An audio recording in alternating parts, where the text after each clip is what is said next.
There's beautiful wish. But it's no longer the case under the propaganda. Sieg, you have to defeat your enemy. Reinhard stepped forward in 3 steps and grabbed Giles' shoulders. Do you understand? That's why I came to tell you the pros and cons. We need engineering troops to do groundwork to deal with the enemy who is good at using artillery. As long as the arc drawn by the artillery fire above our heads fails, we can approach the river and then ignore it. It's easy to cross the river with smoke or use the hidden 88 gun to destroy the enemy's armored train. Giles said. The Emperor let go of Giles' shoulders and walked to the map. What about the armored troops? The armored troops can't drive to the front through the tunnel, right? Giles, then the armored forces can be mobilized to the north to participate in the offensive there. In terms of organization, the northern and southern pliers are both troops of Army Group Center, so this kind of transfer is not particularly troublesome. But what about the distance? Reinhard looked at his classmates from the military academy. Anti is not a Carolingian. In the Carolingians, such mobilization is easy, just transport it by train. But in Ant, if there is no need for railway transportation, by the time we get there, most of the armored divisions in the north will be hunkered down, with no more than 30 tanks available. The Emperor returned to the map. As for using railways, look at Ant's railway lines. All railways are radial. If we want to mobilize your armored division to the north, we must take such a V-shaped route. Anti's railway is designed to continuously transport his troops from the rear to the front. If you think about it from the perspective of transporting the assembled reserves to the front, their railway is extremely efficient. Giles, don't worry. After our infantry and engineers break through the defense line and occupy Shastka, the armored forces will still have the opportunity to gallop on the plains. After crossing the Duwar River, it will be a smooth journey to Yeburg. Reinhard looked at the map and was silent for a long time, then asked, how long do you think it will take to break through the Duwar River and capture Shastka? 20 days. This is a conservative estimate. In fact, the latest report submitted by the engineers before I took off said that the excavation operation will take almost 10 days to reach the river bank, and then we can consider erecting a pontoon bridge under the cover of smoke. Reinhard looked at the calendar. Well, yes. A 20-day breakthrough is acceptable. The Emperor came to Giles. I ask you, can you declare to the outside world that you will break through the enemy's last hope of defense within 20 days? Giles nodded. No problem at all. Then my armored army will gallop across Ant's wilderness. The Emperor nodded. Okay. Then do as you say. Break through the Duwar River on October 12 and occupy Shastka. Jules 914, September 23, Shastka. Wang Zhong arrived at the division headquarters bunker early in the morning and found that only a few staff officers were on duty, and Popov, who was on the night shift, was missing. What's going on? Where's the bishop? He was late this morning and had diarrhea, the staff officer said. Wang Zhong sighed. It was no wonder that he had diarrhea. He couldn't be allowed to have diarrhea in the division headquarters bunker. The smell was too testing. He came to the observation port, picked up the telescope and looked across the river, and sure enough he couldn't see anything. Then he casually cut the perspective. This time he actually saw the enemy. Yesterday, the enemy did not appear in the range that he could highlight at all. He almost wondered whether the enemy suddenly dropped offline. Now the enemy finally appears. Wang Zhong hurried to see what the enemy was doing, and found that the enemy was digging trenches. Soil work? Because there are relatively few depictions of soil work in various World War II games, most of the time everyone is fighting soldiers against soldiers and tanks against tanks, just like this. The last time he saw large-scale soil work was in the movie Armageddon. In order to use inferior equipment to eat up the enemy with superior firepower, our army directly used soil work to approach the enemy's position. There is also a long shot in the movie that simulates walking through the trenches from a first-person perspective, which has become a classic in film history. I remember the line in the movie at that time said, the trenches must be dug to 50 meters away from the enemy's position. Does the enemy also want to play this trick? Don't you drive your little tanks anymore? Wang Zhong suddenly realized that since he saw the enemy, he could not ignore it. No matter what the enemy is doing, just explode. So he said to the staff officer on duty, receive the artillery regiment. The enemy is doing soil work, number 1 fire plan, fire. 5 minutes later, the shells fell. Hearing the sound of artillery, Pavlov and Popov rushed to the division command post together. Pavlov, what's going on? Wang Zhong, I discovered that the enemy was advancing its soil work, so I ordered a wave of bombings. Pavlov and Popov hurried to the observation port with telescopes to look outside. There is indeed soil work, and the mound of soil clearly looks like excavated soil. Yesterday, I was very sure that there was no such thing. Pavlov put down the telescope. I suggest that Lieutenant Colonel Eugene come and take a look. He was born as a miner and basically presided over the construction of all our fortifications. Lieutenant Colonel Eugene observed seriously for half an hour before putting down the telescope and said to Wang Zhong, "It must be soil work." Wang Zhongxin thought that I was cheating and saw it, and said something I didn't know. Eugene continued, "This morning's bombing seems to have little effect, mainly because our army's artillery shells cannot be guaranteed to land in the trenches. Moreover, trenches are generally W-shaped. If the artillery shells fall in, they will kill at most those in the section of the trench. People. Wang Zhong, so the bombardment is useless. Yes, it is impossible for the enemy to work when bombing with artillery shells. As long as we have enough artillery shells to continue bombing, it will be impossible for the enemy to advance at all." Wang Zhong's whole face wrinkled. Eugene understood immediately, "We can't keep bombing, can we?" "Yes." Wang Zhong nodded and had to think of a solution. He started pacing the bunker. Popov also comforted him, "It's not like being dug in will inevitably lead to loss. Our plan also includes the part where the enemy successfully crosses the river and then engages in a fierce battle with the enemy on the beach." Wang Zhong pursed his lips. Suddenly, he asked Lieutenant Colonel Eugene, "How long do you think it will take for the enemy to dig through this tunnel?" "Eugene, when we were building the bridgehead opposite, I measured the soil quality on the west bank. I estimated that it would take 15 days. Wang Zhong turned to Pavlov and asked, "Is there a meteorological team at the airport? Where is the latest weather forecast? How long until it rains?" Pavlov, "According to the weather forecast, there are still 20 days. Wang Zhong slapped his thigh, "We should tell the commander on the other side about this situation. Let him know that he has no time." Chapter 212 Friendly Suggestions. After Wang Zhong said this, no one else in the room even turned around. "Vasily, wait a minute, so General, do you want to talk to the enemy? Use the radio to shout." Wang Zhong shook his head, "No, that seems too informal, and it can only be heard by the enemy in front of us. After all, even the best radio device in our hands only has that long communication range. We want to ensure that all enemies in front of us receive this kind reminder, so we use the radio to send a clear message and tell them publicly." Pavlov frowned and looked at Popov, "If this does not violate battlefield discipline." Popov scratched his head with little hair, "Sending a clear report to our army to reveal military information is definitely treason. But sending a clear report to the enemy and talking about the weather should not be considered treason. I think it should be treated as if you were using the radio to chat at home, that is, in confinement during non-combat periods." Vasily was shocked, "Aren't you going to take out the excrement?" Popov, "Normally not. So we can let the telegraph operator who sent the telegram take the blame and be imprisoned for a week." Wang Zhong, "Okay, then let's send the report clearly like this." Looking at his expression, Pavlov obviously still wanted to stop this approach that was not in line with common sense on the battlefield. He said, "The enemy's meteorological department should also know about this, right?" "No, their observation equipment is better than ours. Don't we have too many?" "Minding your own business." Wang Zhong, "Since the enemy's meteorological department also knows it, then there is no problem for us to send this telegram. Let's send it." Prasen Army, the 1st Army headquarters of the Asgard Knights. Giles was meeting with the commander of the engineer brigade who had newly joined his command line. Suddenly, the communications staff opened the door and came in. He stood at attention and saluted, loudly shouting, "Report. We received a clear telegram without a signature. The telegram was sent using the International Aviation Public Code. Judging from the tone of the telegram, it seems to be the enemy." Giles frowned, "International Aviation Common Code." The communications staff officer immediately explained, "Even if a clear message is sent without encryption, the codes in different languages are different. The International Aviation Common Code is a set of international codes adopted to solve this problem, using the Anglo language of the United Kingdom as the basis." "I know. So what did the telegram say?" Giles asked curiously.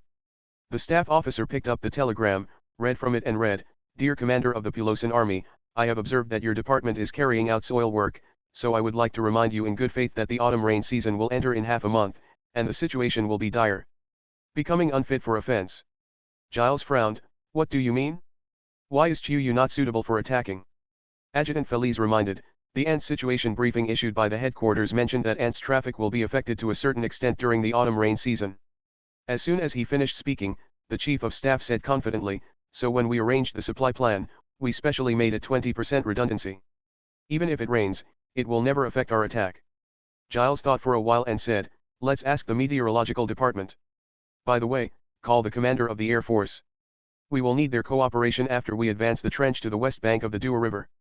The Prussian army originally had its own meteorological department, But Archduke Meyer believed that meteorology also fell under the jurisdiction of the Air Force. He protested with the Emperor for many days. The Emperor handed over meteorology to the Air Force based on the consideration of weakening the traditional officer corps. Therefore, even if he was a popular figure in front of the Emperor, Giles had to invite the Air Force commander and people from the meteorological department. 30 minutes later, an Air Force Major General arrived at the 1st Army headquarters with a colonel and several entourage. "Giles, have you received that clear telegram?" "Of course we received it. We also conducted triangulation and determined that the telegram came from that person, General Whitehorse." The Air Force Major General deliberately left a pause before the nickname of General Whitehorse. It would be very interesting for Rokosov to know that he has become the empty space expression, but unfortunately he has no way of knowing. "Giles, so is it really going to be the rainy season?" The Air Force Major General took a step aside and gave up his position to the colonel he brought with him. The colonel had the logo of the meteorological force on his armband. After getting the Major General's permission, he opened his briefcase and took out the documents and placed them on the map table. "We have been quietly recording meteorological information from all over and since 910. Our intelligence department he promised to steal Ant's own weather records, but he has not yet fulfilled his promise." Giles heard someone among his subordinates laugh and say, "Isn't it normal that Rabelais can't do it?" The colonel ignored the complaints about the intelligence department and continued, "According to our records, Ant will indeed enter the rainy season in the middle of next month. The first rain is at the same time every year. In 910 it was October 11th, and in 911 it was October 11th. October 9th, the following year it will be the 14th. We think it will rain around the 10th this year as well." "Giles, does the rain have a big impact?" "Colonel, it will cause a certain amount of traffic jam." "Giles, will it cause difficulties in military operations?" "No, in fact, during the Ant Empire Civil War, operations were often carried out during the rainy season." The colonel took out another record. "Before I came here, I specially compiled the history of the Ant Empire Civil War. In the past 3 years, there were many battles in the rainy season. Operations, such as the famous raid by the 1st Cavalry Corps." Giles frowned. "The cavalry is different from our mechanized troops, right?" "Feliz, General, can the hoofs of horses be more adaptable to the terrain than our tracks?" "Colonel, it is better to prepare for the worst and leave about 30% redundancy." Giles was still frowning. He pondered for a while and said, "Find a local and ask about the situation." "You won't kill them all, right?" Feliz immediately said, "Don't worry." When Ixikov was occupied in August, the Emperor issued an order. Considering that the occupied area was too vast, it was necessary to retain a sufficient working population. So the systematic purge has ended. I'll ask them to bring some locals here. "Giles, go ahead." After the adjutant left, the Air Force Major General said, "Why did General Whitehorse send this telegram?" Giles had a pensive expression, and it was obvious that he had not thought about it. But the Chief of Staff of the First Army spoke, "Because soil work is his Achilles heel, his best artillery attack has no use. He is in a hurry now." "That's it?" The Air Major General nodded and continued, "This General Whitehorse is a little strange.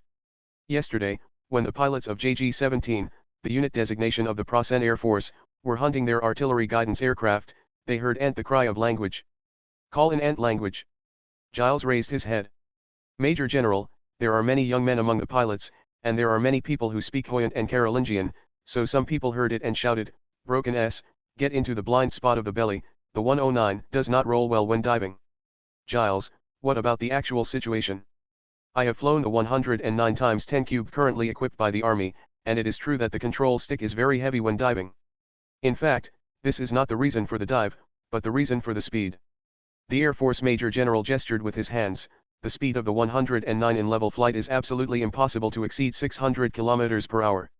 In fact, during normal operations, we rarely fly to the maximum speed on paper of 536 km per hour, but the speed may reach 700 km per hour during dive." "Giles, you mean, General Whitehorse knows our fighter jets very well?" "Right." "Giles, what about broken S? Is this a term?" "Yes. The exact opposite tactical movement of Immelmann's maneuver. It goes something like this." The Major General snapped his fingers, and his adjutant immediately came forward with a box. When he opened the box, there were 2 exquisite fighter models inside. Then the Major General picked up the fighter model and started gesticulating. While gesticulating, he explained, "You can use brake S during level flight. When the enemy bites your tail, you can use a better roll into brake S to make the enemy lose the target in one fell swoop. When the attacking aircraft dives down from a higher altitude, because the attacker's speed is fast and the maneuverability is reduced, The SS can often get into the attacker's blind spot. However, this maneuver does not give the defender an advantage. As long as the attacker does not, if you follow up forcefully and use your speed to regain altitude, you will still have the advantage in the next round. Giles, what about the attacker's follow-up? The Major General shrugged. Then you must first control the speed, close the throttle and adjust the propeller pitch at the same time, and use the resistance of the propeller.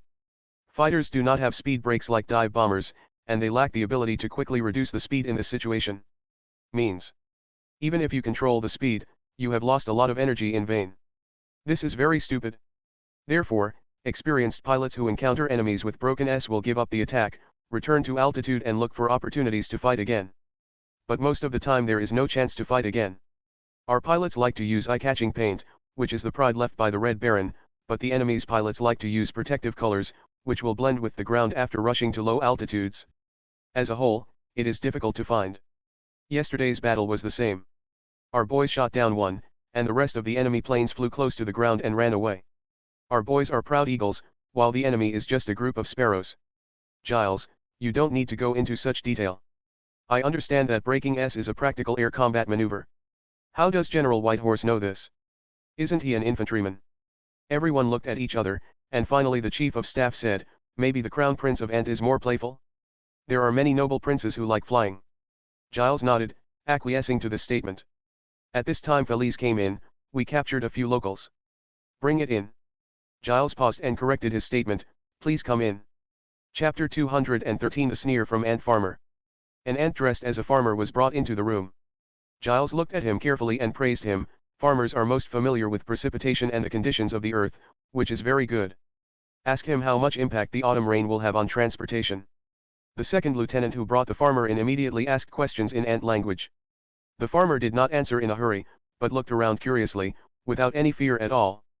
The second lieutenant cursed in ant language, Sucka. Answer the question. The farmer glanced at him and then looked at Giles. The impact of rain is not just that, the mule cart cannot carry two heavy things, otherwise the mules will not be able to pull it. The axles of the cart must also be reinforced in advance, otherwise it may accident. Horses always have various problems with their horseshoes, and from time to time they have sprained legs. Horses that are prone to sprained legs cannot be bred because the defects may be passed on to foals. In the end, they can only be killed and eaten. Meat. That's enough. The second lieutenant cursed, answer the question. The farmer stared at the ensign with wide eyes, aren't I just answering the question? Aren't you asking about the impact of rain? That's it? The captain sighed and began to translate the content to Giles. Giles listened seriously and said, it seems that the rain has a serious impact on traffic. Chief of Staff, this may be because the ant people take care of their livestock too extensively. For example, the horse's leg sounds like a problem caused by poor care. So that's what it means to be an inferior race. Giles ignored the Chief of Staff and continued to ask, is the circulation of goods still normal during the rainy season? Can I buy goods normally? After the second lieutenant finished translating, the old farmer smiled, buy normal goods. How is it possible? In the past, there were no church stores, and all kinds of goods were extremely expensive during the rainy season and the pulping season. Now the good people of the church will sell goods at a fair price, and the Inquisitor even shot Mr. Boyer who was hoarding goods. After the second lieutenant finished translating, the Chief of Staff sneered, the church just uses methods to win people's hearts. Giles said angrily, don't talk. Then he turned to Felice, it looks like this rainy season may have a greater impact than we expected. Felice, our plan already has 20% redundancy. A little rain can reduce the transportation capacity by 20%. And the old farmer also said that it can be pulled by mule carts, but it needs regular maintenance. Axel. Our mule carriages are better than the Anters carriages. How about increasing the redundancy to 30%? Giles nodded, yeah, 30%. At this time, the old farmer asked, what, you can't attack anymore, you have to wait until it rains. The others couldn't understand the ant language and looked at the old farmer curiously. The second lieutenant who knew ant language gave the old farmer a slap in the face, this is none of your business. Giles, don't do it. What did he say? He asked us if we couldn't attack anymore and would wait until it rained, the second lieutenant said. Giles, answer yes. After the second lieutenant finished translating, the old farmer smiled.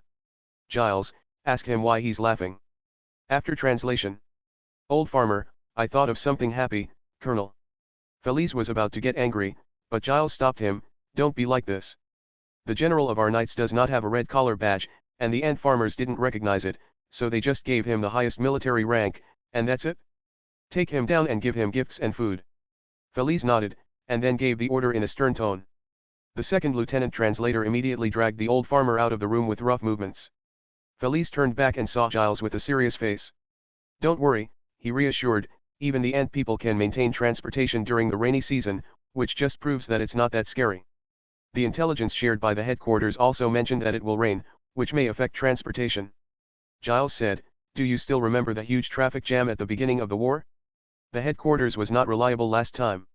At this time, the Air Force Major General who had been present, the Air Force General did not have the red collar badge, said, we have established a modern airport.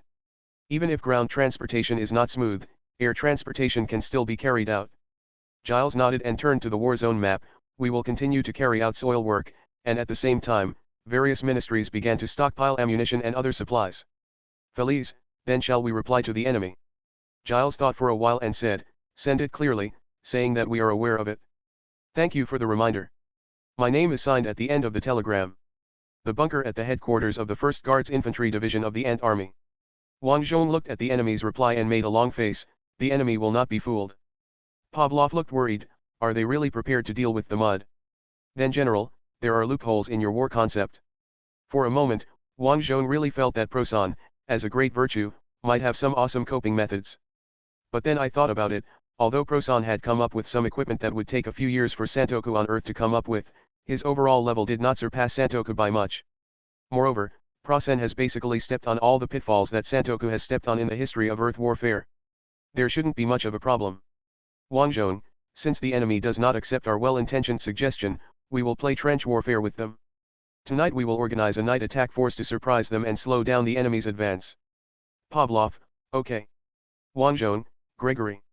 The sergeant entered the bunker, what's wrong? Wang Zhong, you will lead the night attack team tonight. Don't walk across the bridge, it will be too conspicuous. Let the Navy row you over. The key is to be quiet. Gregory, yes. Did I select the troops who participated in the attack? You choose. Wang Zhong nodded. Pavlov, why don't we unite with the Navy? They will continue to send people to cover the technicians to dismantle the radio tonight. Let's send it over together. Wang Zhong, okay. You contact the Navy. In order to cover the night attack force, we will prepare artillery fire tonight. If the artillery fire is organized according to the existing firepower plan, the night attack force can be close to about 30 meters without worrying about our army's artillery fire. Okay. Pavlov picked up the receiver and suddenly smiled, this thing is almost becoming my production tool, just like a farmer and a hoe. Wang Zhong, what are you talking about? That's obviously your weapon. Just like my little tank. Pavlov frowned, what a little tank, what you said is disgusting. It was obviously you who said it in the first place. Two holes in the night. Wang Zhong was even more nervous than during the day, lying next to the observation window and looking at the other side. Relying on the plug-in, he could clearly see that the enemy's trenches had dug 100 meters and were still 1,200 meters away from the shore. At this rate, they would dig to the shore in another 12 days. Wang Zhong's plug-in was many times more powerful at night than during the day.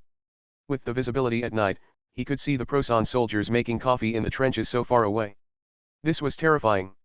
Wang Zhong even thought that if he had not gone to the United Kingdom instead of wearing ant, he would probably have been a member of the Allied Death Squadron, and together with the hero who could play the bagpipe and use the long sword and long bow, he would have gone everywhere looking for the Prosan people. Trouble. At this time, he saw the Navy's small boat setting off. Wang Zhong originally thought that these small boats must be rowed with oars, but the Navy put a rope in the water and led directly to the other side. A group of people pulled the rope like a tug of war, and they just pulled it over. Wang Zhong didn't know when the Navy lowered the rope.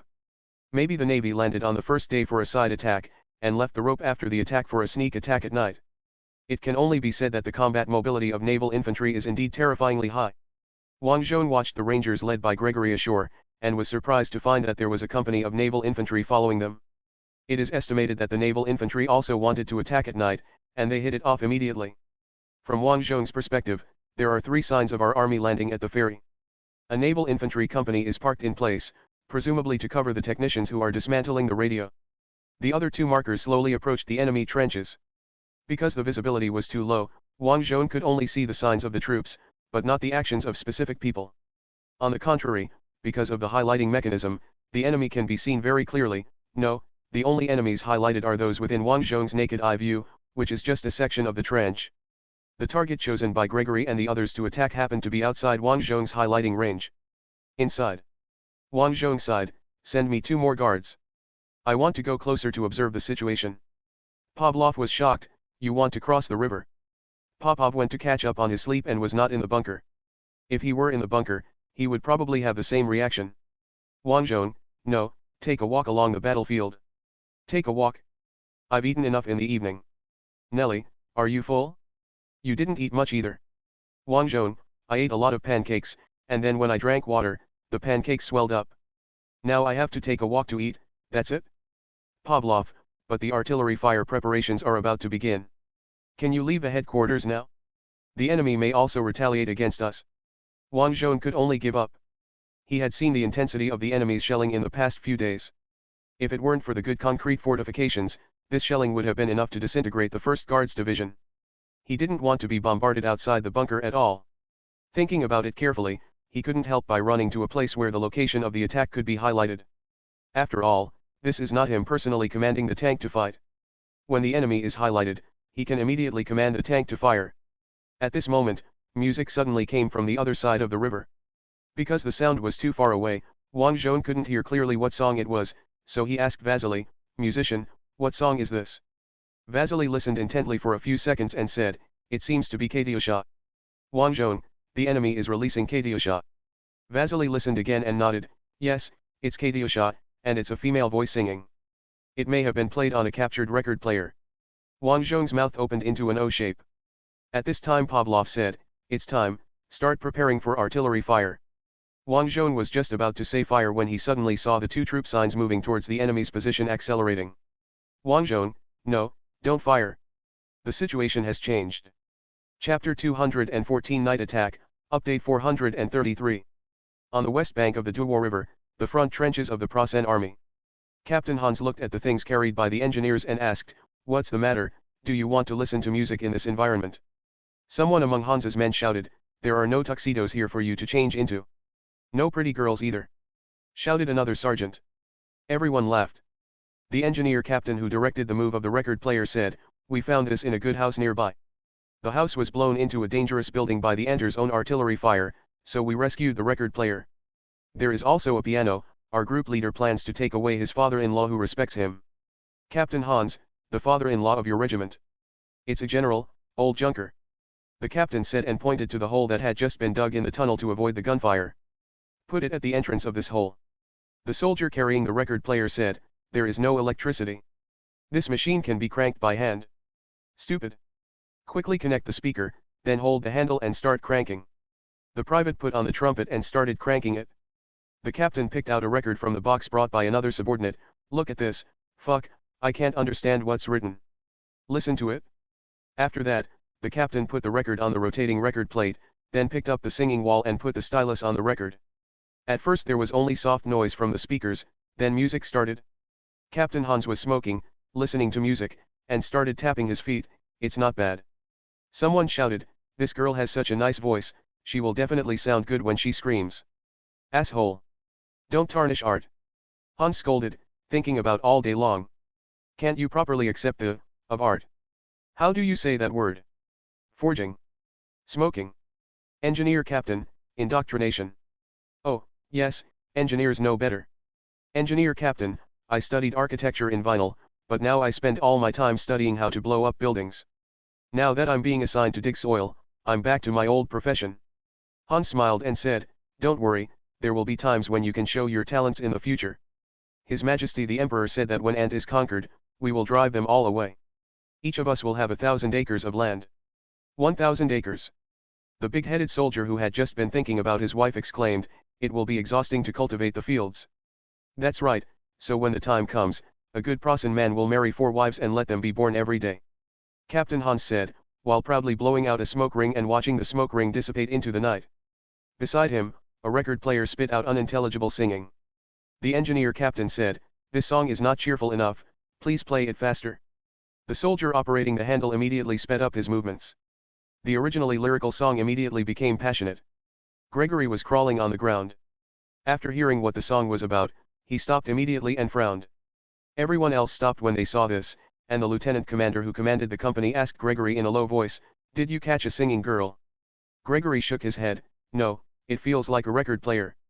If you listen, it plays faster and slower. It's obviously someone who cranks it by hand." At this time, the enemy's laughter came from the singing, and I didn't know what they were enjoying. Then Katyusha's singing suddenly became faster. Listening to the familiar melody turning into a tuneless thing, Gregory stood up and strode forward. The company commander who followed him was shocked. "You are crazy. If the enemy sentries find out, they will shoot." However, there was no strafing, and the enemy did not even notice Gregory's intention. Then the navy next to him stood up and moved forward quickly in a skirmish line. Many people on the army side also stood up when they saw this. The skirmisher line was not as neat as the navy, but they were advancing very fast, as if they were racing with the navy. The captain also stood up when he saw the situation. While standing up, he cursed, "Damn it, don't care." Seeing the captain stand up, the rest of the company stood up. In the dark night, the skirmisher line was like a huge wave, rolling towards the enemy's trenches. Gregory, who was walking at the front, heard another burst of laughter and quickened his pace. At this time, the captain trotted to catch up. "What if the shelling comes later?" "Gregory, the general said that as long as we keep a distance of 30 meters from the enemy, we will not be bombed. It is too late to lie down when the shells fall.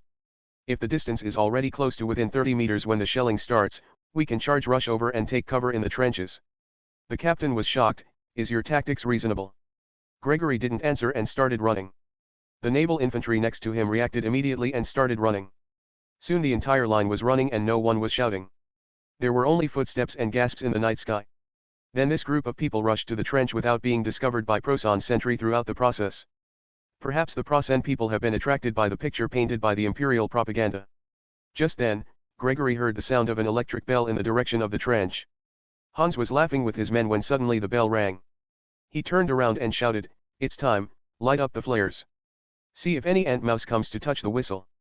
The sentry who was looking here immediately replied, "I know." Then he picked up the flare gun and looked toward the record player while loading the flare. At this moment, the sentry further away shouted, "Who is it?" "Allah." In Pulo-Sen language, when you find an abnormal situation, you can shout Allah, and in written language, you can shout a coup pain.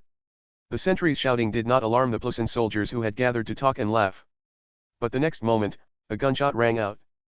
Prosan suddenly became quiet, and even the soldier who was playing the record player stopped. Captain Hans reacted and shouted, "Akin. Get into position. Machine gun fire. Fire flares quickly." While shouting, the sentry had finished loading the illumination bomb, stretched the signal gun out of the trench, and fired into the sky. Red flares rose into the sky, lifting a corner of the night. Anti-soldier dressed in black showed his fangs. Hans shouted, "Shot." Machine gun fire began. But the soldier dressed in black was not afraid of the machine gun at all. He had no intention of lying down when the bullet hit him. Instead, he started running and quickly rushed out of the range of the flare. Captain Hans heard the machine gunners wailing, "They are not afraid of machine guns." "Captain, stop shouting. Shoot. People must be afraid of machine guns." Suddenly, the flare seemed to have been hit by someone, and the parachute was damaged by the bullet, so the still burning flare body quickly fell to the ground. Now the entire battlefield was dark. "Captain, shoot the flares quickly. There are also mortars. Stop the shooting." As soon as he finished speaking, the machine gun fire illuminated an angry face, along with the sea-sole shirt in the V-shaped neckline of the black military uniform and the streamer on the back of the hat. The machine gunner was frightened and turned his gun towards the demon. As a result, the opponent rushed up to him and stabbed him with a bayonet. The machine gun misfired. More black-clad soldiers jumped into the trenches. The trench that Gregory entered from the other side. When the flare took off, the infantry of the 1st Guards Division he led was not illuminated. The machine gun firepower was basically concentrated on the naval infantry, so Gregory ran wildly and got close enough to throw grenades. He did not rush up to fight directly like Habu, but lay on the ground and threw grenades first. After the explosion, someone in the trench made a scream like a slaughtering pig. Gregory held a submachine gun, jumped to the edge of the trench, and swept inside. At this time, grenades thrown by other soldiers fell into the trench. When Gregory saw it, he quickly slid to the side and lay down on the edge of the trench. The next moment there was an explosion of ping-pong in the trench. Then the guards' infantry came up with Tokarev with a bayonet. "Gregory, you almost fucking blew me up. Didn't it explode? Gregory, stop talking nonsense. Clean the trenches and look for the capes." There are also navy ribbon hats and large lapels. Anyone without these is the enemy. Hurry. As soon as he finished speaking, there was another explosion in the trench less than 10 meters away from him. Gregory, okay. We are in the trenches. Don't throw mines. It will cause accidental damage. Close combat. Pay attention to the cloak and large lapels. Suddenly, Gregory saw someone standing up from the trench not far away and opening fire with Proson's MP40. He immediately swept the shuttle with the MP40 in his hand, knocked the opponent back into the trench, and then lay on the edge of the trench to change the magazine. Someone was shouting something in Plozin in the darkness. With the bullet loaded, Gregory got up, jumped into the trench, followed the sound and rushed over, only to see a large golden trumpet. Next to the loudspeaker a Prozon, possibly an officer, was shouting. It was too dark to see clearly.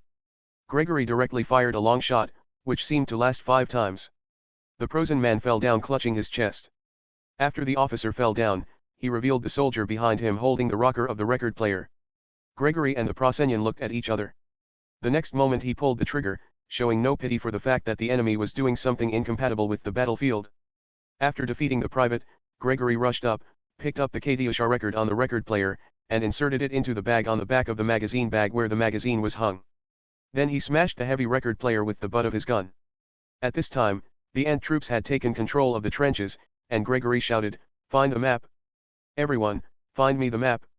The general needs the map to arrange the artillery bombardment." At this time, the captain of the infantry company came over. "Why hasn't the bombardment come yet? It's already past the agreed time." "Gregory, the enemy fired a signal flare. The general probably knew that we were coming, so he didn't call for an artillery attack." The captain was shocked. "Is the general so powerful?" "Of course, how else can we frighten the enemy?" Gregory did not hide his pride at all. "Don't be stunned, look for the map. Find the map quickly. If you can't find the map, just grab some documents, otherwise isn't it just a waste of time?" At this time, the navy in black clothes came over. "Stop shouting, we caught a wounded captain. See you tomorrow." Chapter 215 The situation on September 24th, Supplementary Update 533. "Did he recruit?" Wang Zhong asked Popov who had just gotten up. This time, he didn't waste any time meeting the prisoners and handed them over directly to professionals. Popov, okay. In fact, when he saw the judge, he told everything and even made up for it. Wang Zhong asked curiously, "Have you made up your mind?" "Yes, we are going to lose anyway, so there is no harm in telling us." Popov spread his hands. "Did they collude?" "Normally I would suspect that this is a trap by the enemy." Wang Zhong, okay, so what did he explain? "The progress schedule of earthworks work, rotation arrangement, but because our night attack almost destroyed a company, the rotation arrangement will definitely be disrupted. In addition, there is also interesting news. Now as long as we are in our headquarters above division level within the artillery range will change their positions every 2 days. Wang Zhong asked in confusion, "If the location changes every 2 days, then his phone line needs to be pulled again." According to Wang Zhong's experience so far, it is difficult to change the location of the division headquarters because a large number of telephone lines are pulled out from the division headquarters. If the location is changed, all the phone lines must be pulled again. This is very troublesome. At the level of Ant Army's communication battalion, it takes almost a day to extend a telephone line to each regiment, which means that every time the location of the division headquarters is changed, a line must be extended. Before the line is pulled, orders can only be conveyed by messengers. Popov, the person being interrogated is a captain, a company commander. How does he know how to pull the phone line? Anyway, the location of the headquarters changes every 2 days. You forced me. Wang Zhong, this is a good thing. When the headquarters is moved, communication will definitely be affected. It's a pity that we are not the attacker. Otherwise, it would be great to attack while the enemy moves the headquarters. When we attack, the enemy's headquarters should be in the concrete bunker. We don't have to worry about bombing, Popov said. Wang Zhong was speechless. That's right. Forget it, we'll consider this later when we attack. Popov continued, in addition, the captain also told the location of their regiment headquarters, which is in a temporary bunker. Here. As soon as he finished speaking, there was an explosion from the other side. Wang Zhong quickly stood up and looked out from the observation port. As a result, he could barely see a puff of smoke rising from the opposite side with his naked eyes. After changing the perspective, he saw a wounded man in the trench, who might be howling. Wang Zhong couldn't hear it. You can only guess based on his actions. Then the medic cautiously came over and started resuscitation, while a lieutenant was giving orders behind him. Immediately afterwards the engineer with the mine detector appeared. Wang Zhong, the booby traps are effective. It's a pity that they didn't let them bring the lid of the pickled cucumber can. Vasily, the note I wrote to Sergeant Major Grigory, in Prozan. It said we laid 200 booby traps. Wang Zhong, is it too much? What I signed was your name. Vasily said with a smile. Wang Zhong was speechless. Does this have any logical relationship? Will the enemy believe me if I write my name on the signature? Vasily, maybe. The enemy is famous for their rigidity. Maybe they are still looking for the remaining 15 booby traps in Kalinovka. Wang Zhong waved his hands repeatedly. No, no, this is all a stereotype. He turned to look at Popov. You just said that the captain recruited the enemy's regiment. Popov picked up a pencil and drew the logo of the regiment HQ, headquarters, on the detailed battle line map on the table. Here. A bunker with a wooden support structure has been established. It is said that the filled soil layer is 1 meter thick, unless there happen to be 152 artillery shells that hit the regiment bunker, otherwise the shelling probably wouldn't be able to do anything with them. In addition, next to the regiment headquarters is the brigade headquarters of the engineer brigade responsible for soil work, and bunkers were also dug. Wang Zhong looked at the regimental label and exclaimed, will all the enemy's headquarters dig for this kind of anti-artillery in the future? Will they be able to happily behead people in the future? Vasily, let the Air Force give it a try. If a 100-kilogram bomb is dropped on the top of a bunker, the entire bunker will definitely be flown. Popov praised, okay, let's give it a try. Wang Zhong shook his head, no, they didn't throw the artillery position accurately, and they asked us to cover it with artillery fire. This bunker is definitely harder to identify in the air than the artillery position. I don't think the throw is accurate. Vasily, try it. Don't worry about the loss of the aircraft. The target of this air attack is 5 kilometers in front of us. After dropping the bomb, just return to the protection range of the Divine Arrow at low altitude. Anyway, the pilots are idle. Wang Zhong and Popov looked at each other. Popov, I support giving it a try. Okay, Wang Zhong gave in, let the Air Force try it after dawn. We missed it? Kharlamov's voice came from the phone. Actually, we are not sure which one is the bunker. It is too difficult to distinguish. We can try again after the aircraft is maintained. But honestly, don't get your hopes up. Wang Zhong, I understand. You guys continue to perform combat readiness and air defense missions. Thank you for your hard work.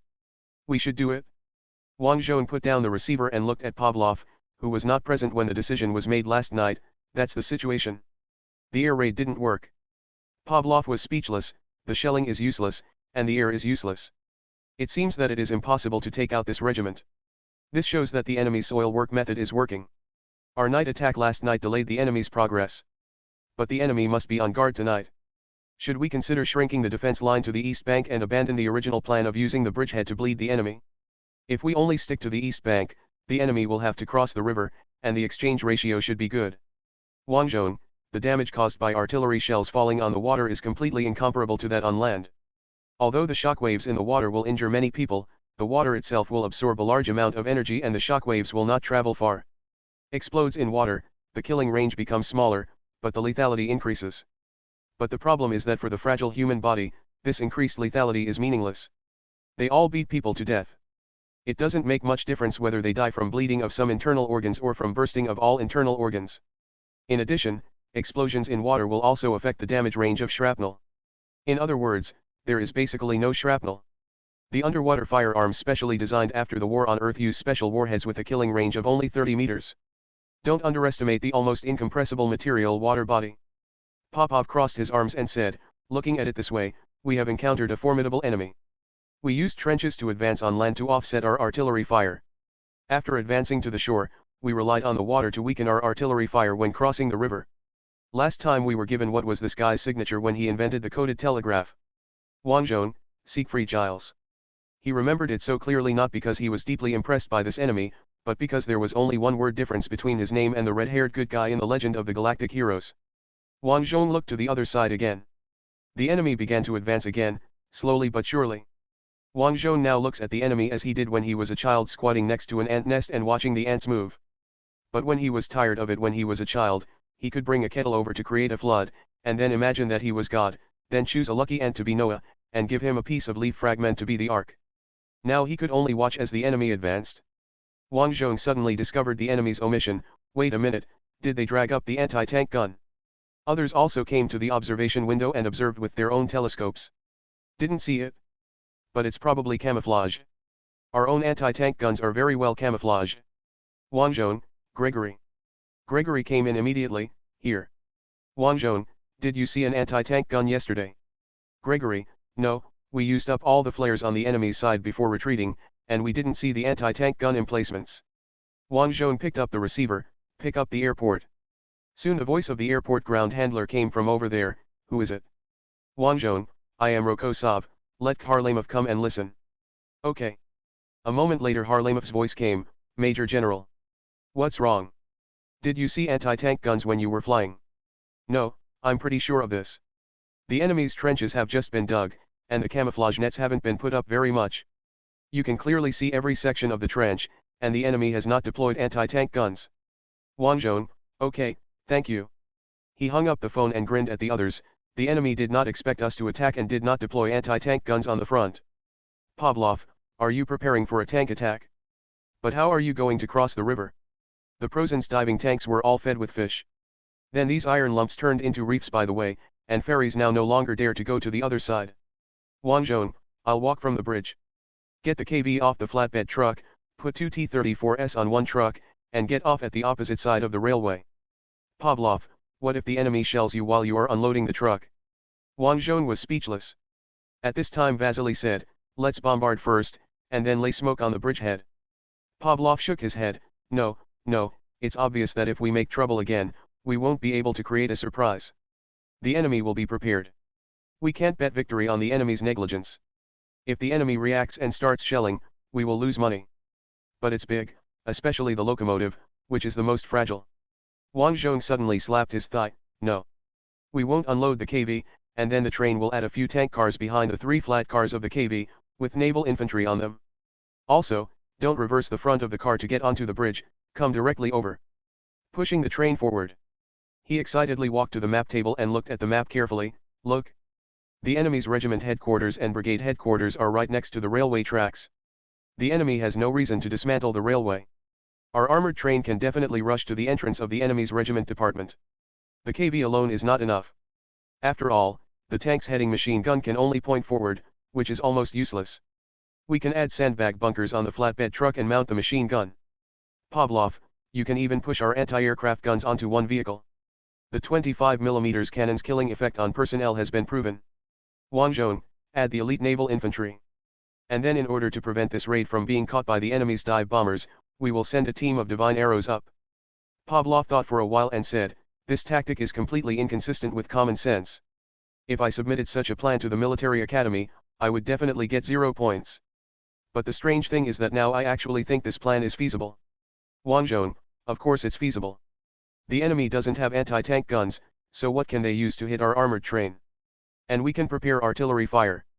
With the speed of the train, we can rush to the enemy in one fell swoop. Of course, for this plan to be implemented, there must be high-quality infantry, and these infantry must have enough subjective initiative to be able to automatically disperse and control the surrounding area when the train stops. So we have to get help from the naval infantry. Let me make a call.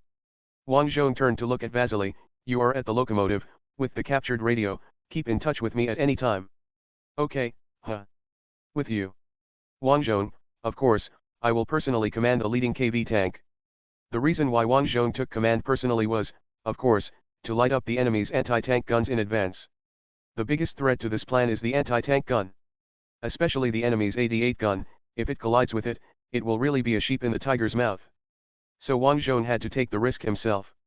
Wang Zhong was very worried about Pavlov's objection, so he looked at him after speaking. Pavlov also looked at Wang Zhong, will you listen if I object? Wang Zhong, no. Then it's over. Pavlov sighed, but compared to your previous aggressive plan, this time it's much safer. The one you're sitting on is at least KV-1. Even I know a lot about the armor of that thing. Reliable. Wang Zhong, really? You won't complain, right? As soon as you pick up the receiver, you will pick up Lucia. Won't? Popov asked, since Ludmila Vasilievna is not allowed to know, then whose group should we choose? Wang Zhong, Yekaterina Andropovna Bolenkova is the little one who will continue to catch up with the enemy even if she loses her target arrow. Nelly raised her eyebrows. Wang Zhong continued, her abilities are more suitable for this mission. After all, When the train is moving at high speed, there may not be so many opportunities to look directly at the enemy. At this time, Pavlov put down the phone receiver. The train station said that we can add another locomotive so that we can maintain a high speed whether we go or come back. Wang Zhong, okay, let them do it. Good night. Chapter 216 Operation. It was not until noon that the armored train was fully prepared. Wang Zhong looked at his watch and said to Pavlov, from 5 o'clock in the morning to now, it has been 8 hours, and you are ready. Pavlov, to combine so many carriages, pile sandbags on them, set up machine guns, and allocate ammunition, it is not bad to complete it in 8 hours. Wang Zhong stood up, okay, I'll go see my little train. Just as he was about to leave the room, Pavlov called him, wait a minute, this action must have a name, otherwise I can't record it in the log. Wang Zhong was shocked. There is no need to name the defense plan, and various plans can be numbered 1, 2, and 3. The offensive plan actually needs a name. Wang Zhong instantly thought of many interesting combat names, such as Charlie Can't Serve, which was first used by the US military in the Vietnam War, and then was beaten up. Later in Somalia, Aimé used it again without believing in evil, Asu is gone, what the hell can stop me? Then he was beaten up again. Later, this name was used in the game Call of Duty Modern Warfare. In the game, Ami's assault troops were hit by a tactical nuclear bomb, which became a famous scene in the history of games. So no matter what the action is called, it cannot be called Charlie Can't Serve. And the Christmas offensive cannot be called that either. Wang Zhong thought about it and said, just call it Crossing the Melafam River. Pavlov looked puzzled, where is the Melafam River? Wang Zhong, it's a fictional planet I made up, where I buried my innocence and arrogance, as well as countless comrades.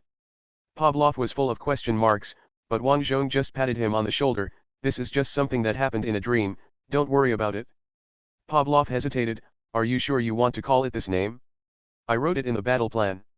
This time it was Wang Zhong's turn to be shocked, we still have a battle plan. Yes, I asked the staff to write it when I was deploying troops. I read it and it was well written. It seems like a well thought out plan. Vasily was carrying a radio and preparing following Wang Zhong to the station, he laughed when he heard the phrase carefully considered, it's obviously just a brainstorm plan that the general came up with on a whim.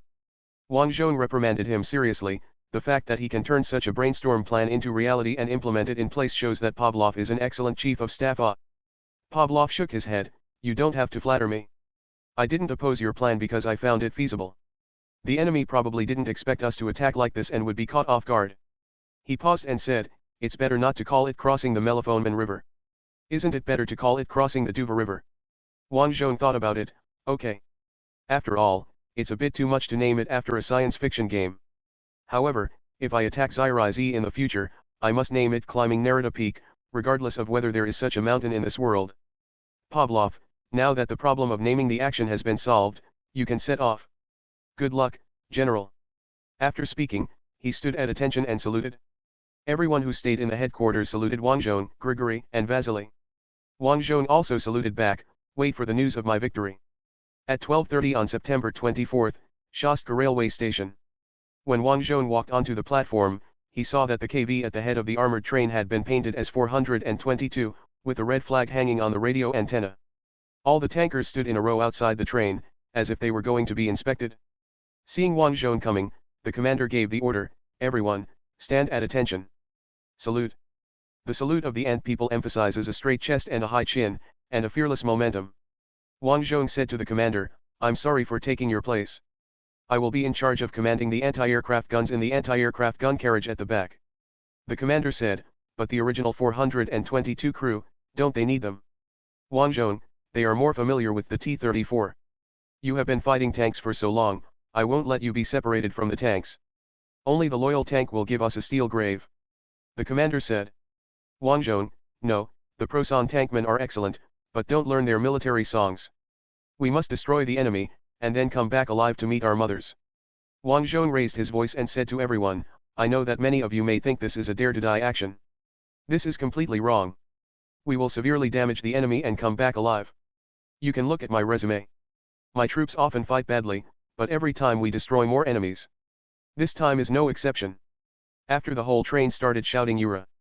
Wang Zhong suddenly thought that if the enemy bombarded the station at this time, the attack would be crushed in one go. It's a pity that the enemy didn't keep silent after the regular bombardment today. The Prosan people emphasized a business-like clocking in and out. Wang Zhong, get on the train and get ready to go. His order was passed back by the commander of each car and gradually spread to the distance. Vasily, carrying a radio, trotted to the rear of the train. Wang Zhong was the last one to climb onto the tank and get into the turret. In front of the tank, behind the sandbags, the machine gunner was ready. The flatbed truck where Wang Zhong is now has sandbags piled in the shape of an arrow on the front, and there is no machine gun on the back, because the directional machine gun on the tank body can shoot forward. There are 2 machine gun nests behind the arrow sandbags, each with a machine gun pointed at the side. There are 2 more machine gun nests behind the tank. 1 truck, 1 KV-1, plus 4 machine guns. Standing out was a man who didn't recognize his relatives. There are fewer machine guns on the rear section of the platform, but 2 squads of naval infantry lie down behind the sandbag bunker, waiting to get off and fight. On the third flatbed were 4 additional machine guns. The fourth quarter was a stuffy tanker with 2 platoons of naval infantry crammed into it. The fifth section is the anti-aircraft gun compartment, where 72K anti-aircraft guns and the Divine Arrow team are deployed, and then there is a squad of naval infantry responsible for protecting the praying hands. The 6th and 7th carriages are all tank cars, filled with Navy infantrymen in black uniforms. Then there is the front of the car, and the coal carriage. There was also a squad of naval infantry on the front of the car, and there was another squad on the coal carriage. Anyway, Wang Zhong, an armored train, only needs 1 naval infantry to handle it. As soon as today is over, the reputation of the Black Death will be 100% established. Wang Zhong put on his headphones and picked up the microphone. Vasily, did you hear that? Vasily. I heard you want tomatoes, right? This was the agreed upon code word, indicating that when Vasily arrived at the rear locomotive, Wang Zhong could command the train through the Prasen radio station that Vasily carried on his back. Wang Zhong, yes, tomatoes. At this time, I heard the sound of artillery firing. The artillery position was in the nearby woods and was well camouflaged. As the artillery fired, 8 Yak-1s flew over the train. Wang Zhong did not request Air Force support, but it seemed that the Air Force pilots also showed their initiative. He didn't even change the angle of view, and saw with the naked eye the 100-kilogram bombs carried under the wings of these 8 Yak-1s. Wang Zhong thought to himself, oh no, I seem to have injected some fighting habits into the Ant Air Force that they shouldn't have. At this time, Harlamov's voice came from Wang Zhong's earphones. Old farmer, what are you eating today? Wang Zhong did not agree on a code word with the Air Force. It is estimated that the pilots just thought of it after hearing Wang Zhong ask Vasily to buy tomatoes. Today I'm eating tomato and egg soup. Wang Zhong replied. That's so exciting. At this time, Wang Zhong could no longer see the plane, so the radio communication began to have noise. It can only be said that Anti's radio was like this. The radios dismantled from enemy tanks are all for tanks, and Navy technicians are still studying how to apply them. Wang Zhong looked at his watch. The artillery attack would end in 15 minutes, and it was time to set off. So he said to Vasily, Vasily, add 2 more eggplants. Yes, add an eggplant. A few seconds after the response came, the train suddenly shook and then began to move forward slowly. To cross the Duo River one needs to cross the entire Shostka. As the train moved forward, both sides of the railway were filled with residents of Shostka who had not yet run away. Those who have not left now are basically doing logistics work. When Wang Zhong's troops are about to retreat, they will be sent away first. Wang Zhong heard an ant crying, what a good general, he is going to die generously. No, why do you all think I am going to die? It seems that the enemy's previous brilliant victory has indeed seriously weakened the confidence of the people of Anti. Let the people know today that we can also launch an attack that does not lead to death. With this thought in mind, the train drove onto the bridge over the Duo River. Wang Zhong looked at the sparkling Duo River below and suddenly remembered the first time he took a train and passed the Jinling Yangtze River Bridge when he was a child. Sometimes, Wang Zhong really can't tell the difference between Ant and his hometown in his memory, maybe because both have vast territories and beautiful scenery. I don't know when I will next cross the Duo River. As the train passed the bridgehead, the soldiers guarding the bridgehead were shouting, hurrah! Damn, the enemy is less than 2 kilometers away. Although they are being bombarded, calling Ula like this may alert them. Wang Zhong glanced at the enemy's position with such worry, and found that there was no such thing. The enemy was blown up and turned upside down, and they couldn't care about it at all. At this time, the artillery began to perform extended fire, and the barrage began to advance. The train just followed the barrage. Relying on the speed of the train, the enemy's trenches were right in front of us in a blink of an eye. Wang Zhong shouted, fire! All the machine guns opened fire. The enemy was obviously confused and had never seen this posture before. Wang Zhong, Vasily, take off 1 eggplant. Okay. Then Wang Zhong clearly felt that the speed of the train had slowed down. This speed allows the naval infantry to dismount and fight. Wang Zhong has already arranged that the naval infantry needs to expel the enemies on both sides of the railway and establish defensive positions to ensure the safety of the train when it retreats. After all, when the train retreats, it starts from the front. If the cylinder is leaked, it will be terrible. Wang Zhong changed his perspective and saw two platoons of Heiba getting off the train. Then they did not establish a defensive position at all, but chose to charge towards the bewildered enemy. The firing of submachine guns and the loud sound of Ura resounded on the enemy's position. Although the train slowed down, it still rushed back along the track at the speed of a warhorse trotting. Machine guns on flatbed trucks were firing everywhere. After passing through the enemy's first line of defense, the machine guns began to shoot at the mules, horses, and other means of transport on both sides of the railway. Wang Zhong also took the anti-aircraft machine gun on the tank and fired at the bottom, shouting as he fired, "Hurry up and hit!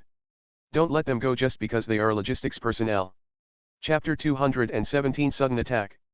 Wang Zhong started to advance, only to find that the enemy's defense line was really neatly dug. There was a reserve trench behind the first trench, and the second trench behind it. All the trenches were dug into a W shape, so it was difficult for the armored trains to use their firepower, and they had to rely on infantry to clear them bit by bit. Fortunately, Wang Zhong's vehicle carries enough naval infantry. When passing the communication trench, a platoon of infantry took the initiative to go down and advance along the communication trench.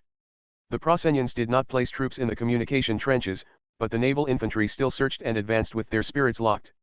After crossing the third trench in this way, the enemy's regiment headquarters and engineer brigade headquarters were in front. It is completely invisible to the naked eye.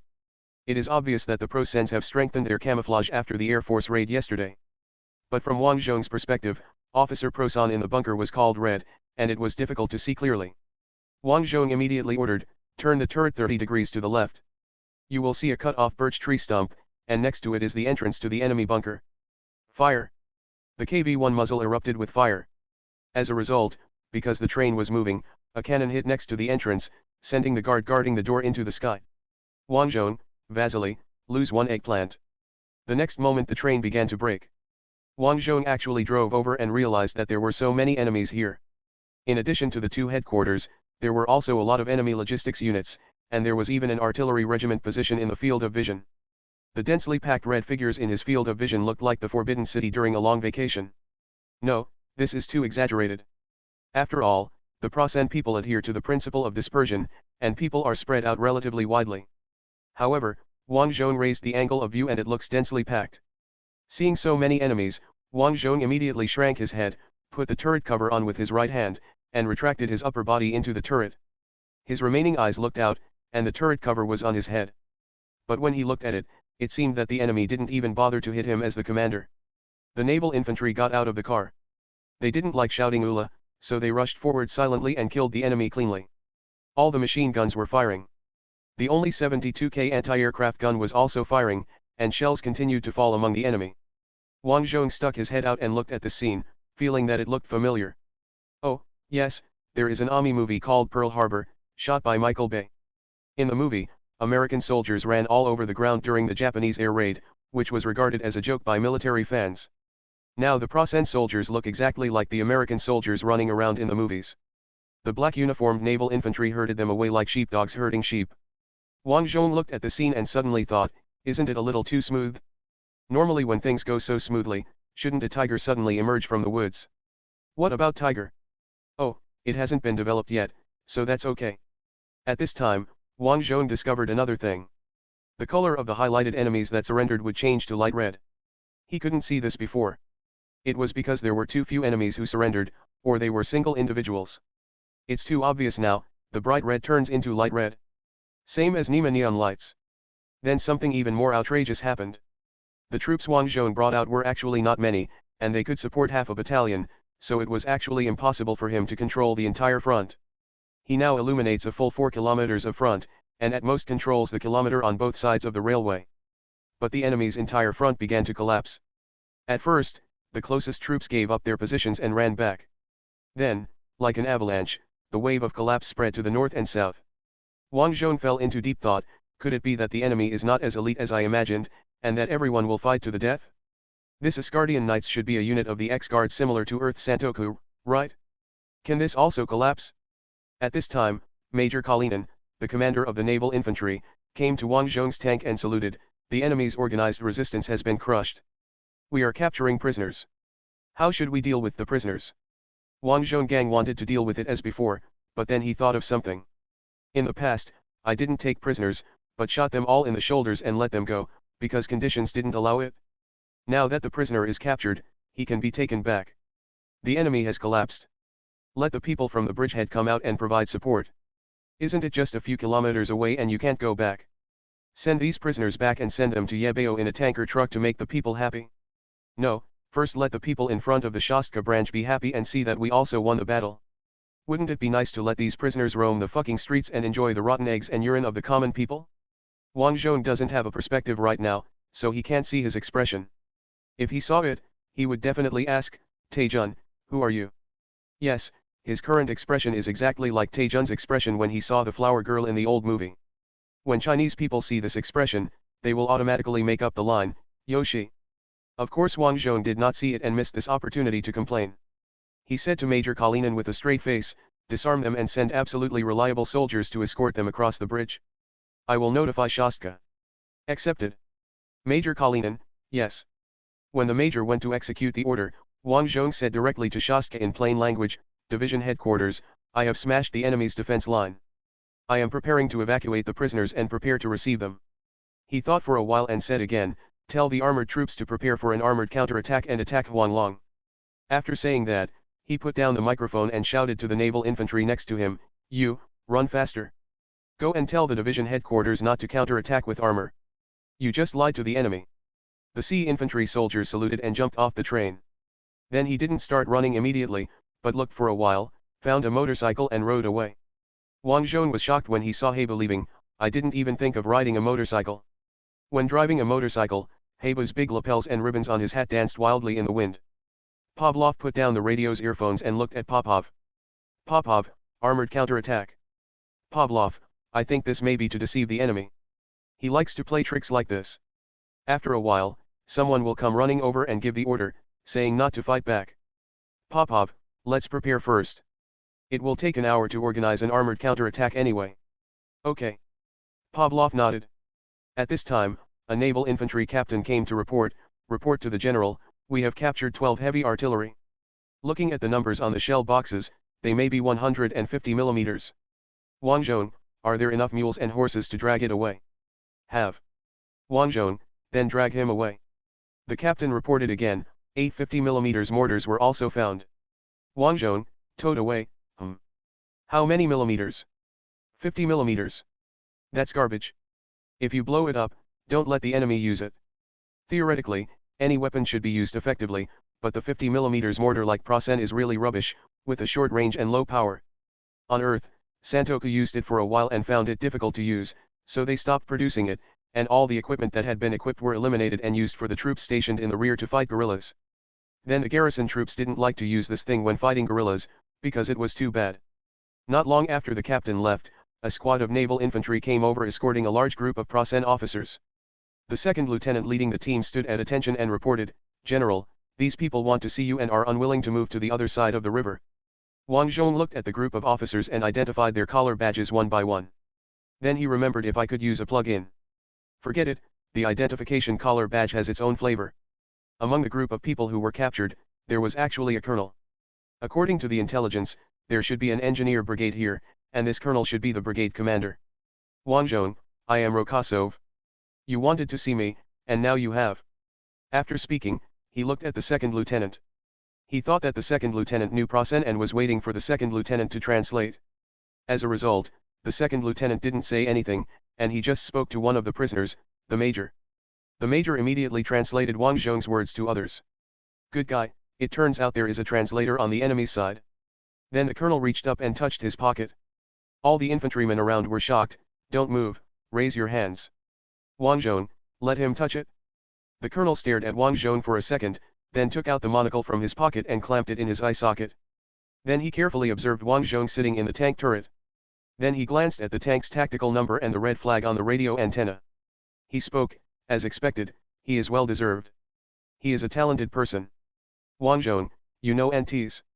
The colonel seemed to be choked by Wang Zhong's rude expression, and his brows were wrinkled, but he continued, breaking the rules and sending surprise troops is unconventional, but it is an excellent offensive operation. We have all been tricked by you, Rocoso General Husband. Wang Zhong, you should be more vigilant after the night attack last night. Colonel, we have improved. There is no way your night attack will succeed tonight. Then you forget to be more vigilant during the day, right? The colonel then excused himself. Our mission is to carry out civil engineering work. No one told us to resist the surprise attack of elite infantry. Moreover, the infantry and artillery did not know what they were doing. What can we do with an engineer brigade? Combat engineers with combat effectiveness can only that battalion, but now our main task is civil engineering work, and combat engineers are not needed. Wang Zhong, where is your combat engineer battalion stationed? There's no point in being anywhere. We should retreat with the other troops. The colonel sighed, you have arrested all the engineering experts in the entire army. Before new experts come up, the progress is expected to be greatly delayed. Wang Zhong smiled and said, isn't this a good thing? Okay, everyone, you have seen me, should you cross the bridge obediently? The colonel asked anxiously, how will we be treated? Wang Zhong, first of all, you will be able to parade. I guess you will be able to swim when I am escorted here. Your beautiful military uniform will probably be full of rotten eggs and urine mud. Ah, urine mud is when a child pees on the mud and then picks up the mud. Stand up. The colonel's eyebrows were twisted into knots. This is not in compliance with international conventions. Wang Zhong, be content. I can see with my own eyes the atrocious things you have done. I will not distinguish who did it. All these atrocities must be borne by your entire army. International convention, it is formulated for humans, not animals. Take away. Chapter 218 Display of Results, additional update from the leader. At the same time, Shostka. Pavlov, suddenly I discovered that after being bombarded for several days, there were not many intact buildings left to accommodate the prisoners. Popov, there is no need to tolerate it. The enemy should be polite to us at night. Most of these prisoners may die after the shelling. Just put them next to the train station and wait for the supply train to arrive in the evening. After unloading and loading, they just leave. Popov paused and added, if the enemy suddenly bombards us during this process, then it will be said that the enemy deliberately killed these prisoners, and publicity will be based on this standard. Pavlov thought for a while and nodded, okay, that's it.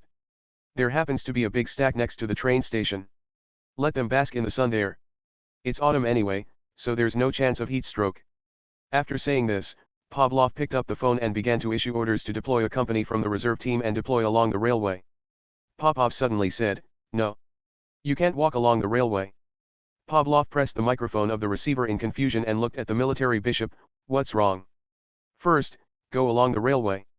If the train wants to pull back, it will block the train. Second, only civilians working beside the railway can see it. We want these prisoners to get off the railway bridge and take the main road of the city. Pass through the urban area on the east bank, and then turn towards the train station. That way all the skiterii and laborers in the city can see them. Even the laborers who have work on hand. Pavlov suddenly understood after listening to Popov's words, boost everyone's morale. Okay, I'll make arrangements right now. He immediately changed his order and asked the selected companies to spread out along the street and line up all the way to the train station. In the afternoon, the people of Shostka ran to the main road and looked at the guard soldiers lined up on the main road with confusion. The church priests were shouting with iron trumpets, don't gather, please don't gather. The enemy may bombard us at any time. The enemy may bombard us at any time. But no people left. Everyone was whispering. What's going on? I heard that the general just fought to the other side. I'm afraid he has died for his country now. Talk nonsense. Be careful that the Inquisitor hears you. But what's the point of lining up like this? Everyone discussed for a long time with no result, but more and more people gathered together. Suddenly, the west side of the street cheered, hurrah! Everyone squeezed forward curiously, wanting to see what was going on, but they were blocked by the guards who lined up with rifles coming across from them. Don't crowd, don't crowd. You can all see it? An ant curiously asked the second lieutenant leading the team, what's going on? What are you looking at? I don't know either, just let me line up. I'm more curious than you, Ant. While everyone was talking about it, the cheers gradually came closer. At this time, a child climbing on the roof shouted, it's the Procenians. The Procenians have entered the city.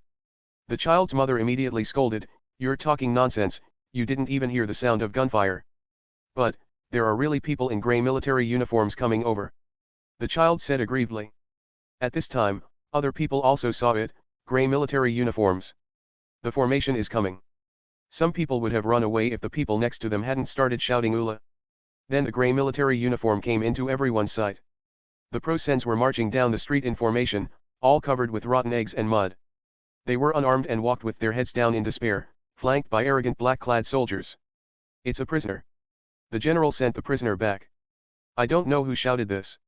Everyone woke up from a dream and immediately cheered, "Ula."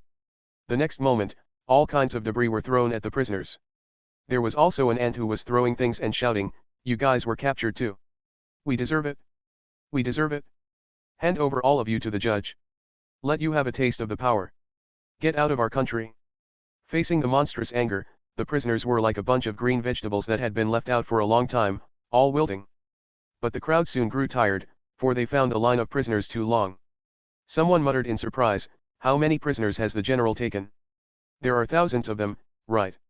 No, look at how long this team is, it must be tens of thousands of people. You know, that was General Rokosov. He killed 9 enemy generals." Just as he was talking, the crowd added a 0 to the number of prisoners, thinking that this number was very real. The number of enemy generals killed by General Rokosov also successfully increased to 9. Just when everyone was tired of looking at the prisoners, someone shouted again, "Look! It's an enemy officer."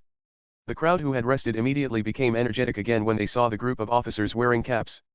They threw stones, flower pots and urine at them like a storm. An adjutant wearing an adjutant's rope tried to use the adjutant's rope as a stone for the man with the highest rank. This aroused even greater anger and more stones were thrown.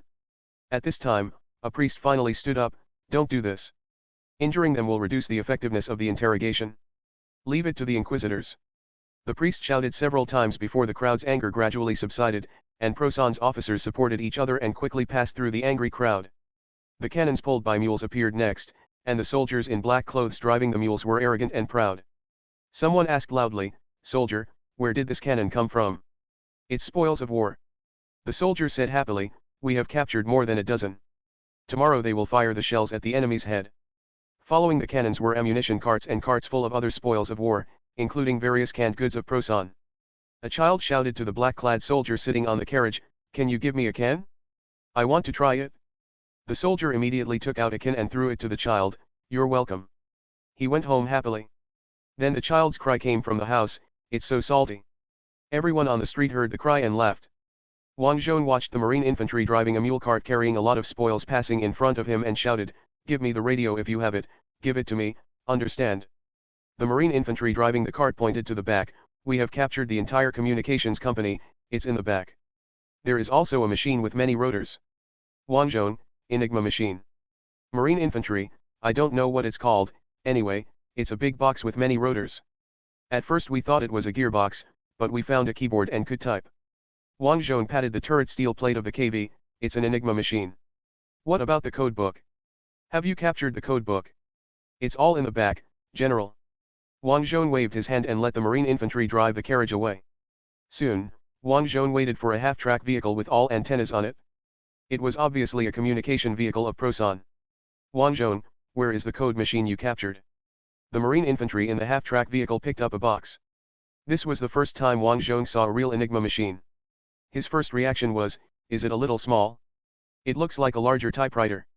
"Wang Zhong, bring it here for me to see." The naval infantryman stood up, jumped from the half-track vehicle to the flatbed in one step, then climbed onto the KV's body swiftly and put the Enigma machine in front of Wang Zhong. Wang Zhong opened the box and checked the machine inside. The keyboard is almost the same as that of a classic typewriter. The typewriter originally had 5 rotors in the place where the rollers were installed, and there is a complex linkage mechanism nearby. In addition, there is a manually rotating knob next to the rotor, which seems to be used to adjust the position of each turntable. The Enigma machine is very simple to use. As long as the information to be encrypted is entered on the keyboard, it will automatically be converted into an encrypted string. When decoding, just enter the string in reverse, and the information content will come out. However, to complete the decryption, it is not enough to have an Enigma machine that is exactly the same as the sender. It is necessary to accurately know the starting position of each rotor during encryption and the wiring method on the circuit board below. Even if an Enigma machine was seized, the position of the rotor on it could be used to decipher the secret documents for one day. However, the other party would change the rotor position the next day and could no longer decipher it. Wang Zhong carefully examined the cipher machine and once again thought of what he had thought of, building a manor, gathering a group of mathematicians, and deciphering Plosson's code. This is what the British did at Bletchley Park during World War II. When Sandazi's code was deciphered, the losses of the wolf pack tactics soared, because the Royal Navy knew when the wolf pack would come, where to assemble, and where to resupply. Wang Zhong looked at the machine, closed the lid, and handed it back to the Navy. Be sure to keep it well and make sure it is delivered to the judge intact. This machine is very important. Deliver it to the judge. Wang Zhong, yes, but we have to keep this communication vehicle. Also, how many walkie-talkies have been seized?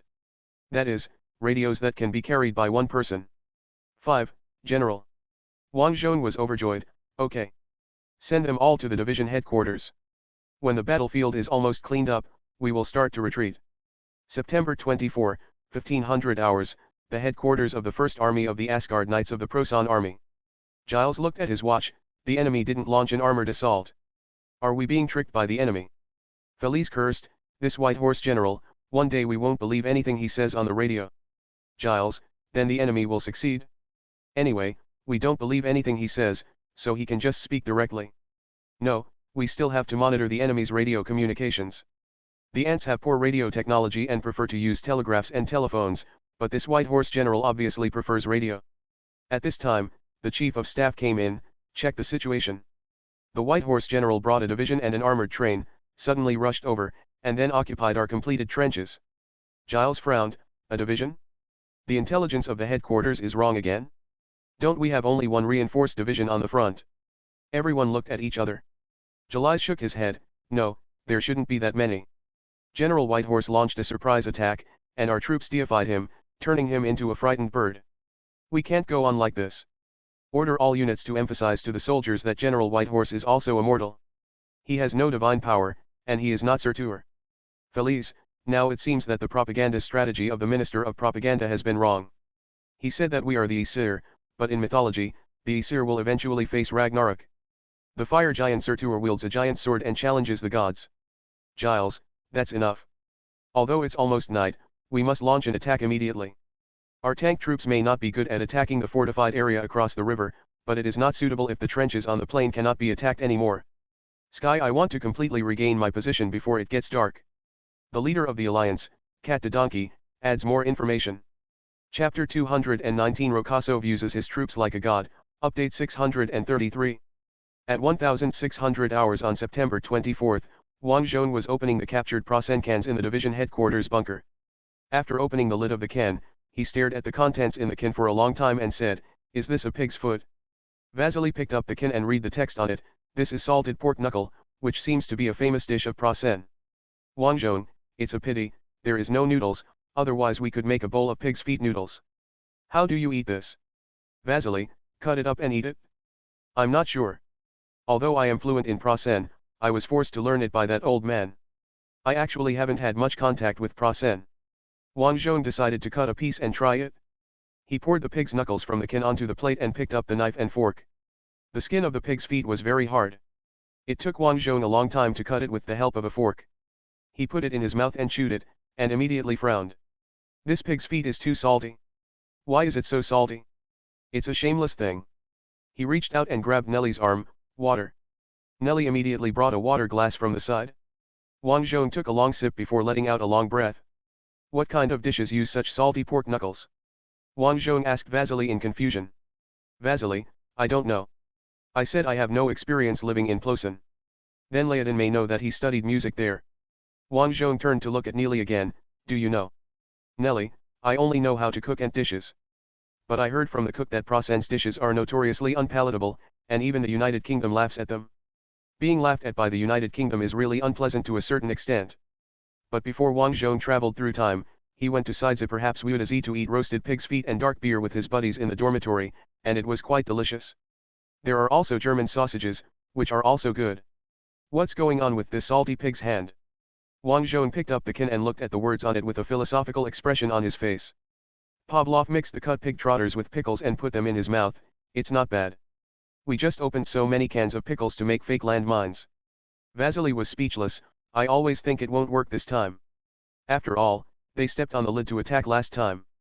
Wang Zhong finally put down the can and looked at the pork knuckle with a corner cut off on the plate. Nellie, shall I make some sausage and cucumber soup? Maybe just eat it? Wang Zhong, okay. Vasily, wait a minute, this looks like a soup can. Let me open it.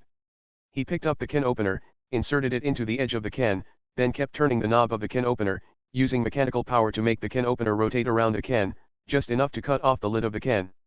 Then this can opener has a special structure that clamps the lid. As long as the can opener is pulled out, the lid will be taken off. Vasily put the opened can on the table. Inside is a paste of green and yellow paint mixed together. Wang Zhong looked at the contents and expressed his feelings. Indian paste? We are opening the can of Prasen, not the can of the United Kingdom, right? Vasily stirred the can with a spoon, and the contents underneath turned up. Green peas, red carrots, maybe onions, and meat, and lots of yellow goo. Wang Zhong, what is that yellow thing? Vasily picked up the can and looked at the ingredient list. It should be potatoes. The ingredients are peas, potatoes, onions, bacon, carrots, and cabbage. After reading it, he looked inside the can. I guess the green color is the stewed cabbage, and the yellow color is the potatoes. Wang Zhong stared at the mush in the can. Because of the green color, it didn't look like poop. On the other hand, if there wasn't this healthy green color, it would look like a person with indigestion. Vasily took a bite and said, "Hey, it's quite delicious." Wang Zhong looked at Vasily. Are you picking out resistance? Vasily, it's really delicious. Although I hate the Prasen education my dad, Naden, gave me, this one is really not bad. Wang Zhong doubtfully picked up the spoon, took a spoonful and put it into his mouth.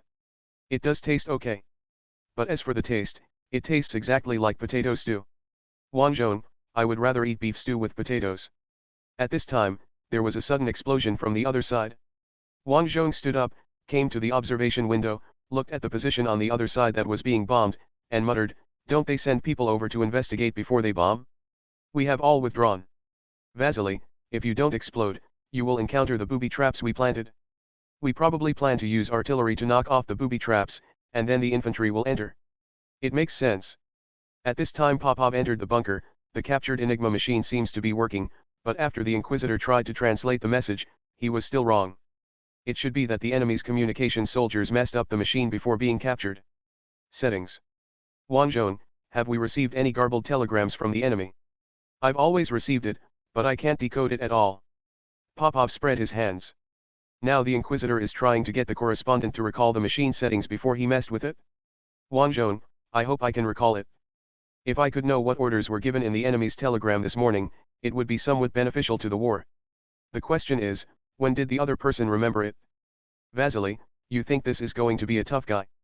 Wang Zhong, no, I think he may have really forgotten the settings this morning. After all, once the Enigma machine is set up, it can be used until the settings are changed on the other side. There is no need for the decoder to remember the initial position. Popov cursed, the enemy has really made something difficult.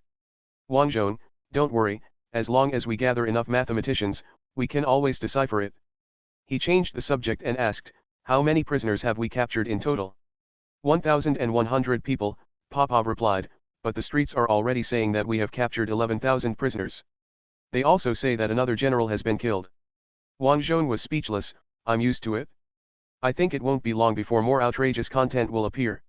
So those 1,010 prisoners are now waiting for evacuation in the yard? Are there enough security manpower? Of course. Popov patted his chest. I asked the Inquisitor to set up a machine gun on the high platform of the stockyard to ensure that no one dared to touch it. But speaking of it, these Plosin prisoners of war were very well behaved, and they were very polite when they were being escorted. Able to walk in formation. Wang Zhong, it shows that their confidence has not been broken. They firmly believe that after the Empire wins, they can come out and they will return triumphantly in the future. Don't worry, their confidence will not last long. After Wang Zhong finished speaking, the sound of gunfire outside changed, and apparently extended shooting began. Vasily looked out with the artillery mirror and said, we should be about to attack. Let's see if the can lids and the mines we modified can work this time. At this time, the extended artillery fire fell on the bridgehead, and then gradually moved toward the east bank, exploding sprays in the water. Wang Zhong was also in front of the observation window, watching the barge move towards him, and then move to the back. The position the enemy wanted to attack was 2 kilometers away and completely outside Wang Zhong's highlighted range, so he could only push Vasily away and use the artillery mirror to look at the other side. Relying on the artillery mirror, Wang Zhong saw the enemy's mixed formation of tanks and infantry approaching the position cautiously. Then they actually used machine guns and high-explosive bombs to shoot at the empty position. Wang Zhong just watched the enemy's performance with peace of mind. Vasily read beside him, you took my place, I can't see it anymore. Wang Zhong, go aside, I'm really enjoying watching it. At this time, Wang Zhong saw someone stepping on a fake landmine, and then stopped with a solemn expression. It's a pity that even with the artillery scope, you can't get too close, so you can only get a rough look.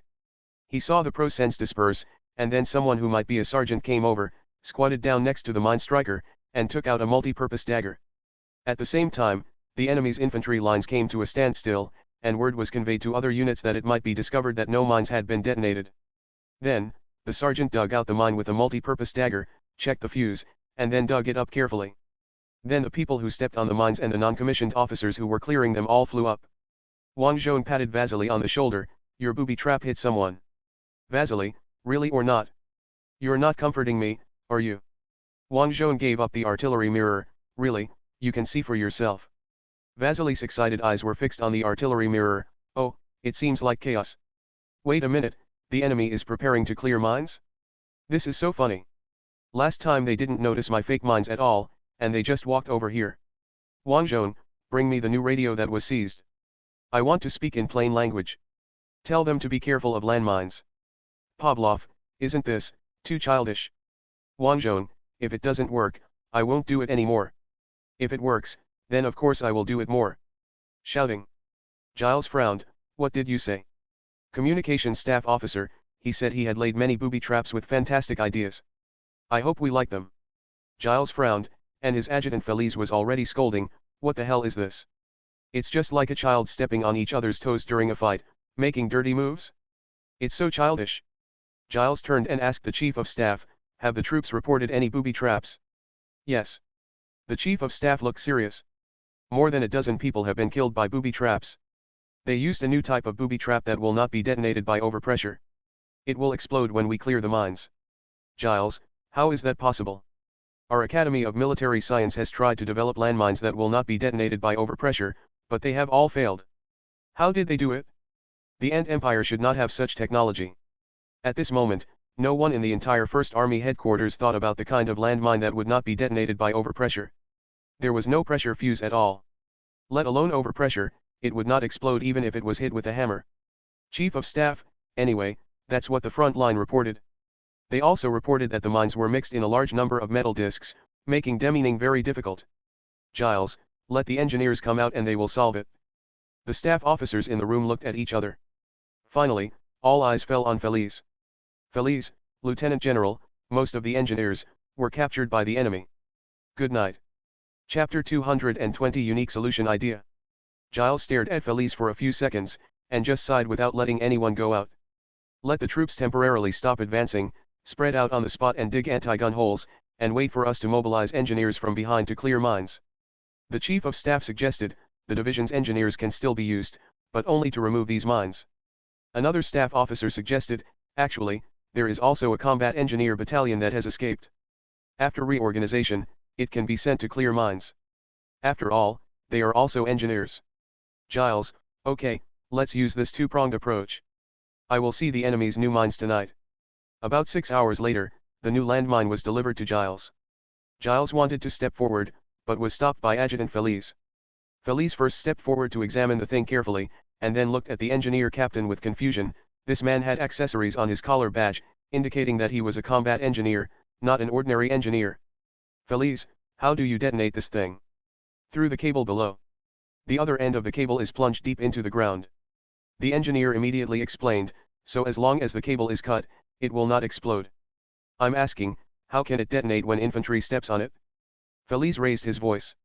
Captain, it won't detonate. The pressure plate on this thing is just a decoration. It won't detonate at all, but it will feel like stepping on a mine. If the infantry steps on it, they won't dare to move. They will lure the deminas over and rely on a simple cable. Detonate. Feliz opened his mouth so wide that he forgot to close it for a moment.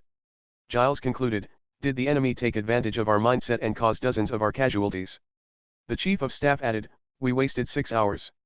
By the way, we were bombarded while we were delayed in the open space, and there were hundreds of casualties. The corners of Giles' eyes twitched.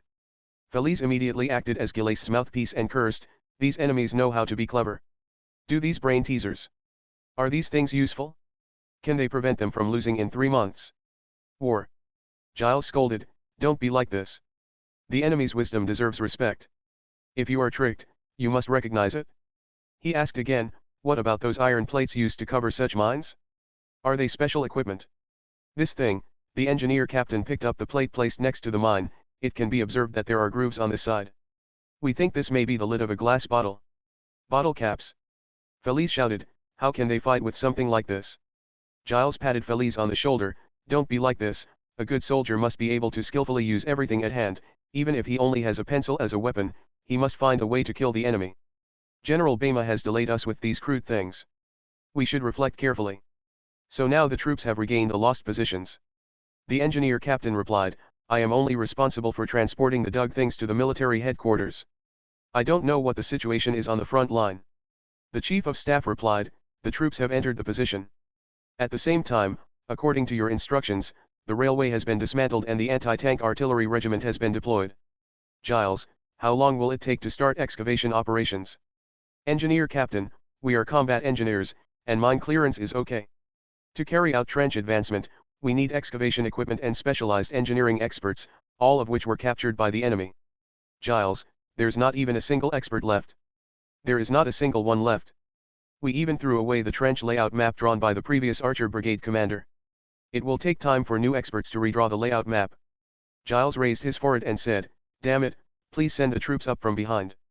At this time, the chief of staff suggested, the division commander of the Amphula division, Cruz, suggested building an artillery observation post on the slope of the front line to guide artillery bombardment. Is that breakthrough far from our front? Giles asked. Chief of staff, on the southern section of our current trench, construction can begin now. No, construction can begin tomorrow. After he finished speaking, he looked at the time and changed his words again, construction can start today, it will be done today. Giles waved his hand, let him build it. The next day, on the morning of September 25, 914, Wang Zhong yawned and entered the bunker. He first greeted Popov, who was on the night shift, hello. How is the situation? Popov, great, there were mine explosions in the middle of the night yesterday. But this morning the bridgehead reported that the enemy was observed in the position we abandoned. Wang Zhong came to the observation window, pretended to pick up the telescope and looked at it, it is indeed true. Cut top view, the enemy has filled the trenches. Popov, I didn't expect these fake mines to delay the enemy for so long. Wang Zhong snorted, this will delay the enemy's digging for another day. By the way, have the prisoners been sent back to Yebeo? Popov, it has been packed into a tanker and taken away. In addition, the Inquisitor's torture of the enemy decoder has come to an end. Wang Zhong, he did it? Popov, no, the person entered the emergency room and was just rescued. The tribunal sent a telegram to criticize the incident and requested that the person be sent to Yebeo immediately. Professionals from the tribunal headquarters came. Wang Zhong, so we packed them into the train together. No, Yebeo sent a plane to pick him up, and he's already on the plane. After Popov finished speaking, Pavlov entered the bunker. So what's the situation? He asked. Wang Zhong repeated what Popov had just said. Pavlov laughed, great. I really want to see the enemy general's expressions when they see the thing Vasily made. Wang Zhong, I think so too, it must be exciting. He paused and looked at the other side, I guess the enemy is going to push their anti-tank guns up now. In Wang Zhong's vision, no anti-tank gun groups were highlighted, so he continued, we should let the Air Force find out where they are. Pavlov, okay, maybe the Prosons forgot to camouflage. After all, there was no camouflage net in the supplies you seized yesterday.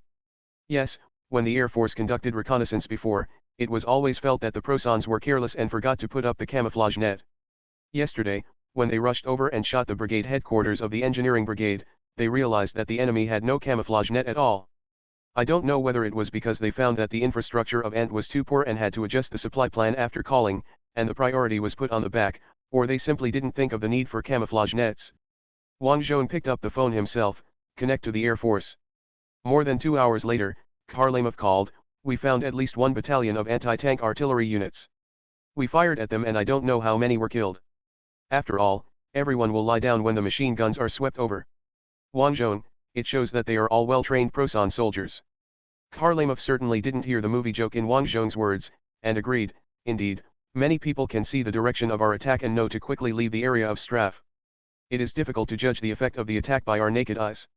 So we were about to call you for another artillery attack, and the enemy air force appeared. Wang Zhong, it doesn't matter, as long as you come back successfully. Kharlamov, I sent a map with the location of the enemy anti-tank artillery battalion marked, and it should be almost there. In addition, if you want to launch an armored train attack again, I tell you that it is impossible. The enemy has broken the section of the railroad tracks at their position. As soon as the other side finished speaking, a staff officer led a messenger in. Report, the messenger from the airport is here. Wang Zhong, the map has arrived, Kharlamov. Then I hang up. Okay, I wish you a good blow to the enemy. I will. Wang Zhong put down the receiver and said to the messenger, map. The messenger did not answer, but took out the map and handed it to Wang Zhong. Wang Zhong glanced at the map and handed it to Pavlov. According to this bombardment. When Pavlov gave orders to the artillery regiment, Vasily said, today seems to be another boring day. It would be great if we could still attack like yesterday. How about we do it again? Wang Zhong, no, just now the aerial reconnaissance found that the enemy broke the railroad tracks. This kind of armored train attack is no longer useful. Vasily was not giving up, then let's organize a pure armored assault. Use the ferry to transport the tanks over. Wang Zhong, no, the water on the West Bank ferry is full of enemy tanks. The ferry can't dock, and the boat can't deliver the tanks. Vasily frowned, then we just watch. Wang Zhong thought about it and said, in this way, we can organize people to use loudspeakers to shout to the other side, mocking them for advancing so slowly. When they dig over, it will rain, and they will become unable to move. Vasily, this seems good.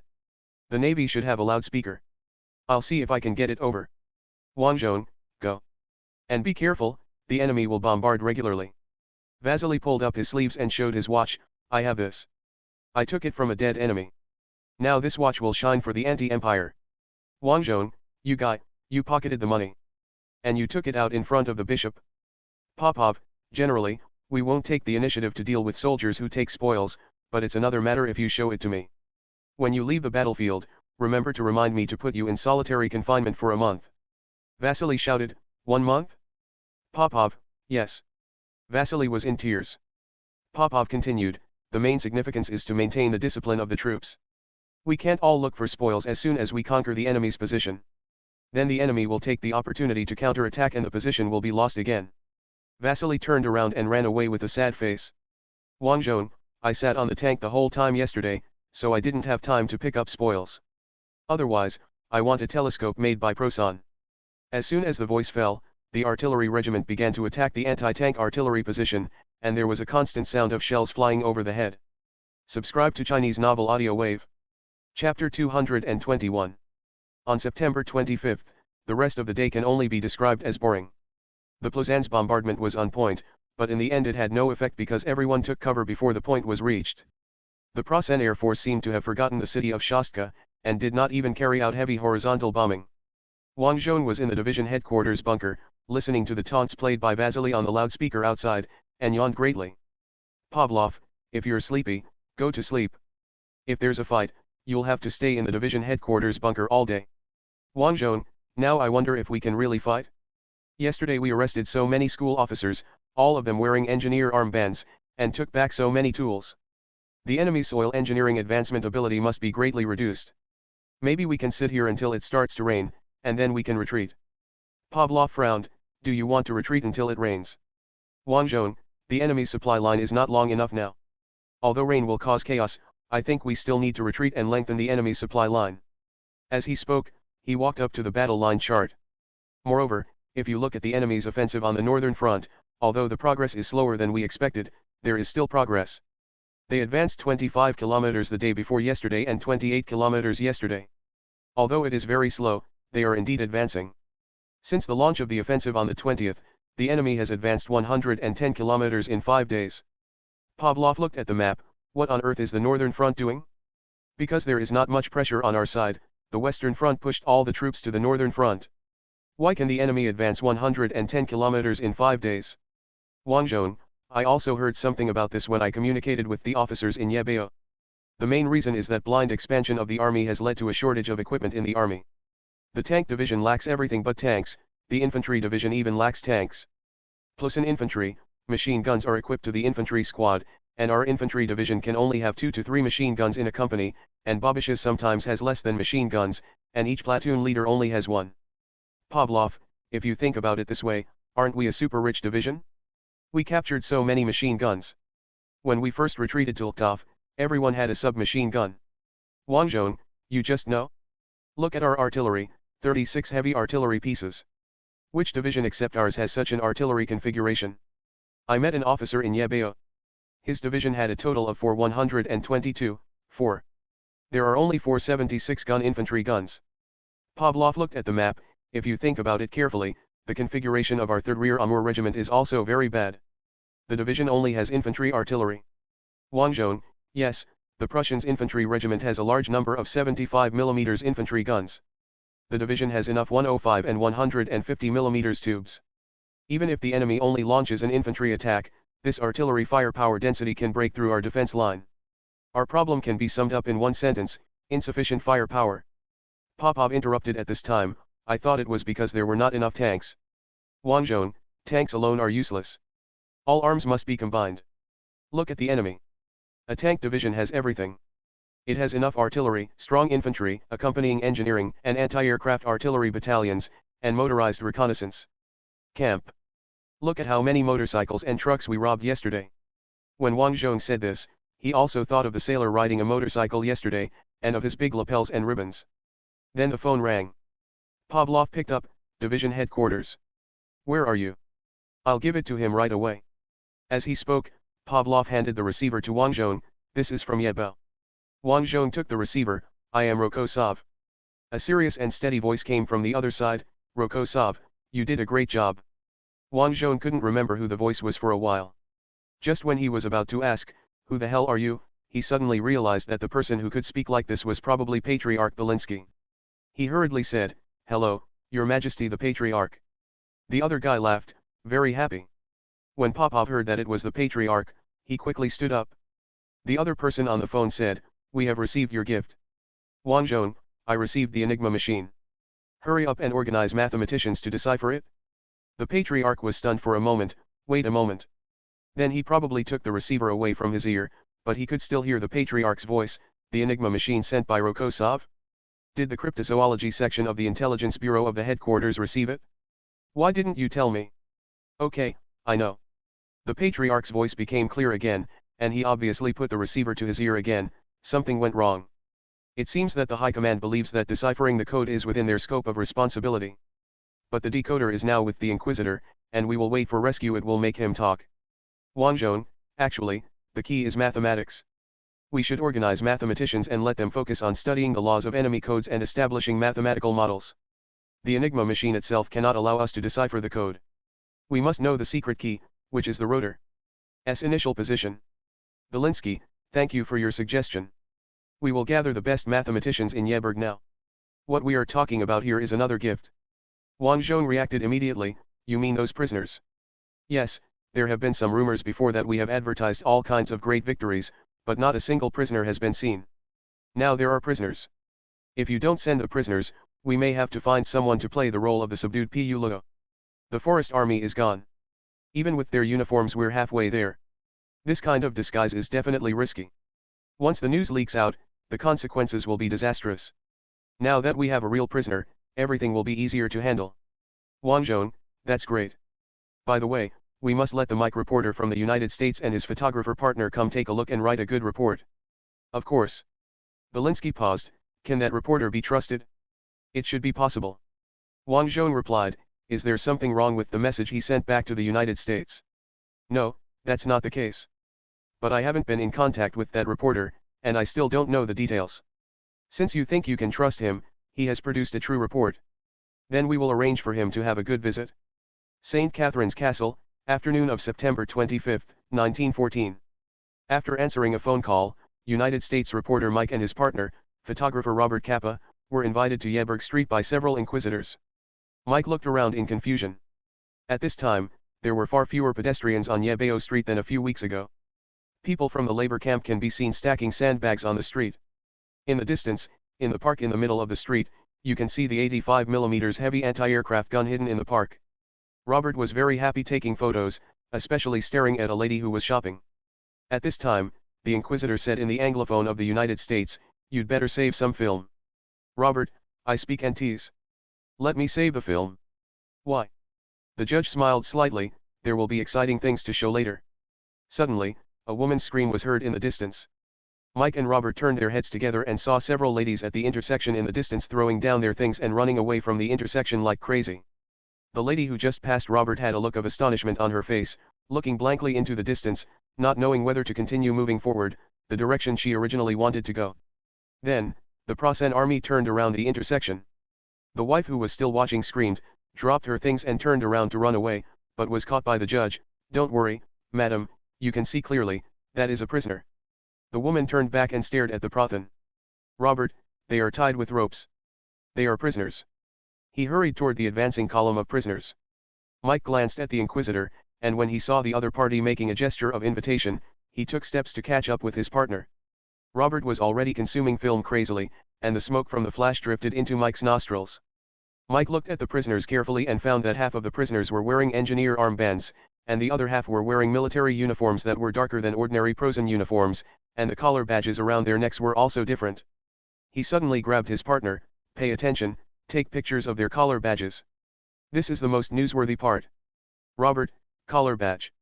"Mike, did you see Zeus holding lightning? These people are the Knights of Asgard according to Prasen's propaganda department, the best of the elite. Prasen's propaganda said that this army is invincible." "Robert, I don't remember this happening, but it must be what you said it was. And this collar badge, it does look eye-catching." As he spoke, he picked up the camera, got close to the infantrymen with collar badges, and pressed the shutter. The smoke produced by the rapid combustion of magnesium powder comes out of the flashlight. "Mike, take more pictures." After giving instructions to his partner, he switched to Prasen and asked loudly, "Are you the Knights of Asgard? Who defeated you?" All the prisoners stared at Mike with resentful eyes. Robert, as if he had found a treasure, took pictures of the expressions of these people. At this time, the ant crowd came to their senses and began to curse at the prisoners, and threw all kinds of debris at the prisoner team from all directions. Mike was still repeating, "Are you the Knights of Asgard? Who defeated you? Who captured you? I am a reporter from the United States. Who can accept my interview?" At this time, a man who looked like an officer suddenly said, "Obs Sturm oder Schneid, ob dies on uns lascht." Mike understands Prasen and knows the meaning of whether it's a strong wind, a blizzard, or a scorching Sunday. This is the military song of the Prasen Armored Corps. The next moment, the disgraced prisoners raised their chests and raised their heads, singing loudly together. The engine roared like thunder and the speed was as fast as lightning. It faced the enemy and was protected by the tank. In front of our comrades, we charge and fight alone, thus we penetrate deeply into the enemy's position. The ant crowd threw things more vigorously, but this did not stop the Prosenians. No, they seemed to be singing louder to counter the anger of the ant people. If the goddess of fate abandons us again, if we can no longer return to our hometown, if bullets are fired at us, ending our destiny and stopping our lives, at least our loyal tanks will give us a steel tomb. Mike looked at the arrogant Prosens and had already thought of the first sentence of the report. These prisoners, it seems as if they are not prisoners at all, but come to occupy the city. This is the first group of Plosen soldiers who entered Yefort. Chapter 222 Situation in Other Directions, Supplementary Update 733. On September 29, at the headquarters of the 2nd Panzer Group in Plosen, General Heinz Wilhelm von Moltke had just entered the headquarters when his adjutant hurried over and said, "It's a call from Marshal von Borg of the Center Army Group." "General Moltke, I know. Make me some coffee." After that, he walked to the map table and picked up the receiver. "This is Moltke." "What's up, Marshal? It's so refreshing to be able to call your headquarters." General Moltke's armored forces had been attacking very quickly before, always advancing, so his group headquarters was also constantly moving forward, and there was no time to pull the telephone line. Now, it's unprecedented that the headquarters is still in the same place 9 days after the attack was launched. General Moltke explained, "We encountered firm resistance on the Duva River. We have been attacking the 51st Anti-Army in the front. They suffered heavy losses, but they were reinforced by the 55th Army. In addition, the enemy's army group heavy artillery has been taking care of us. If the Asgard 1st Army can launch an attack and share some of our offensive pressure, I think it is only a matter of time to break through the enemy's defense line." Marshal von Borg sighed, "Your Majesty is very angry. After all, the offensive on the northern line is very smooth, but you are motionless.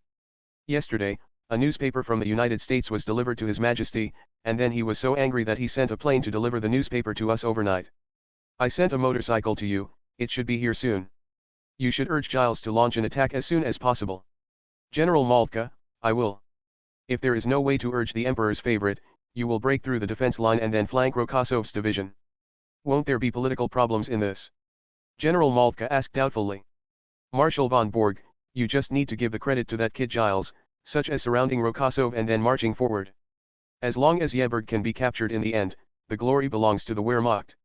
General Moltke put his heels together. Yes. I will try to break through the defense line within a few days. The phone was hung up as soon as he finished speaking. General Moltke put down the receiver and turned to ask his adjutant.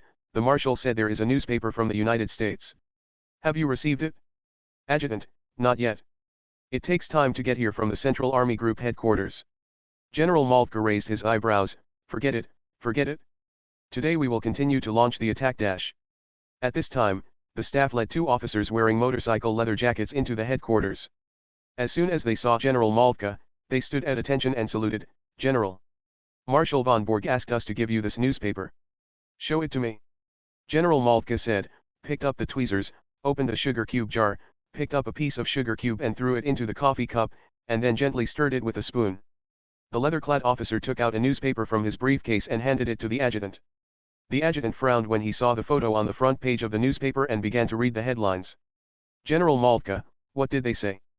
These prisoners seemed to be not prisoners at all, but came to occupy the city. This is the first group of Prosan soldiers to enter Yebeo. General Rokosov captured them and promised that they would be the last group of Prosan people to enter Yebeo. Our reporter learned that these Prosan soldiers came from the Asgard Knights, which was boasted by the propaganda department of the Prosan Empire. They were eliminated as a whole by General Rokosov.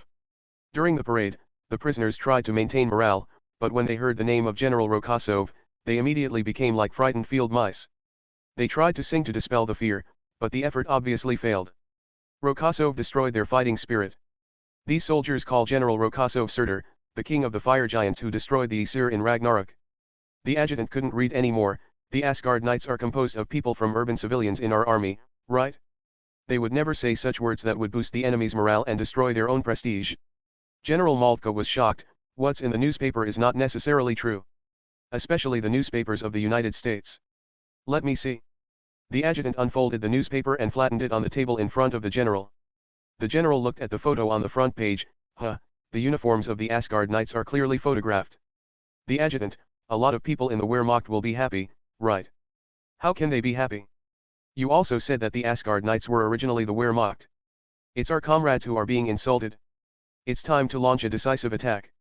We will break through the enemy in front of us today. General Moltke raised his head. Attack, resolutely attack. On the morning of September 29, Lieutenant General Kashuka's army was attacked fiercely by the enemy. Of course, the enemy's attacks these days have been fierce. Yesterday, the Plossins tried to build a pontoon bridge on the river, and Kashuka's artillery finally stopped the enemy's bridge-building operation. Today, it seems that the enemy is going to repeat the same trick again.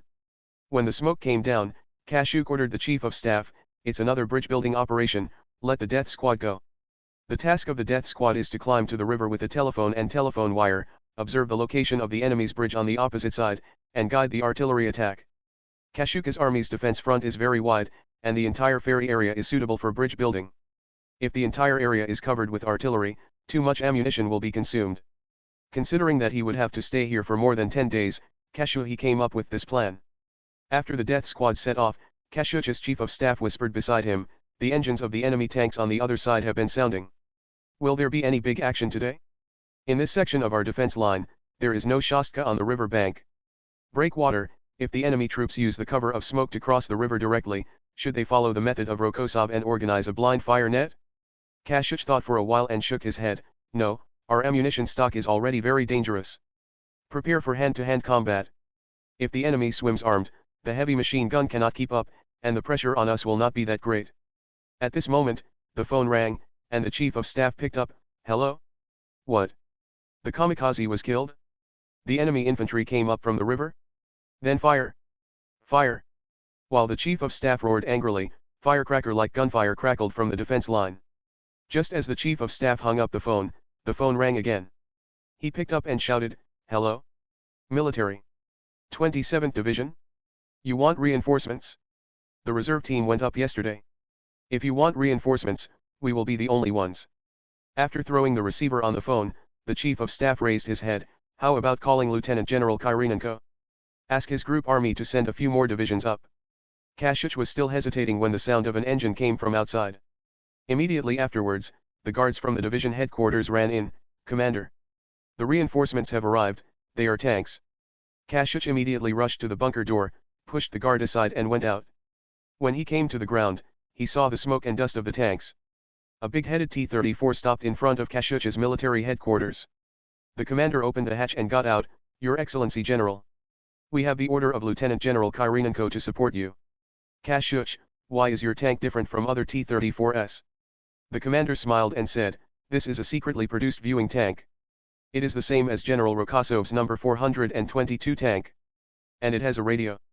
Although the radio will have troubles from time to time, it is all there. Let's go fight the enemy." Bar. Kashyuch, okay.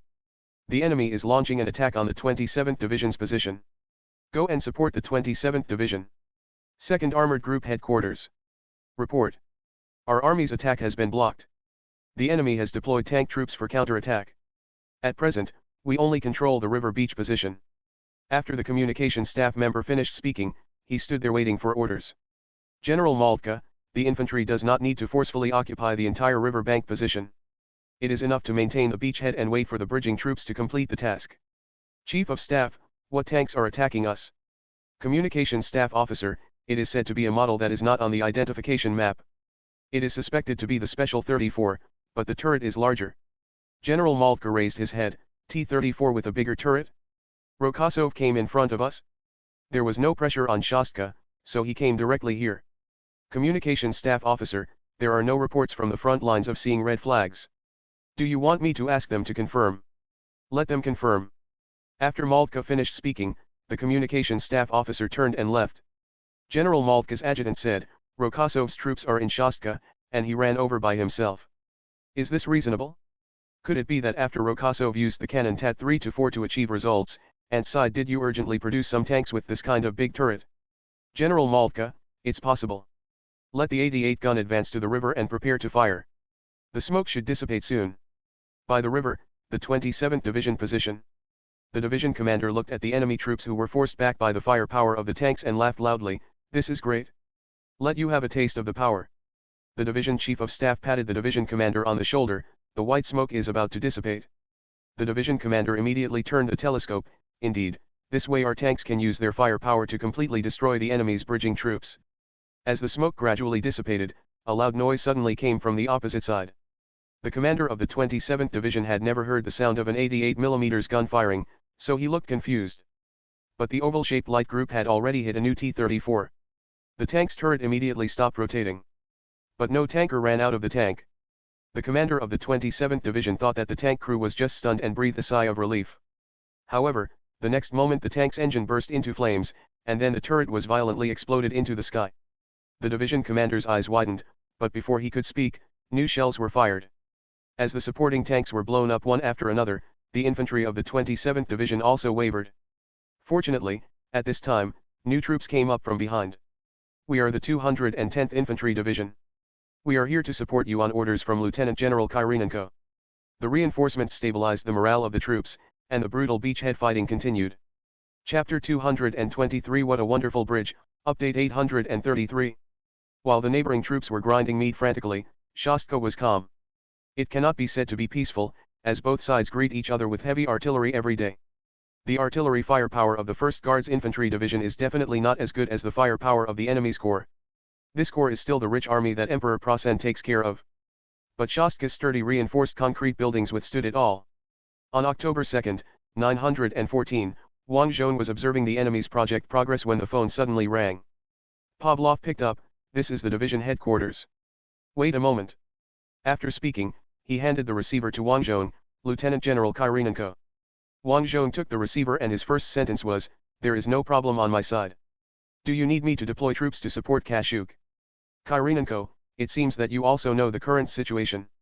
The enemy has launched successive fierce attacks on Kashyuk's positions. Some surface positions have been blown up. Kashyuk has lost its beachhead and was completely destroyed by artillery. The enemy's pontoon bridge prevented the enemy from continuing to advance. The Air Force at your airport also played a big role. It's the first time I know that our destroyers can also drop bombs. Wang Zhong, in fact, this is the first time I know about it. But they seem to like to carry out such missions. By the way, I also know about the situation in Kashuk through the Air Force. Kyrenenko, I have sent all the reserve troops up, adjusted the defense areas of other troops, and abandoned some unimportant nodes. I have sent all the saved troops to Kashuk. What did the front army say? Wang Zhong asked. If you look at the situation in the north, you can probably guess what they will say, right? Kyrenenko's wry smile came along the phone line. Wang Zhong looked at the map on the wall of the division headquarters. A huge protrusion to the north penetrated the entire Western Front defense area. By the way, on the front of the Western Front, the enemy's infantry units also launched an attack, holding other units of the Western Front firmly in place. Therefore, the Western Front could only continuously mobilize follow-up troops to the north in an attempt to block the enemy's surging offensive. In addition to defense, the Western Front also launched an offensive aimed at cutting off the roots of the enemy's tusks. Unsurprisingly, it failed and a large number of troops were lost. It seems that the current situation of the entire Ant army is not enough to launch an attack. To defeat the Prasen army, you have to temper your troops with blood and fire. Wang Zhong, I can mobilize a battalion, no, a regiment. Kyrenenko, come on, I called you to ask for your regiment? No, General Rokosov, now is the time to use your connections. I don't know that you should call her Royal Highness, still under the title of Patriarch, I don't know where I can get the troops. But you have to do something, send a telegram, make a phone call, or fly directly to Yebeo and do something. You are the star of victory. Of course I will not leave everything to you. I will go to the headquarters of the Western Front now. The headquarters of the Western Front was not located in Yebeo City, but in Tula. It takes about a day to drive from Kyrenenko's headquarters. Yes, 1 day, and is so vast. Wang Zhong, I understand. I'll make the call, so do your best. Let's all work hard. If it really collapses, you can retreat to my headquarters. Your division is well equipped and should be able to withstand it for a while. If it starts to rain, you can still be saved. Hang up. After saying that, Kyrenenko hung up the phone. Wang Zhong put down the receiver and looked at Pavlov. Pavlov, Kashuk can't stand it anymore. Wang Zhong, the reserves are almost exhausted, including Kyrenenko's reserves. In the end, we should be allowed to guard the ferry below. We have strong firepower. But now we are playing a sit-down war with the enemy here, stuck. Shuhi's equipment is far inferior to that of our army in facing the enemy's heavy assault. Pavlov shrugged, who can predict this? It is impossible to mobilize Wang Zhong's division now, because this parallel change of defense will cause huge chaos. The enemy can change before he is close. If the enemy does this in front of him, he is seeking death. Therefore, the error in troop allocation can only be as it is now. Of course, it was not him who deployed Wang Zhong here, but the Western Front Command. Wang Zhong secretly thought that when he commanded large-scale troops in the future, he must do more reconnaissance and determine the enemy's main attack direction as accurately as possible. At this time Popov said, "You can't say that.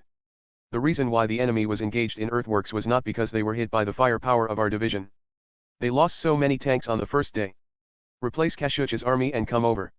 Maybe they are also taking turns to attack, and we are too bored to watch the enemy's soil work on the current position in Kashur. It is indeed possible." Wang Zhong, in short, now Kyrenenko has handed over the command to his chief of staff and went to Marshal Semyon of the Western Front to request troops. And I also want to make a call to the Patriarch. Can our phone call go directly to the capital? Pavlov, yes, we can use civilian long-distance lines. Military lines have to go to the front army switchboard first, which is very troublesome. Wang Zhong, can I just ask our side to connect to the civil line? Yes, the interfaces for all lines are now at our switchboard. Wang Zhong picked up the receiver, I'm Rokosov, pick up the civil line and go to Yebeo. The communication soldier at the switchboard asked, where is the Yefort? The great cathedral of the Eastern Holy Church. Okay. Wang Zhong held the receiver and waited for the connection, looking back and forth between Pavlov and Popov. Soon, the other side responded, Great Holy Cathedral switchboard, who are you? Wang Zhong, I am General Rokosov. Is that Major General Alexei Konstantinovich Rokosov? Yes. Are you looking for His Majesty Patriarch Belinsky? Yes. Hold on. The waiting time entered again. Wang Zhong looked at Pavlov and suddenly asked, why don't you speak? Pavlov and Popov looked at each other and said, I'm afraid of disturbing you in moving reinforcements. Popov, yes, it would be bad if we scare the reinforcements away by talking. Wang Zhong wanted to complain about these two, but that voice came from over there, Rokosov, what's the matter? Wang Zhong, that's right. Our Kashuk tribe downstream has exhausted its reserves. Kyrenenko's reserves have also moved up. Without new troop support, the situation on the southern front will be very dangerous. Belinsky was silent for a few seconds and asked, I only have the ski terii here, is this okay? They have weapons, but they only have weapons. Do you understand? Wang Zhong, I understand, I have fought side by side with them. Belinsky, I understand. Let's arrange for people to transport the ski terii to the front line. I will send those with better quality among the ski terii. After gaining combat experience, maybe these people can be compared to the 5th batch. The Shensk regiment was reorganized into a regular force. Wang Zhong, thank you very much. What's there to thank me for? I'm also fighting for the country, just in a different position. Just hang in there. Based on the observed information and records over the past 40 years, the meteorological department believes that there will be another week or so. It will rain. Wang Zhong, understood. I will convey this to Kazhuk and Lieutenant General Kyrenenko. Then. He originally wanted to say goodbye, but suddenly remembered and asked, how is the situation at the headquarters? After Marshal Semyon went to the Western Front, only Chief of Staff Tkachev was left. Patriarch, Tkachev has appeased His Majesty. At least for this period of time, we don't have to worry about him giving random orders. If the situation on the northern front is really bad, a retreat order will probably be issued. Wang Zhong, even if a retreat order is issued, it should be after the rainy season. We are more adapted to the mud, and our supply lines are short. After the mud arrives, it is basically impossible for the enemy to pursue us, and we can retreat safely. Belinsky, I remember. But the High Command didn't listen to me. Maybe you should talk to Her Royal Highness about this issue. Wang Zhong, can she still interfere in this matter? Belinsky, what I heard is that she cannot enter the war room and map room of the headquarters, but she has been staying with General Turgenev in the military headquarters and should be able to exert a certain influence. Wang Zhong, I understand. If necessary, just look for her. At this time, the Patriarch said wait a moment and put down the receiver to talk to others. After a while, his voice appeared again, it's confirmed, the first batch of ski terii will leave tonight and will arrive tomorrow afternoon. How to use the station controlled by your army is up to your army. Wang Zhong, thank you very much, this is my personal gratitude. Patriarch, then I accept your thanks. After hanging up the phone, Wang Zhong breathed a sigh of relief, and then said to Pavlov, inform the army group that reinforcements of the ski terii will arrive tomorrow. I don't know how many there will be, but I can use as many as they can. Wang Zhong turned and looked out the observation window. The enemy's soil engineering advance was far less fast than at the beginning, which was obviously due to the impact of Wang Zhong's assault. Popov came to Wang Zhong, looked at the enemy and said, the engineering troops estimate that the enemy will dig 50 meters away from the bridgehead on October 10th. Before that, we must find the right opportunity to retreat and bomb bridge. Otherwise, it will be inconvenient for the enemy to install explosives when they reach the shore. Wang Zhong, we will install the explosives tonight. We will start installing them after dark. Now that the night has become longer, we should be able to install them before dawn tomorrow. Then we can retreat to the bridgehead at dawn when it is darkest. Popov, okay. What a pity. With such a good anvil, the enemy won't take the bait after being hammered twice. Wang Zhong sighed, yes. And we have to blow up the bridge across the Duo River. Now look at this bridge, what a good bridge it is. At this time, Wang Zhong truly understood the sentence in the famous movie The Bridge. Good night. Chapter 224 Let me go, why is there a teacher? Early morning on October 3rd. Pavlov maintained the posture of holding the receiver and said, the retreat of the bridgehead troops has been completed, and the installation of explosives has been completed. Wang Zhong, detonate. Pavlov, detonate. The next moment, the entire roof of the bridgehead on the other side was lifted off by explosives, while the bridge's approach section was like building blocks, pushed into the river by naughty children, and collapsed. The bridge that had not yet detonated was twisted by the huge force, but the next moment the explosives on the bridge also detonated, and the rails were blown into many sections, flying into the air and then falling back into the water. From Wang Zhong's bird's eye view, the highlighted targets in the enemy's trenches that were motionless all started to move, apparently frightened by the series of loud noises. Watching the red highlighted little people running around in the trenches, Wang Zhong regained a little innocence after a long absence. Unfortunately, he didn't have a mineral water bottle in his hand and couldn't pour water into the trenches. Pavlov put down the receiver, the next step is to see how fast the enemy's trenches advance. At the current speed, it is estimated that they will be pushed to the shore on October 9th. If the situation is optimistic, it will rain by then. Wang Zhong observed the other side and heard the footsteps of the communications staff officer. He turned around and saw the staff officer starting to update the full battle line map on the wall. Because the commander cannot control the situation of other troops, the battle line situation map of the general division level command post will not be updated immediately. Instead, the intelligence over a period of time will be summarized and updated together to reduce the workload of the staff. In this way, only 2 or 3 staff officers at the division level command post can be responsible for updating. If it were the front army headquarters, there would be more than a dozen staff officers working continuously and complexly to update the verified intelligence on the map, and there would be dozens more staff officers constantly responsible for verifying all kinds of messy information. Wang Zhong watched the staff update the map and suddenly discovered something: the enemy on the northern front did not advance yesterday. Are there any troops blocking the enemy? Staff officer, the enemy has stopped advancing and is probably replenishing fuel and ammunition. Wang Zhong smiled, the enemy's supply line is beginning to be unable to hold up. The north road has advanced so far that the transportation capacity cannot keep up. Pavlov looked at the far left side of the map, that is, the far west side, and then scanned all the way to the front line of the enemy. This distance is almost 1,000 kilometers, so it is normal for problems to arise. Wang Zhong, there will be bigger problems after it rains. He looked outside the observation window again. It's going to rain, it's going to rain. However, until October 9th, there was no sign of rain. On the morning of October 9th, as soon as Wang Zhong entered the division headquarters bunker, he saw Popov, who was on the night shift, answering the phone. The enemy has no intention of crossing the river at the moment. We are closely monitoring the enemy. Yes. Oh, he is coming, I will call him. After speaking, Popov handed the receiver to Wang Zhong. Lieutenant General Kyrenenko. Wang Zhong took the receiver and said, "Hello, Lieutenant General." "The situation is terrible now," Lieutenant General Kyrenenko said bluntly. "If it weren't for the constant stream of Skiterii, our front line would have collapsed. The good news is that the enemy's arrows to the north have been stopped for 2 days. Wang Zhong, yes, the enemy forces on the north route may not be able to keep up. They need progress on the south route to complete this pincer offensive. So the pressure on us is even greater. Kyrenenko, this cannot be summed up by saying that we are under greater pressure. Did you know that Kashuch's headquarters was stormed yesterday? He only scratched his skin, but his staff was almost dead. Even if our army retreats now, it may not be well organized. If it doesn't rain, we might not be able to evacuate." Wang Zhong, no, the enemy in front of us has a short supply line, and they are holding their breath after staying here for so long. If it doesn't rain, they will catch up with us. Kyrenenko, damn the weather. In previous years, it started to rain in some places on the 7th. Wang Zhong, it's useless for you to tell me this. Can I still open an altar to pray for rain for you? What?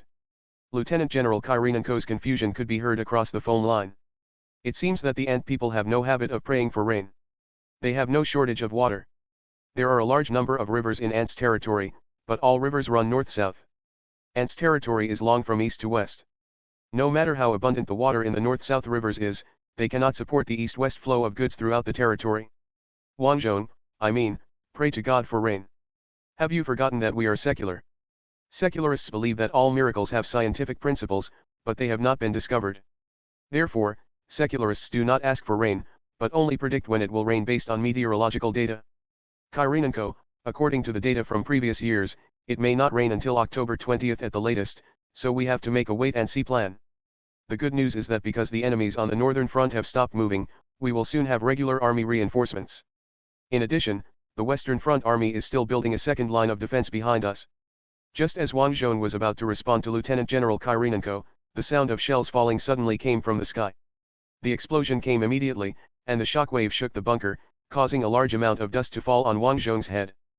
Pavlov stumbled in and said, "Damn, it's a heavy artillery. The enemy is probably going to attack by force."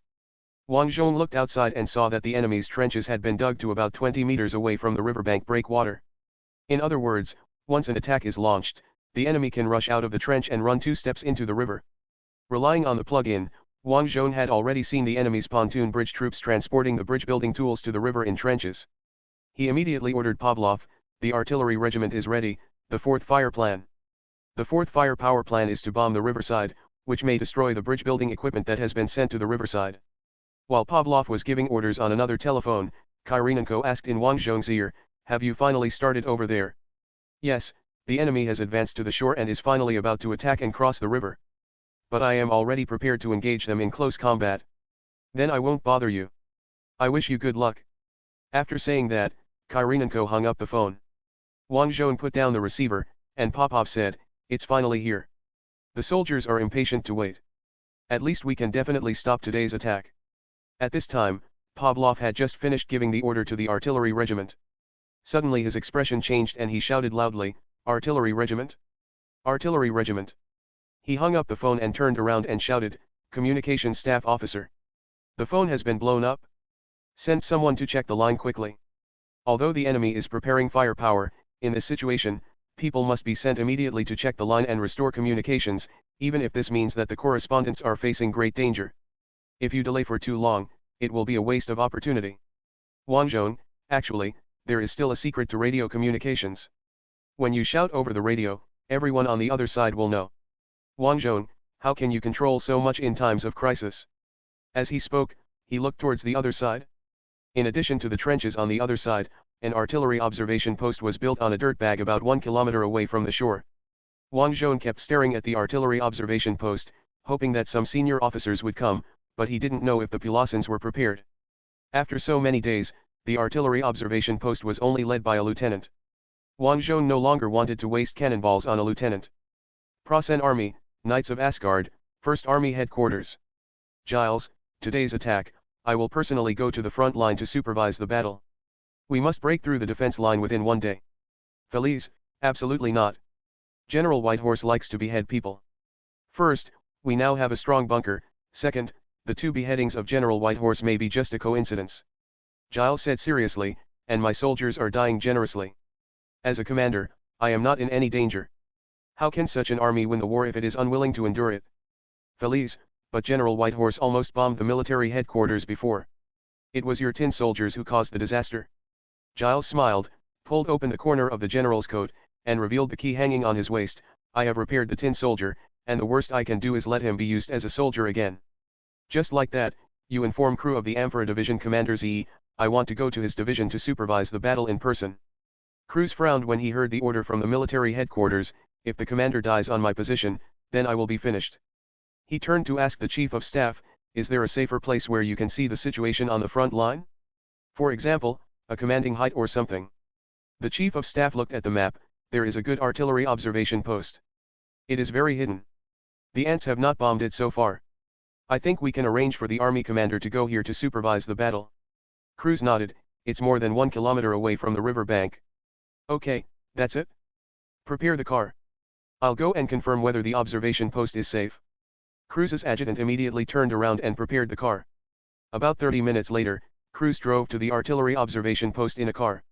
He did not go straight to the observation post, but got off the car 1 kilometer away from the observation post and walked along the trench to the observation post. The Prosan soldiers he met on the road were all surprised, and they all stood at attention and saluted. In this way, Cruz walked into the artillery observation post. The captain guarding the observation post was shocked. Master. Cruz waved his hand, then approached the observation window from the shadow side, and carefully looked outside. With unobstructed views of both the east and west coasts, this is indeed an excellent observation position. The remaining question is whether Rokosov will bombard this place. Cruz had seen Rokosov blow up the former commander of the Amphora division who had changed his military uniform and died of serious injuries.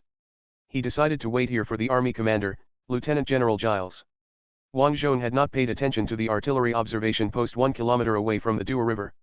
He was busy judging the enemy's main crossing direction so that the reserve team could fill in the correct position. He just quietly glanced at the artillery observation post, and then he was startled. Go ahead, why is there a teacher? You must know that since discovering this artillery observation post, Wang Zhong has measured the cannon and fired at Zhu Yuan, waiting for the fat pig to eat the big one. Now the pig is finally here. Although it doesn't want to hit the tree by itself, the tree can come to it on its own initiative. Chapter 225 Wisdom from Different Time and Space. At 8 o'clock in the morning on October 9, Giles's convoy was stopped on the Prasen army side. Feliz got out of the car and asked, "What's wrong?" The person in the car is Lieutenant General Giles. The major who stopped the car saluted the car, and then said loudly, "The chief of staff of the army asked me to stop you." Giles frowned, "What's wrong?" When Major General Cruz, the commander of the Amphora division, inspected the artillery observation post you were going to in advance, he was bombarded. The top beam of the observation post bunker was collapsed by the shell. Major General Cruz injured his shoulder and has been sent to the division field hospital for rescue. The Army Chief of Staff believes that you should not go to the front line again under these circumstances, the major who blocked the road said loudly. Feliz turned to look at Giles, Did the enemy get the information that this wave of cannons is preparing to blow you up? Giles was silent for a few seconds and said, there is no one in command of the Amphila Division now. I will go directly to the headquarters of the Amphila Division. I want to see if this White Horse General can still find me and bombard me. On Wang Zhong's side, he watched helplessly as the division commander was carried away. After all, there is a bunker. With the accuracy of the howitzer's indirect fire, it is very difficult to kill the enemies in the bunker. This time it was just the shells that landed near the bunker, causing it to collapse. The division commander was more unlucky and was hit on the shoulder by the landslide, but the others in the bunker were unscathed. This was still the case when Wang Zhong had measured the distance in advance and calculated how to shoot Zhu Yuan. It seems that to ensure the killing, it is still necessary to use heavy artillery to shoot directly. If one shot of 203 hits the bunker, do you still worry about not being able to kill anyone? At this moment, the enemy began to smoke. Wang Zhong, get ready to fight. Wang Zhong set up several layers of defense on the east coast. All the officers and men of the 1st Guards Division knew that the enemy liked to smoke, so the east coast also fully considered the situation. Wang Zhong set up a firepower point on the 2nd floor of the building along the river. It's a bit like the design idea of the bastion during World War I. The breakwater itself is very steep and difficult to climb, so even if the enemy can swim across the river and land on the beach, they still have to take the stairs. The machine guns on the 2nd floor, firing diagonally downwards, covered these stairs perfectly. Yes, this is the first hell gate that Wang Zhong sets for the enemy. Even if the enemy crosses the river under the cover of smoke, they will still have to face the blind firepower of machine guns. The smoke will not affect this firepower, but will make it worse. The enemy in the smoke cannot clearly see the position of the machine gun and fight back. Even if the enemy breaks through this hell gate, Wang Zhong has set up a second line of defense. Wang Zhong sealed most of the windows on the 1st floor of the building along the street, and then vacated all the rooms facing the river bank. There was no defender inside. All the defenders were outside the room door. In this way, the enemy cannot clearly see the situation in the room. If they use explosives to blow open the bricks and sandbags sealing the windows and rush in blindly, they will encounter the firepower of submachine guns guarding the door. In addition, Wang Zhong also placed landmines in the room facing the river bank. Mines placed outside will be detonated by overpressure, but what about the mines placed in the room? And the windows in this room were sealed with bricks and sandbags. This design will minimize the risk of overpressure detonation. Of course, the 1st floor of buildings along the river has also been converted into an anti-tank gun emplacement. For this kind of building, Wang Zhong adopted another defensive logic.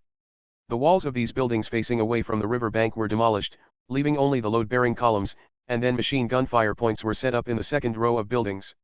Once the anti-tank gunners evacuated, the 1st floors of these buildings would become pure fire zones. Moreover, the wall on the 1st floor facing away from the river bank was demolished to facilitate the transfer of anti-tank guns. Gun carriages like the ZIS-30 can directly enter and exit the 1st floor. If the enemy breaks through this layer of defense, it will be difficult to attack the 2nd floor. Because Wang Zhong demolished all the stairs to the 2nd floor of the building along the river, and usually uses wooden ladders to go up and down. During the war, the wooden ladders are put away. Unless the Plozans learn the double jump, they just can't get up. Even if they go up, there are soldiers from the 1st Guards Division waiting with submachine guns. If all of these are useless and the enemy completely captures the buildings along the street, the enemy will also find that it is impossible to enter the bunker beneath the building along the street. The entrances to all bunkers are on the 2nd floor of the house, connected through tunnels.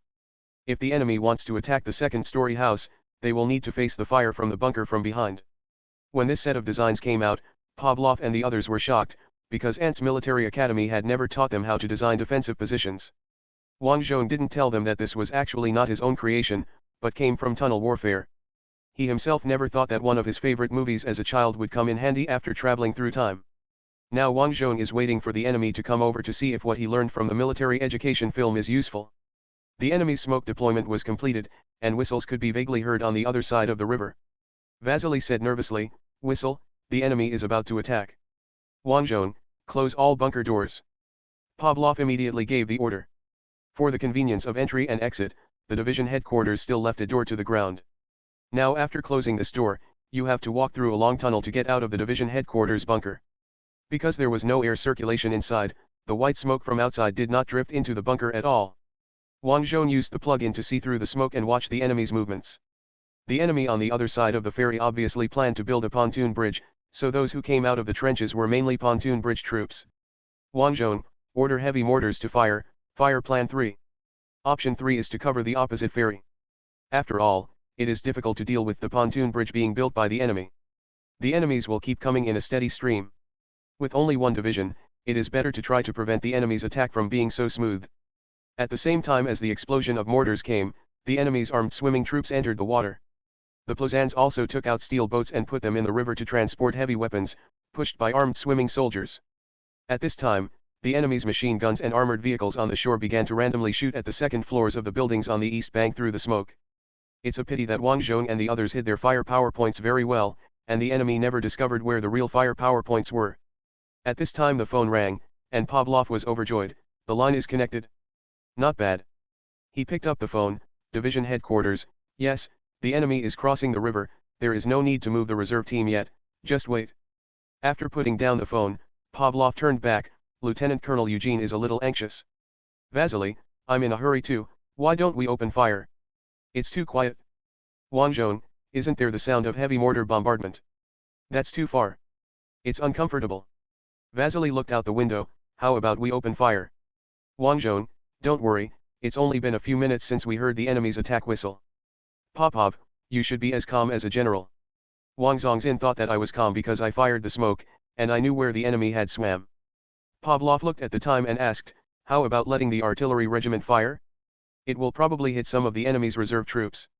Wang Zhong, you can't keep calm. This first wave of enemy attacks will definitely fail, so relax. After he finished speaking, the entire division bunker fell silent. Wang Zhong was focused on paying attention to the enemy from a bird's eye view, when he suddenly felt someone tugging on his clothes. He cut back and saw that it was Nelly, the little maid. I'm very nervous too, what should I do? Wang Zhong, why, you don't believe that my arrangement can severely defeat the enemy? That's not true. Wang Zhong stretched out his hand and touched Nelly's head. Peace of mind. Just at this time, Wang Zhong saw the first wave of enemies landing. They first tried to climb the breakwater, but when they found that they couldn't climb, they rushed to the stairs. Wang Zhong, fire. Pavlov said to the sound tube, fire. The machine guns on the second floor opened fire immediately, and the firepower network directly blocked all the stairs. The enemy was shrouded in smoke and was defeated by the storm of fire before he could see clearly what was going on. Some Prasen veterans relied on experience and intuition to duck and escape the hail of bullets. But the Prasen man also held back his energy and crawled along the stairs, not stopping until a blind bullet hit him. Wang Zhong, mortar. Heavy mortars were assigned to each regiment. Following Wang Zhong's order, the mortars assigned to the 5th Bishensк Regiment opened fire. Shells kept falling on the beach. Although the mortar's accuracy is not good, it cannot withstand the enemy being so densely packed. At this time, Wang Zhong saw an officer from Prasen firing a signal flare at the firepower point on the second floor. The red light of the flare can roughly indicate the direction even through the smoke. The only problem is that the officer fired roughly according to the line of fire, and the flare did not actually fall on the machine gun fire point. However, the infantry guns on the other side of the river opened fire. These runs were stuck just outside the range that Wang Zhong could light. After all, Prasen's infantry cannon has a good range. The shells landed continuously on the second floor, and the density of firepower actually silenced a machine gun. Wang Zhong, call the artillery regiment. The enemy infantry artillery is outside my field of vision. It should not be far away. Just as Pavlov was about to pick up the phone, he heard the sound of heavy artillery. Wait a minute, the artillery regiment is firing. Vasily, maybe the artillery observation post saw the location of the enemy's infantry artillery. Wang Zhong set up an artillery observation post on the roof of the building, but he thought that the artillery officer on the roof died while preparing the firepower. It seems not now. The enemy artillery, which was blasting at the location of the flare, ceased fire. Machine gun fire immediately resumed. But during this gap, many Prasen soldiers had already passed through the first gate of hell. The Plozans were obviously prepared for the second obstacle and directly used explosive packs to blow open the sealed windows. However, they didn't know there was a mine behind the window. The first Prasen to climb through the window was blown out of the window. Wang Zhong saw clearly and laughed. Everyone else in the map room looked puzzled, not knowing what Wang Zhong was laughing at. Chapter 226 The Prasen people flowed into rivers of blood. Update 933. Prasen Army, Asgard Knights Amphora Division Headquarters. Giles eagerly awaited reports from the front line. In addition to the Grenadier Battalion of the Amphora Division, there were also 2 Grenadier Battalions of another Grenadier Division. In addition, an additional pontoon bridge unit was transferred from the rear to be responsible for building the bridge. After the bridge is completed, Prasen's armored forces will also go into attack. Fire Tank 2 will clear out all buildings cleanly. This is one of the many experiences that Prasen summed up in the Carolingian battle. When the smoke obscures the sight of both sides, the flamethrower of the fire-breathing tank will still have good damage, as long as it sprays towards the place where there is a firing flash. That's it? According to records, Rokosov's troops have not encountered the number 2 Spitfire tank before, and this time they want to give him a good taste. Giles kept pacing around the headquarters, and finally couldn't help but said, "I'd better go to the front line and have a look." "No." Felice shouted to stop him, "Absolutely not. Although Commander Cruz is out of danger, there is no way for him to return to his command position. In fact, if the division staff are not blamed, the impact of the division commander being injured and withdrawing from the field is actually not too great for a division." Giles sighed and continued pacing back and forth with a straight face. As a result, the staff of the Ampulla division did not dare to express their anger. After all, this was the famous person in front of His Majesty the Emperor. Apart from anything else, this man was actually able to convince His Majesty, who was eager to end the war, to accept his use of earthworks to reduce casualties. In the past 20 days, the rumors about this matter became more and more outrageous. Some people even swore that Giles was actually the Emperor's prostitute when he was prostituted in front of His Majesty the Emperor. Giles has never denied this statement. Of course it is possible that he does not know. In short, no one dared to speak now, watching Giles pacing back and forth. 2 hours after the attack began, news finally came. "Report, Lieutenant General," the messenger saluted Giles. "Our attacking force was completely suppressed on the river bank by the ants. The first wave of smoke has dissipated. The front-line commander requested direct fire." "No." Giles scolded, "Fire another round of smoke. The enemy's anti-tank gunfire is fierce. Let the artillery maintain the smoke cover until the bridge is completed." "Yes." Giles continued to pace, muttering as he walked, "It would be great if the airborne troops were deployed at this time. Felice, you can also ask the Air Force to help us fight now." Giles shook his head. "Now that the river is full of smoke, they will use the excuse that they can't see the target and won't come. We have reduced so many losses with soil work, and now it's time to use human lives to break through the enemy's defenses." Wang Zhong whispered, "Will the enemy continue to attack after suffering such heavy losses?" In fact, no one in the bunker knew how much the Prasen people had suffered, because they couldn't see it. Now all the firepower of the 1st Guards Division is firing blindly, according to the parameters determined at the beginning, in order to deal with the enemy's smoke blockade. Only Wang Zhong, the old man wearing smoke, saw that the enemy's entire river bank was filled with dead Pluisan soldiers. The enemy's pontoon bridge troops are still working hard to build the bridge under heavy mortar fire. The pontoon bridge is currently halfway up. So Wang Zhong order the artillery regiment to transfer firepower and let the observation post guide the bombardment of the ferry. Pavlov had no doubts and picked up the phone receiver.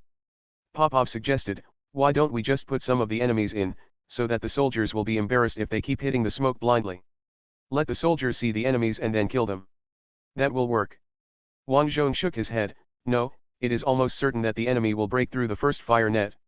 We must kill the enemy to the maximum extent at every pass and eliminate the enemy's effective strength. Popov, you are the division commander, you make the decision." At this time, Wang Zhong suddenly heard the firing of anti-aircraft guns. He raised his head in confusion. "What are you shooting at?" Vasily listened carefully and said, "It's not our anti-aircraft guns, it seems like the Navy over the port is firing." Wang Zhong immediately switched perspectives. As a result, the Navy was not counted as his subordinate units, so he could only see the unit logo, but he could indeed see the line of fire of the anti-aircraft guns. "Wang Zhong, it looks like the river gunboat." "Pavlov, has the smoke cleared over the port? Can you see the target?" Wang Zhong himself knew very well that the smoke at the port had not dispersed, but he could only agree, maybe. The Navy probably heard heavy artillery bombing the ferry and judged that there was a high-value enemy target at the ferry, so it used the machine cannon on the gunboat to fire. It can only be said that the Navy is indeed of high quality, and its fighting will and fighting initiative are terrifyingly high. The enemy's pontoon bridge troops on the other side of the ferry were washed away by heavy mortars, heavy artillery, and machine guns, and the bridge building operations had long been stopped. The question is how long this firepower can last. Just as Wang Zhong was thinking about it, he saw the Pluosan people who were pinned on the beach near the division headquarters starting to climb the breakwater. He was stunned to see that the Prosan soldier actually inserted the engineer shovel into the gap in the breakwater and climbed onto the road with the engineer shovel. After the first soldier to climb up confirmed that this method was feasible, he directly threw a smoke bomb to ensure that the smoke was covered. The second soldier who climbed up carried a bundle of ropes on his back and ran towards the street trees on the side of the road. Apparently he was going to trap the rope in a tree so that the Prosan soldiers could climb up the breakwater with the rope. This group of people. Wang Zhong was about to touch the radio to give orders, when the defenders on the second floor suddenly started throwing grenades down. What happened? The defenders on the second floor did not have the perspective ability like Wang Zhong. He carefully observed the defenders who threw the grenades, and finally realized that these soldiers saw a new smoke point suddenly appearing and felt something was wrong, so they threw the grenades. The Prosan soldiers thought they were discovered and threw grenades directly to the second floor. As a result, the grenade was caught by the second floor and thrown down again. Now Ant also knew that there were Prosan people coming up. Wang Zhong saw a captain shouting, and soon a captured Prosan machine gun was brought over, set up on the second floor and fired blindly at the bottom. Others started a grenade war. The Prosan soldiers were few in number and were highly suppressed, so they soon fell behind. But more enemies found a way to climb up the breakwater. Of course, the blockade of the stairs must continue, otherwise the enemy will rush up like a tide. Wang Zhong was paying attention to the attack and defense near the breakwater, and the Prosan infantry artillery started firing again. They were clearly suppressed by heavy artillery just now. However, the enemy's first wave of infantry artillery volleys fell directly on the riverside avenue between the building and the breakwater because of the obstruction of smoke. The Prosan soldiers who finally climbed up and stood firm were killed by their own artillery. Wang Zhong couldn't close his mouth. Are all Prosan's artillery soldiers hell divers? It's more accurate to hit your own people than the enemy. Wang Zhong, let the artillery observation post guide and suppress the enemy's artillery positions. Vasily, indeed, I just heard the explosion of the enemy's infantry artillery. But it's a mess to suppress it back and forth like this. How about splitting it into two parts and suppressing it separately? Wang Zhong, no. Haven't you heard a saying, it's better to break one finger than to hurt 5 fingers? Artillery fire should be used in a concentrated manner. If it is dispersed, neither side can achieve good results. As he spoke, the enemy's artillery unit sent a new round of smoke bombs. Wang Zhong was shocked. The enemy is not going to stop spreading smoke. Don't stop spreading smoke until the smoke bombs are used up. Giles ordered, if we can't complete the pontoon bridge during the day, we will continue to attack until night. Keep attacking, attacking. Feliz, the first echelon reported heavy casualties, but if they don't withdraw, the second echelon will go up and pile up on the narrow beach. Giles, let the second echelon cross the river from the upstream of the ferry. Further cover the bridge building operation. Yes. In the bunker of the 1st Guards Division, the phone rang. Pavlov picked up the phone, division headquarters. Where are they crossing the river? Got it? He put down the phone. The enemy is trying to cross the river upstream. Wang Zhong, send out the armored forces. The river upstream is so wide, the enemy is also anxious. Although the Duva River is in the dry season now, it is a navigable river after all. Shostka is already the narrowest part of this section of the river. When Pavlov ordered the armored forces to attack, Wang Zhong heard the sound of the engine. Since Brother Peter did not notify, it should be Ant's Air Force that came to help. As expected, 4 Yak-1s dived down first and dropped bombs on the West Bank ferry. The 100-kilogram bombs directly lifted the bridge-building vehicles of the Prosan people into the air and turned them upside down in the river.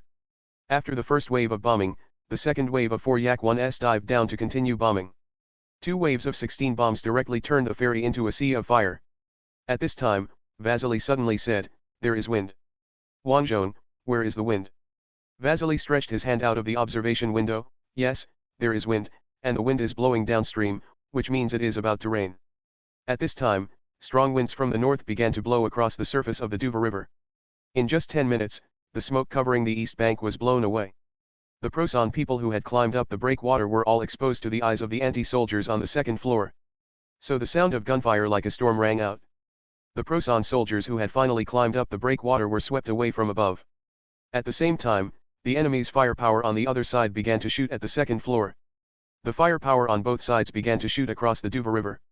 Wang Zhong heard the sound of the 57mm anti-tank gun firing, and high explosive shells were constantly fired at the West Bank ferry. The density of this firepower is much higher. The 57mm anti-tank gun group can fire a high rate of fire of 1 round every 3 seconds. The fierce shooting of 12 anti-tank guns is more terrible than any heavy machine gun. The enemy's pontoon bridge troops were wiped out in an instant. Wang Zhong laughed, good. We defended this wave. He turned around and celebrated with others by clapping his hands. Nelly, who had been silent all the time, suddenly shouted, rain, it's raining. On the afternoon of October 9, 1914, the rainy season came. The line was successfully pressed. Chapter 227 Sincere congratulations on your victory. October 11.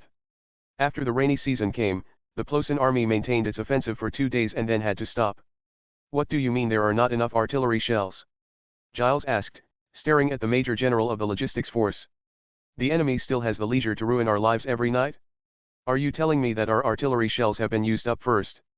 The logistics Major General replied with a straight face, Lieutenant General, the enemy is less than 400 kilometers away from their industrial center Yebeo, and our supply line is 700 kilometers in Ant territory alone. In addition, because the track gauge used by Anti is different from ours, trains from our country cannot drive directly to Ant's railway system and can only be transferred to the station here in Ant and then regrouped. Because of this, we have always relied heavily on car transportation and mules and horses on the road, but after the rainy season, cars and mules and horses were greatly affected. What kind of impact would it have to prevent the supply of cannonballs? Giles asked. A huge impact. The logistics Major General repeated the words he just used, and then added, so the ammunition is piled at the train station and cannot be delivered. But we are already mobilizing more mules and horses to concentrate on supplying artillery shells to your troops. Your cannons will be able to continue firing tomorrow. Giles, where did you mobilize more mules and horses from? Logistics Major General, divert from the transport capacity of secondary supplies. Anyway, the war will be over by the end of the year, and the need for some supplies is not so urgent. Giles sighed, okay, let's continue the attack tomorrow. Let the troops rest as much as possible today. Feliz, do we still have tobacco and alcohol in our supplies?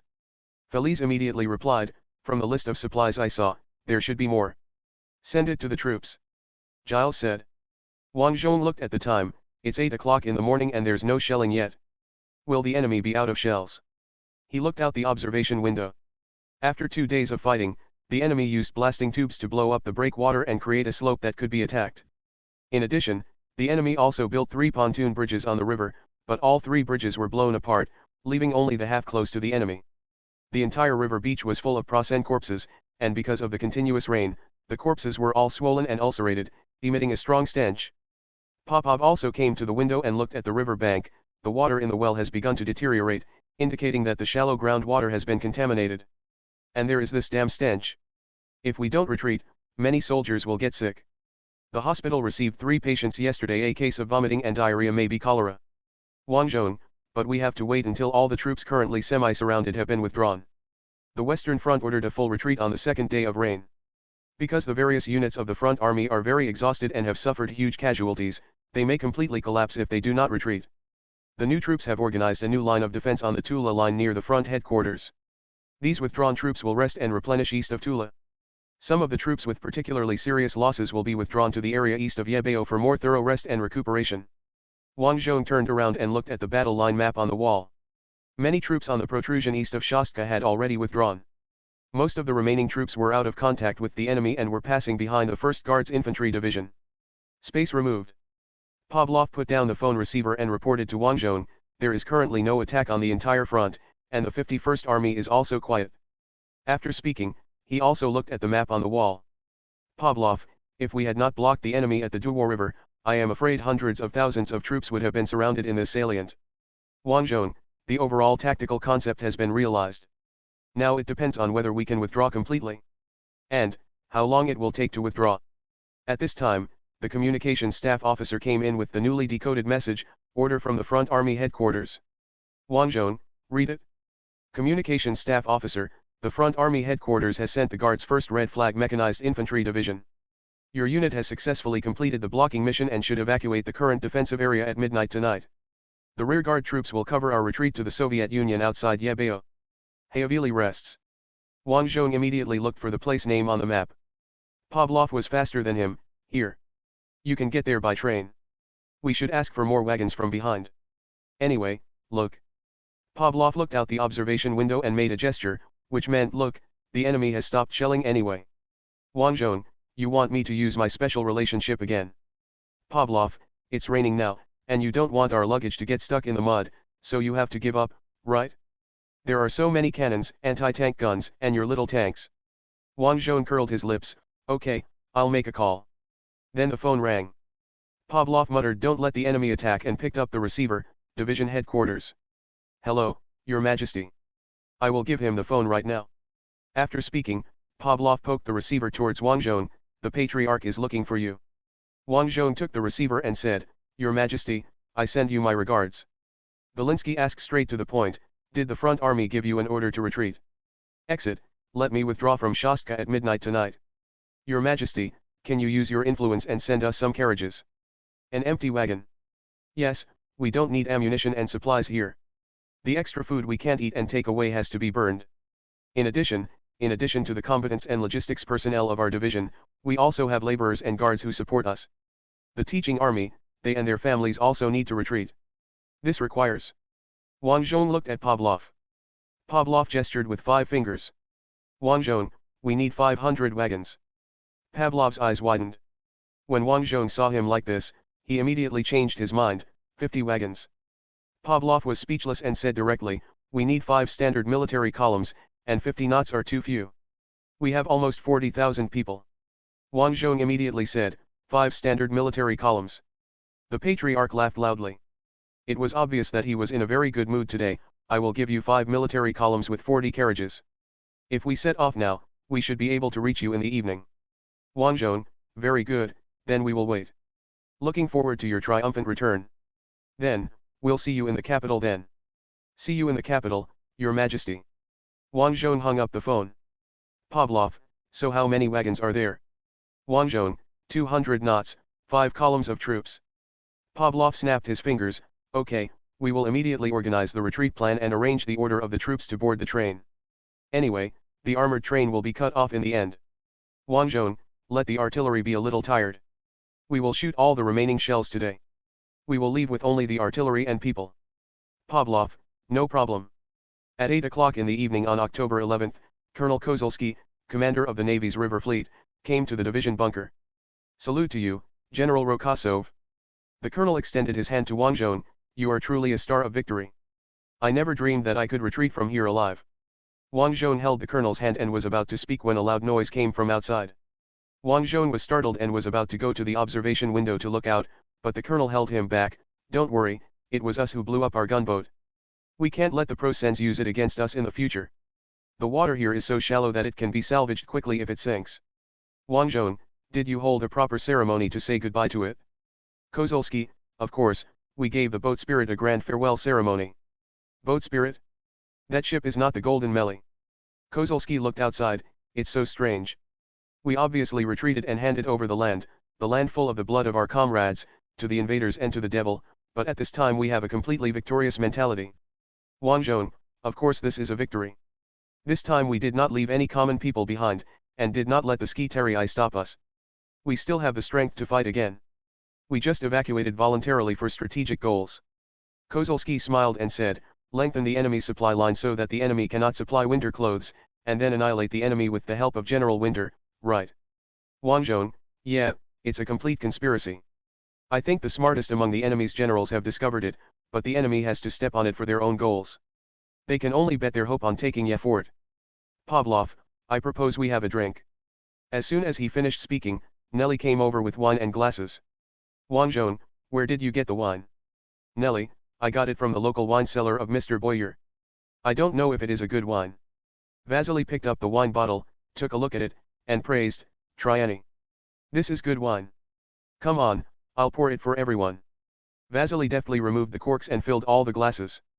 After everyone present took a cup, they discovered that there was an extra cup. Wang Zhong, Nelly. Come too. Today is a happy day, you must have a drink. Nelly could only pick up the wine glass. Wang Zhong, for a staged victory. Pavlov, cheers. Everyone drank the wine in one gulp. Nelly's face started to turn red immediately after she drank a glass of wine. Vasily suggested, shall we leave some information to the enemy?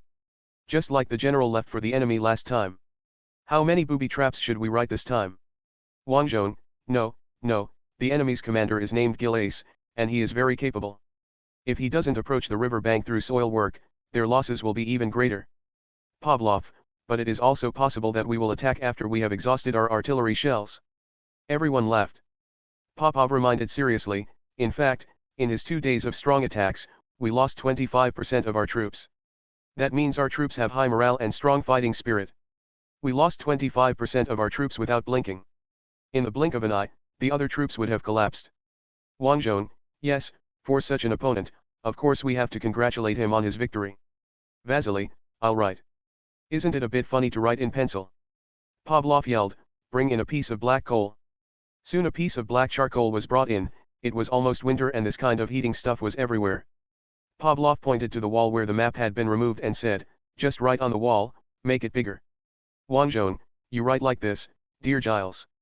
"What is his military rank?" Everyone looked at each other, no one knew.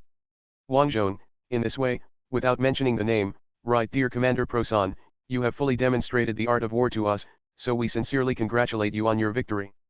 Night, good morning." Oops, I realized that I forgot to write in the title that this is a supplementary update. Forget it, I'll give you this chapter for free. Chapter 228 Lieutenant General, I'm so cold. On October 12th, the east bank of Shostka was controlled by the Plozin army. Giles walked off the pontoon and looked at the corpses piled on the beach. Adjutant Felice frowned. "I will supervise the logistics staff to clean up the corpses as soon as possible to avoid the plague." Giles nodded. At this time, the terrible stench had caused many staff officers to cover their noses, but Giles was unmoved. He walked onto the Riverside Avenue with a serious expression and looked at the windows and walls that had been blown open by explosives, leaving only the bodies of Prasen soldiers inside. "Giles, isn't there any corpse of the Ant Army?" The Chief of Staff immediately replied, "Report, we believe that the corpses of Ant Army have been buried by them in the cemetery on the outskirts of the city." "Giles, the fact that the enemy still had time to do this kind of thing shows that we didn't put much pressure on them at all. They could have continued to defend here, but they retreated." Giles paused and added, "He continues to defend here. We had hoped to crush his defense." After saying that, he continued to move forward, following the path opened by the troops who landed earlier, all the way through the first row of buildings along the Shostka River. The street between the first and second rows of buildings was still filled with the corpses of Prasen soldiers. "That's the furthest we hit," Felice said. "The captain who attacked here the day before yesterday and escaped back reported that the enemy had demolished all the stairs leading to the second floor. We couldn't find the way up to the second floor, so we had to try to rush across the road under the cover of smoke and enter the building behind. And ended up being killed in large numbers on the streets." Giles observed the buildings on both sides and sighed, "This is a trap set here to massacre us. Look at the shooting holes on the second floor. They are specially built to kill our troops from behind." As he spoke, he took a step forward and looked around in a circle. At this time, the Chief of Staff of the army said, "This is an Urn city. After the enemy breaks through the city gate, they will be killed by the archers on the Urn city." Giles finally stopped and looked at the row of buildings along the river. "To deal with this kind of fortification, the only way is to blow up the entire first row of buildings. We should use the Buffalo heavy infantry cannon to get close and shoot." "Felice, but the Bison will be immediately counterattacked by enemy artillery, and also afraid of enemy anti-tank guns." "Giles, we need thicker frontal armor and weapons that can completely destroy such strong buildings. The current 75mm short-barreled howitzer of the infantry unit's Type 3 assault gun and the short-barreled howitzer of the Panzer IV tank cannot do this." To this point, if Wang Zhong knew about his masterpiece, it might cause the No. 4 Grizzly assault cannon and assault tiger to appear in advance. I don't know how he would feel. Giles looked around again, and then ordered, "Protect all these buildings and carefully measure all fortifications. This should become the standard for our army's future urban fortification and be written into the textbooks." "Felice, is this necessary? The Imperial Army has been constantly attacking and winning one victory after another."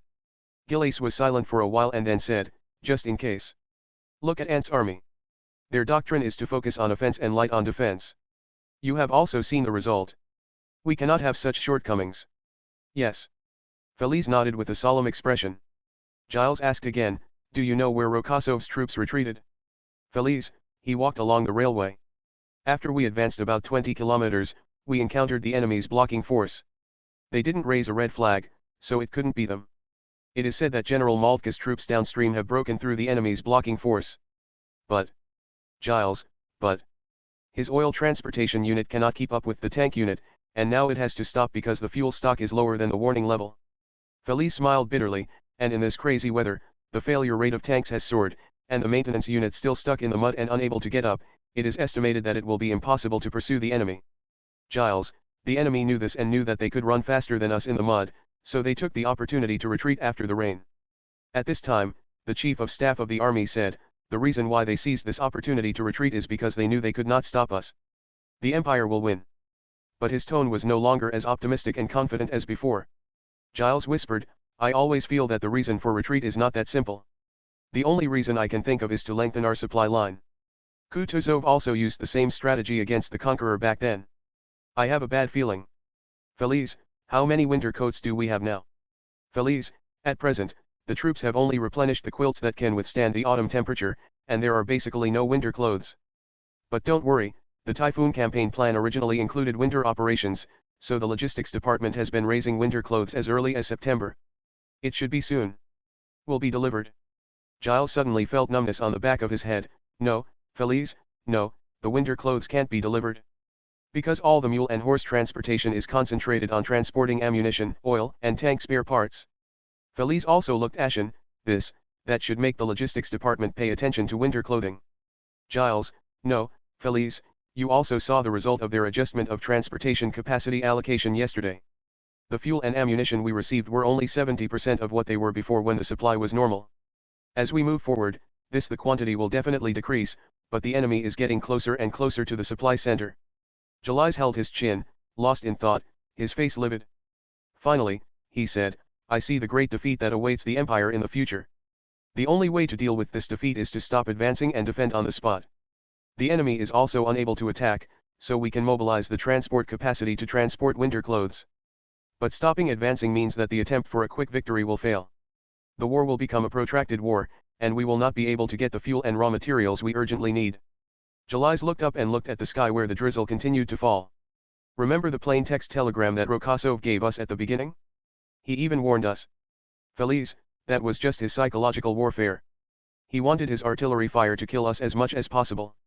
Giles did not answer. At this time, a messenger ran over and saluted. Report, the entry method of Rokosov's division headquarters was found. Giles, let's go and take a look. A moment later, Giles walked into the White Horse General's headquarters. The maps and documents had of course been burned long ago, and all the equipment had naturally been taken away. Only tables and chairs were left in the empty bunker. And a charcoal stove with a teapot on it. Giles walked towards the charcoal stove, but suddenly felt that he saw something out of the corner of his eye, so he turned his head to look at the wall. Then he saw the words written on the wall, Dear Commander Prosan, you have fully demonstrated the art of war to us, so we sincerely congratulate you on your victory. The signature was your friend Alexei Konstantinovich Rokosov. Feliz was furious when he saw this line of words. Come on. Scrape this line of words off. The Chief of Staff said, Don't. We all know that this line of words is mocking us, but others don't know. We should let the propaganda department send someone to take a picture of this line of words and publish it on the front page. Feliz was overjoyed when he heard it. Yes, just publicize that the White Horse General has surrendered to us. At this time, the communication staff entered the bunker. Report. His Majesty the Emperor sent a personal telegram. Gil E.S., read it. Communication staff, congratulations, my dear Siegfried, you captured Shostka within the time you promised, and the Empire will remember your achievements. Gil E.S. pursed his lips and glanced at the words on the wall again. Scrape it off. He said, no one is allowed to say they have seen this line of words. Feliz, why? Doesn't this just echo the praise of His Majesty? Gil E.S., because I am a soldier. I am not so shameless. Wipe it all off. Don't let those bastards in the propaganda department know about this. Don't let them take pictures. After saying that, he kicked over the charcoal stove in the room. Then something started smoking on the floor. Feliz shouted be careful, pushed Giles away, and threw himself on the thing. Giles fell to the floor, and his head hit the corner of the table, which immediately caused a huge bump. At the same time, the booby trap exploded, directly lifting Feliz, who was lying on it, up a little bit. The other staff officers fell to the floor. When the explosion was over, Giles struggled to get up, ran to Feliz, and turned his adjutant over. Feliz's clothes were already red, but he was still breathing. He looked at Giles and said, Lieutenant General. I'm so cold. Then his face tilted. Giles checked his pulse, and then gently closed his eyes with his hands. The Chief of Staff got up. We should publicize this together and make General Bema a despicable villain. In this way. Giles, erase the text. Don't you think we are not ashamed enough? I just killed my adjutant. Do you understand? The Chief of Staff shut up, while other staff called the soldiers to start wiping the carbon ash off the wall. Gil A stood up and watched the soldiers wipe off all the words written by the carbon ash. Then he fell forward. The Chief of Staff was shocked and caught the Lieutenant General who was about to fall, shouting, Medic! Medic, come quickly! Afterwards, Gil Ace was diagnosed with mild intracranial hemorrhage and had to leave the command post temporarily. October 12, Sukhayavli, controlled by the Ant Army. Wang Zhong sneezed several times in a row as soon as he got off the train. Ludmila hurried up and asked with concern, Are you catching a cold? Let the doctor take a look. Wang Zhong waved his hand, don't make a fuss, maybe the Prosan people are scolding me. Nelly opened the umbrella and handed it to Ludmila. Subscribe to Chinese Novel Audiowave. Chapter 229 Rokosov's Experience Summary. Jules, October 13, 1914, Sukhayavali, the headquarters of the 1st Red Banner Mechanized Infantry Division of the Ant Guards. Wang Zhong entered the division headquarters, took a look, and said, compared to our previous division headquarters, it is much shabby. Be content. Sukhayavali is not like the places where we were stationed before. They are all modern towns. Pavlov said. After the bunker is dug, we have to move to the bunker to prevent the enemy from staring at you like you. If a civilian house is bombed, this wooden house cannot withstand the shells. Wang Zhong looked up at the roof of the wooden house and said, I suddenly feel that this house is not comfortable to live in. Let's build the bunker quickly and let's move. Pavlov, don't worry, a camouflage net has been hung on the roof, which can temporarily deceive high-altitude aerial reconnaissance. Low-altitude reconnaissance is blocked by Divine Arrow and Brother Peter, so it is relatively comfortable. Popov, we didn't choose the best house in the village. We didn't live in Mr. Boyle's brick house. I don't know when the Prosan Air Force will blow up that house. Wang Zhong shrugged and walked to the map to look at the latest situation. The enemy actually broke through our defense line, he exclaimed. Isn't this too easy to break through? Pavlov, but it stopped very quickly after the breakthrough. It didn't even run past our infantry. General Mu is so powerful. Wang Zhong, it should be said that our infantry is very good at outrunning tanks and vehicles in the mud. What are you talking about? This is the muddy ground we have walked on since we were children, and we have long been used to it. Popov said, and our donkey cart has been improved for the muddy ground. Except for the donkey, everything else is fine. Wang Zhong, Fei donkey. Yes, if you walk too much in the mud, the donkey will get sick. The Prosan people will suffer. Popov showed a gloating smile. Wang Zhong looked at the map and said with a smile, when winter comes, we will sit quietly on the river bank and watch the enemy's corpses float by day and night. They themselves will perish. The others laughed, and the air was filled with joy. Suddenly, Popov said with a serious face, having said that, the casualties the enemy inflicted on us this time are not small. The army lost 25% of its combatants. Although many of them were injured this time, we can still fight in the future. We returned, but after all we lost 25%. Wang Zhong, yes. We are already elites in the army, but the enemy's fighting will and combat skills are still stronger than ours, I mean average. Now I think back to the battles we have been fighting, the Battle of Upper Penier. The enemy almost overran us. Most of the damage to the enemy was done by the number 422 tank that I personally commanded. Without the tanks under my personal command, we were devoured on the first day in Haute Penier. Pavlov, as someone who had also experienced the Battle of Upper Penier, added, later, your tank was knocked out. At that time, we all thought we were going to die for our country, but we didn't expect Sufang's call to work. A KV came, and it was only because of that KV that we blocked the enemy. Wang Zhong, as for Luftwaffe, we were able to hold on and obtain a higher exchange ratio. The fortifications and the support of local skiterii and laborers were indispensable. Of course, there is also the armor support we received. After he finished speaking, Pavlov added, and in the end we lost half of the city, and we relied on Lieutenant General Kyrenenko's cavalry army to fight back. Wang Zhong nodded, and in Araki and Shostka, our carefully constructed positions played a major role. He stood up again, pacing in the wooden house and said, looking at the battles we have been doing, we will find that only with the support of fortifications, our troops can have a better exchange ratio with the enemy.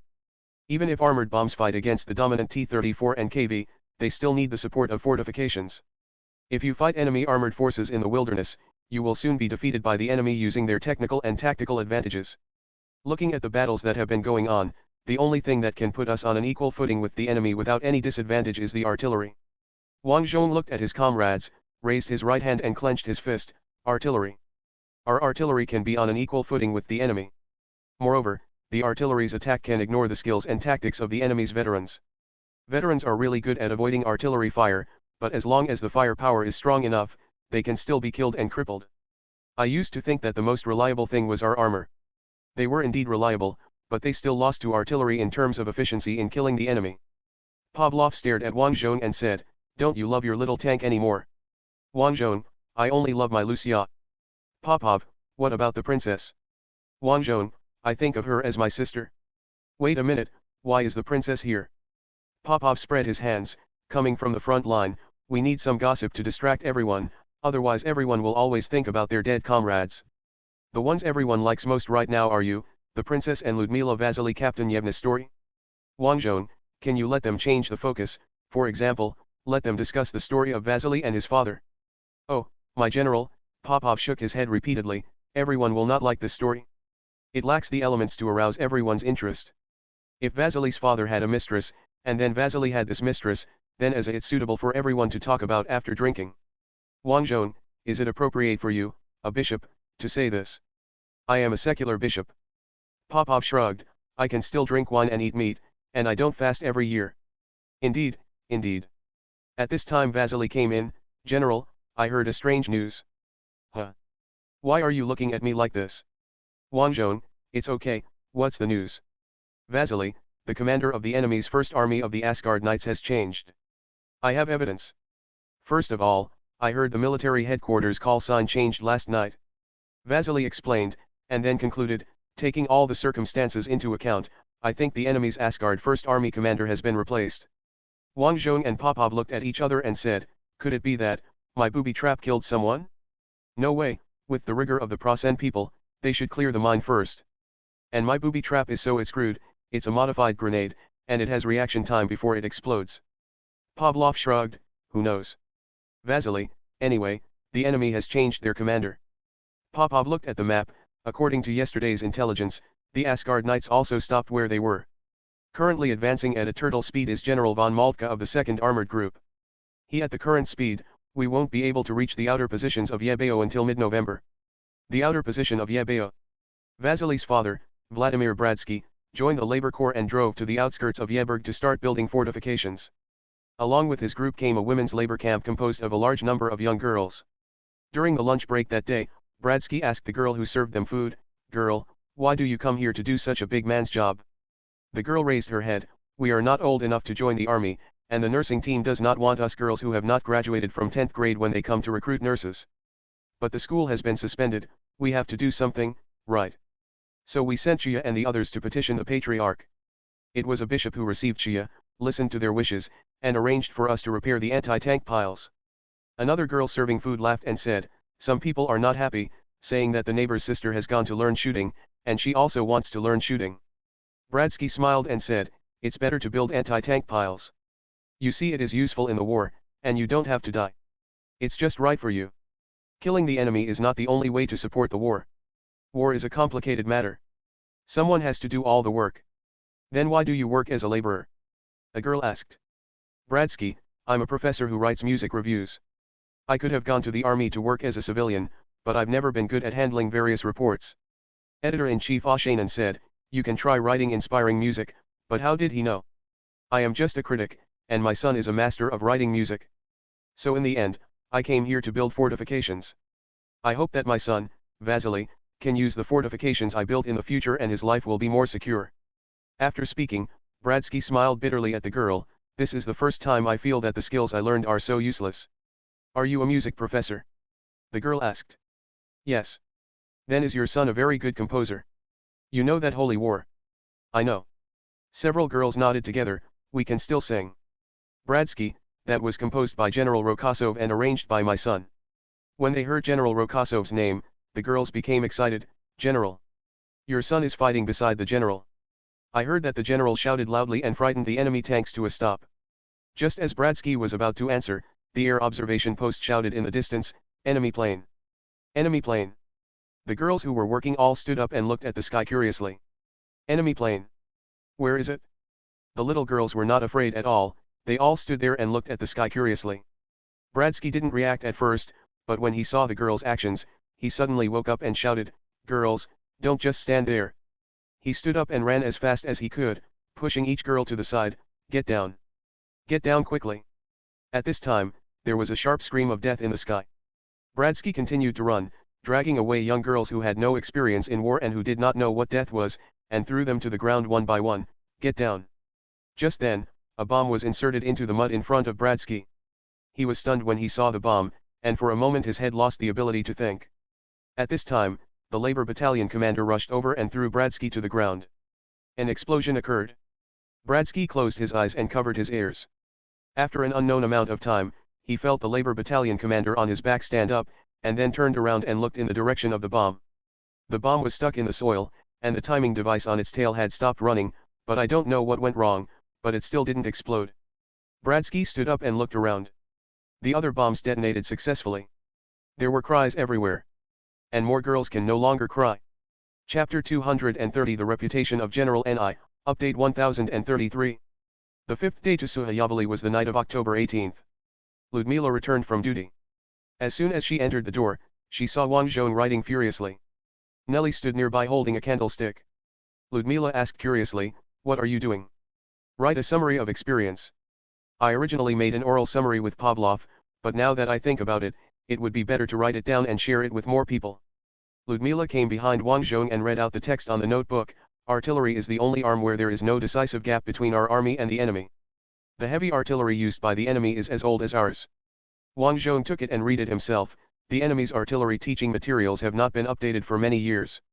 We are on the same starting line as the enemy in terms of artillery. Moreover, the enemy does not pay attention to the use of artillery at the campaign level, and the artillery organization is at the corps level at most. The enemy's army group level campaign units do not have corresponding artillery. This is because the emperor, as the leader of the enemy, pays more attention to the emerging technical arms and strengthens the voice of these arms in order to compete for power with the traditional Junkers officer corps." Ludmila asked doubtfully, "Where did you know this?" Wang Zhong, "His Royal Highness the Crown Prince, your Highness has been studying the situation of Prasen and making preparations to resist the invasion. In fact, this information comes from another time and space, plus a little bit of Wang Zhong's imagination. The three virtues of the earth, because Xiao Gu is a famous person, so he has great power. He once wanted to include all things that run on tracks under the name of armored forces. Xiaoman has been fighting and trying to increase the number of assault guns in the infantry division. Because the assault gun needs to be built using the chassis of a tank, both sides are competing for production capacity." Wang Zhong just took these situations for granted. Ludmila was speechless. "You have already started writing experience sharing, are you still going to compile teaching materials in the future?" Wang Zhong, "It depends on the situation. Her Royal Highness the Princess has said that a temporary school will be established in Karen to teach the experience of fighting Plusen." Ludmila, "Karen? Isn't that your new fiefdom?" "Yeah, depending on what that means, I'm going to be responsible for teaching in this school." "You are not allowed to take charge of the front line." Ludmila exclaimed, "You fought so many beautiful battles." Wang Zhong, "Of course I will be asked to command the troops when the front line is tense, but in winter and during the muddy period from February to June next year, it is estimated that the entire front line will be relatively calm." Ludmila, "So I ask you to teach people how to deal with Prasen? Will you be transferred to the front line when the front line becomes tight again?" Wang Zhong, "What's the problem with this?" "No." Ludmila shrugged, "Then my great military strategist, how long will we have a peaceful period this time?" Wang Zhong looked at the calendar. "I estimate it will be calm until November, depending on when the ground starts to freeze. General Winter will rescue the enemy from General Mu. They may have a week before a large-scale cold wave arrives. Attack. Then. Wang Zhong, when the cold wave comes, it's time for us to counterattack." While Wang Zhong was having a warm conversation with his fiancée, General von Moltke of the 2nd Armored Group of Prasen was angry with his subordinates. "What do you mean we can't move forward?" the general shouted. The commander of the 16th Armored Division, who serves as the forward, said, "Our division currently has only 30 tanks ready for combat, and the other tanks were thrown into the mud due to mechanical failures. Spare parts are not available, and the maintenance factory is stuck in the mud and cannot move. The number of these tanks repaired every day is 0. The situation with the half-tracks is equally bad. The worst thing is that the trucks will get stuck in the mud at any time, and then you have to unload the truck, otherwise even if you use a tractor to tow the truck, you won't be able to pull it out. Your Excellency, General, if we move forward, we will turn into infantry. Do you really want tankers to charge like infantry?"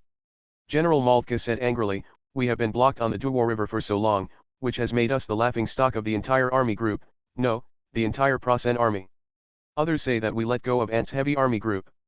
The glory we gained in Exekov has been lost. Do you understand?" "Sir."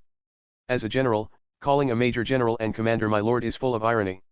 "Commander of the 16th Armored Division, okay, then I will order my men to advance even if they lose their tanks, just treat us as infantry. Are you satisfied with this?" General Moltke paced back and forth in the headquarters and was silent for a minute before asking the adjutant, "Is there nothing the logistics department can do?" "Adjutant, after crossing the Duo River, we advanced nearly 100 kilometers, and the logistical pressure became even greater. Coupled with the mud, the 3rd Armored Group in the north encountered logistical problems when it didn't rain. I think, Your Excellency, the logistics department has tried its best. Mao Qi seemed to have made a lot of determination before asking, what about air transportation? Adjutant, air transportation can only be carried out by airdrop, because now even if engineers build field airports, Air Force planes dare not land because it is all muddy. In fact, the Air Force has suspended the use of field airports that are in poor condition, and now they all use AG. Yung Airport runway in Sakov. Mao Qi suddenly tried hard, then airdrop. Is there any problem with this? The adjutant smiled bitterly and said, airdrops require parachutes. After the first few days of airdrops, the parachutes could not be replenished and they were used up. Moltke was furious, the logistics troops are useless. Useless. On the beaches of Burgundy, it was the logistics that forced us to stop. Then it was the damn Air Force that boasted that it could do it with the Air Force alone. No one dared to speak, waiting for the general's anger to subside naturally. Finally, Moltke sighed, now that things have come to this, we can only accept our fate. All troops stop advancing, try to collect and repair abandoned tanks, and accumulate supplies. Wait for the frost to freeze before launching an attack. Frozen. The adjutant asked in surprise, why did you mention the freeze? Now the mud makes it difficult for us to move, but if it freezes and the ground is frozen hard, won't we be able to attack? We are now a little more than 200 kilometers away from Yebeo. It only takes 10 days, no, 5 days, I can rush to Yebeo. General Moltke said confidently. Exukov, Plausen Military Officer Rehabilitation Center. Giles, with a bandage on his head, was writing a letter to Felice's parents, dear uncle and aunt, Jean Shinjia. I am writing this letter to tell you the details of Felice's sacrifice. First of all, I want to apologize to you. Felice's sacrifice was mainly due to my carelessness. At this time, the nurse rushed into the single ward with a nervous look, Lieutenant General. His Majesty the Emperor is here. Giles hurriedly put down his notebook and pen and stood up from the bed. As soon as he stood up, Emperor Reinhard came in. Seeing him like this, he hurried up to support him. Why did you stand up? Lie down and rest. Giles, Your Majesty. I failed to capture Shostka within the specified time. It's 2 days late, it's acceptable. After helping Giles lie back on the bed, His Majesty sat by the bed and motioned for others to leave. Soon, only the Emperor and Giles were left in the whole ward. Emperor, I heard about Felice, I'm sorry. That Rokosov is a cheap bastard? He's so mean. Gil es, we suddenly broke the non-aggression treaty, and we're not much more noble than him. Emperor, it's okay for you to say that when there are only 2 of us. It's because there are only 2 of us here that I said it directly, Your Majesty. Gil es said, and I've been thinking about the telegram Rokosov gave me. If we continue to attack, we will fall into a trap. Now our supply is already very difficult, which will inevitably lead to a lack of transportation capacity to transport winter clothes and other cold-proof supplies. When winter comes. Gil es didn't say anything else. The Emperor's face was full of sorrow. I only show this expression in front of you, Sieg. Even a fool can see it. The only hope is to use the time between the freezing and the arrival of the cold wave to rush to Yebeo. Gil es, Rokosov and his division will not let us succeed. Emperor, he only has 1 division. More than that. Kashuk downstream, and Kyrenenko of the 66th Army behind them, the enemy has already produced capable generals after the great waves. And we helped them complete the selection. The Emperor pressed his hands on his cheeks. Of course I know. In fact, there are also Mishkin in Borsk, Gorky in Andrewsburg. The enemy is selecting capable generals at an astonishing speed and eliminating the waste. But we haven't lost the war yet. After all, we have eliminated nearly 3 million enemy troops. Although this pincer offensive did not successfully annihilate the hundreds of thousands of enemy troops in the encirclement, it also hit them hard. The enemy only has 1 million troops left in the direction of the capital. I think if it is General Moltke, there is hope to rush into Yebeo. And General Moltke once defeated the defense of the Iron Wall Rokosov, although he escaped in the end. I think he should be able to do it again. Gil es, Iron Wall Rokosov. Emperor, the nickname given to their victory star by the enemy. Gil es, not appropriate. I think he should be called Rokosov of artillery fire, Rokosov of bombing, or Rokosov of funeral.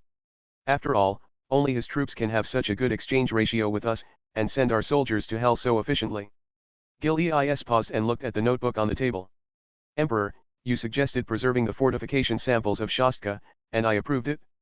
The Imperial Military Academy of Sciences will soon complete the mapping of the samples and reproduce them 1-to-1 in our country.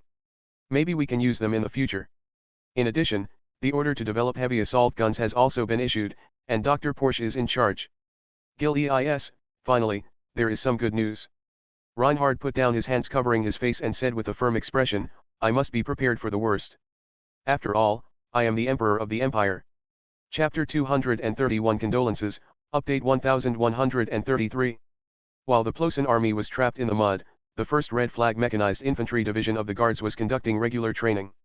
Suhayavali itself is part of the new fortification area around Yebeo, but it has recently been in a hurry to repair anti-tank piles and anti-tank gun emplacements, and has not paid much attention to repairing bunkers. As soon as the 1st Guards Motorized Infantry Division arrived, an engineering unit was immediately sent to repair bunkers and trenches, and the construction of fortifications was not left to the combat troops. So Wang Zhong ordered to intensify training. Most of the new recruits in the division have not experienced complete infantry training. They only practiced throwing mines and operating firearms in a hurry. They are not proficient in these. Some of them jammed on the battlefield because they were not professional in cleaning and oiling their guns. It's a good time to practice while you don't have to dig fortifications now.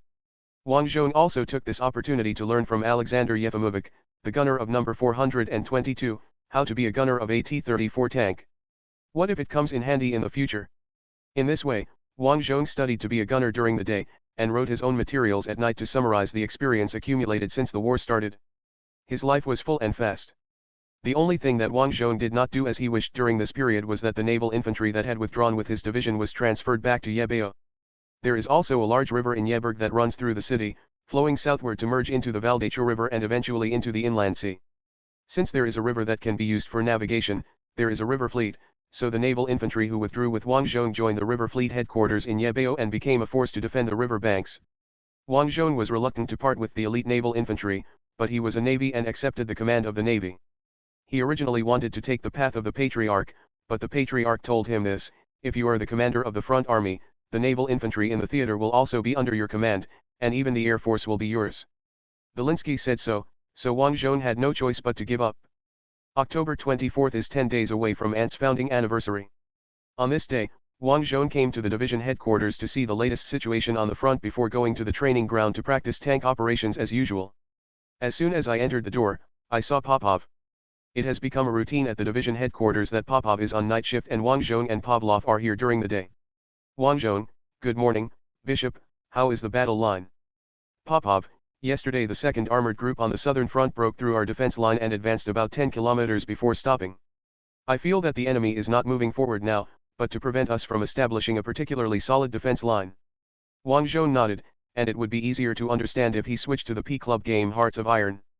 The longer the troops in Hearts of Iron stay in one place, the higher the trench level will be. The enemy's approach of clustering on the southern front is like preventing Ant's army from accumulating trench levels. Wang Zhong stared at the map, not to mention, the enemy's 2nd Armored Group's tortoise-like advance actually pushed down some places after 8 days of pushing. In total, it has advanced nearly 100 kilometers. Popov, in the process of being continuously pushed back, our troops lost construction machinery, concrete and many other things.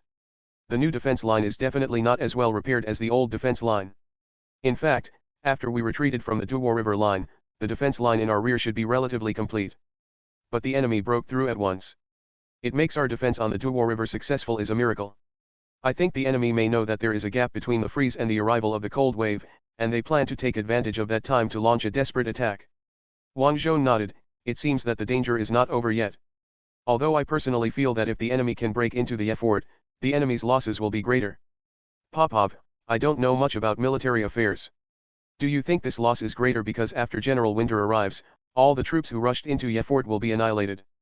Yes, Wang Zhong replied, but after the enemy rushes into the Leaf Castle, some people will think of surrendering. It's better not to let the enemy into the Leaf Castle, we will stop the enemy here. Wang Zhong said as he came to the window of the division headquarters facing the direction of Yefort. Although the location of the division headquarters was very low, the chimney at the edge of Yefort could be barely seen outside the window. It's really interesting, he said, these chimneys are obviously 20 kilometers away, but I can see them clearly. Popov came to the window, it's just a factory on the edge. Our place is 30 kilometers away from the center of Yebeo. However, if the enemy takes over our place and advances 10 kilometers, the artillery can penetrate Yebeo. To the north of us is Kalinskaya, the satellite city of Yebeo. There is a very high castle there on the hillside. If you climb the tower of the castle, you can see Yebeo's iconic iron bridge? Wang Zhong, to be honest, I also want to defend the city. The city is good and they are all solid fortresses. Unfortunately, the real guards are guarding there now. Although the unit led by Wang Zhong is also the 1st Division, it is the 1st Division limited to mechanized infantry. The real 1st Guards Infantry Division consists of the 1st to 5th Guards Infantry Regiments and is the real Royal Guards Army.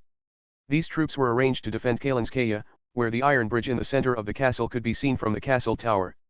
Wang Zhong, after all, there are so many concrete buildings in Kalinskaya, so it is quite difficult to lose them. The enemy may bypass it, in which case we will be the focus of the enemy's attack. This place must not be lost. Never. The moment it is lost, everything will be in vain. At this time Pavlov came in. Hey, I saw the train pulling into the station on the way here. The winter clothes are here. There are countless railways radiating from Yebeo to the surrounding area. Suhayavali has a branch line. In addition to connecting Yebeo, this branch line can also connect to Shastka. They came here through this branch line before. Wang Zhong, winter clothes? He lowered his head and looked at the clothes on his body. For a southerner from Ceres, this thick long woolen coat was considered winter clothing. The weight of the coat already exceeded all the clothes Wang Zhong had ever worn. By the way, this dress is an autumn dress that was replenished in autumn. Wang Zhong has been wearing it for almost a season. It was just too hot to wear at first, so he often left the front buttons open. But now he always fastens the buttons in accordance with military discipline. Pavlov frowned.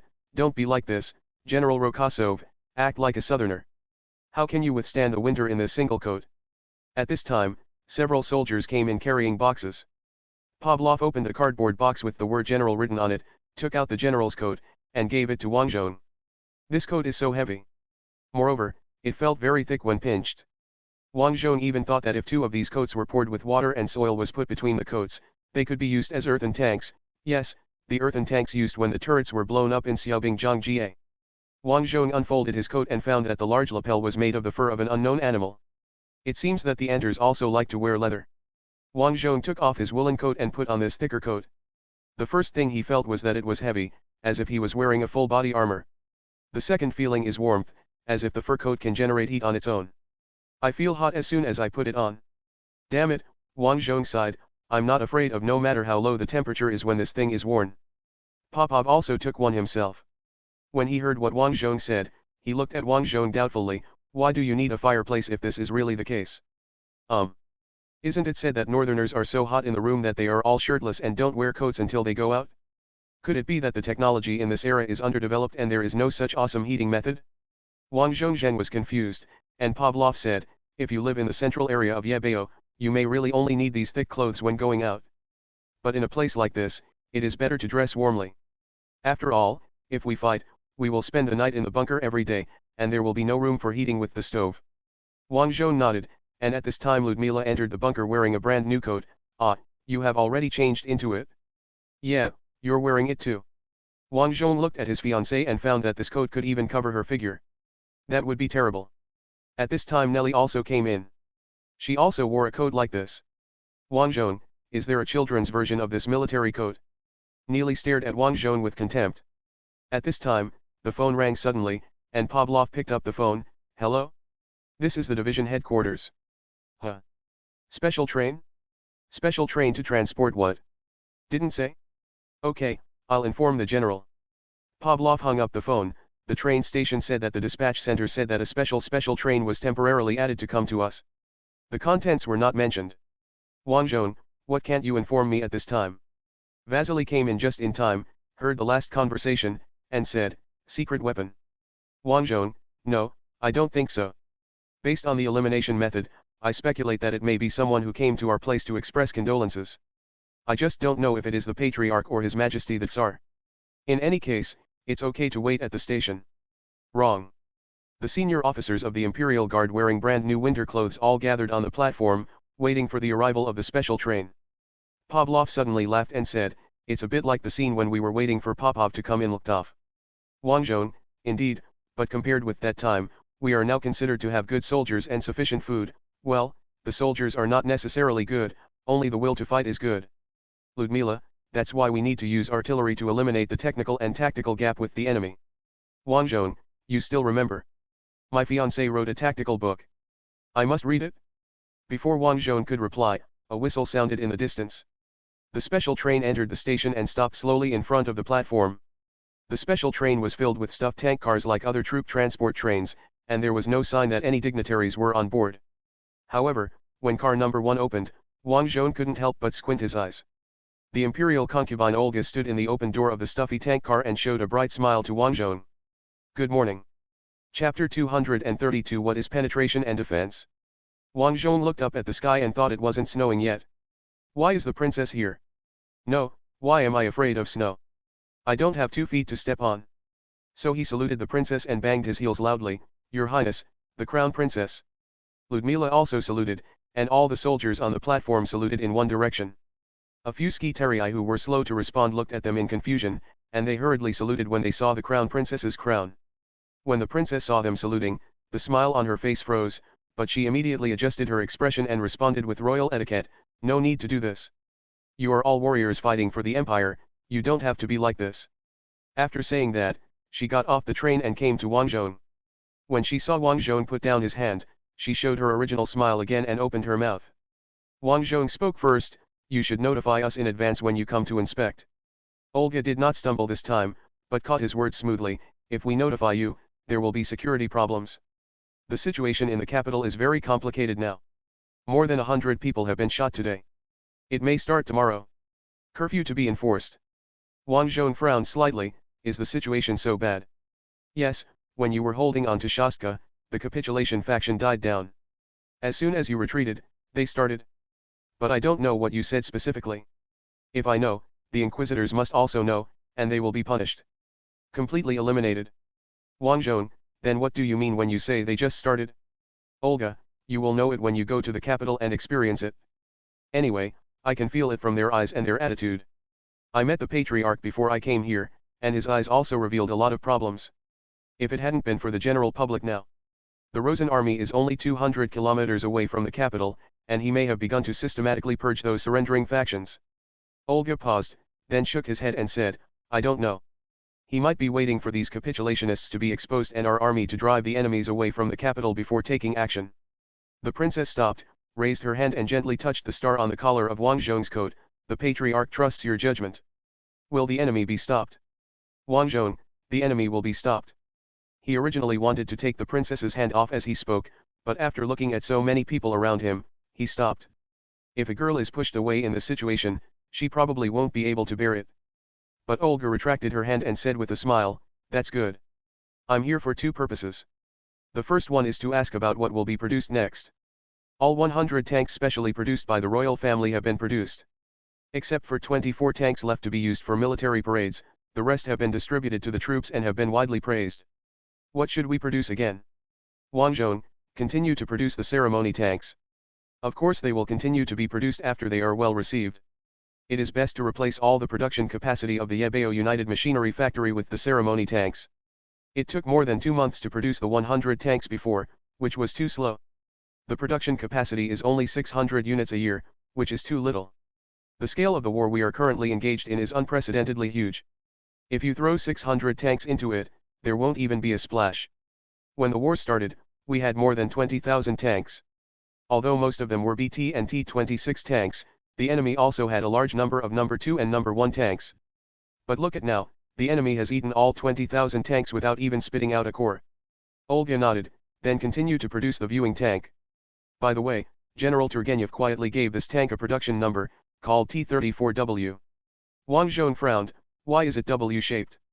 The Cyrillic alphabet also starts with A B C D, W is not in front. Olga looked at Wang Zhong's expression and said with a smile, This is to not occupy the letters for normal improvements.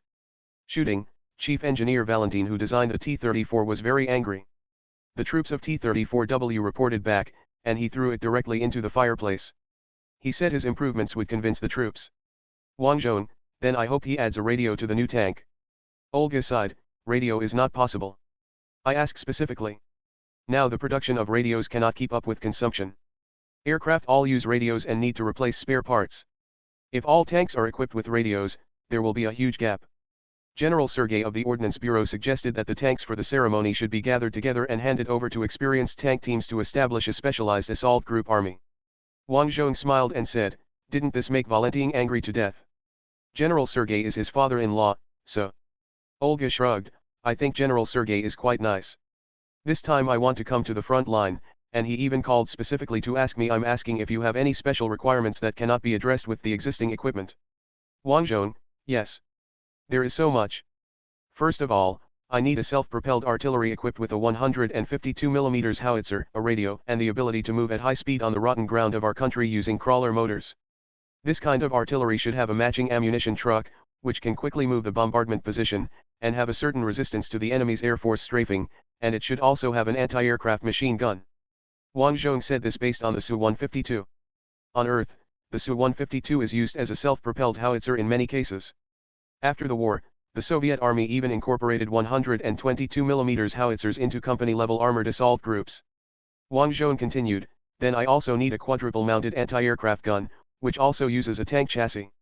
The gun uses our 25mm machine gun, and it needs a new ammunition belt system to supply ammunition. This is our Army's accompanying air defense. In addition to accompanying our Army's armored assault force, it can also lay flat to clean up enemy infantry, so it must have a depression angle. Do you understand the depression angle? When he said this, Wang Zhong grabbed the princess's shoulders with both hands and shook her hard. Yujiao, Yejiao, do you understand? Princess, don't shake me. Speak carefully. At this time Neely approached Ludmila. Why do I think the princess is very happy? They are talking about business, Neely.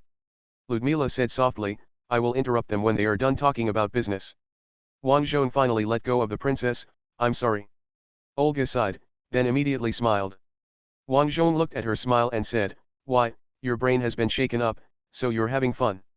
Olga made a serious face. No. I will repeat your request exactly to General Sergei. Wang Zhong, I'd better write a written report. I haven't written this before because I feel that in my position, I can't interfere in the research and production of military equipment. Now that I can interfere, I will naturally interfere severely. I will issue it tomorrow. Report. No, Olga said seriously, I will tell you. If you need anything, tell me. Do you understand that you will be stuck if you take the normal route? Wang Zhong was shocked. Will it? Olga said firmly, yes. Wang Zhong, that's okay. Then we also need a practical rifle with reduced ammunition. It can fire continuously and has a good hit rate at 200 to 400 meters.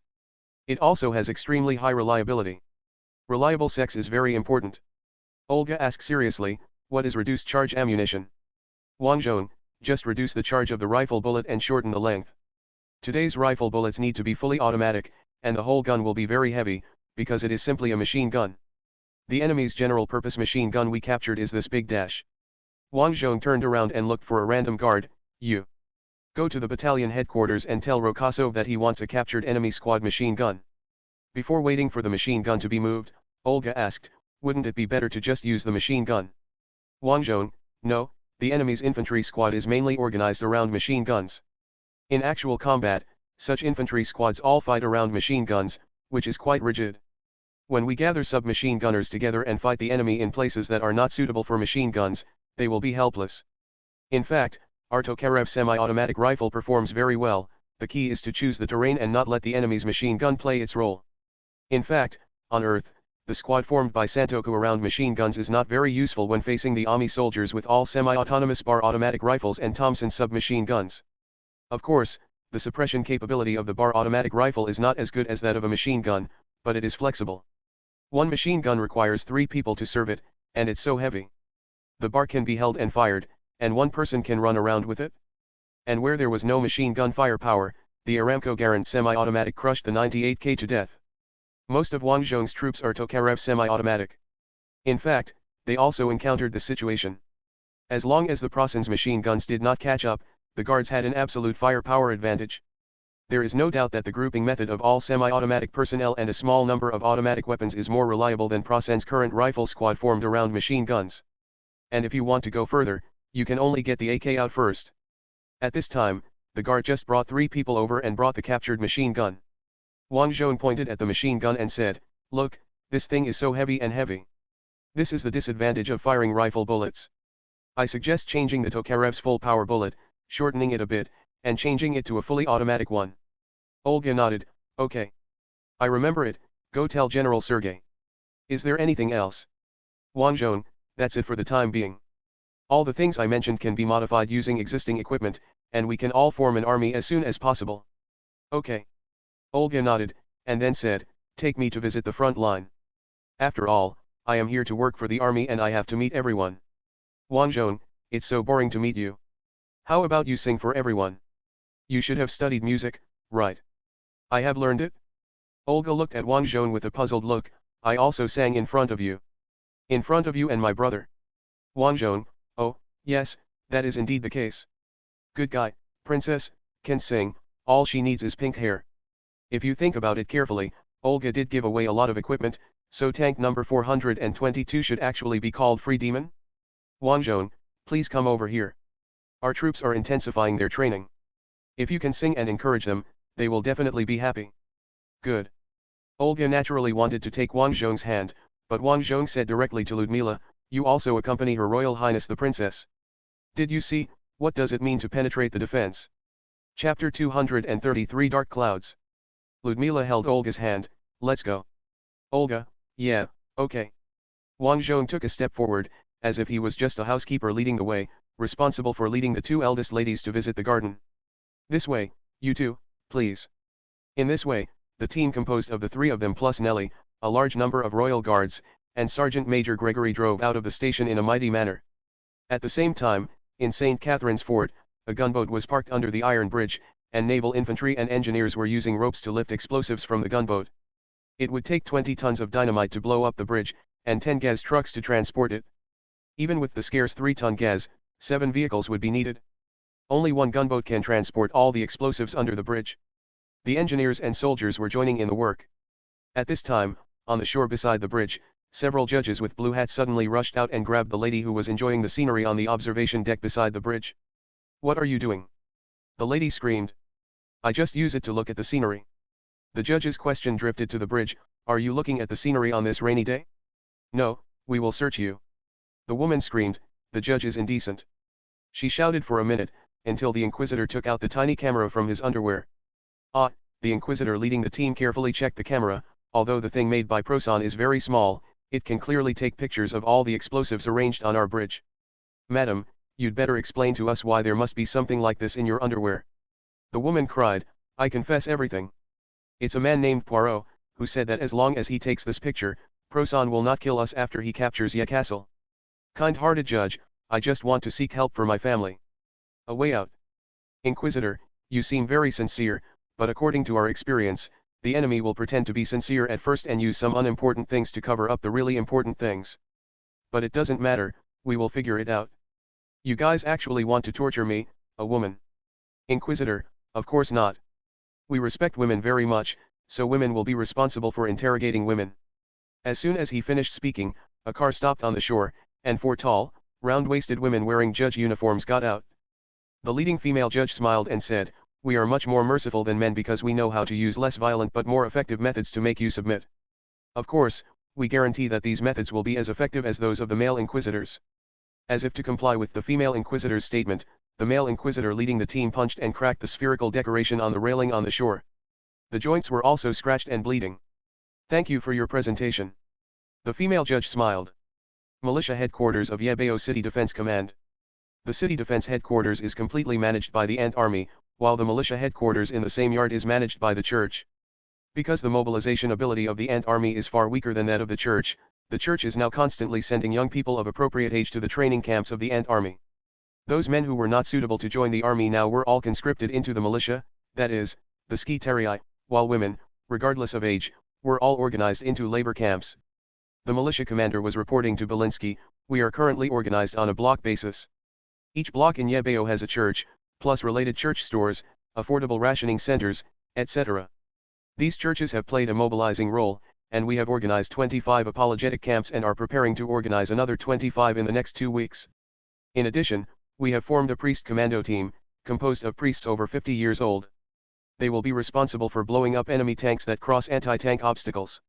We plan to set up some single-man bunkers on the front line, and the commandos will hide inside. Belinsky, these commandos should be deployed on the city's last line of defense, that is, within the city's garden ring. This is our last trump card. Militia commander, yes. Belinsky, how is the situation at the city defense army? The city defense army currently has 25 battalions, all deployed in the outer ring. From here, to here. The militia commander drew a circle on the map with the pointer in his hand. Further outside is the defensive offensive of the field army.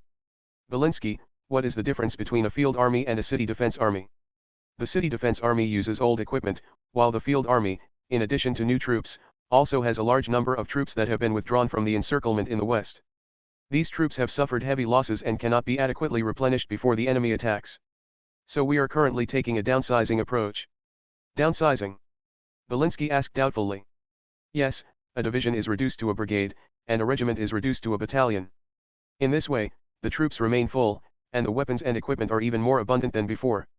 The only one that has not been reduced is the 1st Guards Infantry Division, which is nicknamed Red Flag. That division lost only a quarter of its combat troops.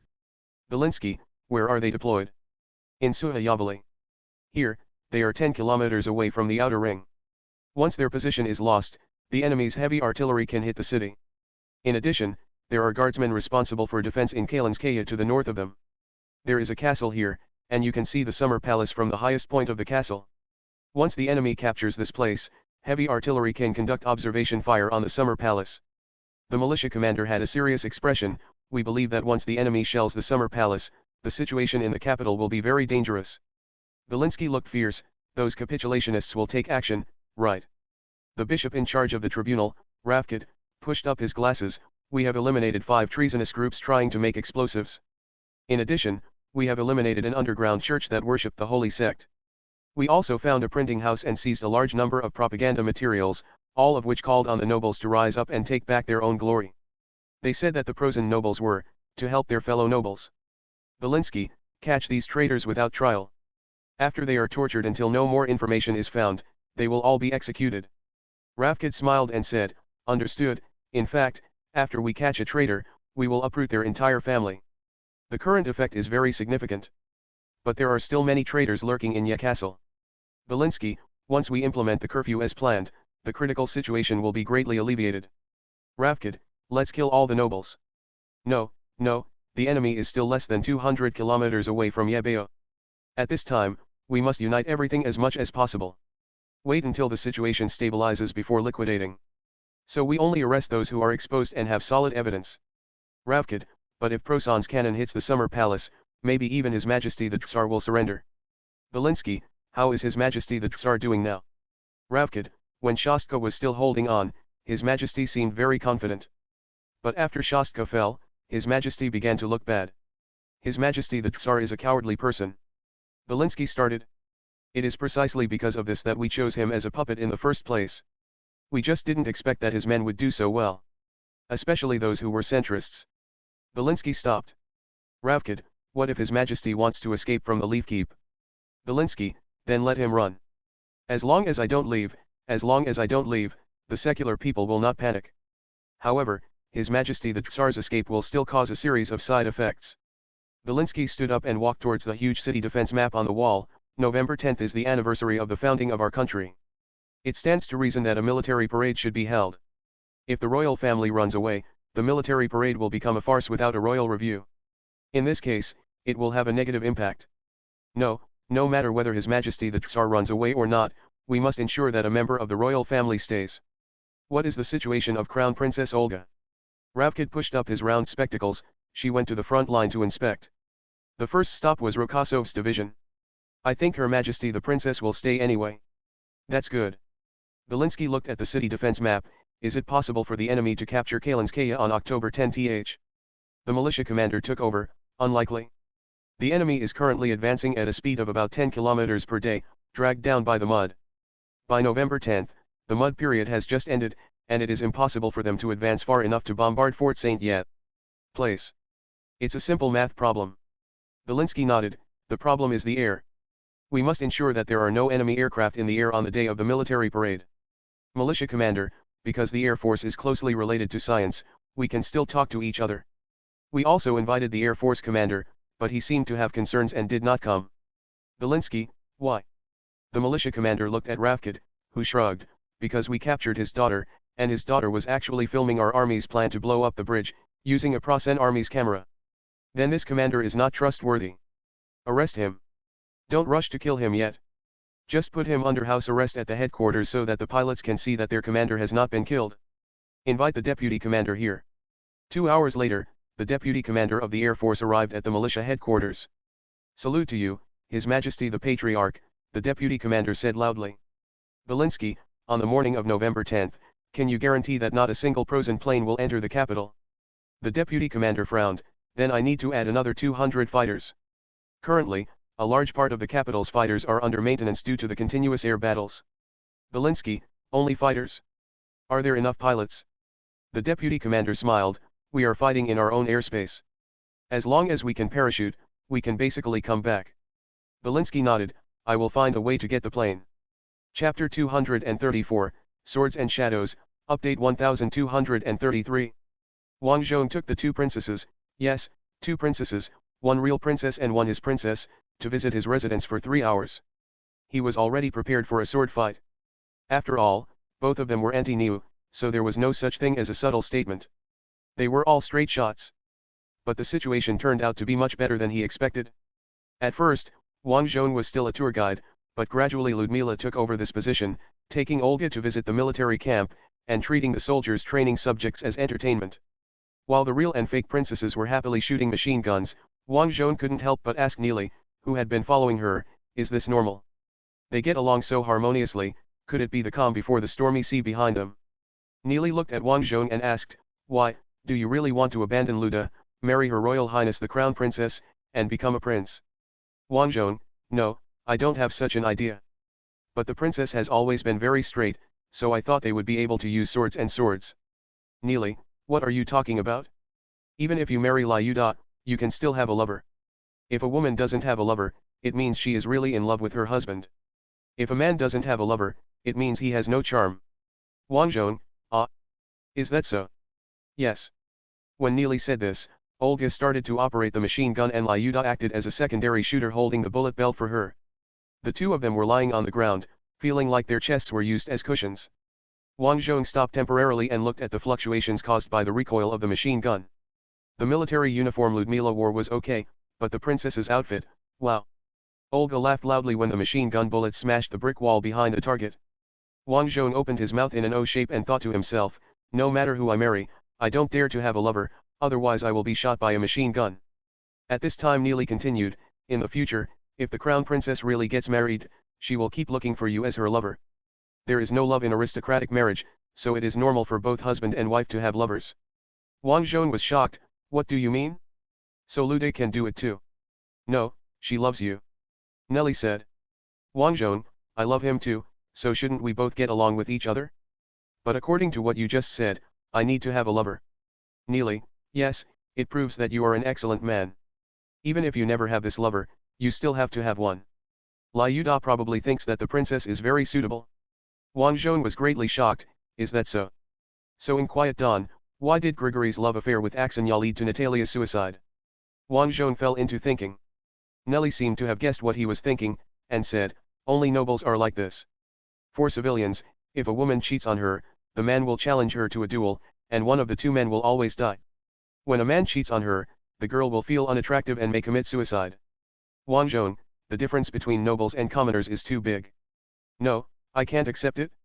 Nelly blinked, I made up all the above. I made it up. Also, if you think carefully about the Russian literature that Wang Zhong had read, nobles did not say anything about accepting their lovers calmly.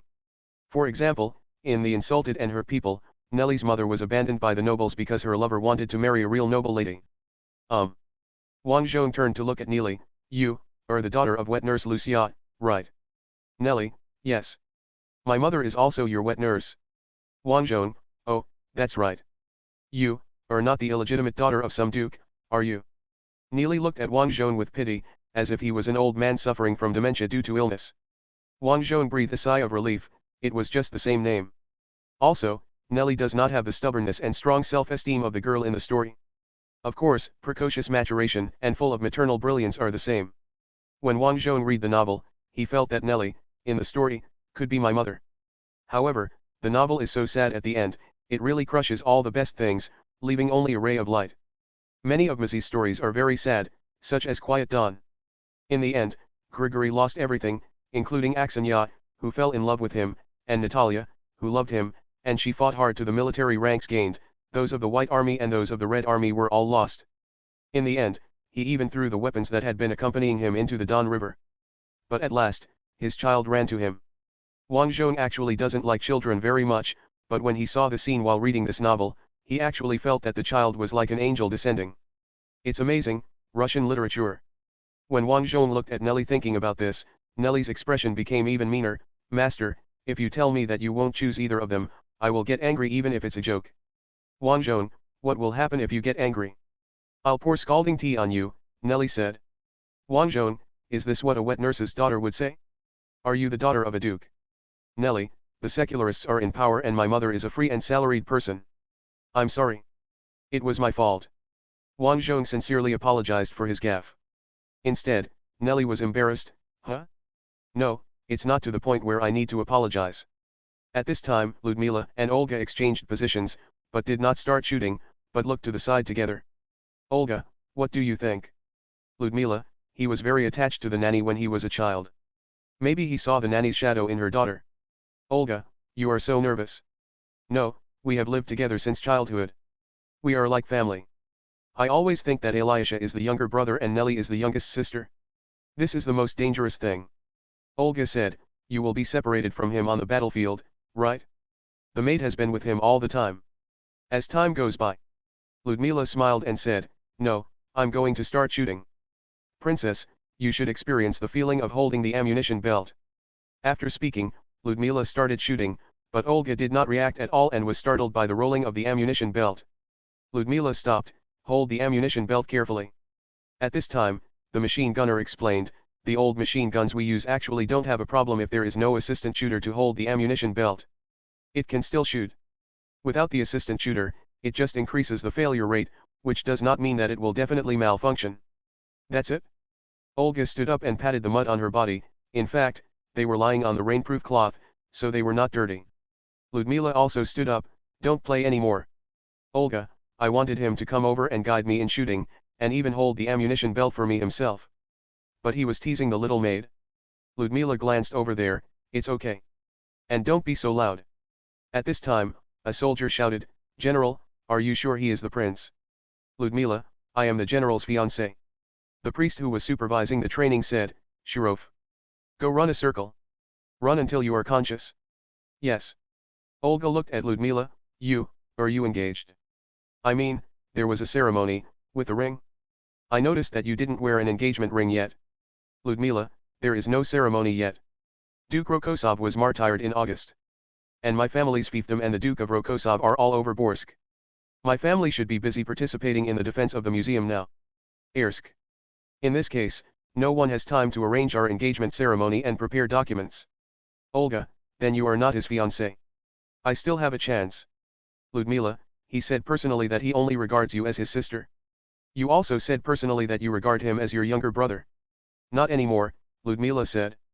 The fierce direct ball attack and defense made everyone subconsciously stay away from the two supremes. Olga, I recognize your current leading position, but I remind you that if General Rokosov becomes a prince, he will be able to more directly influence the policies of our army. Ludmila, but you are only the crown princess, not Catherine III. In addition, you should also be able to see that Rokosov is closer to the secularists. Do you think the nobles will accept it? Such a prince? Of course, I won't mind if he treats you as his sister. After all, he has such a close relationship with the late crown prince. In extreme cases, for the sake of the entire anti-empire, I can even tolerate some strange things between him and you. Rumor. It should be said that considering his past misdeeds, if I can't bear it at all, marrying him will become a torture. May I ask, are you prepared for this? Are you prepared to have a good relationship with Yeba? Are the socialites sharing your favorites? As far as I know, he has 51 lovers in Yebeo. He can go on a date with one lover every week, and they won't be the same for a year. Olga, isn't it right? Then there is one less. The remaining week is mine, Ludmila said. Olga stared at Ludmila, who looked at her without fear. Finally, Olga sighed, okay, my brother is pretty good too. But, maybe the church feels that it needs someone close to them to serve as a bridge between them and the nobles. I think you are also very close to them. Ludmila smiled.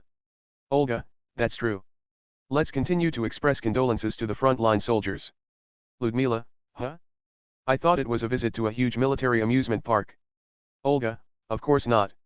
After saying that, she turned to the soldiers, cleared her throat and sang, just when pear blossoms are blooming all over the world. Ludmila immediately picked up the second part and began to harmonize. After all, both parties received a complete elite education, and their musical literacy is not low. Even General Rokosov stopped talking to the maid and looked here. Chapter 235, quite a heroic aura, 1333. Wang Zhong heard the sergeant next to him mutter, I must be dreaming, princess. Her Royal Highness the Crown Princess sings for me.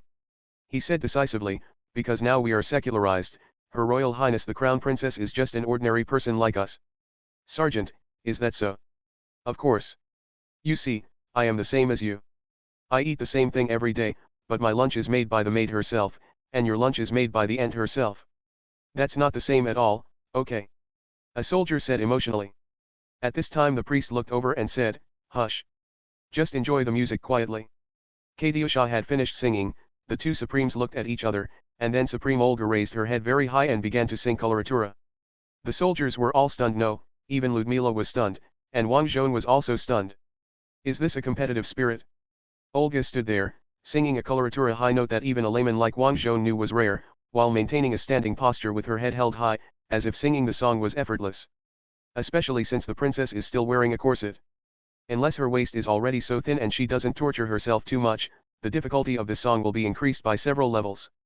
Wang Zhong gradually figured out what song it was.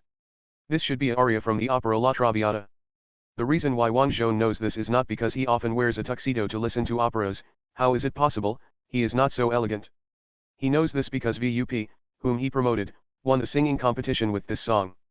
This song comes from France, no, from the Apenninian opera of the same name adapted from the novel La Traviata by the Carolingian writer Dumas Xiao. The singing is also in Apennine. Wang Zhong was now sure that he could not understand the Apennine language, and judging from the confused expressions of the soldiers next to him, he speculated that they did not understand either. But everyone can hear this coloratura, which is really powerful. After finishing singing, Olga seemed to be bragging about her still steady breathing. She put her hands on her hips and tried to keep her breathing to the point where the rise and fall of her chest was almost invisible to outsiders. Of course, it's also possible that the armor is too thick and directly absorbs the ups and downs of breathing. The soldiers were stunned. Ludmila, Your Highness Olga, no one understands. At this time Wang Zhong came to his senses and took the lead in applauding, okay. Well done. Your Highness the Princess sang well. I even shed tears. The soldiers rushed to join in thunderous applause. Olga smiled and looked at Wang Zhong, then looked at Ludmila. Ludmila smiled slightly and began to sing the song Tanya Tanyusha. As a result, as soon as Ludmila opened her mouth, the soldiers began to sing along. When entering the chorus, everyone's voices even overshadowed Ludmila. Tanya Tanusha, my Tatyana, do you still remember? That hot summer, I can't forget that time of passionate love. There should be whistles at this point, but a dozen young men started to whistle together. Everyone continued to sing the next song, but Ludmila stopped and looked at Olga. Your Highness, if you want to get closer to everyone next time, sing this song. I understand, thank you for your teaching. Olga replied. The two held their heads high and stared at each other. Although they did not glare and although they maintained a normal standing posture, Wang Zhong, who was watching, always felt that he could hear the two cats making threatening hisses in their throats when they faced each other. Oh my god, I'm starting to miss the setting that the little maid just made up. The harmonious coexistence of lovers and wives is indeed impossible. Wang Zhong stood up and began to carry the water. Elegant art and folk songs are very good. Thank you to Her Royal Highness Princess Olga for taking us to visit the art palace that we usually cannot peek into. At this time, someone with good intentions shouted, Her Royal Highness the Princess has finished singing, and my sister-in-law has finished singing too. General, please do one too. Wang Zhong, me. Is there any mistake? I just finished singing the coloratura of La Traviata over there. I, a tone-deaf person, shouldn't show off my humiliation, right?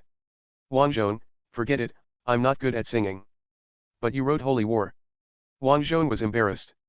Yes, I copied this song, but when I hummed it myself, others laughed. Okay. He turned his eyes to Ludmila for help, but his Lyudmila turned away this time and looked to the side, as if to say, you have to carry the water yourself, and you can figure out a solution to the situation yourself. Wang Zhong always felt that Lucia was like the sister who was accompanying Olga to misbehave, but now he suddenly realized that she was actually jealous, very jealous. It's broken, Liao, what can I do? Wang Zhong thought for a while and decided that he would just sing songs that didn't require too much singing skills and deal with them casually. Then he began to recall the ant songs he had listened to along the way. He decided to sing out. As he shook his body and began to sing "We Have a Long Way to Go," Olga suddenly shouted, "We don't want to hear this." Wang Zhong couldn't take a breath, and his song was cut off. "No, Your Highness. I heard you want to be my sister? Is there any sister who makes her brother unable to come off stage like this?" Ludmila also shouted, "We don't want to listen to this. The soldiers around are all young boys. One of the characteristics of this group of people is that when a beautiful girl is there to cheer them, they will be particularly energetic. They don't care who the general is or not. The general sings something I've never heard before. One comes." Wang Zhong was so heckled that he had no choice but to search his memory to find songs that were easy to sing, that his white voice could feel, and that had a simple melody, this way he would not be too out of tune.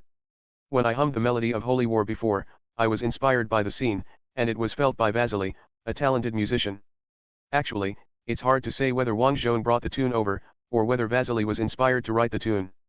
If there is no emotional foreshadowing now, it is inevitable that the tune will be out of tune. It's best to have one that has the same key throughout, just like a speech, and the chorus part is also very simple. It requires technique and emotion, and art, and emotion. And the lyrics need to be suitable for the current scene. The first thing Wang Zhong thought of was Cuckoo by the Soviet rock Godfather, but then he realized that the arrangement of the song Cuckoo is very important. In many places, emotions rely not on lyrics and melody, but on the musical expression of the arrangement. If you sing a cappella, the effect may not be good. Wang Zhong could only look for others, and then he really found them. This is a rock song, but its main accompaniment is drums, which are fine if you have them. It's good to have an electric guitar, but it's fine if you don't have one. Wang Zhong found a head next to him, buckled on the helmet, and then patted the helmet with his hand. The drum beat is there. The owner of the selected head had an expression as if Fan Jin had won the prize, and his mouth was twisted in laughter. Anyway, Wang Zhong didn't shoot hard, it was mainly because it was interesting. He patted his helmet and began to sing, "Swallowing the Sand, I Lost Consciousness." Lyrics translation: B station up host, Q's ghost, song title Eating Sand. The people who had been making noises all fell silent and listened to Wang Zhong singing. "There's not a trace of water left. The stuka hovered nearby, and the toka in my hand became heavy." The standard equipment of the guard soldiers present was the Tokarev semi-automatic. When they lowered their heads and looked at the guns in their hands, they immediately felt full of immersion. Wang Zhong continued to clap his helmet and sing, "Yes, I am the only one left, and all my comrades have been killed. The only magazine is where all hope is placed. I will not be captured by you so easily, you beasts." This is the only high note in this song, but it's not too high. It's enough to get the mood right. What follows is the chorus. The original lyrics are Afghanistan, which is generally translated as Afghanistan. Wang Zhong changed it, Hazar, Hazalaya, the corpse carriage passed by the river bank, the bank of the mother river. The chorus of the song just keeps repeating these two lines, and the drum accompaniment of the chorus part remains the same, only the guitar is added to vent the emotions. The guitar can no longer be used. If the almighty Vasily were here now, he might be able to provide temporary music, but he went to collect excrement. Wang Zhong could only howl the chorus, howled twice to make it work, and then entered the main melody. My legs were broken, and the voices echoed in my head. Everyone looked down at their legs, even Olga and Ludmila, and then realized that they couldn't see it just by looking down. "Saint Andrew, I don't want to die before the age of 20. His eyes are swollen and tears are flowing." At this time, all the girls on the laundry team who were watching were wiping away tears. But the soldiers all had serious faces. Most of them were veterans who had crawled out of hell. At this time, they must have thought of their comrades. You may also think of yourself one day in the future. Wang Zhong patted his helmet and continued singing, "Be calm, I tell myself this. We should smile until we die.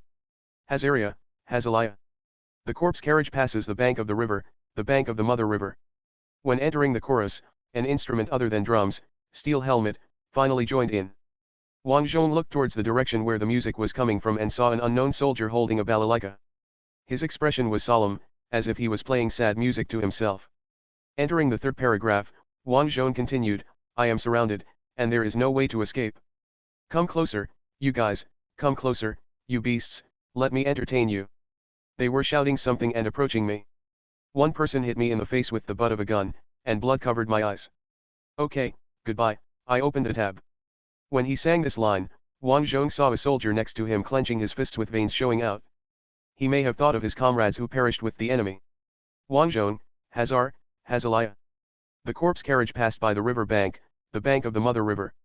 The rest of this song is all about the repetition of the chorus and a guitar solo, but I have a guitar, so I can only keep repeating the chorus. To be honest, when this song is placed in Afghanistan, it has a sense of black humor, because the Soviet army is the invading army, and the people called beasts in the song are the resistance forces who resisted heroically. The more heroic the soldiers in the song are, the more they highlight the injustice of this war. But in the current environment, the beasts have become the invaders' Prasen army, and this song is immediately full of heroism. Wang Zhong never thought it would be so suitable. He just picked one that seemed easy to sing. As a result, if you look around now, you can see that all the young girls are crying, and the ants on the laundry team are patting the girls on the shoulders, freeing up their broad and strong chests, and letting the girls cry loudly. Yes, ants' chest. Wang Zhong stopped and looked around. "I've finished singing, where's the applause?" No one else reacted, they were too busy bringing in and fighting the enemy, so they had no time. Wang Zhong could only shrug helplessly, then picked up the helmet he had been taking pictures of, looked at it, and put it on the soldier's head again. "What's your name?" "Semyon Alexeyevich." "Wang Zhong, Siemiao, holding this helmet will make you brave and fearless on the battlefield." Siemiao smiled and said, "Don't worry, General, I have already killed an enemy and peed on him." Wang Zhong was stunned. "What?" Semyon gestured with his hands. "In Shostka, I was sure that I killed the enemy. I shot him 5 times with Tokarev. Then after the battle, I found him and shot him on his pants. I peed a layer. I was holding it back and my pee was heavy and yellow. The moment I finished peeing, my hand stopped shaking and my heart stopped panicking. I wasn't even afraid of 10,000 Prosenians." Wang Zhong. At this time, the air raid siren suddenly sounded. Brother Peter's shout was also heard on the radio. "The enemy plane has bypassed the direction directly opposite my sound array and is coming from the east. They are almost here, take cover quickly." Brother Peter's sound array has been facing the west, and then continuously scanned from south to north and then from north to south. The east side is a search blind spot. The air defense sirens were still sounding, and Wang Zhong could already see the bombers from his bird's eye view. He ran towards Olga and Lyasha, opened his arms and threw them both to the ground. At this time, there were explosions and machine gun fire. Then there was the sound of divine arrows being fired and the sound of anti-aircraft guns. Perhaps because they discovered magic arrows on the ground, the enemy plane quickly left. Wang Zhong had closed his eyes and pressed the two girls' heads tightly, but now he breathed a sigh of relief and opened his eyes to take a look. On the left is Ludmila looking at him lovingly, and on the right is Olga looking at him lovingly. For a moment, Wang Zhong felt that it was good to lie on the ground. But the next moment he was on his feet. Then he reached out and pulled Ludmila up first, and then Olga. Olga looked at Wang Zhong with admiration. "You really know how to compose music." Wang Zhong, this music is born in nature, and it comes to me by chance. It's a piece given to me by Saint Andrew." Olga held Wang Zhong's hand. "This song must be published. I really like this song." Ludmila directly hugged Wang Zhong's arm. "Me too." Olga didn't care and hugged Wang Zhong's arm. "Ludmila, Your Highness, please pay attention to the impact. If you are really engaged and wear an engagement ring." Olga stopped. "No, I am a sister, and a sister can always be like this." She discovered a flaw in the system. But if Her Royal Highness recognizes the sister from now on, it seems that there will be no Shura field anymore? Wang Zhong thought so. At this time, Corporal Semyon was showing off to everyone the helmet that had been photographed by the general for almost 5 minutes. "It seems that someone wants to buy this helmet, and the bid has reached 1,000 rubles. I finally finished the update I missed yesterday, but today's update is about to start again. Subscribe to Chinese Novel Audiowave. Chapter 236 My Sister Can't Be So Tall, 18. Wang Zhong was placed in the middle, and his feeling was so hot. This coat was originally thick, but now it is still surrounded by fat. As for what's so good about it, the coat is so thick that I can't even feel it. Why am I wearing such a thick coat? It should obviously be in return of benefits. I thought it was a welfare return." Wang Zhong forced the two girls away. "Okay. Look at me, I'm all sweating." Ludmila immediately came over. I'm really sweating. It's too early for you to wear this coat. This coat should be changed together with the winter snow cloak. You see, soldiers still wear summer grass cloaks. Woolen cloth." As she spoke, Ludmila helped Wang Zhong take off his coat and handed it to Neely. Then Wang Zhong, who was wearing autumn combat uniform and sweating again, immediately felt cold. The temperature is not high now, and the air is still humid. To be honest, the weather is a bit like Huantian in the south of Ceres. Wang Zhong sneezed as soon as he took off his coat. Olga seemed about to come up and warm Wang Zhong with her body, but Ludmila was one step faster. She also smiled and said, when I went to Pioneer, I had a high fever and defeated the enemy. Isn't it possible that I have a fever again now? Wang Zhong smiled and said, is there a possibility that the temperature would be just right if you just wear a coat and you don't hug me? Ludmila and Olga looked at each other, then distanced themselves together. Neely unfolded the coat again and helped Wang Zhong put it on. Look, the temperature is just right. Wang Zhong moved his arms and body, you are not allowed to hold me up again. Stand still.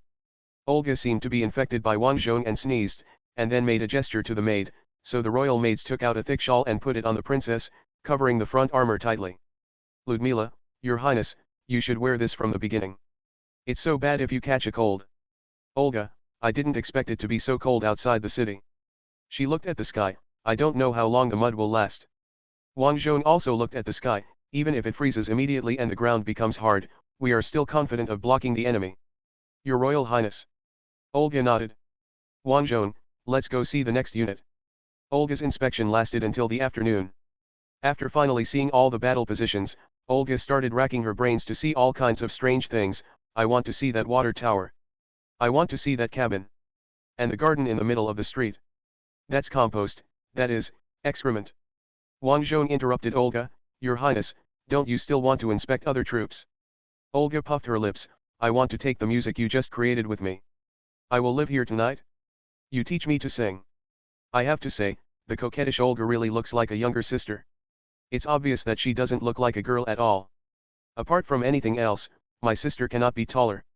It is best to be the same height as Nelly. And Olga, like Ludmila, is a typical big girl with a big head. As soon as Olga started acting coquettishly, Ludmila reminded, don't hug him, he will get hot. You don't want our general to have a fever because of you, right? At this critical time, fever can be fatal. Ludmila did not say which aspect was fatal. Olga could only distance herself, but still begged, teach me. I will go to other troops tomorrow and sing to them.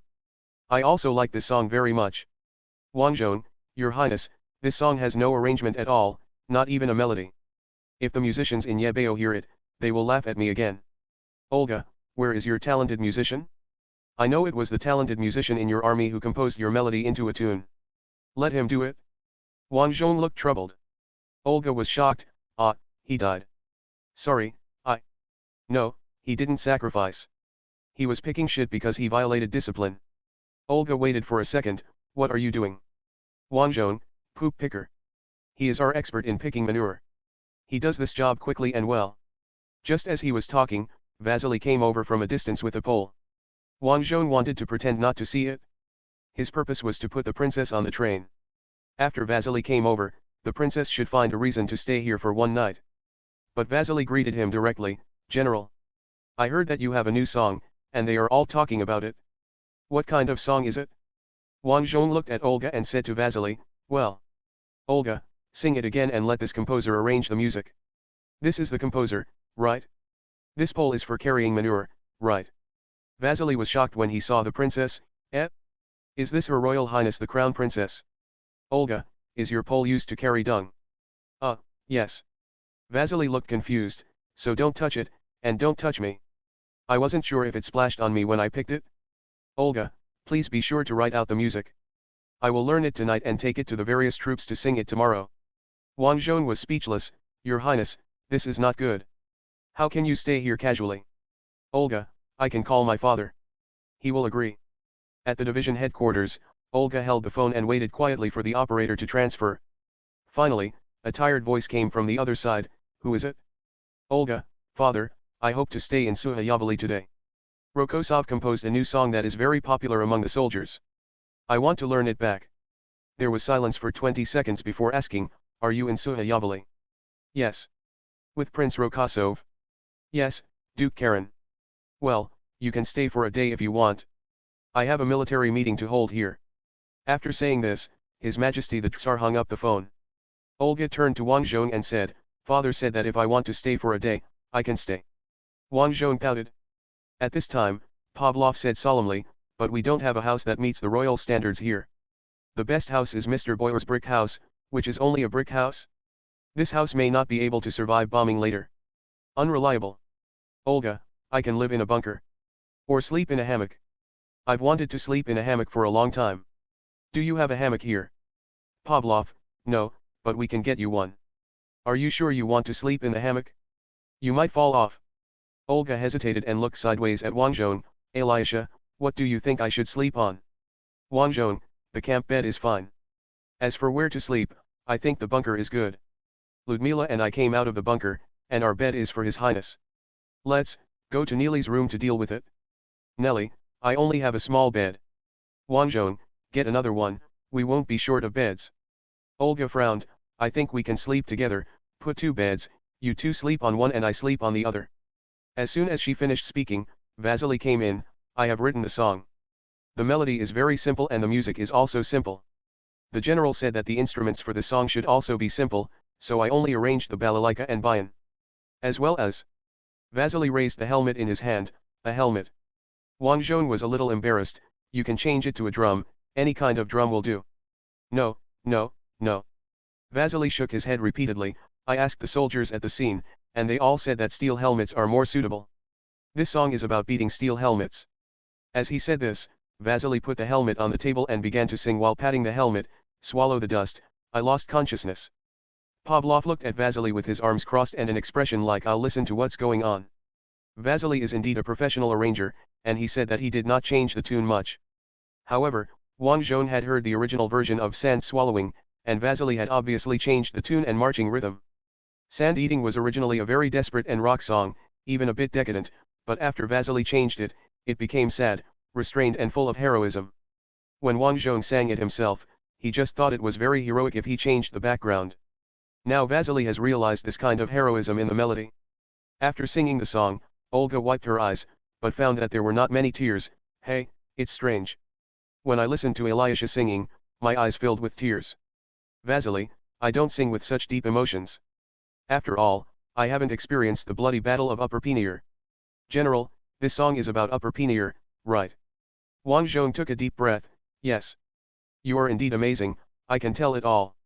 Olga, teach me how to sing. Vasily, no need, I wrote the score and the lyrics, and made many copies. You can take a few copies with you. Wang Zhong, 10 points to Gravender. No, 10 points to Vasily. Vasily looked confused, ah. What points will be added? Olga pouted, I can't sing, I need to be taught. Wang Zhong, you're a liar, you can sing the coloratura of La Traviata, learn it yourself. I'll give you the bunker tonight and live with your maid. Olga pouted. Pavlov quietly slipped to the door, and when he was about to slip out, Popov came in, what are you doing? I'll arrange the accommodation for the crown princess. Popov frowned, then looked at the situation in the division headquarters and immediately turned around, then I'll arrange the guards for the crown princess. Wang Zhong sighed and pointed at the two people leaving and said, Olga, the war is very urgent now. We were bombed just today. Don't be willful. If you want to stay and learn songs, just learn. Don't make any more willful requests. Olga wilted, okay. The next day, October 25th, Wang Zhong led a group of people to see off Princess Olga at the station. He warned, be sure to convey my request to General Sergei of the Ordnance Bureau. The sooner we start designing and manufacturing the equipment I want, and the sooner we put them into actual combat, the less casualties we will suffer. I know. Olga raised her head, didn't you give me a kiss when you said goodbye? Wang Zhong sighed and kissed Olga gently on her forehead. Just after the kiss, Olga suddenly stood up on tiptoes and launched a surprise attack. If she were Neri's height, the most she could touch Wang Zhong's chin when standing on tiptoes. But she is Ludmila's height. Wang Zhong was shocked, are you your Disunzone? Kissing like this with a beast-like mentality is not romantic at all, right? After the raid, Olga ran away quickly. Wang Zhong looked at Ludmila nervously, this is a brother-sister kiss. And I know there is an ant ruler who also likes this. Ludmila, I saw it. You just wanted to kiss your forehead. I don't blame you. Let's get married as soon as possible. I'm pregnant with another child. Didn't you say before that the front line will be from December to June next year? It's relatively stable, I think it's just right.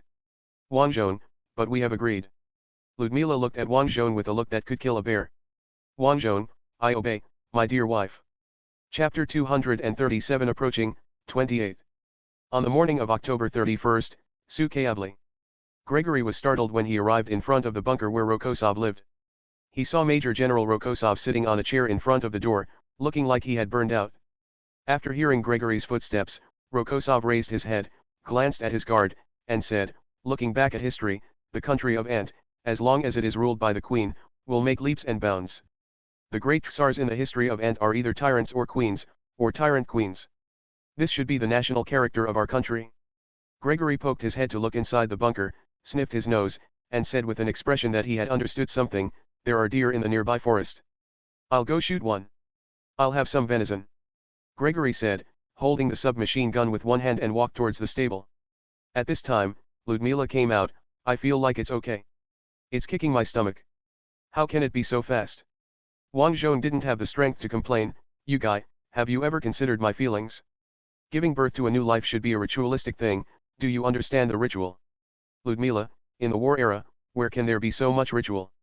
Wang Zhong sighed, look at it in a good way, you will stay in the rear for the second half of next year, which is a good thing, absolutely a good thing.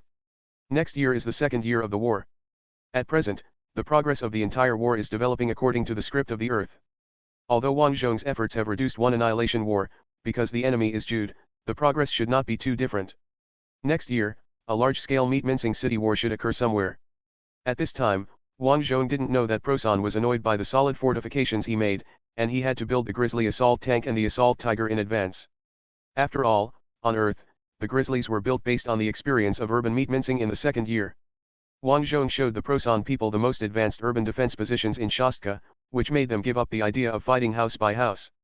The caliber of the Grizzlies is 15 centimeters, and they can fire extended charge shells with reduced range, highlighting that one shot will destroy all fortifications. Of course, Wang Zhong has also thought about what his troops should do when facing such a solid reinforced concrete city. On Earth, the British have a special tank called Churchill AVRE, which is specially used to demolish solid reinforced concrete buildings. The main gun of this thing is a 290mm mortar. The range of this thing is only about 100 meters, yes, 100 meters, and because it sounds like a spring ejecting the shell when it is fired, it has a nickname, Trashcan Catapult.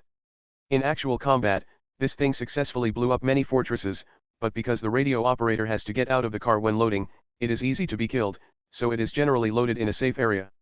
The range of this thing is only 100 meters, which results in it often being loaded in a safe area, then driven all the way to the enemy's face to blow up the target, and then driven back to a safe area to reload. In addition to its heavy armor, Churchill's thing has another feature, slow, so its combat efficiency is ridiculously low. On Earth, after the Soviet army was minced in the city, the solution it came up with was, drive the B-4 to the street and fire at enemy buildings. The Soviet army also equipped the Su-152 self-propelled artillery with special concrete destroying bombs, which are used to shoot concrete buildings at close range. Wang Zhong thought about it and it seemed that there was only one option, which was to blow up the concrete building.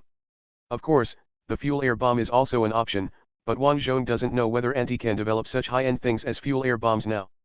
To figure this out, we need to conduct a thorough investigation of Anti's industry.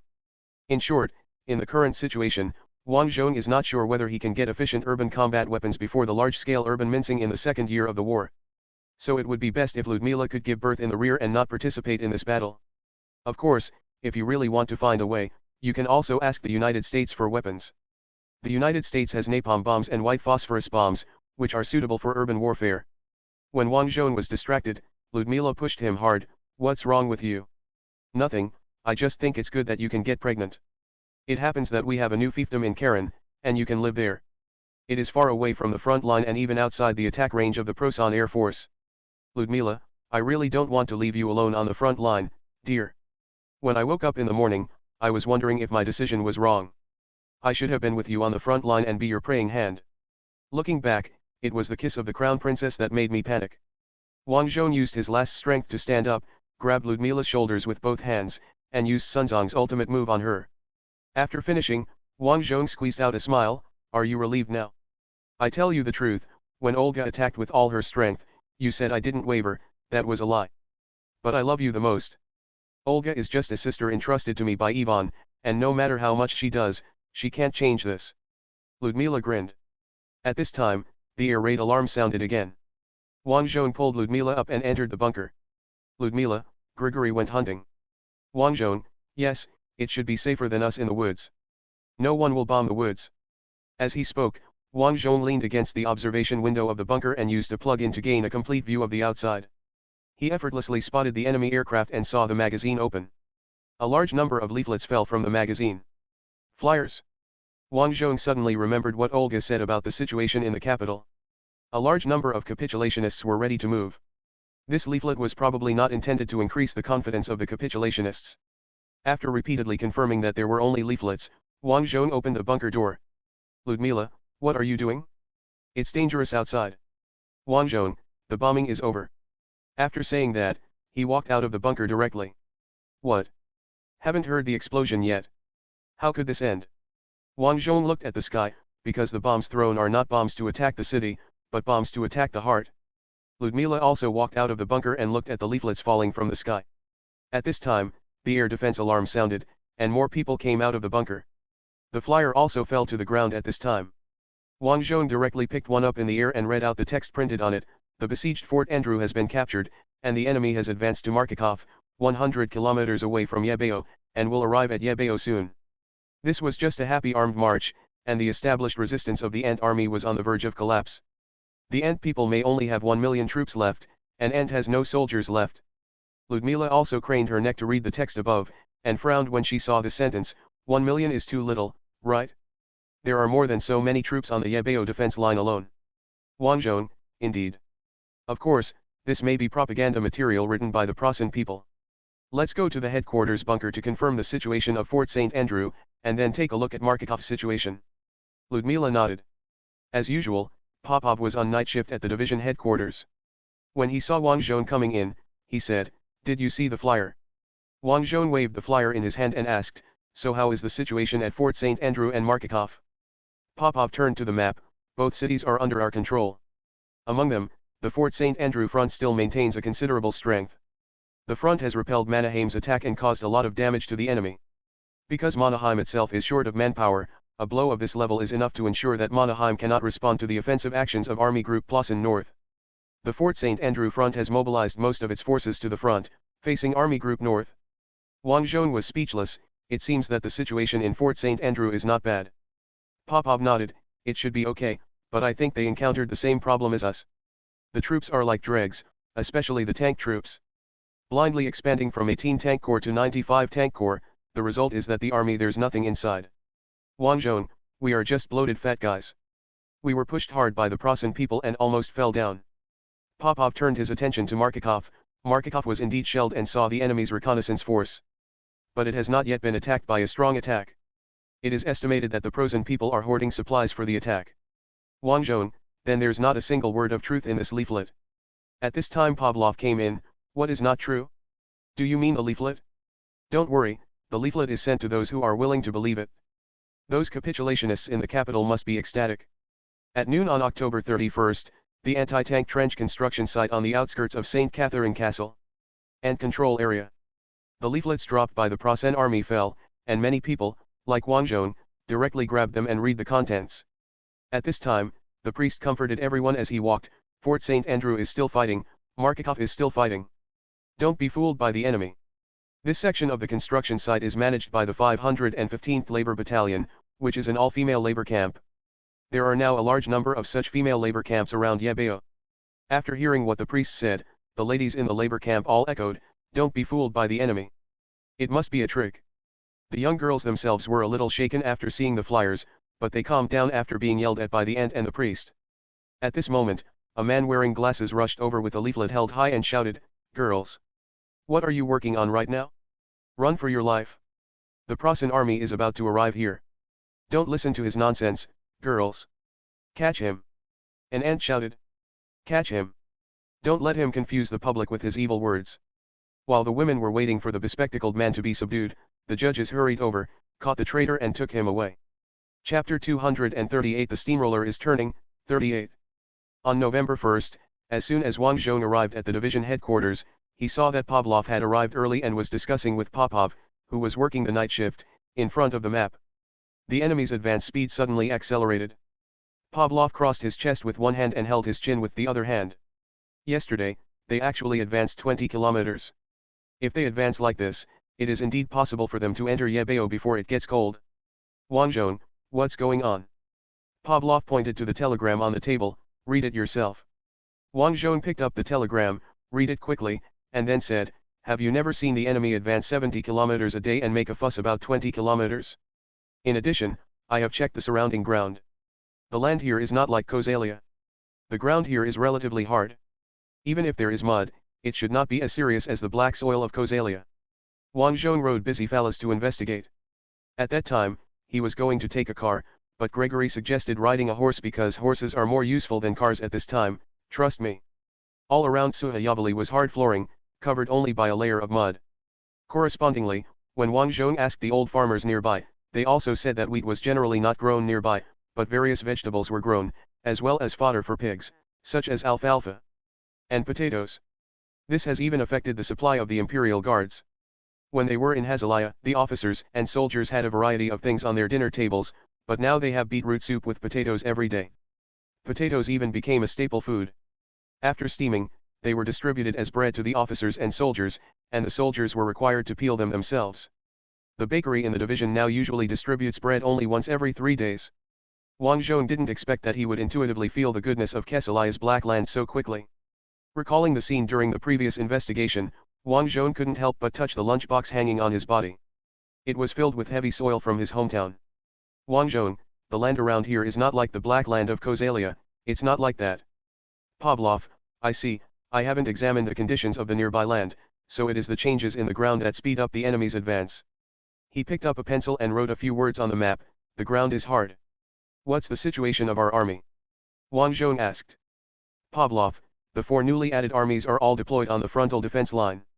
I think the Western Front's idea is to use these troops with no combat experience to delay the enemy and make them tired, and then use the rested troops intercepted them. Wang Zhong looked at the map. Kashuhi's army was placed south of Suhayavali, and the defense area was greatly reduced. It should be because his army suffered heavy losses. The other units of the Kyrenenko group army were basically positioned around Suhayavali, and seemed to be preparing to fight around the guards. Wang Zhong, didn't the group army get replenished? Pavlov, are you talking about a large number of protective military camps? That has indeed been supplemented. But experienced and formally trained young men have not been supplemented much at the moment. I think the troops mobilized in the first phase have been completed. The mobilization is carried out in stages. The first batch of mobilization will be veterans and reservists who have been discharged within 3 years. And those young people of school age who have not received military training are not actually among the first batch of mobilization ranks, so they can only join the army and then undergo military training. Next, it is time to mobilize veterans who have been out for more than 3 years. Most of them need to undergo recovery training. If there is no way to mobilize, they will go directly to the front line. Have all the veterans and reserve active duty soldiers within 3 years of their retirement been exhausted? This also includes the 5 million troops that were expanded from the previous military expansion. Wang Zhong looked at the map with a solemn expression. People say that numbers are cold and cannot make people feel real, but people like Wang Zhong who have actually come out of hell can feel the heaviness when they see the numbers. What a crime, he said softly, bad military expansion and bad command, what a crime. Pavlov and Popov were also silent, as if they were mourning the sacrifice of millions of soldiers. By coincidence, the song of an unknown army floated outside, Hazar, Hazalaya. The corpse carriage passed by the river bank, the bank of the Mother River. Pavlov suddenly asked, what is the name of this song? I haven't heard you say it. Wang Zhong, bite the mud. Sand devouring means eating sand. This is a story about Akin. If replaced by Kesalaya, it would be called eating mud, which makes sense. Popov was shocked, this name cannot boost morale. Do you really want to publish under this name? Wang Zhong, no, the name Vasily wrote when he sent it to the music magazine was the last courage. Popov breathed a sigh of relief. At this time Nelly opened the door, breakfast. Pavlov, oh, breakfast is here. What did you eat today? It smells so good. Nelly, Susie gumbo. Yeah, give me a bowl. Nelly immediately filled a bowl for the chief of staff. The fat chief of staff picked it up and took a big sip. Then he used a spoon to scoop up the minced meat that had been stewed in the thick soup and put it into his mouth. Wang Zhong silently watched Pavlov enjoy his meal, and just watched his nose bleed. Wait a minute. Pavlov took out a handkerchief and covered his nose. What's going on? Wang Zhong, because the meat used in the soup is not sausage or beef, but venison and hedgehog meat. Nelly, and snake meat. I processed everything Sergeant Major Gregory. Gregory caught and put it in. Pavlov's eyes widened, why are you taking it out for us to eat now? Wang Zhong, because she had passed her day yesterday, there was no use for me to eat anymore. So I sent the uneaten meat to the cooking team. Popov was speechless, it's over, do you know how many single mothers you are going to create now? There are so many girls in the station, the cooking team, the laundry team, and the nurses in the hospital. It's over, how can you let these young men eat deer? And the hedgehog, it's over. Wang Zhong scratched his head, my fault. Your fault, Popov and Pavlov said together. On November 1st, the 2nd Armored Group Forward Headquarters, the former residence of the writer Kozov. General. The adjutant declared proudly while leading the way, this is the former residence of the great writer Kosov. Von Moltke slowed down and walked inside while admiring the well-preserved displays in the room, this is where he wrote the book War and Peace. Adjutant, do you want to set up the headquarters here? No, von Moltke refused without thinking. The enemy has gradually begun to blow up existing buildings. This former residence will definitely become a bombing target. As long as it is within the enemy's artillery attack range, you cannot live in a ready-made house. Let the enemy succeed. Adjutant, however, because they do not live in houses or camp on the road within the range of enemy artillery fire, the physical strength of the troops is very high. The boys need beds. Von Moltke, tell them that after you die in battle, you can rest forever, in Valhalla. But, the adjutant asked doubtfully, isn't the war about to end? Moltke did not answer, but walked to the unfolded map and looked at the largest place name on it, Yekaterinburg. He pursed his lips tightly and even blinked less frequently. At this time, a staff officer ran in, put his legs together and shouted loudly, report. Report from the front line, 3 new group army numbers were obtained from the prisoners. Mao Chi immediately turned around to face the staff officer, his eyebrows raised completely, how many? 3. The staff officer replied loudly. Moltke said in a low voice, I heard it, don't be so loud. The staff officer was embarrassed. The adjutant went over to take the telegram and quietly waved to him to leave quickly. General Moltke personally stepped forward, took the telegram, and began to read, based on the interrogation of the prisoners, the existence of 3 enemy armies, 111, 112, and 113, was confirmed. According to the prisoners' oral statements, these 3 armies did not have a corps-level organization. It is speculated that it was caused by excessive losses of senior officers. The 112th Group Army, the largest of the 3 group armies, has 8 infantry divisions. Together with the artillery and auxiliary troops attached to the group army, it has a size of about 100,000 people. The smallest 111th Group Army has 5 divisions and an independent brigade, with about 60,000 people. We estimate that at least 200,000 new troops have joined the defensive operations. After reading Moltke, he put the hand holding the telegram behind his back, took a deep breath, and then looked at the ceiling. He maintained this movement, as if a child were watching a spider web on the ceiling. Finally, Moltke asked, the High Command said there are only many enemies on the front. Adjutant, 1 million. Now it's 1.2 million. Ask the front line, how are the equipment of these newly added army groups? If the equipment is poor, there is still hope. The adjutant immediately turned around, I'll call right now, use the radio to ask. No, it's not that urgent. Just send a telegram. About an hour later, Moltke was looking through Kosov's collection of books when the adjutant came in with a telegram, the reply is here, General. Read it? The general said softly. The adjutant lowered his head, the new group armies encountered did show signs of lack of equipment, but the lack was mainly in light weapons. The number of heavy artillery and tanks were relatively sufficient. The soldiers of these armies were highly motivated and would often launch bayonet charges to make up for their own losses. Lack of combat skills.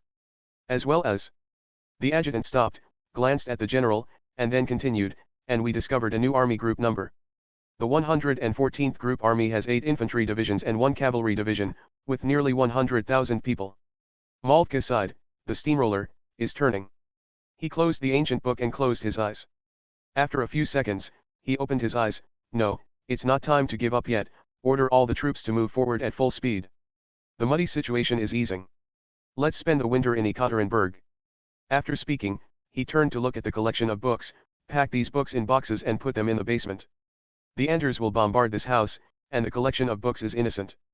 Chapter 239 Assault Battalion, 412. On November 4, the reconnaissance company of the headquarters of the 1st Guards Mechanized Infantry Division. Company Commander Koshkin rode the bay red horse he brought from home and led the small reconnaissance team all the way up the hill. On the plain close to Yebeo, although the terrain is still plain, there are more hills, unlike the grassland of Kozalia, which only has earthen patches.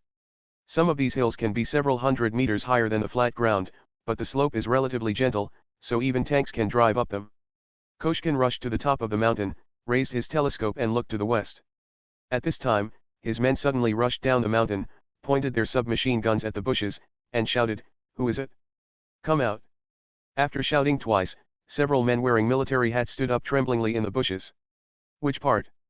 The scout tried hard to control the restless horse, keeping his submachine gun pointed at these people. The leading sergeant straightened his hat and said loudly, "We are from the 180th Provisional Infantry Division. Our division has been defeated. They are all running backwards. We can't find the division headquarters or the battalion commander, so we can only keep walking east hoping to encounter troops. Scout, your ID. Look at my pocket."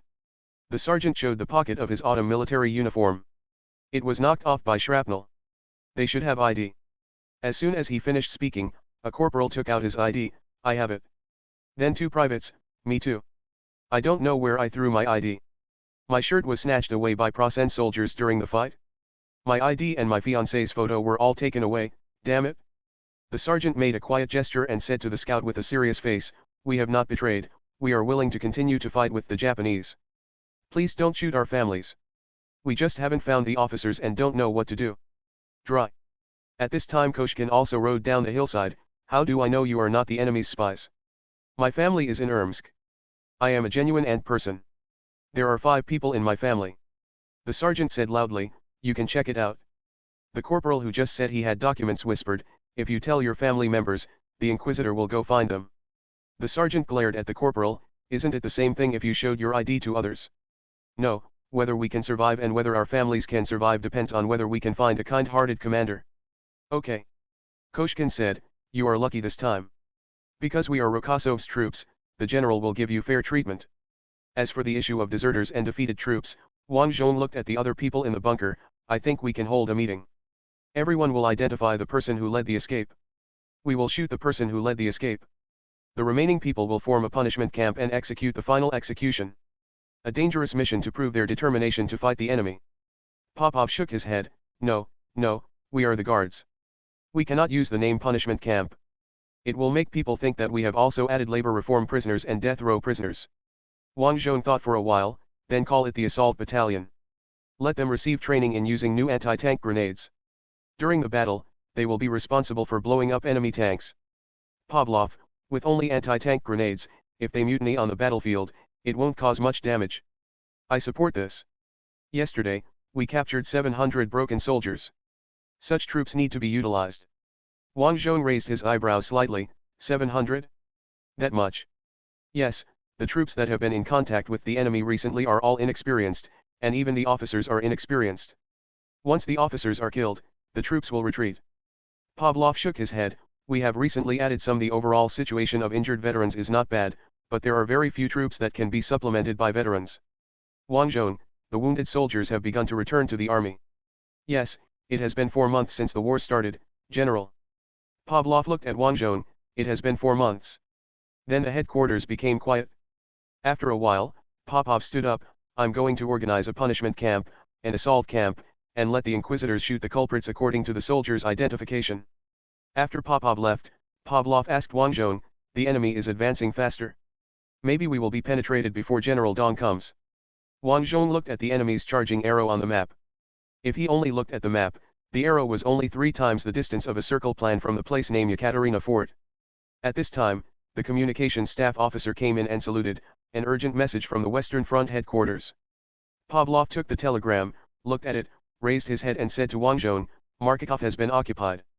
The enemy is less than 100 kilometers away from Yebeo. Wang Zhong came to the battle line map and looked at it for a few seconds before asking, where's the weather forecast? Pavlov, it won't snow in the next week, and the probability of snow in the next 2 weeks is only 40%. But now the temperature is close to 0, and it's going to freeze. Wang Zhong frowned, it was at least 2 weeks before General Dong arrived. The enemy has advanced to within 100 kilometers of Yebeo. The real tough battle is coming. Wang Zhong, continue to conduct investigations. At this time, another staff officer came in with a telegram, report, telegram from the Western Front headquarters. Pavlov took it over and looked at it, the Western Front is preparing to launch a counterattack. Strange, why should this be given to us? We are just a division headquarters. He looked up at the communications officer, are you sure this was sent to us? Yes, there is an identification code in the header of the telegram, and it was indeed sent directly to us. Pavlov looked at Wang Zhong, this, really treats you as a prince. Do you want to take a look at it? Wang Zhong took the telegram and glanced at it. Nonsense, there is no word to ask for our opinion. Call back and say that we understand. After the communications staff officer left, Pavlov said, the current commander of the Western Front, Marshal Semyon, is a general trusted by the Tsar. Although he is not favored, he is basically consistent with His Majesty. I guess the princess may have spent the night here. They overinterpreted it? Wang Zhong frowned. What's going on with these people? The enemy has rushed 100 kilometers near the capital, and they are still engaging in these palace plots? These insects are hanging together, forget it. Wang Zhong thought to himself that he had no plans to get rid of the pest now, so it was useless to say this. Vasily suddenly rushed in, holding a radio. Everyone, come and listen. As he said this, he turned on the radio, but found that there was no sound, so he slapped the back of the radio hard. Pavlov took the radio, put it on the table, and then hit it with a knife, almost splitting the radio. Then the sound came out. It was eating sand. No, the last courage. Don't tell me, after adding the unique static interference noise of the radio, the song has a different flavor. Vasily, I only sent it back a week ago. It's on the radio now. Pavlov looked at the radio. It's a pity that I'm tired of hearing it. Every time I go to the toilet, they sing I have one last grenade, you beasts will give you a taste of it. Wang Zhong smiled. Isn't this a good thing? If just a song can make the soldiers have the courage to fight to the end, then it would be too simple. At this time, the song on the radio finished, and the announcer came out and said, this song was written by General Rokosov based on his feelings during the battle in Upper Penier, where he was in a desperate situation and his troops fought until only a few hundred people were left. But he destroyed 200 enemy tanks. Wang Zhong, shit. Most of the 200 vehicles are due to the KV crew. I only destroyed 8 vehicles, that's all. He was furious when an air raid siren came from outside. Wang Zhong hurried to the observation port of the bunker and looked at the sky from a different angle. From an overhead perspective, he heard the phone call in the bunker, probably from Brother Peter. After answering the phone, Pavlov reported, Brother Peter heard 2 heavy bombers flying towards us escorted by 8109s. Wang Zhong switched back to the perspective of the bunker. What's going on? Only 2. Yes. Wang Zhong had a vague premonition. He observed again from an overhead perspective and finally found the formation. 2 heavy bombers, Fritz X hanging under the belly. Wang Zhong, diversion of the Divine Arrow Company. Don't fire. Pavlov immediately picked up the receiver, receive the Divine Arrow Company. Stop the air defense alert and move quickly. Wang Zhong's perspective moved back to his unit's position and found the Divine Arrow Company. He watched the villain run out of the bunker covered with camouflage nets, jump on his motorcycle and run away. Well, the motorcycle captured by the enemy in the Shostka raid is still in use. After confirming that all the Divine Arrow Company had been transferred, Wang Zhong paid attention to the enemy's formation again. Strangely, the enemy formations are all flying at high altitudes. The Divine Arrow Company cannot fire at this altitude, and the range is out of reach. So what exactly is this? Then Wang Zhong saw Fritz X dropping the bomb. He was shocked, and his eyes kept chasing the bomb. Then he saw the bomb plunge into Mr. Boyle's brick house. Yes, it's the one where Her Royal Highness was almost allowed to live. The room is vacant now. After all, I have fired a lot of cannons to blow up other people's pots, and I have to prevent others from blowing up my own pot. There was a loud noise. This loud noise was heard by Wang Zhong's body. After the bunker was weakened, Wang Zhong's naked eyes, his heavenly eyes saw a huge mushroom cloud. His heart skipped a beat when he saw the mushroom cloud, but later he discovered that there was no exaggerated shockwave or light radiation, but that it was caused by too much TNT. Mr. Boyle's brick house was demolished. The second Fritz X fell, blowing up the church in the village. It was considered a brick building, but its roof was made of wood. After the loud noise, the church disappeared. After dropping the 2 Fritz XS, the enemy fleet turned. It seems that the Fritz X in the belly of the other bomber is not prepared for the Konoichi. Wang Zhong switched back to the perspective of the bunker and said to Pavlov, we must find a way to deploy some smoke units. When enemy planes come, use smoke to obscure the high-altitude view. The Fritz X's hit rate relied on the radio operator on board the aircraft, who sighted the target visually. Wang Zhong, also check the crater to see if we can find any remaining parts of the enemy's bomb. Pavlov, yes. Chapter 240 Engaging the Enemy, 512. On November 8, the 1st Guards Machinery Reconnaissance Company went out on a reconnaissance mission. Company Commander Koshkin was about to go to the usual hillock to see what was going on, but halfway through, he suddenly heard the sound of an engine on the other side of the mountain. He pulled his horse sharply and listened with bated breath. It was indeed an engine sound, and it was becoming clearer and clearer. He turned around and shouted, Misha, Mikhail's nickname. Run. We have encountered the enemy. Go back to the headquarters to deliver the message. Mikhail is the best horseman in the company, so he has always ridden the strongest horse. Now that he heard the company commander shouting, Mikhail immediately turned around and urged the horse to start running wildly, and the horse's hooves splashed every bit of mud. Koshkin took the smoke grenade captured from the enemy from his waist and shouted, "Get ready to set up the smoke. We have to buy time for Misha." In fact, under such road conditions, a war horse running at full speed can run faster than a mechanized force. But for the sake of safety, Koshkin decided to lead the team to stay to block the enemy's reconnaissance troops. As he threw the smoke grenade, a motorcycle drove up the hill. The person sitting in the motorcycle compartment was not the machine gunner, but the commander of the motorcycle reconnaissance team, so the machine gun fire did not come immediately. But when the second motorcycle came up, the machine gunner in the motorcycle immediately opened fire. 3 horses in the reconnaissance company were mowed down by machine guns. Only 2 of the 3 horse riders had time to jump off their horses. The remaining one was directly crushed by the horse and screamed, his leg bones were probably crushed. The fallen horse was still struggling to get up. Koshkin hid in the smoke and shouted to the company, "Disperse. Set up smoke. Let the enemy not dare to pursue rashly." The reconnaissance team scattered to avoid machine gun fire and lobbed smoke grenades. Soon the entire mountainside was filled with smoke, and enemy machine gun fire stopped. Koshkin, spread out and retreat so that the enemy doesn't know who to pursue. Meet at the division headquarters at night. After saying that, he lay down on the horse and started galloping at full speed. Major Cohen, commander of the 512th Motorized Reconnaissance Battalion, climbed out of the truck. He looked at the ground at his feet. There is no mud on the top of the mountain anymore. This damn weather is going to pass. After speaking, Major Cohen once again confirmed the condition of the ground and confirmed that there was really no mud. He grinned, "After the weather has passed, we can attack with all our strength. Ant's end is coming." Others laughed too. No wonder they laughed. After breaking through the Duwar River, the 2nd Armored Group was invincible and invincible. No matter how resolute the resistance of the Ant Army troops they encountered, they would be quickly crushed by the 2nd Armored Group. Although it was not an encirclement and annihilation battle, and not many prisoners were captured, the bonus effect of such consecutive battles and victories on the morale of the troops was obvious. While laughing, the half-track vehicle accompanying the reconnaissance battalion also drove up the slope. Major Cohen immediately ordered, "Establish observation posts and support points here to ensure that the enemy's harassing troops will not cross the slope." "Yes, Major." The Major turned back and shouted to the No. 2 tank at the foot of the mountain, "How is it? Is it repaired well?"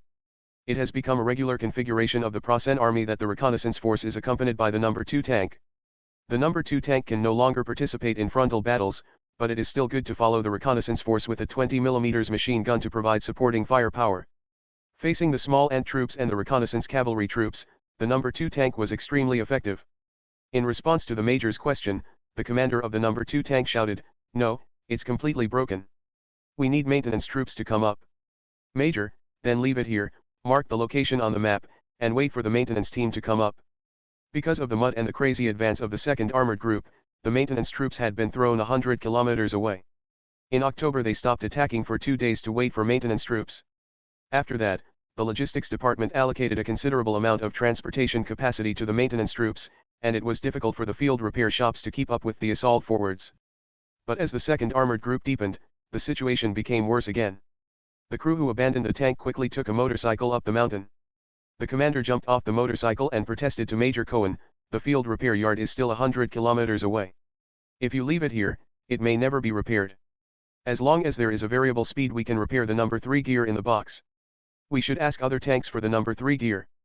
The spare parts package carried by our tank has only used up the No. 3 gear, and there are others left that can be exchanged with other tanks." Major Cohen looked at the commander, "Do you all carry spare parts bags?" Of course, in this crazy weather, logistics and the Air Force are not trustworthy. All tanks will bring their own spare parts kits and repair them by themselves. In fact, the spare parts kits can also be used as additional armor. Major Cohen nodded, "Okay, you can use the radio to ask what other tanks have Gear 3. "Thank you, Major." In order not to expose themselves, reconnaissance troops generally maintain radio silence. They will only break the silence and report to the police if they find valuable targets. After seeing off the tank crew, Major Cohen shouted to the correspondent, "Report to the division headquarters that we have advanced to a place 10 kilometers west of Suhayavali." At 1200 noon on November 8, Suhayavali, 1st Guards Mechanized Infantry Division Headquarters. A trooper was brought into the division bunker. "Wang Zhong, hey, Aren't you Senior Private Mikhail from the reconnaissance company? The cavalryman was shocked. You know me. Wang Zhong, I remember the names of all the officers and soldiers in the division. I used a plug-in to remember them. But the cavalry didn't know and immediately looked moved. It's amazing. Don't be amazing, report the situation. Did you go to investigate? Why didn't Captain Koshkin come in person? Wang Zhong asked. The cavalry immediately became serious. Captain Koshkin asked me to come back and report first. They are responsible for delaying the enemy.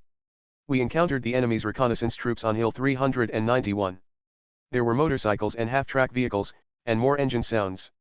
I didn't see those vehicles. Pavlov immediately picked up a battle mark and placed it on the battle zone situation map on the table. Next to the mark was a triangle symbol representing the hill and the height of the hill 391. It is also a traditional practice in military cartography to name the hill by its altitude. The hills where the battle took place will be named after the battle, such as Little Nameless Land or something like that. Wang Zhong's expression was serious. The enemy's reconnaissance force is already 10 kilometers away from us. Pavlov, do you want to fight? Wang Zhong, I'm not sure if the enemy has stopped, maybe they will continue to move towards us. At this time, Vasily suddenly reported, wait a minute, I heard a shout in Prosan language. It seems that a Type 2 tank has broken down and other tanks need to deliver spare parts. Wang Zhong, is the radio clear? Clear, the speaker may be only 10 kilometers away from us. Vasily replied. Wang Zhong, well done, musician. He picked up the receiver himself, connect to the artillery position. Artillery position? This is Rokosov. Hello, General. We are conducting simulated shooting training. The commander of the artillery regiment reported. Wang Zhong, don't simulate, let's shoot for real. I'll give you the map coordinates, and you can convert the shooting elements yourself. The map coordinates are. Wang Zhong found Hill 391 from a bird's eye view. Although there is now a layer of fog of war covering the hill, he can only see the scenery and cannot see the enemy above, but it is still very simple to say the coordinates. After reporting the coordinates, he continued, 3 rapid fire. Artillery regiment commander, 3 rapid fire, got it? General, the enemy is going to kill another general, right? Wang Zhong refuted seriously, don't say such unfounded words, it's just that there may be an enemy's Type 2 tank that has broken down, and the enemy's motorized reconnaissance team may also be there. So we fired 3 rapid fire to try our luck. Just to try our luck. Yes, anyway, we are close to Yebeo now, and it is easy to replenish artillery shells. In fact, Wang Zhong has so many artillery shells that he is worried that if they are blown up by someone, they will explode and destroy the entire division, it is so much. Wang Zhong put down the phone and looked at Pavlov, they asked me if I was going to kill another general. Pavlov laughed. Wang Zhong, we should avoid such unrealistic remarks from recurring. Pavlov, just give up. Haven't you read the latest Yebeo tabloids? What the people of Yebeo are talking about now is the scandal between you and the crown princess, how many General Prosan you killed, and that you are actually the reincarnation of Saint Andrew. Wang Zhong frowned, what's the matter with the latter? Pavlov pointed at Popov, this is his field, ask him. Popov met Wang Zhong's eyes and said, first of all, this is not spread by the church, but, generally speaking, the legend that someone is the reincarnation of Saint Andrew will be considered by the tribunal as a defilement of Saint Andrew, but such remarks can be published in the newspaper, even though it is only a tabloid, but, right. What do you mean right? After Wang Zhong finished speaking, he heard the sound of artillery firing outside. The artillery regiment completed the calculation of the firing elements and started firing. Vasily suddenly said, I hope to kill a general. The enemies. Wang Zhong glared at him. When Major Cohen heard the sound of shells breaking through the air, he lay down directly, and used the anti-artillery lying method in a very professional way. The first wave of shells fell on the high ground, directly blowing the half-track vehicle to the ground, and the machine gun on the vehicle fell off from the machine gun position and fell in front of Major Cohen. When the second round of shells fell, Major Cohen had to open his mouth wide to balance the pressure inside and outside his brain. When the third wave of shells fell, he was finally knocked unconscious. It turns out that the anti-artillery posture is indeed useful, but as long as the enemy's firepower is dense to a certain extent, the anti-artillery posture is not so useful. I don't know how long he was unconscious. Major Cohen woke up, got up and sat on the ground, looking at everything around him blankly. At this time, his brain was actually not working, and he was still in a state of confusion, and it was a physical state of confusion. At the same time, his ears couldn't hear anything at this time, only tinnitus, strong tinnitus. Then he saw a captain rushing over and opening and closing his mouth to him constantly. Major Cohen looked at the captain blankly until the buzzing in his ears suddenly disappeared, and the world seemed to return to him all of a sudden. He could hear the screams of the wounded and the captain's words again. Major! Our motorcycles and half-tracks are all destroyed. Do we still need to move forward to investigate? The major shook his head. No, leave the high ground quickly. The enemy is Rokosov. It's General Whitehorse. This sneaky and sudden artillery attack must be him. Chapter 241 Rokosov assures you that the military parade can go ahead. 612. Plossin Corps, 2nd Armored Group, Forward Headquarters. The name Forward Headquarters means that the headquarters is still on the march and has not been deployed. Although the headquarters communication vehicle could receive telegrams in the state, there was absolutely no way to send out telegrams. The reason was simple, it was too shaking. If the vehicle shook, one more message would be sent, and if it shook again, another message would be sent. The telegram was sent out as soon as it was pressed. Of course, even in a mobile state, the headquarters can still contact various ministries through radio. If the high-power radio carried on the communication vehicle really sends out the message at full power, maybe even Prosonia can hear it. Relying on the radio, General von Moltke could still understand the status of his troops, and occasionally he could listen to the combat situations of the pilots in the air. At 1 o'clock in the afternoon on November 8, the communications staff suddenly stood up and said, "General, the 22nd Armored Division is reporting." Von Moltke was studying the map and asked without raising his head, "What's wrong?" Encountering a strong enemy defense line again, the defender may be General Rokosov. Von Moltke raised his head. Really? Hasn't he been transferred to Karen in the rear and responsible for organizing Karen's defense line? That's what Labeville said. Their newly established Krat Bureau provided a lot of information about Ant. The communications officer looked at the adjutant. Just as the adjutant was about to speak, the general shook his head. It's normal for the information to be inaccurate occasionally. It's just a minor problem. He suddenly stopped and frowned. No, it's not a small problem. If the enemy doesn't interrupt the retreat. They put the Imperial Iron Wall here, obviously intending to fight us to the death. General Moltke thought for a few seconds and said, "Still launch the attack according to the original plan. But send our original reserve team to the 22nd Unit." Adjutant, are we going to activate the reserve team now? If we fail to attack Yefort, what's the use of keeping the reserve team? His defense line is already near the outer ring of Yefort, and we only have the last little distance left. This is when you sprint, you must use all your strength. Go all out. General Moltke punched the table. Adjutant, then, let the 22nd Division launch an attack immediately. General Moltke thought for a while and shook his head. No, if you want to do your job well, you must first sharpen your tools. This is an Eastern proverb. Does the 22nd Division have artillery now? No. It's still behind and hasn't been sent up yet. But the 35 Panzer Grenadier next to it is equipped with a Bison assault gun. General von Moltke stood up in the shaking command vehicle. Bison, the 15 cm heavy infantry cannon has a certain ability to attack fortresses, but that's all. Judging from the combat experience summary of the Asgard Knights, this Imperial Iron Wall likes to build strong and clever fortifications. The general paused. While Igsukov was resting, I also visited the tank bunker he built in Araki. It was very ingenious, but too complicated to be used in the field. I simplified his design. Will definitely perform well in defensive operations in the future. The adjutant frowned. A defensive operation? Our army has been attacking. Just in case. General Moltke interrupted the adjutant, just like Giles who went to recover from his injuries preserved Shostka and asked the Imperial Academy of Military Sciences to survey and map. I also absorbed the enemy's wisdom. This Imperial Iron Wall is really good at defense and disgusting people. The adjutant laughed dumbly. Is it disgusting? Yes, disgusting. In the future, if you occupy the place he once defended, you must be careful and thoroughly clear mines. Otherwise, just blow it up. General von Moltke shook his head. How could there be such a shameless soldier in his own country? The headquarters laid booby traps. Wang Zhong sneezed 3 times in a row, and the mucus even sprayed on Neely's hands. Nelly looked contemptuous and moved away from Wang Zhong while wiping her hands with a handkerchief. Wang Zhong, there must be some Plosin people scolding me. Maybe the booby trap we planted in Shostka was triggered again. Yes, Wang Zhong planted more traps in Shostka than the one in the headquarters. Pavlov, are you okay? It's not good to catch a cold. The temperature will drop sharply after a while, and catching a cold at this time will be annoying. Wang Zhong, what's the point? Just put a quilt on the bed and have a good sleep. He turned his attention back to the detailed map of the defensive area on the table. We already know that what we will encounter is the enemy's 2nd Armored Group. Judging from the intelligence brought back by the soldiers of the assault battalion before they collapsed, it is likely that the 22nd Armored Division is facing us. This division's artillery did not catch up and was able to break through our defenses before, mainly because our army did not have enough time to build a complete defensive position. But not only do we have complete positions, we also have a large number of 57mm anti-tank guns. The advantage of the mobile 57 guns is that it can hit and run, and can annihilate enemies on the move. The advantage of the fixed 57mm gun is that with the support of a large team, the rate of fire is extremely high, even reaching one shot every 3 seconds.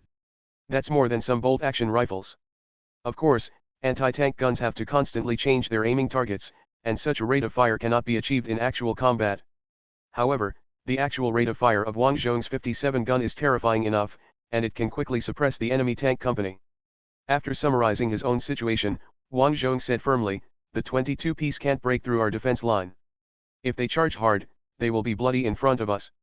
General von Moltke, the 22nd Division cannot break through Rokosov's defense line. They have less than 100 tanks ready for combat. Using these tanks to attack Rokosov's turtle shell is just a waste. Just military strength.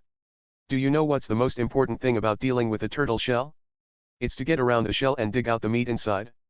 Of course, it's impossible not to attack Rokosov completely. You have to contain him and not let him move around." The general turned around and came to the small window of the command vehicle, opened the window and looked out at the wilderness that was constantly passing behind him. "Whoever can put in the last battalion in the war will win. We must ensure that Rokosov's division does not become the last battalion." "Adjutant, you mean?" "General, savagely attack Rokosov's division, consume their troops, and then our elite forces bypass his defense from the left and right sides." "No, not the left and right sides. Other generals of the same army group before Rokosov also performed very well. Yes, the troops were very determined. We're going in a bigger circle. We're..." The general returned to the map from the window, picked up a pencil and moved it along the enemy's defense lines that had been discovered by reconnaissance, and finally landed on the place named Kalinskaya. "The general attack position is here. We break through the enemy's defense from here." After hearing this, the adjutant immediately went to the filing cabinet nearby, found a file bag, took out a photo album, and found Kalinskaya's aerial reconnaissance photos according to the categories on the album. "I'm afraid this place will not be easy to capture. It is a satellite city of Yebeo. There are a large number of reinforced concrete buildings, and there is also a fortress built on the mountain, with a view covering the surrounding area. In addition, the reverse slope under the fortress can be used as an anti-gun emplacement."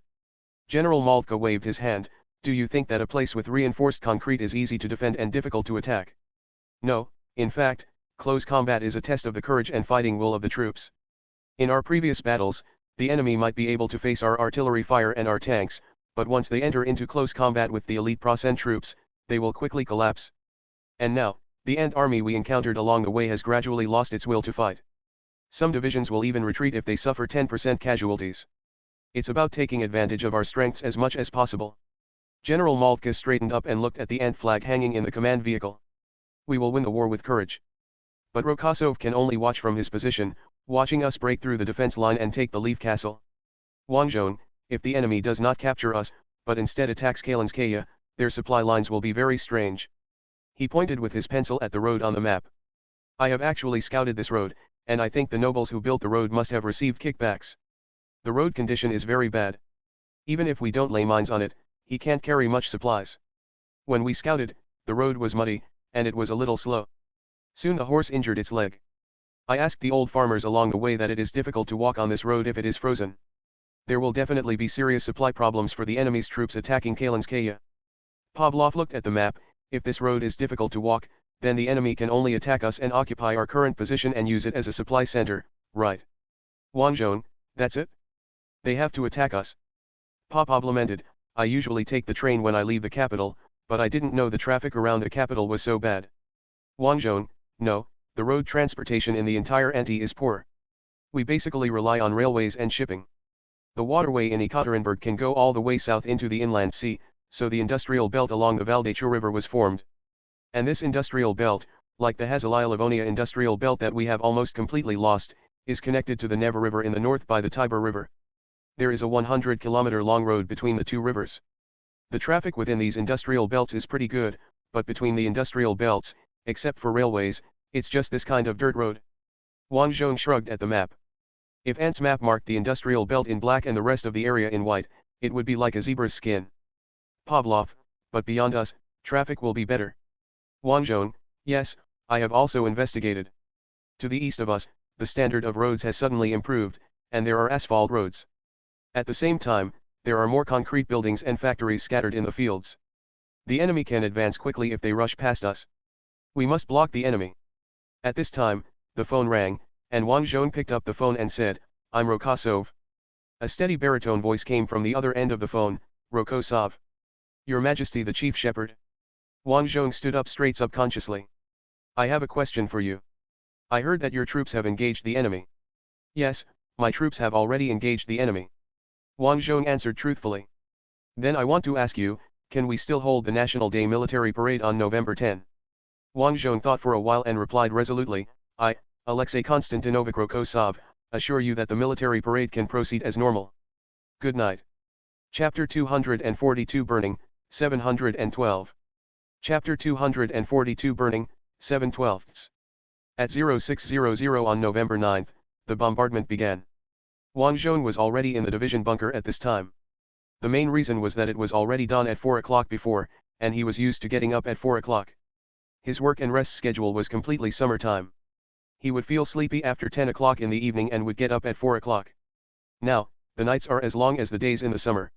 It was still dark at 6 o'clock. This is the north. But Wang Zhong's work and rest schedule was still the same as before. As a result, he came to the division bunker yawning when it was still as dark as ink at 4 o'clock, and then chatted with Popov on the night shift. When the enemy bombardment began, Pavlov stumbled into the division bunker. Wang Zhong, you don't have to do this. You can wait until the enemy's artillery preparation is over before coming. Pavlov, how can that be? It takes 2 hours to prepare. I have to come. Without me to split the order for you to implement, you are no different from a commander without troops. Besides, the enemy's artillery focus is not on us, but on the front line. It's safe on my way here. Wang Zhong was about to speak when the artillery fire suddenly changed. He is also a veteran.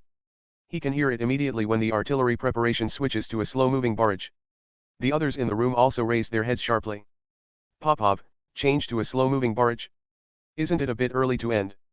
Wang Zhong, the enemy doesn't have so many shells. My prediction is correct. The enemy's logistics have not kept up at all. They will be beaten to a pulp on our position. Speaking, Wang Zhong went to the observation window. In fact, the observation window of the division headquarters cannot see the front line now, because the fortified area is different from Shostka. Shostka has the Duva River, and the division headquarters bunker is by the river, so you can see the situation of the battle. Sukhayavli is a road intersection and a train node, right on the plain. So the defensive positions of the 1st Guards mechanized infantry are layered, and the front line cannot be seen at the division headquarters. In fact, during the Araki, the division headquarters where Pavlov was always in charge could not see the front line.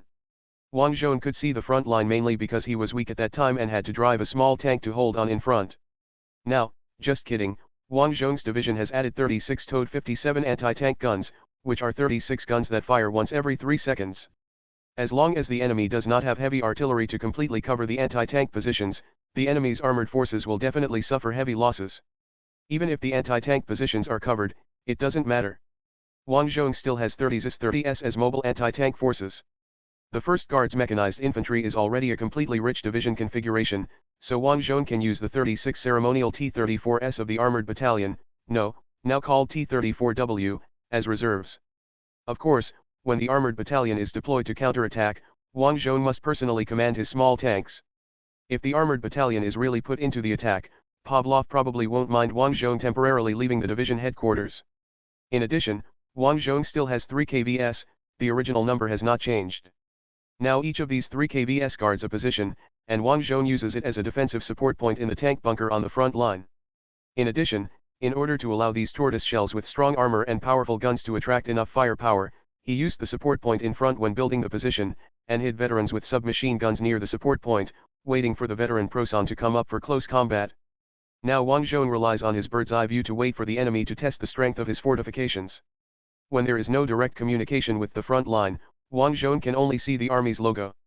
He was surprised to find that there were jagged lines representing the defensive position in the military icon next to the 2 battalions in the front.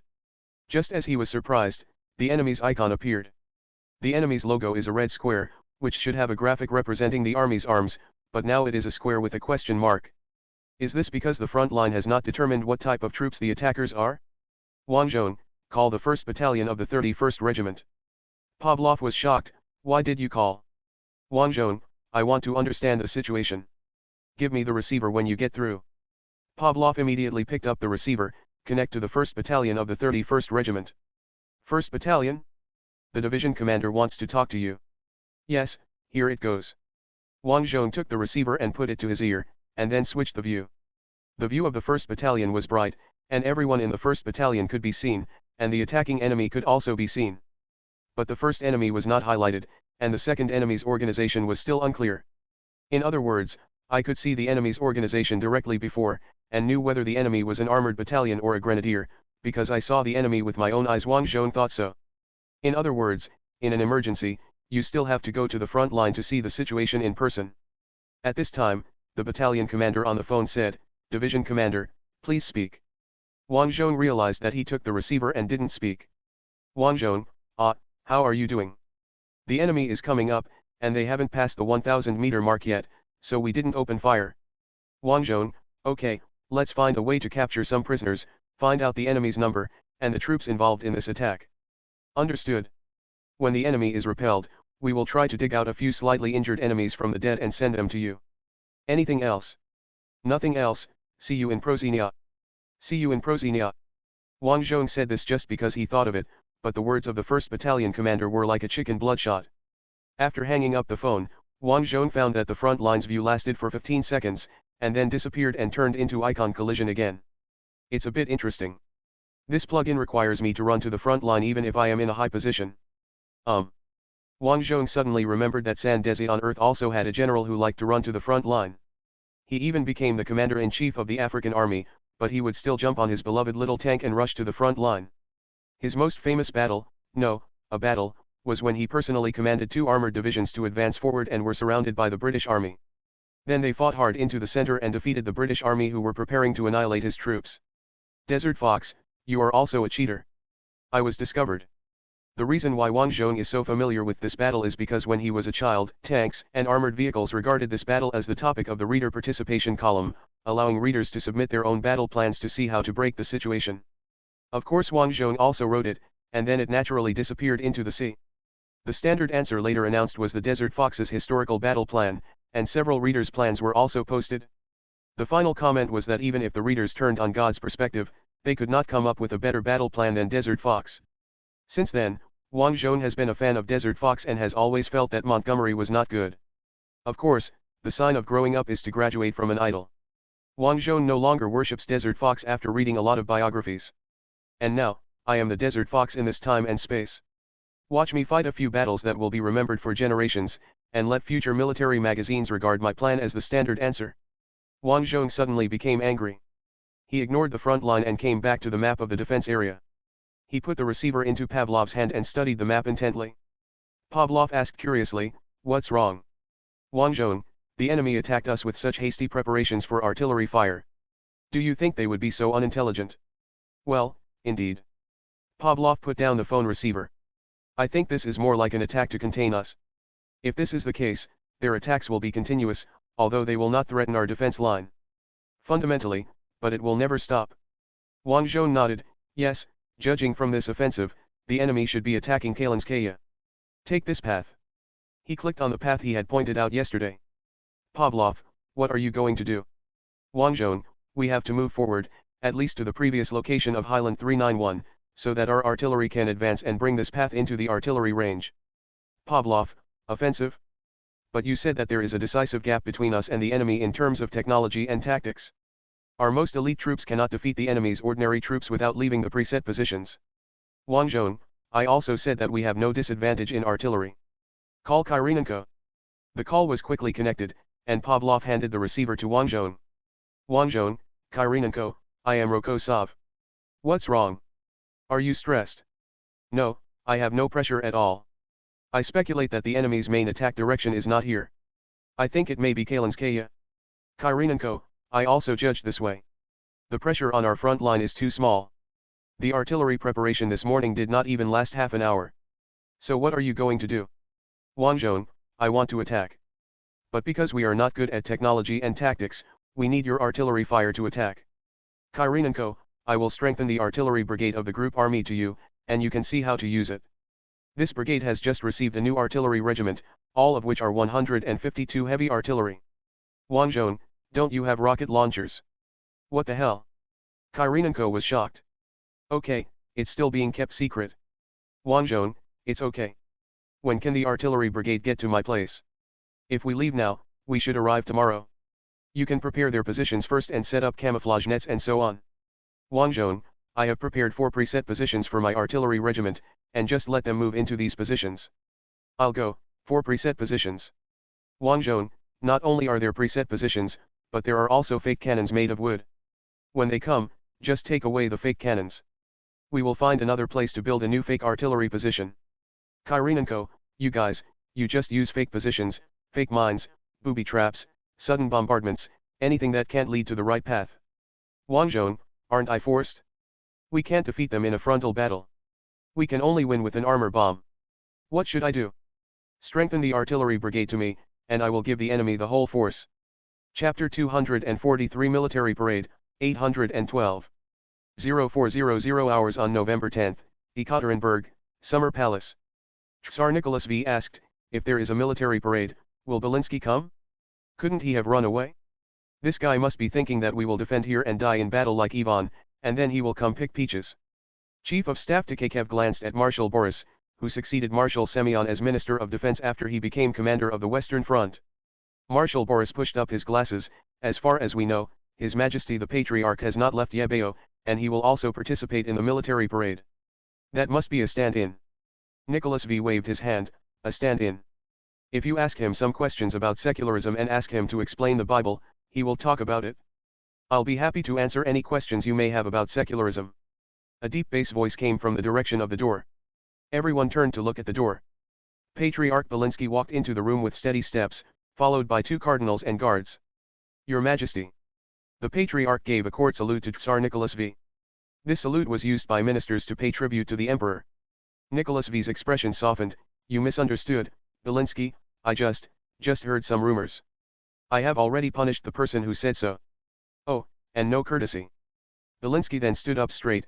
Your Majesty, the enemy is actually at the end of its battle now, but the smooth advance has given them confidence. The enemy's attack on leaflets around Yebeo has also been significantly intensified. Yesterday alone, the planes more than 10 tons of leaflets were dropped. The enemy obviously wants us to lose our will to resist, just like the Carolingians. The Carolingian capital can still fight. The city defense headquarters has mobilized millions of militiamen. This heroic city has resisted foreign enemies countless times. It's the people are preparing to do the same. However, the top Carolingians were all afraid of death, so they chose to surrender. Proson's army did not even see the capital, and they surrendered. The Plozans are expecting us to do the same thing. Nicholas V stared at Belinsky, but look at the battle line, how many troops we invested have been scattered by the enemy. The latest troops invested can't resist for even a day. You can guarantee that they can't attack Yefort. Belinsky, Rokosov guarantees to me that the enemy will not be able to enter the Yeberg. He also said it during the public sacrifice. What he said was that mud and heavy snow would stop the enemy. The mud has come and gone, and the heavy snow will come at least 10 days later, but the enemy is already less than 50 kilometers away from Yebeo. At this time, Olga, who was next to him, suddenly said, Rokosov's troops are guarding 20 kilometers away from the outer ring of Yebeo. They are the last barrier. He also promised me that no enemy will cross him. Defense. Nicholas V turned his head sharply, looked at his daughter, looked at her up and down carefully, and finally his eyes fell on her waist. I know you stayed with him for a day. What did he promise you with? Huh? What did he use? Olga, use reason and logic. Father, the people need you to set an example. And, didn't you swear to avenge your brother? Nicholas V suddenly stopped and looked at his daughter's face, which was somewhat similar to his son's, and then his expression became firm again. Ah, yes. Ivan, you are right. The moment Olga was recognized as her brother by her father, the corners of Olga's mouth twitched, but she quickly controlled her expression and maintained her dignity by relying on years of palace etiquette training. Nicholas V turned to Belinsky, as if he was a different person. You are right, we want to have a military parade. We must tell those Plosan people that we will never give up resistance. One day, we will rush into their capital, burn their capital to the ground. After speaking, Nicholas V walked out of the room angrily. Only then did Olga sigh, her shoulders slumping. Belinsky walked up to her and said softly, Don't be sad. One day, he will recognize you clearly. After speaking, Belinsky also followed Nicholas V in stride. When he didn't follow him, everyone in the room, including the Chief of General Staff and the Minister of Defense, didn't dare to follow him. Now they followed him decisively. Within the Prussian Empire, the Eagle's Nest. Prussian Emperor Reinhard put down the secret report just sent by the Asgard intelligence agency. Our radio station in Yebeo just risked his life to send a report, saying that the Ant people will hold a National Day military parade today. He looked at Duke Redwedge, the leader of Rabelais. Duke Redwedge, we also submitted a report and believed that there might be a military parade. We also believed that the military parade was to stabilize the morale of the military. Afterwards, they would still retreat to the Karen line. After all, they had sent the Empire's iron wall Rokosov to the Karen line. Reinhardt, Rokosov is on the front of the 2nd Armored Group. This level of error is also expected. It's possible that he was going to Karen, but the appointment was cancelled. It's also possible that the appointment hasn't had time to be implemented. You know, our newly established Krat Bureau is very powerful, and it directly communicates with, at that time, the Chongsheng Sex Exile Organization established contact. Duke Redwitz said very proudly. Reinhard was speechless, and turned back to ask the director of his confidential secretariat, is this what Rabyville said? Yes, but this report was abandoned by you at that time. Because you wanted to end the war after capturing Yefort and refused to see any intelligence that the war might continue after Yefort was captured. Reinhard was silent for a second and decided to ignore the matter. He turned to Air Force Marshal Grand Duke Meyer and asked, can the Air Force destroy this military parade? Grand Duke Meyer shook his head, no, because the forward airport for our plane has not been built yet. From the current airport, we can reach the sky above Yebeo, but it won't last long. Reinhard, we have advanced to less than 50 kilometers from Yebeo. Grand Duke Meyer, our forward airport is still 300 kilometers away. The mud used to prevent engineers from leveling the runway of the new field airport, and there was always water. Now we are working hard to build a new airport. The Anders have concentrated all their fighter jets to protect the capital. Starting from our current airport, our escort fighter jets are at a huge disadvantage. Reinhard, what's the disadvantage? Grand Duke Meyer spread his hands, I am an ace pilot, so I can explain it to you. First of all, it takes more than an hour for our fighter jet to fly 300 kilometers. Reinhard, I remember, can't our plane fly at 500 kilometers per hour? Most of the time it's not possible, and it still has to climb, so the pilots are usually very tired when they fly over Yebeo.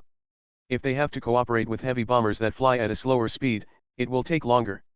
Because heavy bombers cannot take off from the frontline airport, they must first merge with the heavy bombers in the air, and it will take dozens of minutes to climb to the height of the heavy bombers before they merge. In short, you know that our pilots will be very tired when they are over Yebeo enough. Another problem was yaw. Our air raids on the United Kingdom used radio convergence guidance to guide the bomber formation to the capital of the United Kingdom. But in Ant, we did not have such facilities. Without radio guidance, you can only rely on a compass for instrument flying, because the land of Ant doesn't have many obvious landmarks. Reinhard interrupted Grand Duke Meyer again, what's the problem with instrument flying? There is wind in the sky, Your Majesty, the Grand Duke continued after seeing that His Majesty did not pay attention.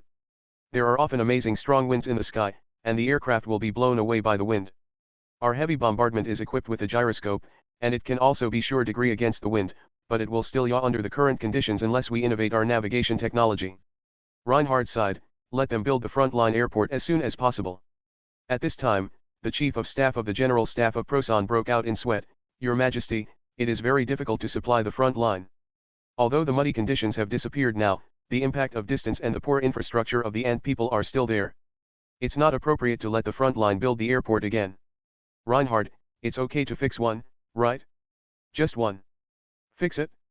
The Chief of Staff looked at the others and replied, yes. Olga followed her father and the patriarch onto the parade platform. The nobles who were already waiting at the viewing seats on both sides were shocked. They did not expect that the patriarch would attend the viewing platform over here. The church's auditorium is across the avenue from the military parade. Olga came to the viewing platform and suddenly heard the singing of the troops waiting for review below. She quickly looked down and saw someone in the troop queue holding their helmet to their chest, clapping and singing. It's Rokosov's song. Olga originally thought it was 2 or 3 people singing loudly, but it turned out that was not the case. It was all the military parade troops singing. Everyone's voice was not high, but they gathered together to be heard by the viewing platform hundreds of meters away. To the volume. Surrounded, I am surrounded, there is no way of escape. Come closer, you guys, come closer, you beasts, Let me entertain you. At this time, the patriarch suddenly said, you know, a long time ago, the author of the Rhine war hymn met the emperor of Prasen. The emperor said, your song is more powerful than several legions. He said this because the Carolingian army sang the Rhine war hymn and rushed towards the Placer defenses in fear of death. As long as the songs continued to echo, the Carolingians would not be defeated. It seems that the Carolingians have forgotten how to sing that war song. Just as Olga was about to answer, the military band started playing the Farewell of the Ant Women. The troops seemed to be stimulated and sang louder, as if they were overpowering the military band. The officers started running and yelling desperately before they could suppress their voices. The master of ceremonies announced the beginning of the military parade, and the parade commander first reviewed the troops. The patriarch, standing next to Olga, commented on the commander, there is no imposing manner at all, both for man and horse. Olga did not express his position, but he tried to change the person reviewing the troops to Rokosov riding busy Ferris. She smiled and said, indeed, it lacks a lot of momentum.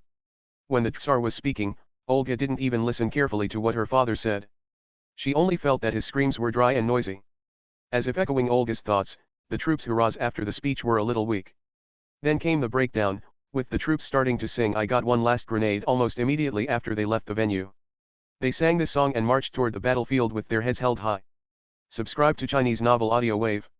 Chapter 244 Rokosov's Attack, 912. At 1400 on November 10, the headquarters of the 1st Guards Red Flag Mechanized Infantry Division. 2 brigadier generals were led into the divisional fortress by the staff. Wang Zhong was quite calm when he saw the 2 people, because he had seen 2 brigades coming from his bird's-eye view. But he had to act, so he widened his eyes. Why are there 2 brigadier generals? Isn't there only 1 artillery brigade? The artillery brigade is mine. The brigadier general who entered the door first stood at attention and saluted, the commander of the 33rd Artillery Brigade, Denikov. Waiting for the general's dispatch. Wang Zhong returned the salute and looked at the remaining one. Then what brigade commander are you? Another brigadier general saluted, hello, General Rokosov. I am Ivanov, the commander of the 1st Guards Rocket Artillery Brigade. We are ordered to give you 2 volleys. Wang Zhong was ready to ask why only once, but was stunned when he heard it was twice. Did they give it twice? Seeing Wang Zhong stunned, Pavlov thought he was surprised by such a small number of shots, so he asked on his behalf, why only twice? Ivanov looked embarrassed, we only brought ammunition that can be loaded once. It takes a long time to load between 2 shots, so we need to pay attention when allocating firepower. This is the manual for our rocket artillery. Wang Zhong took the manual and said directly without even looking at it, my plan is this. The artillery brigade and my division artillery will conduct fire preparation together, and fight for 2 hours, making sure to smash all the enemy's pots and pans. Then when the artillery switches to the slow-moving barrage, our troops will start to advance, and the rocket artillery will fire again when our troops are within 1,000 meters of the enemy. Wait for my signal. Ivanov was shocked, will you attack in person? Wang Zhong, my father died in Iksukov, and the soldiers who escaped said that he was walking in the front. My father was a general, and he was still walking in the front, but I am only a major general. Ivanov's eyes were moist. The soldier who had seen life and death understood everything when he saw Wang Zhong's expression. Although Wang Zhong rushed to the first place in order to use the plug-in to see the situation, in fact, this was living towards death. And Wang Zhong was not afraid at all now. At worst, he would go to Quanta to recruit old subordinates and kill the King of Hell with a flag of 100,000. Would the King of Hell dare to accept it? This is the courage tempered by the war, no, fearlessness. Ivanov saluted, salute to you. It is a blessing for the soldiers to have a general like you. But there is a problem. Our brigade does not have a radio. Wang Zhong, what? Ivanov, our brigade does not have a radio. Our army does not have a practice of equipping artillery with radios. Wang Zhong remembered that in Araki, the artillery also did not have a radio, so a BT tank or AT-26 was placed in the artillery position, and then radio contact was established. Wang Zhong, Vasily. Here. Vasily stood up and carried the radio on his back, I have charged it, Proton battery, reliable. I will go with the Guards Rocket Artillery Brigade. Wang Zhong nodded, go ahead. Ivanov and Vasily left together. Denikov, where can I find your artillery commander?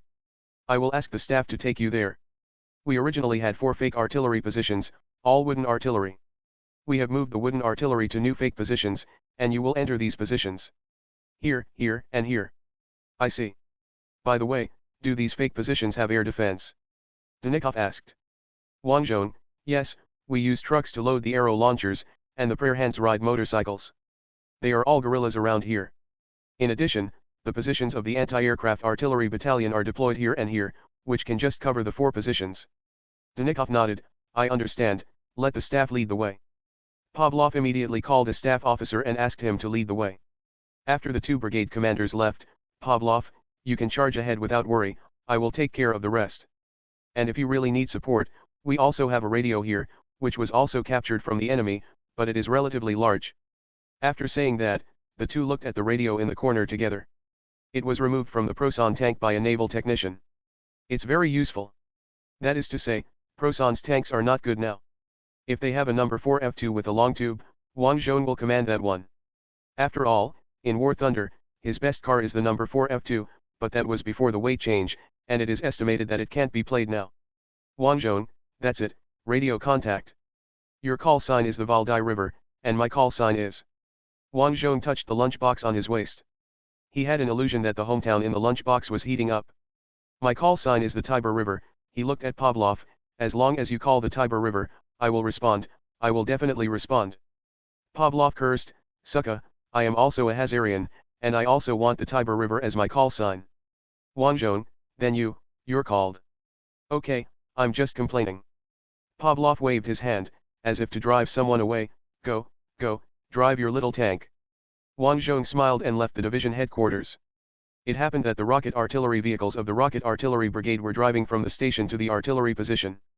Bilyakov, the driver of number 422, asked, what kind of weapons are these trucks? They look like the Shenjian of the Shenjian Company, but the launchers are put together. Gunner Alexander Yefimovich said, when they stopped there just now, I went over to see that there was AK on the car, but no model number. Wang Zhong, that's called Katyusha, and it will make the enemy feel the warmth of spring. Bilyakov whistled, is it the kind of warmth I thought? It's the kind of warmth you want.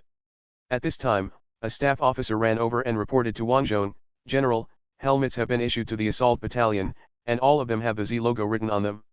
Wang Zhong, very good, that way everyone can see how they fight. As long as they prove themselves, they can join other troops as supplementary soldiers. As he said that, he climbed onto the tank and patted the gunner, get out of the way and take my seat. Alexander smiled, it's the same as before. Wang Zhong, yes.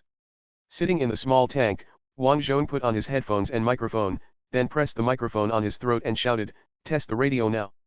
Everyone reports the vehicle number. People who are not in the tank unit should shut up first. When the car number was announced on the radio, the enemy suddenly began to bombard the front position of the Guards' 1st Infantry, seemingly preparing to attack again. However, the enemy obviously lacked ammunition and only bombarded the frontal positions. Wang Zhong turned around and waved, and Pavlov came over, what's wrong? Wang Zhong, start preparing for artillery fire and smash all the enemy's bottles and cans.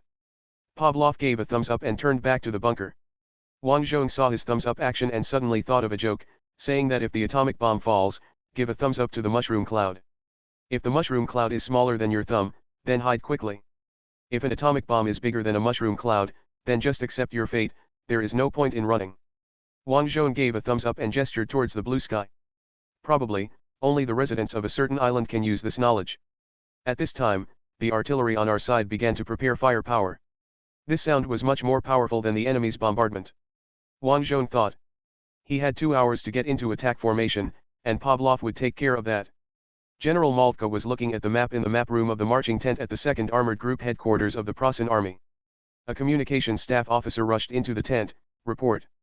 The 22nd and 35th Armored positions were fiercely bombarded by the enemy. Mao Chi waved his hand, did they just make fire preparations? Yes. General Maltka sneered, this is counter-fire preparation. Rokosov likes to do this kind of thing. When we defend in the future, I mean, if we defend, we can also consider this. Communications staff officer, however, Unit 22 not only sent a telegram, but also made a radio call. The artillery fire was very fierce, and they suspected that the enemy was about to attack. General Mao Chi raised his eyebrows, attack. He thought for a while and said, I'm going to listen to some violent methods. He turned around, strode out of the tent, and headed straight for the radio car parked nearby. After entering the radio car, he shouted loudly, call the 22nd Equipment Division. No response, General. The signal soldier responded. Keep calling. By the way, call 35 detonators, no, Call all units reporting being shelled. Immediately there was a call in the communication car. General Moltke wanted to walk, but found that there was not enough space in the communication vehicle to walk, so he could only get out of the communication vehicle, open the door of the communication vehicle, and pace back and forth on the ground. However, time passed by without any response from the bombarded units. The 22nd Armored Division, the 35th Panzer Grenadier Division and the logistics depots all seemed to have disappeared. At this time, the adjutant came to General Moltke with the coat. While putting the coat on him, he said, "None of these troops have built anti-gun bunkers. After all, they have no time for soil work and have been attacking. General Moltke, but they have an anti-aircraft artillery battalion with 88 guns. According to the experience gained after the Carolingian campaign, when a unit stays in one place for more than a day, it should build bunkers for the 88 guns and be ready to fire. If the ants really attack, then we have to count on the troops to actually abide by this order." General Moltke raised his head. "Rokosov attacked? No way. Wang Zhong is now less than 3 kilometers away from the enemy's position. His troops were fully deployed, with 36 T-34Ws deployed in a horizontal formation. Originally, he wanted to imitate the Procenians and make a wild goose formation, but he charged personally just so that he could see the situation immediately. If he commanded the car behind like the Procens, it would be in vain. So he set up an arrow array, and he was the first one. Each tank carries a squad of infantry. This is the unique fighting method of the ant people. Of course, Wang Zhong's idea was to let the infantry go down and spread out the skirmisher line when they reached the position. The real skirmisher line was behind Wang Zhong's tank and had been dropped for 700 to 800 meters. Wang Zhong always pays attention to the front. His lighting range is a little more than 2 kilometers. If the enemy has any monsters, he should be able to detect them before the enemy can effectively kill him. Suddenly, he saw an 88mm anti-aircraft gun. The gunners were moving into position, but the shells had not yet been brought up. Wang Zhong immediately pressed the microphone on his throat. "Ivanov, where is your fucking rocket launcher?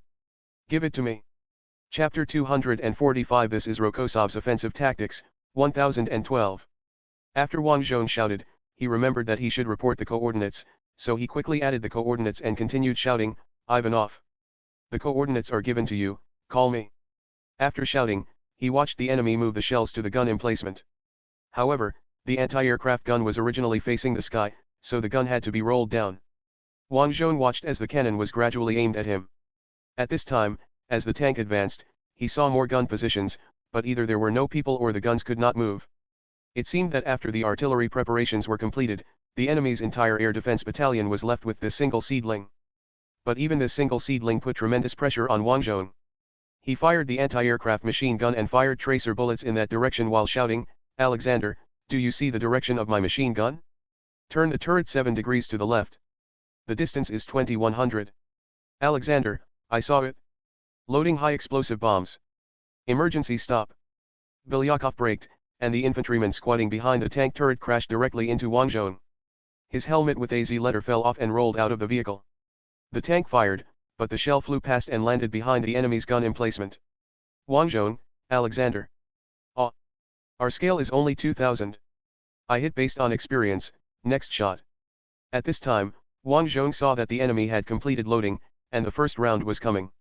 Then the shell passed by number 422, hit the ground, bounced up, and flew away into the air. Well, the enemy has never hit such a far target. At this distance, even a target as big as a tank would probably be about the size of a green bean. At this moment, a terrible noise came from the sky. It felt like there was a giant child playing with a model airplane in the air, holding it up while shouting, "We've you."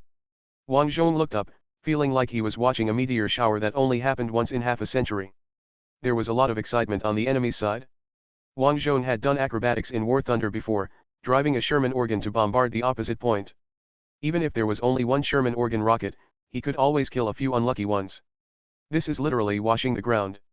Now a brigade is bombarding a coordinate, and the posture is almost going to blow everything up. The accuracy of the rockets was poor, resulting in a very large coverage area, but the abundant firepower density directly overwhelmed the entire area. All the enemy positions within Wang Zhong's field of vision were covered by explosions, and the area he highlighted was more intuitive. All the enemies gathered together disappeared, leaving only stragglers. At this time, he suddenly realized that this was an opportunity, so he shouted, "Come on, Bilyakov. Go ahead at full speed and rush to the position." Bilyakov knocked the operating lever and put the gear into gear and shouted at the same time, "Are you going to charge like this? Is the bombardment over?" We will send this firepower density as we go in. Wang Zhong, will be finished as soon as we rush in. The rocket launchers are very fast. So fast. Because number 422 rushed too fast, some of the infantrymen in the car fell off. They fell to the ground and rolled for a while before getting up and running. Grigory held the antenna with his hands, stabilized his body, and asked loudly, "Are you going to rush forward like this?" Wang Zhong, "Yes, charge forward, spread out, and kill the enemy before they can react." After saying that, he fired the anti-aircraft machine gun and fired randomly at the rocket barrage that was still going on in front of him. Anyway, the machine gun had a lot of bullets. When number 422 rushed to 200 meters left, the rocket fire ended. The enemy hasn't reacted yet. Wang Zhong used an anti-aircraft machine gun to shoot at the 88 gun that had been threatening him just now. Because he saw there was another bright enemy there. After continuous strafing, the enemy reached the extinction point. Wang Zhong breathed a sigh of relief, and at the same time, tanks rushed into the position. Wang Zhong, quick, infantry fight, clear craters and bunkers. Destroy the enemy. In fact, after 2 hours of fire preparation and the wave of rockets just now, the ground has been almost flattened. The enemy did not dig many anti-artillery bunkers, and did not expect to engage in defensive operations. There were only a few bombarded by this wave. A living person. When the follow-up troops rushed up, Wang Zhong shouted, "Only half of the infantry, the rest will follow us and rush forward, directly to the 391 heights of this target." After shouting, I remembered that all 36 vehicles this time had radios, so I pressed the microphone and shouted again, "Half of the infantry, the rest will rush forward with us, the target is Hill 391. After shouting, he called to Gregory, "Gregory, send 2 reliable people to guard this 88 gun, and the others come up." Soon, the number 422 tank returned to its fully loaded state. Wang Zhong ordered Belyakhov, "Go forward. Rush to Hill 391. Belyakov's answer was the roar of the engine. The T-34's exhaust pipe sprayed out 2 plumes of smoke, and then it sped forward. Don't tell me, the T-34 runs really fast on muddy ground that has not yet snowed. If there is mud on the ground earlier, he cannot outrun the cavalry, later if there is snow on the ground, he cannot outrun the cavalry. In this situation, the T-34 is as fast as a truck." Wang Zhong adjusted the frequency of the radio station and shouted to Pavlov, "Valdacha River, Tiber River is calling. This is the Valdacha River. Tell me about the Tiber River." Wang Zhong, "The effect of the shelling has exceeded expectations. The effect of the shelling has exceeded expectations. Our troops are rapidly advancing towards Highland 391. Please organize a truck to transport Lieutenant Colonel Eugene's troops to Highland 391. Lieutenant Colonel Eugene was familiar with the on-site emergency repair of fortifications on the high ground, and his troops had to do it. Valdacha he understands. Don't tell me your name and number. Okay, you've taught me a lesson." However, the chief of staff taught him the right lesson, and Wang Zhong could only shrug. At this time, he suddenly saw enemies in front of him who had not been killed. It's like they're protecting a high-ranking official. Wang Zhong turned the machine gun and fired a long burst, knocking down 3 people. The senior official was slapped to the ground by his adjutant. "Wang Zhong, Gregory, there is an enemy general. Capture him alive." At this time, the electromechanical personnel also saw the enemy and began to fire, so that the enemy did not dare to raise their heads. In this way, the tank rushed all the way in front of the enemy and braked. Gregory jumped down directly, kicked away the guard's MP40, and killed several other enemies who tried to resist. At this time, others got out of the car and surrounded the enemy. Wang Zhong pressed the microphone on his neck and ordered, "Go forward and leave me alone." At this time, number 423 drove past number 422, and the tank cavalry on the car was still waving to Wang Zhong. Wang Zhong pointed forward, "Go forward. Wait for me at Highland 391. Tank columns passed by number 422 one after another. At this time, Gregory had already pulled the general up and pulled him to the side of the tank. "Wang Zhong, introduce yourself."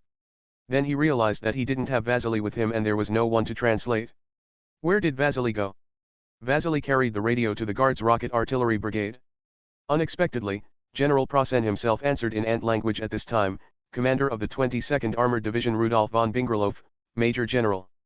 "Wang Zhong, do you know that you have been captured? Tomorrow Yabao will say that I captured 10 major generals." "Gregory, at least 10. Rudolf snorted, "Do you think my troops will collapse after being bombed once? You will definitely encounter resistance, resolute resistance." Wang Zhong checked his perspective and saw that there were indeed many surviving Prosen troops, but they were all running back, showing no intention of resisting. After confirming the situation, Wang Zhong said to Rudolph, "It doesn't seem to be the case. Listen, there are no gunshots. Your troops have been frightened." "No. It's impossible. We have been winning battles continuously, and the morale of the troops is high."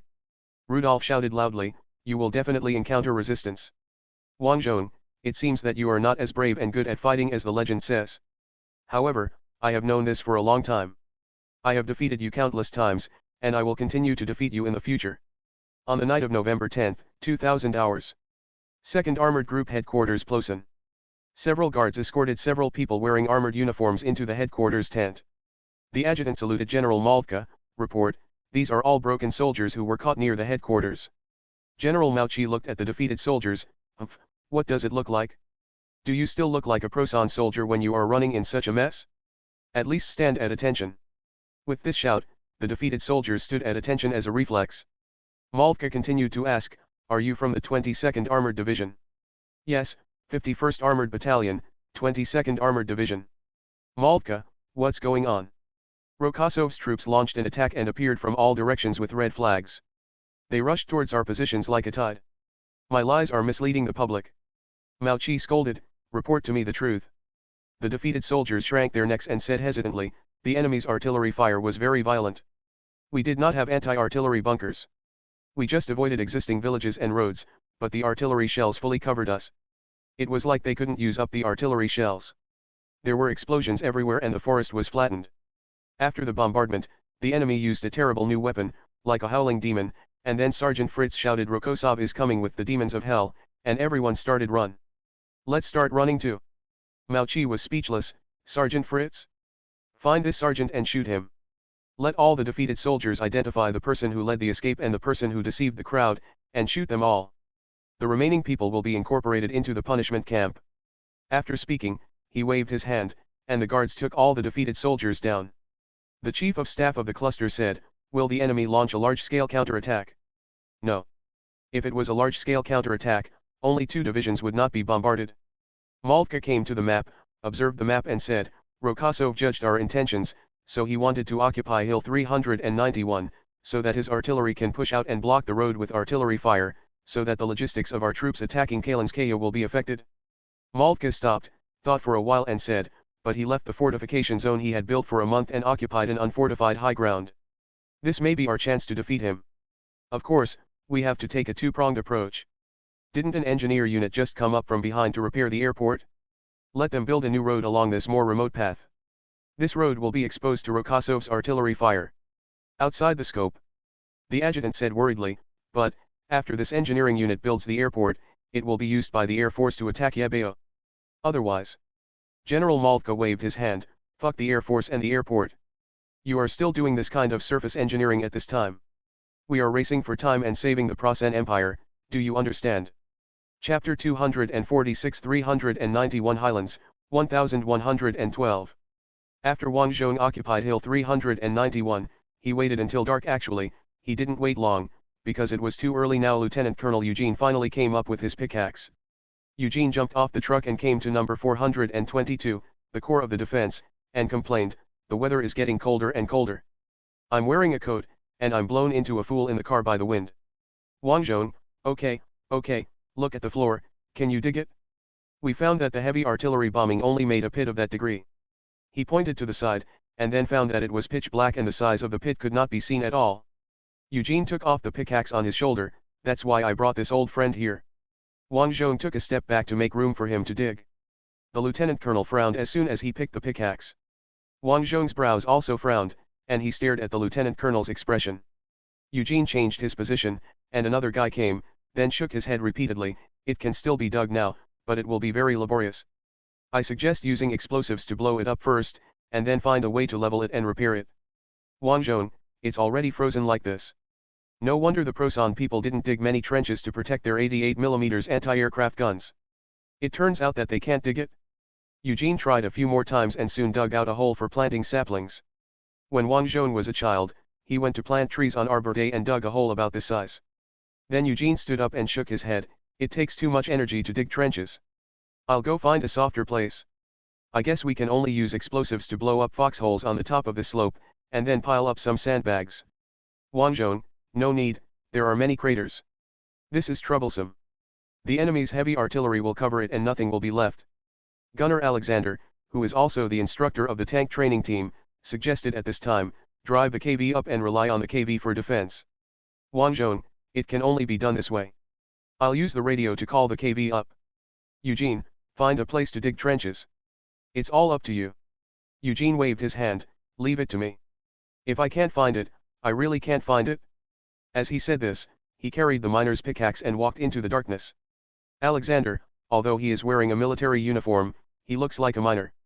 Wang Zhong, don't I look like a dandy? Yes, General, very much so. Alexander said. Wang Zhong climbed up the tank, but when his hand touched the tank, he felt something sticky. He quickly pulled his hand off. Fortunately, he didn't get a layer of skin torn off. Oh my god, he looked at his hand, it's not even below zero yet, has it started like this? Alexander, you'd better get used to wearing gloves. If you touch the iron shell of the tank directly like this when it's minus 40 degrees, we will have to hand you over to the medical staff.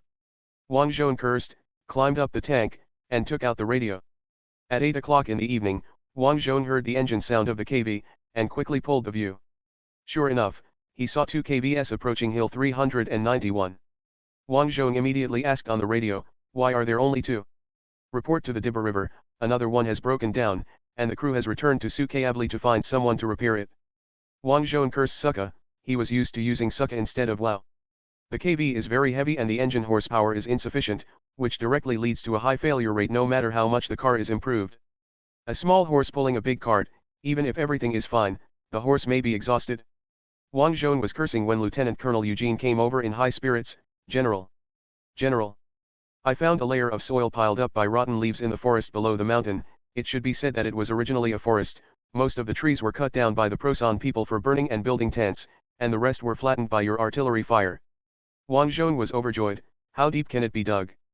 It can't be dug too deep because there is still hard soil underneath, but the soil can be put into sacks as sandbags, and the location is very good. I haven't studied military science, but I roughly know that the back slope can be used to avoid artillery. Then it's on the back slope.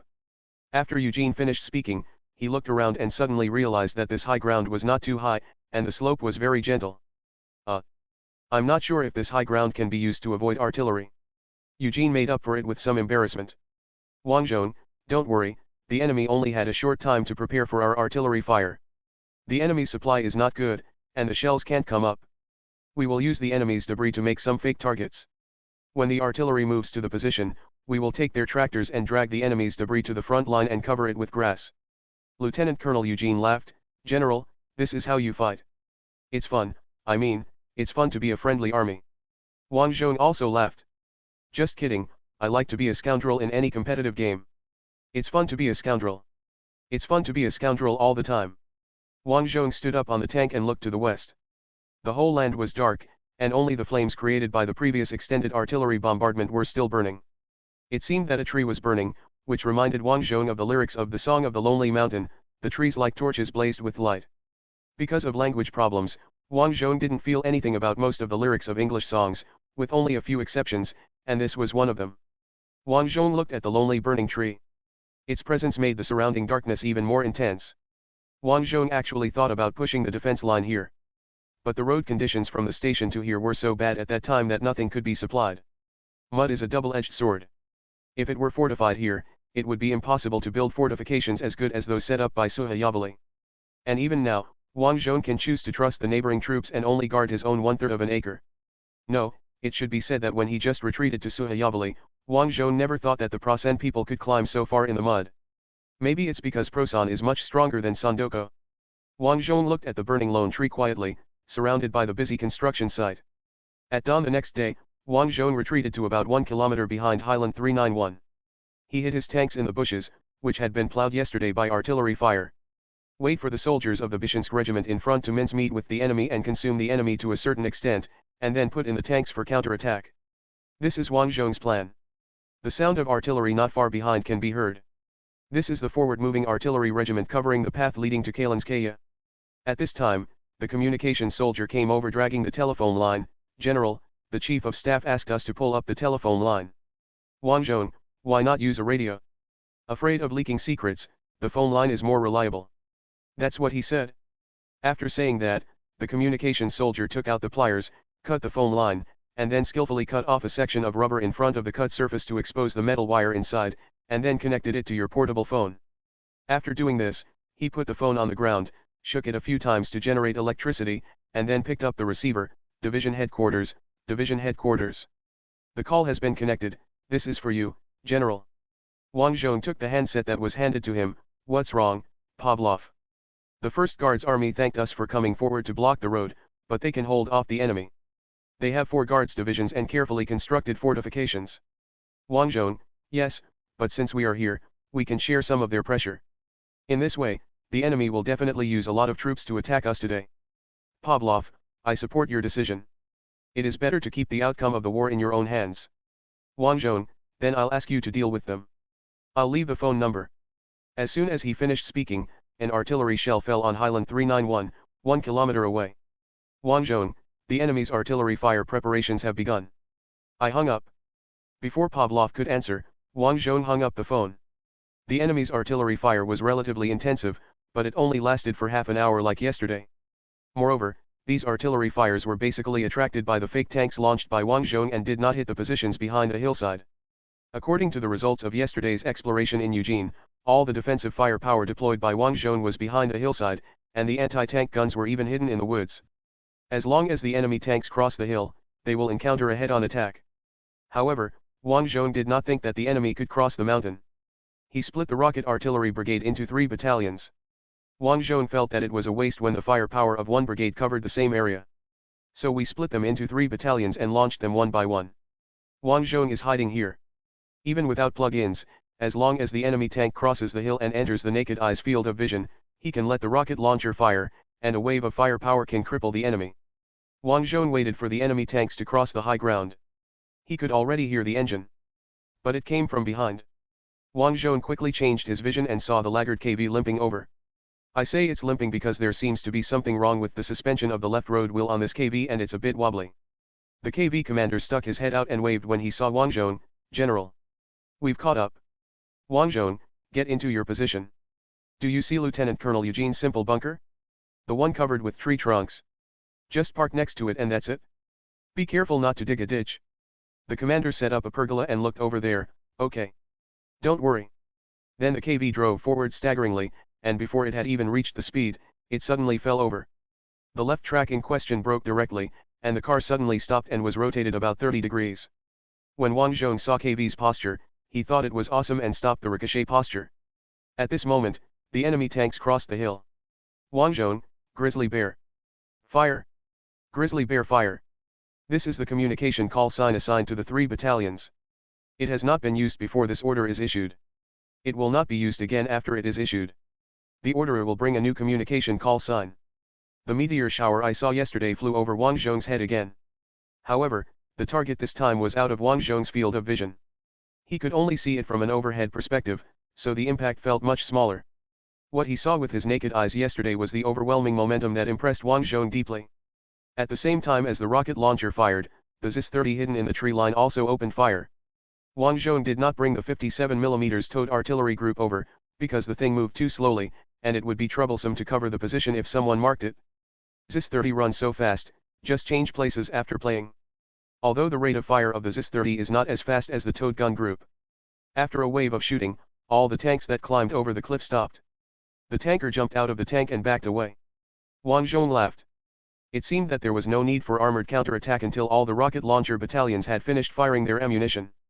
Chapter 247. On November 12, at 1230 noon, the 2nd Armored Group headquarters of the Prasen Army. The enemy's defense on Hill 391 is very strong. They placed the KV heavy tanks behind the high ground. We have no direct firepower to destroy it at a long distance. We can only be forced into close combat, and then we will be attacked by anti-tank tanks in the woods. Cannon attack. After the staff introduction, he stopped and waited for General Maltka to ask questions. General Maltka, have you found out what that weapon is? It's the weapon that the soldiers said seemed like an evil spirit howling. Staff officer, artillery experts have observed the firing of that weapon and thought it might be a rocket. After reporting it, the Imperial Academy of Sciences said they have a prototype called a smoker. The performance in testing was similar to this weapon. Mao Chi frowned slightly. I have heard of smokers, but I thought it was a smoke-generating device. Damn it, does the Imperial Academy of Science even want to hide it from me? The adjutant said at this time, I have seen Rokosov's new weapon in actual combat, and it does fit the name of smoke brewer. The flying ammunition does keep spitting smoke on its butt, and there is an obvious trajectory. Maltka, the smoker. The staff officer continued, the Imperial Academy of Military Sciences also said that the firepower density of this weapon is actually an illusion. It takes a lot of time to reload after each launch. In addition, a launcher may have more than a dozen rockets on standby at the same time. For example, a dozen cannons fired a salvo within a few dozen seconds, creating a terrifying density of firepower. After the staff officer finished speaking, the adjutant added, and we were attacked by smokers yesterday, the 11th and the day before yesterday on the 10th. We have not encountered them again today. Maybe the enemy does not have that much ammunition and has already finished the attack. Maltka thought for a few seconds and then changed the topic, what's the situation like when the highway is blocked by artillery fire? The staff officer lowered his head, turned the page in the book in his hand, and began to read, the time the enemy's artillery fire will cover is uncertain. We initially suspected that the enemy had an artillery guide near the highway, so we conducted a careful search, but found none. In addition to timed shelling, the enemy would also carry out sudden fire attacks from time to time. Sometimes, they would even hit our troops right after the timed shelling. Due to the enemy's harassment, currently only one division of our troops has passed through the fire blockade area, and the slower-moving heavy equipment has not been able to pass. Maltka left the map, walked around in the tent, and walked around 3 times before returning to the map, take the small road. We now call this road Yebeo Avenue. He picked up a pencil and wrote the words Yebeo Avenue on the inconspicuous road on the map. Maltka, I have personally surveyed this road. It can be walked on motorcycles and half-tracks, but it will be bumpy. Tanks and assault guns can also go on it. As for whether trucks, horse-drawn carriages, and mule carts can go on it, that is not the case now. We have to consider. When the engineers smooth the road, everything will be fine. Take the small road. The adjutant frowned, the logistics will be difficult, and there is really no way for heavy artillery to pass through such a small road. Maltka, then rely on tank assault guns and half-track vehicle-mounted mortars to overcome it. Now we have to move forward, understand? He turned to the map and stared at the largest place name on the map. Forward. Advance at all costs. As long as we can hit the cannon to the Summer Palace, I think the enemies will to resist will definitely collapse. Southwest of Kalinskaya, the city of Karaslyana Polyana is 35 kilometers from the center of Ekaterinburg and 15 kilometers from the Ekaterinburg Outer Ring Road. It has not yet been occupied by the Prasen army. Telephone office clerk Tatyana Believna had her lunch at the telephone office as usual. Karasian Polyana is basically an empty city. Only a few residents still live here. Most people have gone to Ekaterinburg or cities further east. In addition to the telephone exchange, the municipal offices are basically gone, but the local church is still operating, providing ham and custard products to the remaining residents. But this supply has gradually decreased. Fortunately, there are not many people in the city, so even this little food is enough. The priest has been persuading everyone to retreat quickly, but there are always some people who are reluctant to leave their nest. Such was the case with Tatyana Believna. She was eating when she heard the sound of a tractor on the street. Karasian Polyana is a small town with little industry.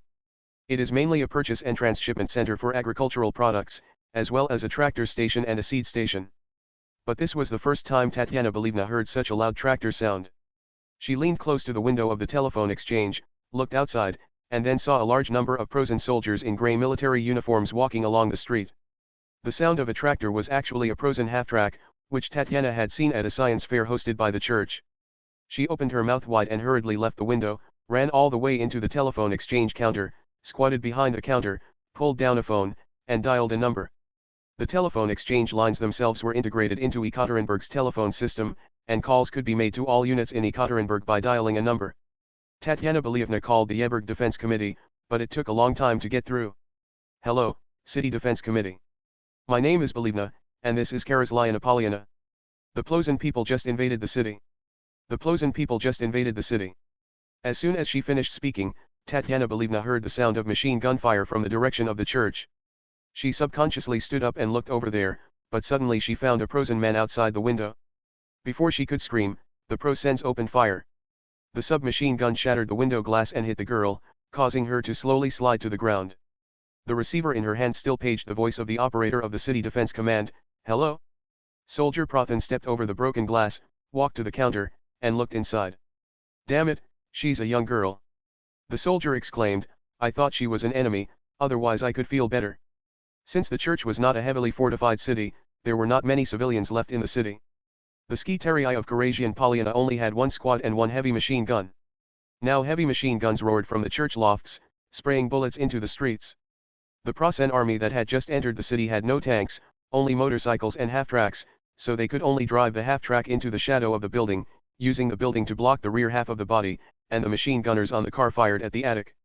While both sides were firing fiercely, the Prasen army had already surrounded them.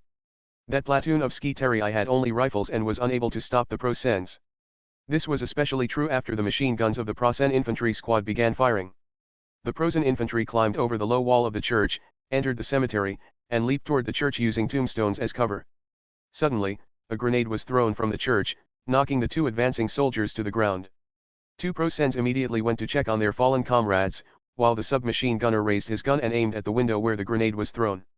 The second grenade was thrown out of another window, right in front of the submachine gunner.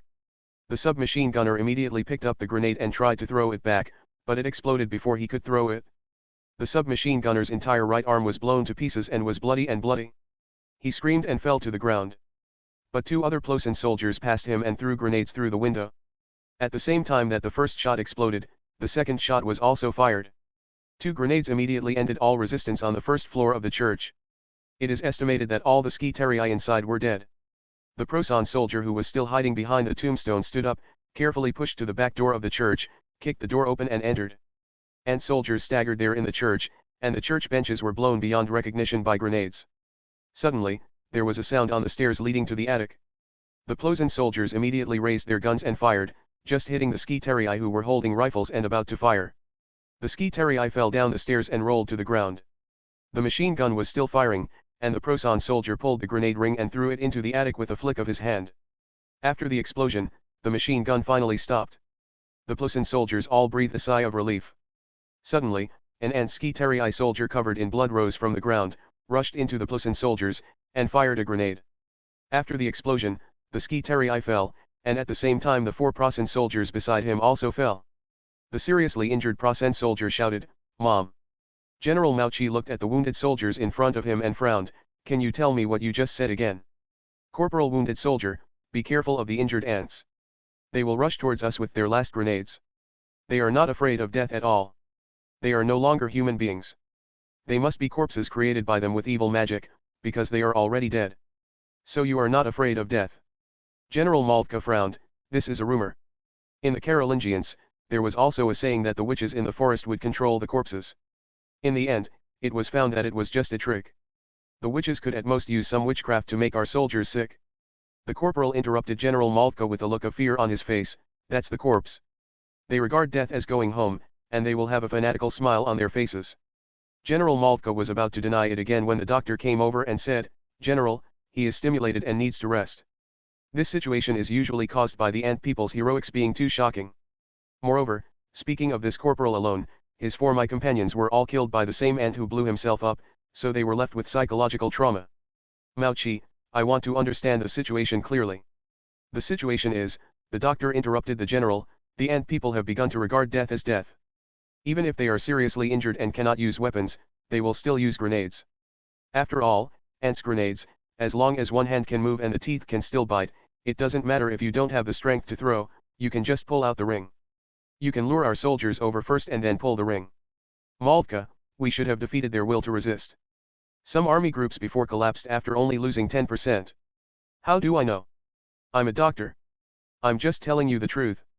At this time, General Maltka's adjutant came in from outside the hospital and said nervously, "General." Mauchi turned around, "What's wrong?" "Adjutant, come and take a look." General Mauchi stretched out his hand to catch the snowflakes falling from the sky. It's so thin that it doesn't even leave a chill in the palm of your hand. Thousands of snowflakes fell from the sky.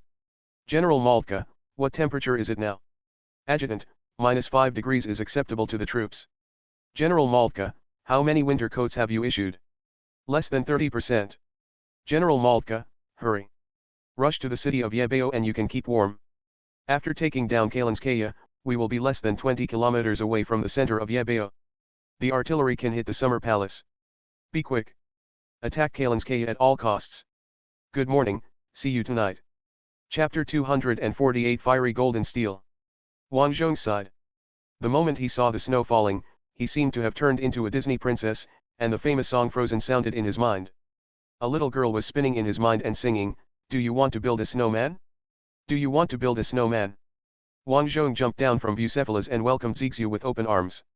The reason why he is here is to personally direct the artillery fire to block the highway, but the Prosan people are very strange and have not left this highway since yesterday.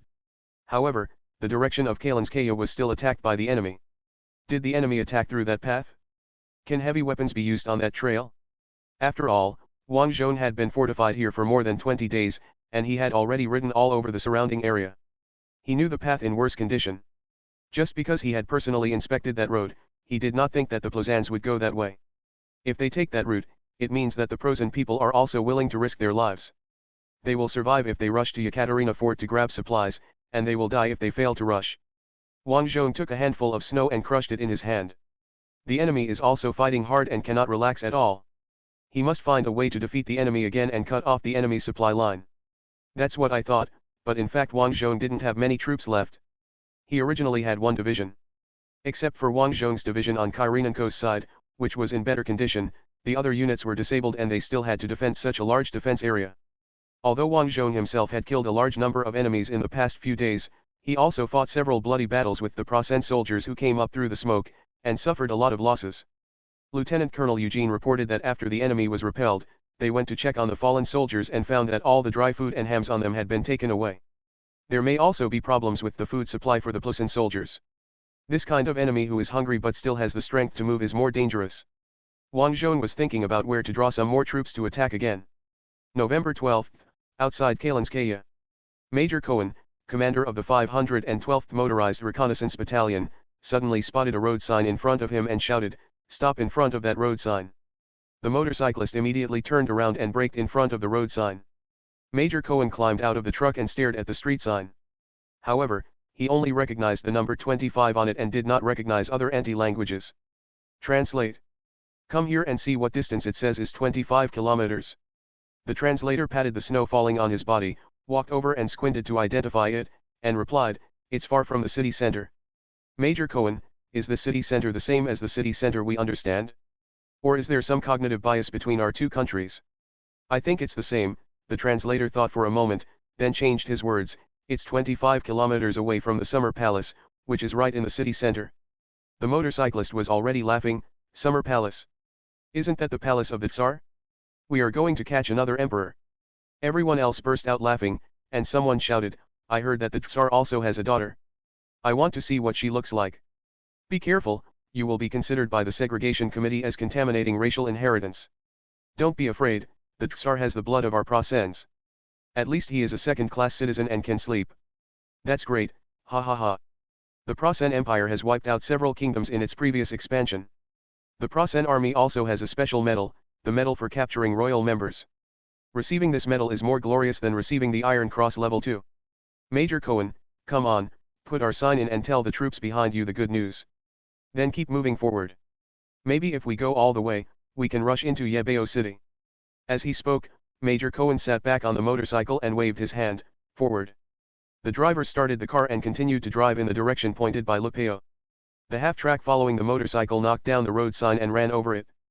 Another group of Prosen soldiers installed the new Proscian signs and jumped on their motorcycles to follow the half-track. Then came the number 2 tanks assigned to the reconnaissance battalion, and Prosan's offensive brigade continued to drive past the new road sign. On November 13th, the Plosen army attacked the defensive position on the west side of Kalinskaya. Lieutenant Hans looked back at the skirmish line. A thin layer of snow had fallen, and the ground took on a mottled color, a mixture of black and white. This embarrassed the Panzer Grenadiers wearing all white snow capes. Wearing this cloak lying on the ground is very obvious. The guy from the logistics department said that the situation would change when it starts to snow heavily, and then the whole land will be silvery white. Lieutenant Hans thought that maybe the cloak problem was solved, but what about the winter coat problem? Lieutenant Hans already felt cold now. He drank some wine to warm up before setting off, but now that the effect had worn off, he felt even colder. If you want to drink some more wine, you can't. This wine was taken out from the warehouse of the ant people along the way. We can only hope that we can get something good after occupying the enemy's position.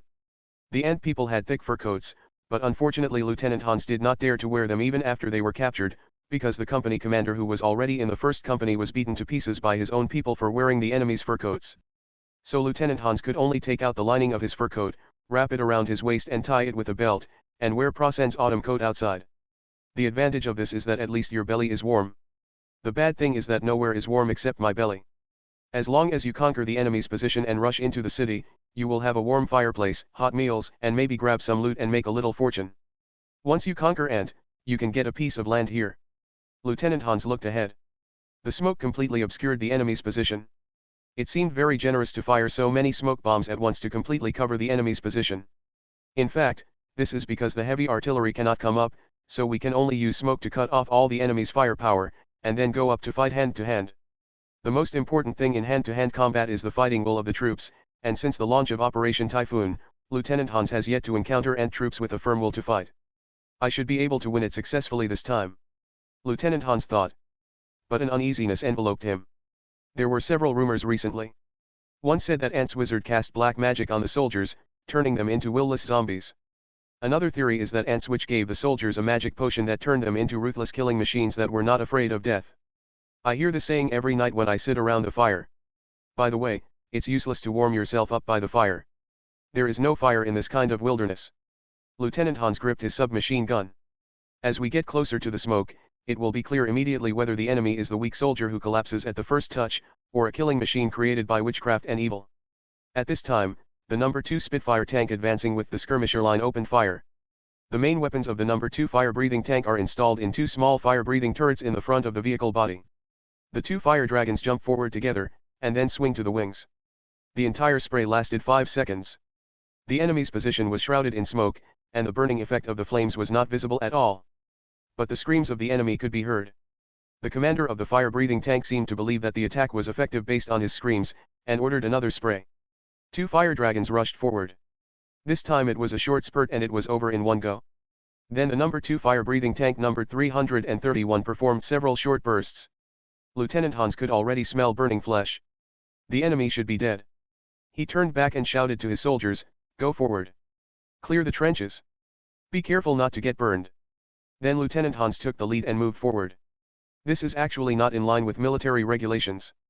In fact, the officers of the Prasen army prefer to control the situation behind the scenes, leaving the front-end offensive command to non-commissioned officers and exempt soldiers. Exempt soldiers are veterans among veterans and do not need to undertake ordinary tasks. Most non-commissioned officers are exempt soldiers themselves. But Lieutenant Hans still took the lead. Maybe he wanted to confirm whether the war machine created by witchcraft existed. He walked into the smoke. There is actually a rather limited field of vision in the smoke. Lieutenant Hans saw an ant-man lying on the ground who had been burned to death. He was wearing a somewhat retro military uniform and an unknown leather hat. It's a pity that this hat has been ignited by the flames of the No. 2 tank and completely burned. Otherwise, it would be very nice to take it back as a gift to my wife. Lieutenant Hans thought absently. Suddenly, the ant-man on the ground opened his eyes and suddenly laughed wildly. Only then did Lieutenant Hans discover that what the man had hidden in his abdominal clothes was not his own intestines, but a grenade. The ant pulled the tab. He could no longer stand up, so he held the grenade in his mouth, crawled on the ground with both hands, and rushed towards Lieutenant Hans. The grenade exploded, and Lieutenant Hans screamed. Although he felt no pain, when Lieutenant Hans lowered his head, he saw that his lower body was covered in blood. As for the ant soldier, his mouth was completely blown open and his face was blown away. But his dying expression is still imprinted on Lieutenant Hans's retina.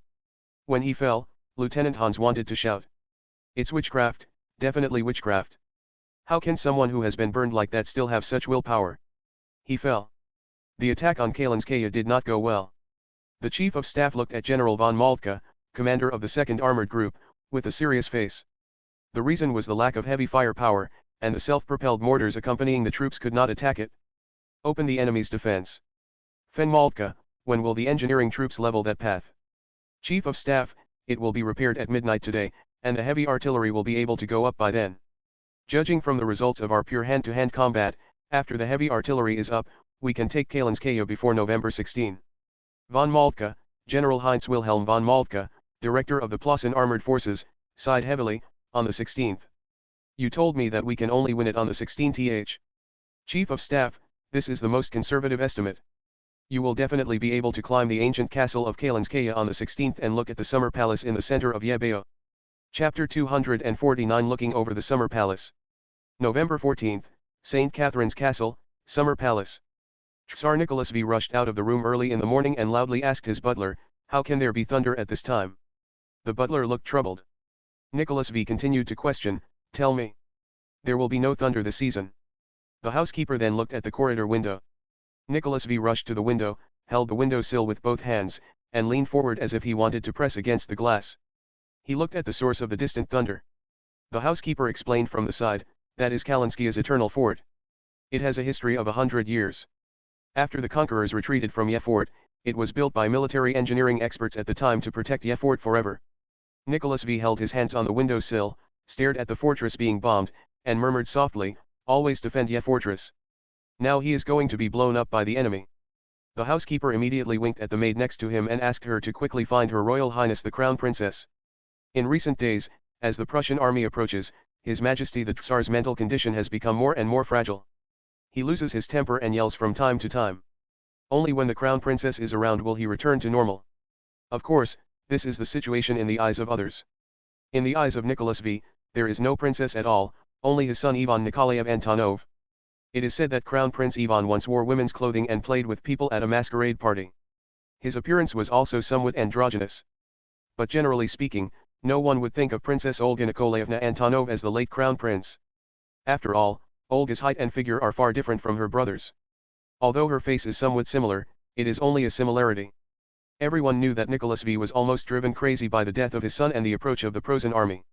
Now that the Prussian army is shelling the Eternity Castle within sight of the Summer Palace, there is no need to think that it will definitely aggravate His Majesty's illness. As soon as the maid left, Nicholas V became hysterical, picked up the vase placed in the corridor and smashed it to the ground.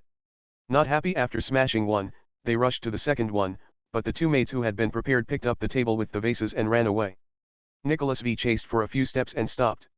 He knelt on the ground and pressed his hands on the carpet. "You guys are liars. Liars. You said that the enemy will be blocked, and that General Mu and General Dong will make the enemy stop. Is the mud coming? It's coming, but has the enemy stopped? No. General Winter is here too. Look what is falling in the sky. It's snow. But has the enemy stopped? No. The enemy's artillery has hit Eternal Fort. Eternal Fort. Or some other fort. The war has been lost." At this time, Marshal Boris and General Tikakev arrived. Marshal Boris said, "Your Majesty. The front line reported that the enemy does not have many artillery shells anymore, and their offensive has been weak. And although winter has come, it has not reached the coldest time." "Liar, liar." Nicholas V interrupted Marshal Boris, "You are all liars. You are deceiving me. Not a word of what you said is fulfilled. You are all liars. You are a liar, Tikake my husband is a liar, Belinsky is a liar, and that Rokosov is also a liar. I want to shoot Rokosov, now, immediately." Nicholas V seemed to have thought of something, and stood up directly and said to everyone, "Where is Rokosov? He lied to me, saying that mud will block the Plozin people, and the cold winter will block the Plozin people. None of them came true. The iron wall of his empire doesn't block anything. But it made my daughter's belly bigger. Marshal Boris, Her Royal Highness the Crown Princess is not pregnant. As far as I know, she has just had her period. Do you think I will believe what you, a liar, say? The only truth you have said so far is that the enemy is getting closer. I want to shoot that Rokosov. Shoot him." At this moment, the Crown Princess Olga appeared. She said directly in a male tone, "Father, what's wrong with you?" Nicholas V looked at him, visibly calming down. "Here you are, Ivan," he said softly, "I'm talking about that damn dandy friend of yours who is misleading people." His Majesty the Tsar gently took Olga's hand, completely unaware that the girl's hand was much slender and softer than the prince's. Olga said softly, "Come inside, it's cold outside." "No, no, Ivan, I want to sit in your study and let's have a good chat like old friends." With that said, Nicholas V dragged Princess Olga forward. In Ivan's study, Nicholas V sat down on the single sofa next to the fireplace and looked at the ground slumped. "The war is lost." Olga looked behind her and made sure the door was closed, and then replied with confidence, "Father, we haven't lost yet, the enemy is at the end of its strength. Yesterday, the number of artillery shells they fired across the board was greatly reduced." Nicholas V, "That's a scam. The enemy's artillery has already hit that damn castle. It's the castle you can see every day. That castle has become part of the scenery of the Summer Palace, and now he is being bombarded." "Bombardment? After a brief excitement, Nicholas V curled up on the sofa and looked at the ground. Everything is over. Why don't the generals know? What are they fighting? The war has been lost. Olga's expression was complicated. At the state funeral, my father's fighting spirit was ignited by the death of my brother, but now this fighting spirit has completely dissipated. Olga thought, this fighting spirit is so easy to extinguish, which makes people doubt the importance of my brother in my father's heart. She looked at him carefully as if she saw her father for the first time, and her expression was involuntarily contemptuous. After all, he was a puppet who was supported. Later, the old nobles and old forces united around him, not because of his ability, but because of the crown. Suddenly, Olga suddenly realized how terrible her thoughts were just now, how treasonous. However, a voice whispered in her ear, aren't all the empresses in history like this? Olga drove away this idea and concentrated on playing the role of her brother, coaxing His Majesty the Tsar. In the neutral zone far away from the battlefield, the port city of Sofia, Fyodorovich, the only agent of the Krat Bureau, was checking the latest newspapers in the two countries of Prussia and Ant. The front page headline of the Prussian Daily, the largest official newspaper of Prussia, caught Fyodorovich's attention. This article has only one meaning, that is, under the fierce offensive of the Prosan army, the anti-empire will surrender soon. Just like Carolingian, the subjects of the Prosan Empire can wait for the news of victory, and the great Prosan Emperor will hold a grand celebration. Fyodorovich fell into deep thought after reading this report. In fact, the Krat Bureau has no way to contact the so-called remnants of the Chongsheng sect. Fyodorovich doesn't even know whether the Chongsheng Restoration Organization really exists. He only knows that he is indeed a remnant of the Chongsheng sect. The large amount of intelligence sent out by the Krat Bureau every day is actually made up by Fyodorovich based on newspapers from various countries. Of course, as a writer, even if Fyodorovich makes up, he will try not to contradict each other, and sometimes even take care of each other. In addition, Fyodorovich pays great attention to compiling intelligence according to the preferences of his employer, the Prosan Empire. He reads newspapers to speculate on the views of the top leaders of the empire, and even the views of the emperor. After seeing this front page headline, he found a tabloid published in October in Ant, read the article saying that the Tsar might have health problems, thought about it for a while and started writing. November 15, Eagle's Nest. Duke Redwissy walked into the office of Emperor Reinhard of Prosan with joy, and said to the emperor who was studying the map with the generals, Your Majesty. Great news. Reinhard looked up, why are you happy? Duke Redwissy took out a document.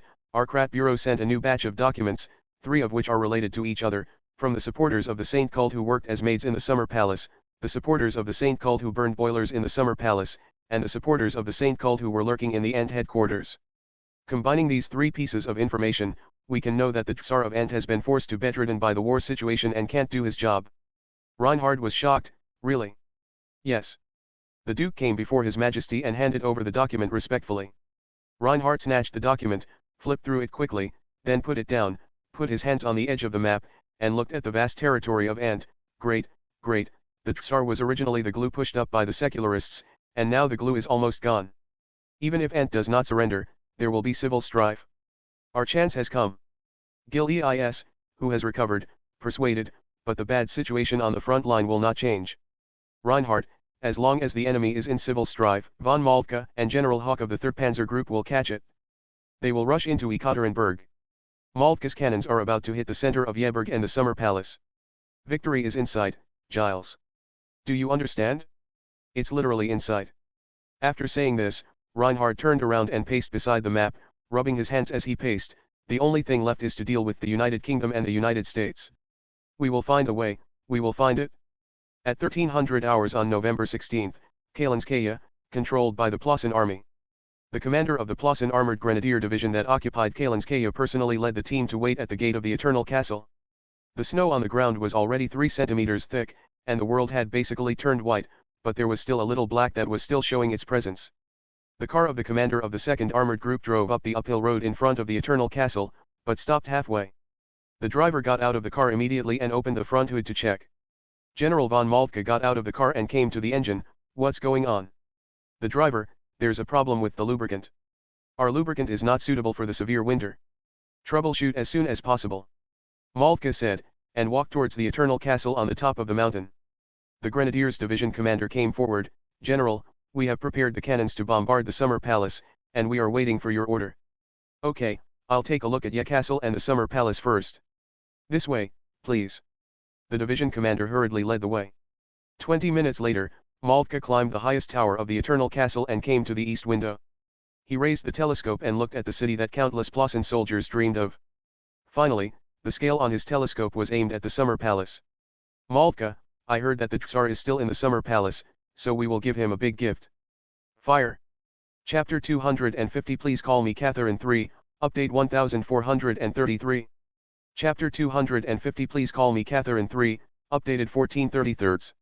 November 16, Ekaterinburg, Summer Palace. At this moment, a strategic meeting was being held in the Summer Palace, and even Patriarch Belinsky and many important bishops were listening. Marshal Semyon, who had previously served as commander of the Western Front, also came from the headquarters to attend this meeting. However, because he no longer serves in the headquarters and the Ministry of Defense, his position is closer to the edge of the room. Marshal Boris is explaining the current situation. The enemy has occupied most of Kalinskaya, but the good news is that the enemy has not cleared up the scattered Guards troops in the city until now. We speculate that the enemy has reached the end of its strength. And there is still a 10-kilometer fortification zone between us and Kalinskaya, as well as a large number of skitarii and temporary troops. The good news is that the reorganization of the troops that were scattered during the enemy's onslaught has been completed. In the next week, we will have multiple fully equipped armies going into battle.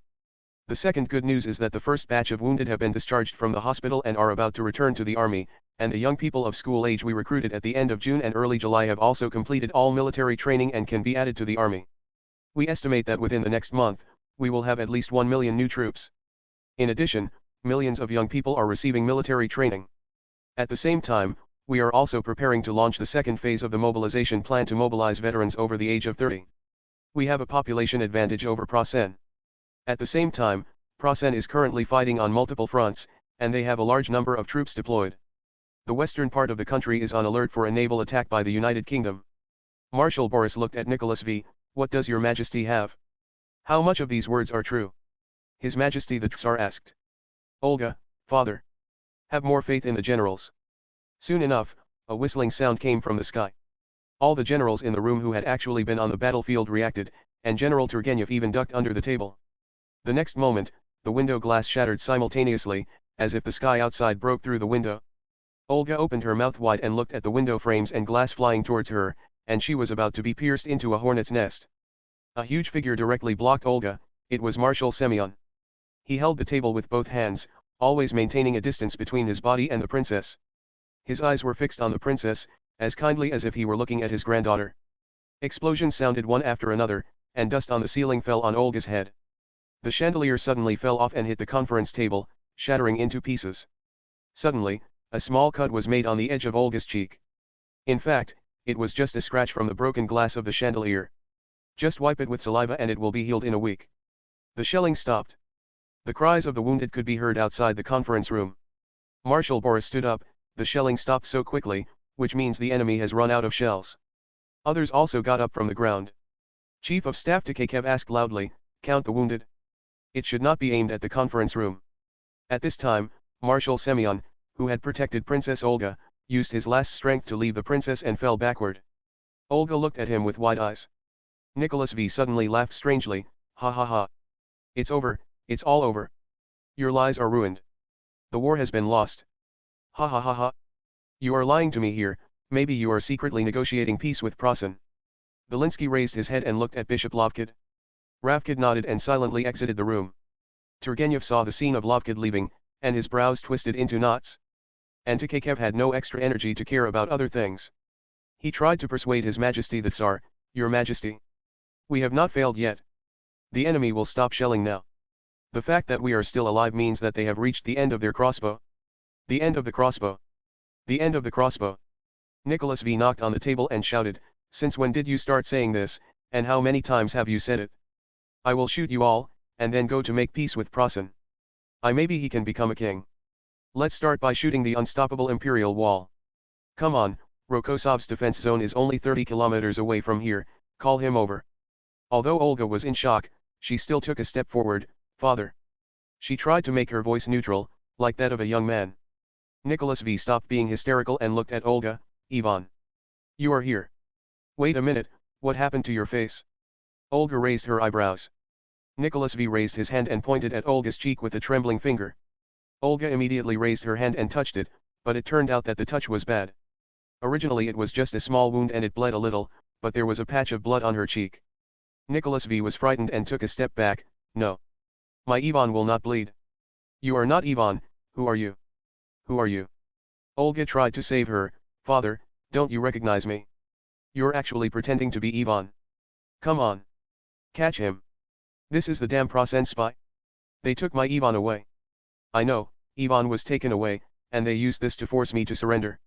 As long as I surrender, Ivan will come back. Olga stared at Nicholas V, who had gone completely crazy. Turgenev glanced at Belinsky, then stood up and looked out the broken window.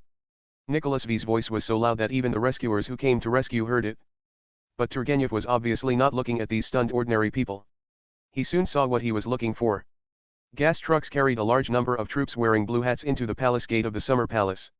It was an infantry division composed of judges, and its equipment was better than that of ordinary infantry divisions. The moment he saw the blue hats, Turgenev withdrew his gaze and turned to Patriarch Belinsky. Belinsky was looking at him too. Turgenev sighed, picked up his briefcase, and took out the pistol holster from the briefcase that said top secret. The top secret briefcase would naturally not be opened and inspected. Who would have thought that a gun holster was stuffed inside the document? Turgenev put the holster on himself, adjusted the position of the pistol, opened the holster, pulled out the gun, and checked the safety and whether the bullet was loaded. At this time, because Nicholas V stood at the center of the stage, where all the spotlights converged, no one noticed Turgenev's actions. In addition to the new defense minister Field Marshal Boris, Turgenev prepared his gun and looked at Her Royal Highness the Princess. At this time Olga was shouting to Nicholas V, Father. You are an emperor. Don't be so hysterical. You will shake the foundation of resistance. It will shake the foundation of the will to fight. Nicholas V, who are you? Why do you preach to me? I just want to get my son back. Olga, my brother is dead. He is dead. Now he is very disappointed in you. He must be very disappointed. No. My Ivan will not be disappointed in me. Olga was furious and strode forward, wanting to give her father a slap in the face. Turgenev saw the opportunity and went out to stop Olga. Your Royal Highness, this is useless. Your Highness, when His Highness Ivan was not martyred for his country, you have been spending time in my office. Didn't I teach you? Always look at the situation around you and take the most advantageous and straightforward action with the least consequences. He took Olga a step aside so that no one else would be in the pistol beam. Then he whispered, look out the window. Olga looked out the window. The blue-hat inquisitor was dispersing the crowd of spectators. At this moment, Olga thought of someone. Then she touched her waist, only to find that she only touched the stiff waistband. Since Rokosov shot and killed General Skorobo, except for the palace guards, soldiers are no longer allowed to bring guns into the summer palace. Turgenev, look around, Your Majesty. Only then did Olga realize that Turgenev actually had a gun and the holster was open. She didn't ask any questions and just pulled out her gun. In fact, Olga's shooting experience was not enough for her to identify whether there were bullets in the gun based on its weight. But she believed the gun had bullets and was even loaded. She checked the safety, and then aimed at His Majesty the Tsar, who was shouting, I want to surrender in exchange for my son, before anyone could react. The moment Nicholas V saw the gun, he seemed to be healed suddenly. He looked at the muzzle of the gun, then at Olga's face, and suddenly smiled. It was in this room that Rokosov killed Skorob. You are indeed his dash. Olga fired. But she missed. After all, she had only learned how to shoot a shotgun and had never even used a pistol. At this moment, Belinsky stepped forward and grabbed Olga's gun. If you become a parricide beast, we will also have a headache. At this time a large number of inquisitors rushed into the room. There were even inquisitors climbing in through the windows that were broken by shelling. Suddenly the whole room was filled with blue hats. Belinsky checked the condition of the pistol, then raised the gun and aimed. Nikolai Alexandrovich Antonov, you are guilty of treason and are punished by death. Then Belinsky shot Nicholas V through the head with a clean shot. Belinsky picked up the Tsar's scepter that had been thrown to the ground during the shelling, turned around and handed it to Olga. Olga took a breath. My father has committed treason and has been punished. From now on, please call me Catherine III. Belinsky was the first to kneel down and salute. God bless you, my emperor. Tukayev glanced at Boris and Turgenev, followed by kneeling down on one knee and taking the lead in shouting, Long live our emperor. Everyone on the field knelt down on one knee and shouted, Long live my emperor. Only Nicholas V was lying there, looking at the ceiling blankly. Chapter 251 The Prelude to the Counterattack, Update 1533. Chapter 251 Prelude to Counterattack, Update 1533. General Mao Qi, the initiator of everything here, was cursing. Why don't we just stop blowing up the summer palace now? Report to the general, there are no more artillery shells. The Grenadier Division commander looked helpless, this is our last inventory. Mao Qi cursed Prosen, and then changed the subject, can I enter Ye Castle within tomorrow? Grenadier Division commander, no, general. You have seen it yourself. From the front of us to Yebeo, there is a fortified area, which is densely populated by ant people. But I saw that they were just militiamen. The equipment was very crude. General Maltka said. Grenadier Division commander, general, in my personal feeling, what the militiamen lack is just combat literacy and equipment, but they have a very tenacious will to fight. Of course, if it is a normal situation, we can beat 10 of these militiamen one by one. But this is not a normal situation, general. We only have sufficient ammunition for small arms. All artillery, even 20mm machine gun shells, are insufficient. And the troops are very hungry and are looting, I mean, taking food. There's no way we can get into the Leaf Castle unless we get supplies. Mao Qi sighed, okay, send a report to the base camp, saying that we only need to invest one more division of reserves to attack Ye Fort. After saying that, he turned around and once again faced the winter scenery of Yebeo outside the window. He paused for a while before picking up the telescope, let me take one last look at the city. One last look. At the headquarters of Army Group Center in Plassen, Field Marshal von Pogge and his officers were studying the map. At this time, the door of the headquarters was opened, and a staff officer came in with a corporal and a radio. The marshal looked at the two of them curiously, what's wrong? Staff officer, I think you should hear this. As he said this, he made a gesture, and the corporal placed the radio on the table, connected it to the power supply directly connected to the generator car, and then pressed the switch. Amid the static, a voice read something in Ant. Field Marshal von Pogge, let's translate it. The staff officer who brought the people in translated, this morning, His Majesty the Tsar died of illness in grief because he missed His Royal Highness the Crown Prince who died for his country too much. The staff's translation made the old Junker noble general present frown slightly, because even though he was the emperor of the enemy, he should not use words so casually.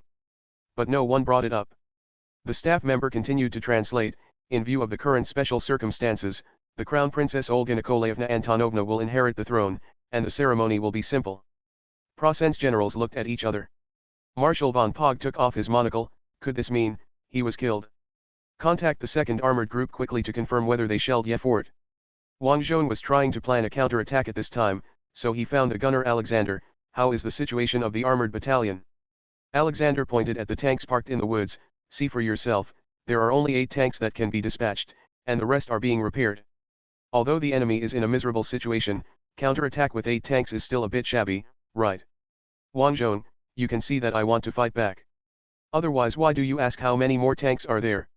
Wang Zhong looked around and happened to see Eugene roasting his leggings, so he went over and asked, how is the situation of the infantry? Defense is difficult enough. We have a soldier who likes to collect the armbands of killed Prosens from different units. He has collected 9 different armbands. We are sitting here now because the enemy's artillery is not powerful. Yes.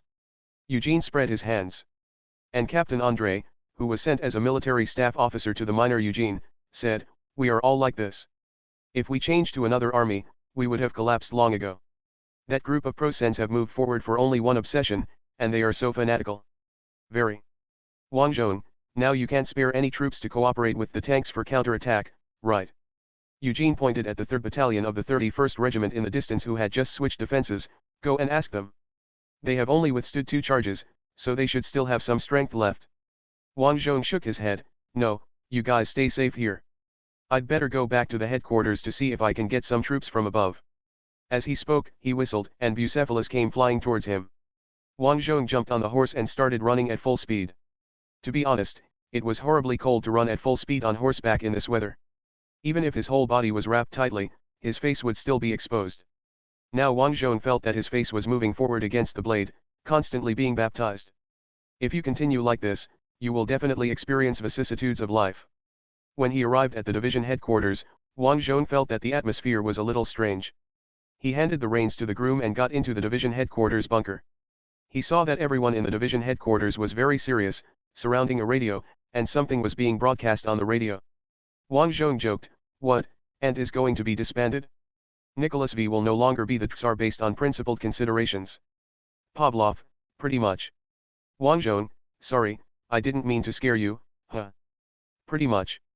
Vasily, Your Majesty passed away because he missed the prince too much. Wang Zhong frowned, this, was killed by shelling or bombing. Or. Then the phone rang. Pavlov's conditioned reflex wanted to answer, but he immediately stopped and looked at Wang Zhong and made a please gesture. Wang Zhong picked up the receiver. I'm Rokosov, please speak. Elisha. Olga was on the other end of the phone. Did you listen to the radio? Wang Zhong, I'm listening. What's going on? From there came Olga's voice asking someone else, this phone call won't leak the secret, will it? Then a voice answered, no, we are all along the line.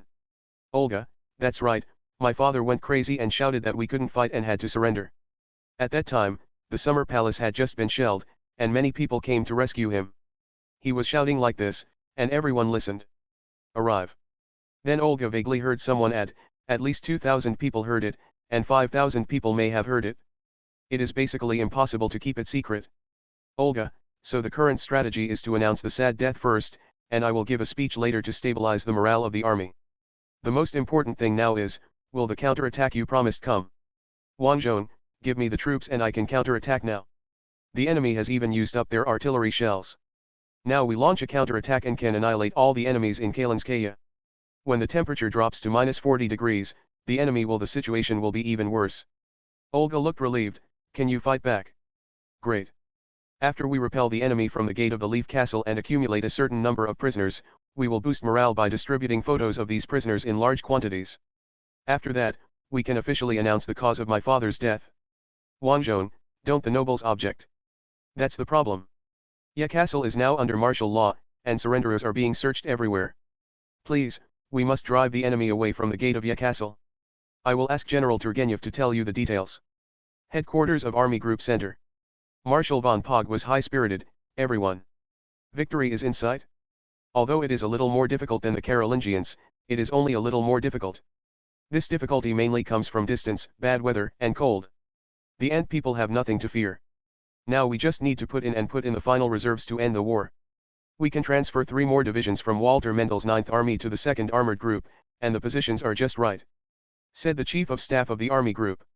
Marshal von Pog nodded, even if Mendel doesn't want to, we have to draw these 3 divisions. When can these 3 divisions go on the offensive? The day after tomorrow in the afternoon. Said the Chief of Staff. Von Pog nodded, very good, the last blow. The outcome of the war depends on who puts in the last battalion of reserves. We put in 3 divisions. And, who is currently in chaos, will definitely not be able to resist. General Turgenev, we have 2 armies here that have been reorganized from broken troops. In terms of armor strength, there is the newly formed 1st Assault Army. Of course, in principle, we cannot let one major general command so many troops, so we decided to appoint you as the acting commander of the 1st Assault Group Army. Wang Zhong is a major general, generally commanding a division, or serving as a staff officer or deputy in the army, but he can also command the army by adding an agent. By the way, due to the serious losses of senior officers, the newly formed group army does not have a corps-level organization, and the following are divisions. It would be okay for Wang Zhong, who was about to be promoted to lieutenant general, to command under the title of acting agent. However, there's a problem. Wang Zhong, without my staff team, it would be difficult for me to command a division. You don't want to command the 1st Assault Army. Wang Zhong, I mean, with so many troops, it's enough to give me a tank division and an infantry division. Use our artillery. We guarantee to break through the enemy's defense line and cut off Kalinskia's entrenched territory. Enemy supply lines. The remaining troops can be handed over to Kyrenenko. His staff team is large enough and can be commanded. Turgenev was silent for a second. You are much better than I thought, so I will do as you say. Originally we were planning to return the replenished cavalry army to him. The tank division you want will be sent to you. As for the infantry division, use your guard's 1st Red Flag Mechanized Infantry Division. Wang Zhong, we have already suffered a lot of losses in the mincing, and our division only has 2 infantry regiments. Turgenev, your division's reinforcements will arrive this evening. Remember to pick them up at the train station. I wish you a smooth counterattack tomorrow. By the way, I suggest you have an extra meal today, some beef stew with potatoes, so that you can entertain the old man in the evening. Friend. Wang Zhong frowned slightly, old friend. It's been hung up over there. Wang Zhong put down the phone and looked at everyone in the bunker. Vasily, should we salute you now? Your Highness. Wang Zhong, no, stop making trouble. We will be replenished tonight, and a tank division is coming. The tank division is probably the kind of division that has nothing but tanks. Counterattack tomorrow. After speaking, Wang Zhong frowned. Why is the wind so strong? What's the matter with the wind?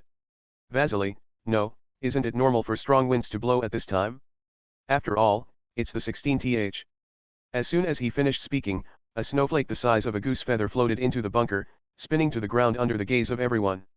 Wang Zhong turned around and ran out of the bunker, looking up at the heavy snowflakes flying in the sky. General Winter is here.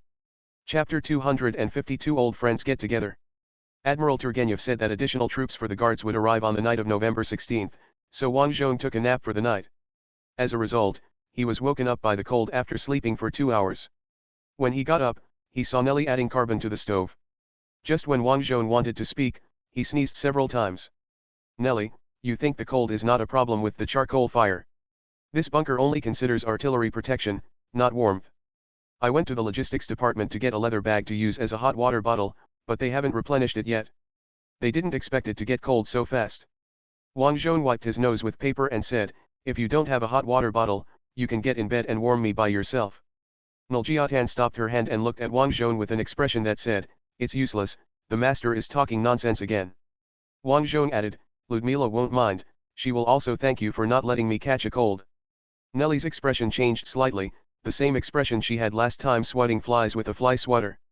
Wang Zhong, why are you looking at me like this? I'm just proposing a solution. Forget it, give me the clothes. Neely put down the small bucket of carbon and the tools for clamping carbon, took off her gloves that were full of carbon dust, picked up Wang Zhong's clothes and came over. She maintained an alert posture, as if she was ready to use her vaginal legs at any time. Wang Zhong just got dressed with her help, sneezing a few more times in the process. Nelly, aren't you going to take advantage of me? Wang Zhong, should I take it? It shouldn't be. Nelly replied, that's good, that's good. After saying that, she took out a kettle, although there is no hot water bottle, I filled the kettle with hot water and made do with it. It will burn you if you put it close to your body, but it is suitable to put under your coat or coat. Wang Zhong, Nelly, you should be my mother, tang, tang, tang. Nelly then took the kettle away from Wang Zhong's ungloved hand, it's a pity that I can't reach your face. Why do you still want to burn your face? Wang Zhong grabbed Neely's waist with both hands and lifted her up, just like the old baboon lifting Simba the Lion King. Because Nelly also wore a coat over her maid uniform, her waist doubled in size. Wang Zhong, come on, you can get burned right now. You're so hot. Wang Zhong, who was suddenly attacked, let go of his hand, and Neely landed lightly. She was worthy of being a perfect and elegant maid. Wang Zhong, are you following the rules? Nelly, actually, it's not that hot. Look, I took it directly with my hands. If it would burn you, I wouldn't do it. Is it okay to not get burned? It is also the duty of a servant to educate a young and ignorant master. What's more, you are not my master now. I am a civilian husband hired by Ant Army. There is no need to continue the master-servant etiquette of the past. Wang Zhong, that's it, then I don't want you anymore. I need to replace you with an orderly who can't scald me with a kettle. Neely was talking loudly just now, but now she pursed her lips and looked at Wang Zhong. Seeing that this trick worked, Wang Zhong immediately looked at Nelly triumphantly, what's the matter, don't speak anymore? Hey, you just taught me a lesson, as if you were very powerful, but it turned out that you were also my little fangirl, and now you were exposed bar. Nelly picked up the carbon bucket, turned around and left the bunker. Wait a minute, give me the kettle. Don't leave, I'm just kidding. I won't change it, I won't change it. Nelly. Mom. 5 minutes later, Pavlov saw Wang Zhong at the train station and asked in confusion, why are you as cold as an eggplant beaten by frost? Wang Zhong raised his head and looked at the heavy snowflakes flying in the sky, is this strange? Although I don't know what happens to eggplants beaten by frost, but I wonder if the person hit by the heavy snowstorm should be like me. Then he looked at Pavlov and Popov, who were standing straight. You two are from Ant, so that doesn't count. He shouted. Pavlov and Popov looked at each other, is he confused by the cold? Popov, looks like he's in good spirits. Wang Zhong walked to the platform and stood with the two of them, yes, it's okay. Stand up straight. If you do this, some parts of your clothes will not fit your body, and wind will enter. Popov said. Mr. Wang, you should have told me earlier. He stood up straight, not sure if it was an illusion, but he seemed to be a little warmer. At this time Nelly appeared again, holding a small linen bag in her hand. Nelly, I put a thick linen bag outside the iron kettle and stuffed some cotton into it. It should be much better. In addition, The hot water inside was replaced with freshly boiled water. Wang Zhong took the bag and could indeed feel the temperature of the kettle inside through the thick cotton. Nelly, the rope can be tied to the button of the coat, so that it can be hung inside the clothes. Wang Zhong was very moved and hurriedly stuffed the crude hot water bottle into his coat according to Nelly's instructions. It's really warm now. Pavlov, why do I feel like a mother taking care of a son who cannot take care of himself? Popov laughed. At this time, the switchman finished checking the switch and began to pick up the green light to signal the train. But no one on the platform could see the train in the heavy snow. The radius of Wang Zhong's bird's eye view was 2 kilometers. He could see the train at this time, but the heavy snow even affected his bird's eye view. Only the headlights of the train in the snow and wind were more obvious. The next moment, a whistle penetrated the wind and snow into everyone's ears. The train's headlights were also visible to the naked eye. In such weather conditions, no aircraft could fly for aerial reconnaissance, so the train was not under light control. The train whistled again and then slowly slid into the platform. Behind the front of the locomotive and the coal-carrying carriage were sections of stuffy tank cars. This time the train didn't even have an anti-aircraft gun crew, it was all used to transport troops. The door of the first tank car was opened from the inside, and additional soldiers wearing military coats and fur hats crowded around the door. Before the car stopped, a tall man jumped onto the platform and laughed heartily at Wang Zhong. Oh ha ha ha ha. Wang Zhong's in, what are you thinking, do you want to start singing? In the Peking opera, the big painted face smiles so much that it would even be sung. The big man limped towards Wang Zhong and said as he walked, General. I'm here to find you again. Wang Zhong squinted his eyes, and after looking for a long time, he realized that it was Yegorov. He was shot in the leg when Araki broke out, so he went back to recuperate. Okay, so it's only been 3 months and your leg injury has healed? Wang Zhong went up and held Yegorov's hand. Hello, old man, no wonder General Turgenev suggested that I make potatoes and beef stew in the evening. It turns out that I want to welcome you, old man. Wang Zhong shook hands and gave up his position to Pavlov. Pavlov gave Yegorov a hug. You guy, you came back so soon. Didn't you say you would come back in half a year? Yegorov, it's half a year. You see, my leg is still lame, but I can't bear it. They say the war is almost over, and this counterattack will push the enemy back to his hometown. Wang Zhong frowned. Who said that? Everyone is saying this. The newly wounded soldiers are all saying that the Prussians' firepower has obviously weakened, and the counterattack is bound to win. Without waiting for Wang Zhong to answer, Popov stepped in and hugged Yegorov, and then said, now the idea of quick victory is very common in the entire army, and we here also have the intention of looking down on the Prussians. Wang Zhong looked serious. This is not good. Yegorov looked confused. Aren't we going to fight back? Wang Zhong, the counterattack is indeed inevitable, but the war will not end so soon. Prosan still has great war potential. He has not even carried out general mobilization yet. We must be prepared for many years of hard struggle. Yegorov was stunned for a moment, and then said immediately, General, you do have your own opinions on the battle situation, and I believe you. But everyone else thinks that the enemy is going to be doomed. Almost everyone thinks so, and I'm afraid you can't change it either. Everyone's opinion. Wang Zhong nodded. Well, no matter what, you are back. We are about to counterattack. You will command the following infantry troops. Yegorov, okay. Looks like I picked the right doctor. Wang Zhong hesitated for a moment and asked, Doctor? Yes, I tricked the doctor and asked her to agree to my request. Otherwise, how could I have a discharge certificate? Didn't you see that my legs were just walking? I gritted my teeth and walked seriously before getting on the train at the hospital. Wang Zhong, it's not good for you. What if you are lame forever? It's okay. Dr. Katya said that at most it will hurt in the future, but it won't affect my walking. You see, as long as I grit my teeth and endure the pain, I can still walk normally, and even goose step. Just as Wang Zhong was about to make some sharp comments, Yegorov said, by the way, I also sent Dr. Katya to you. He is a surgeon with superb medical skills. Only then did Wang Zhong notice a sturdy ant woman standing not far away. Yes, the kind of ant woman who can fight a bear. I can't say he's not good looking, but it's also true that he can fight a bear. Wang Zhong sent Yegorov's hand and held it. Welcome, Dr. Katya. My boys will be in charge of you next. At this time, Wang Zhong suddenly thought of something. He turned around, pulled Yegorov aside and whispered, Don't you have a fucking wife? Yegorov, beat to death by the Prussians. Wang Zhong choked back all his words. Yegorov, you know why I came back in a hurry, right? By the way, Katya's husband died, and her father died in an air raid. We have a little accounts to settle with Prasen.